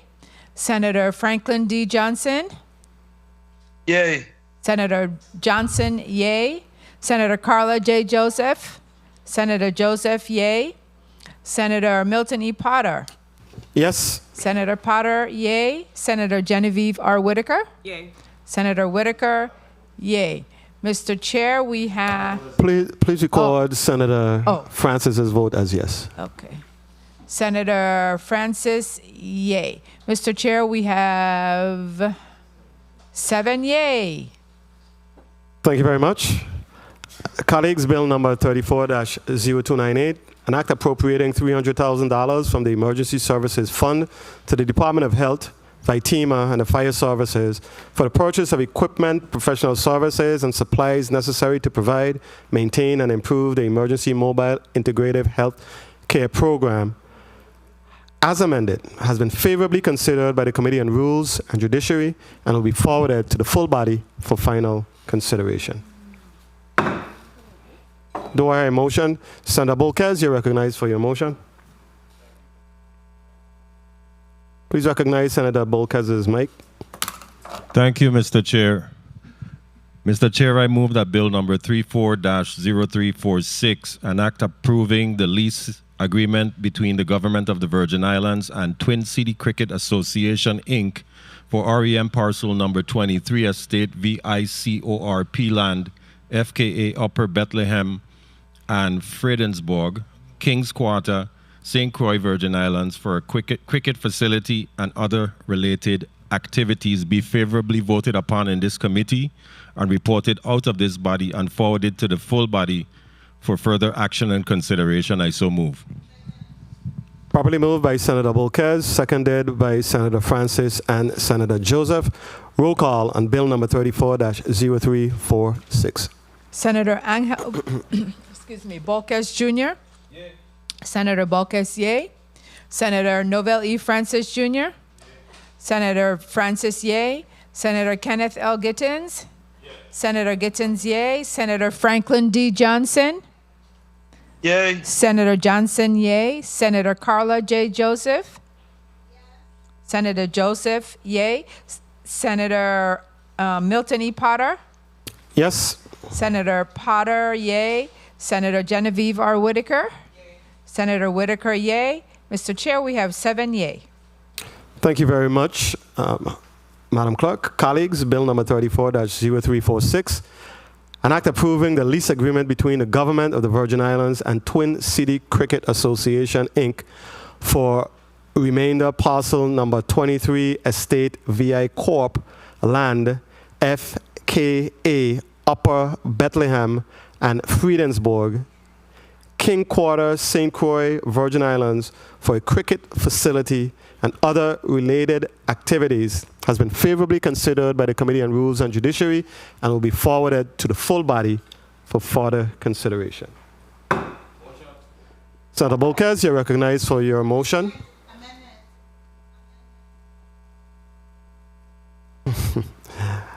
Senator Joseph, you're recognized for your amendment. Thank you so much, Mr. Chairman.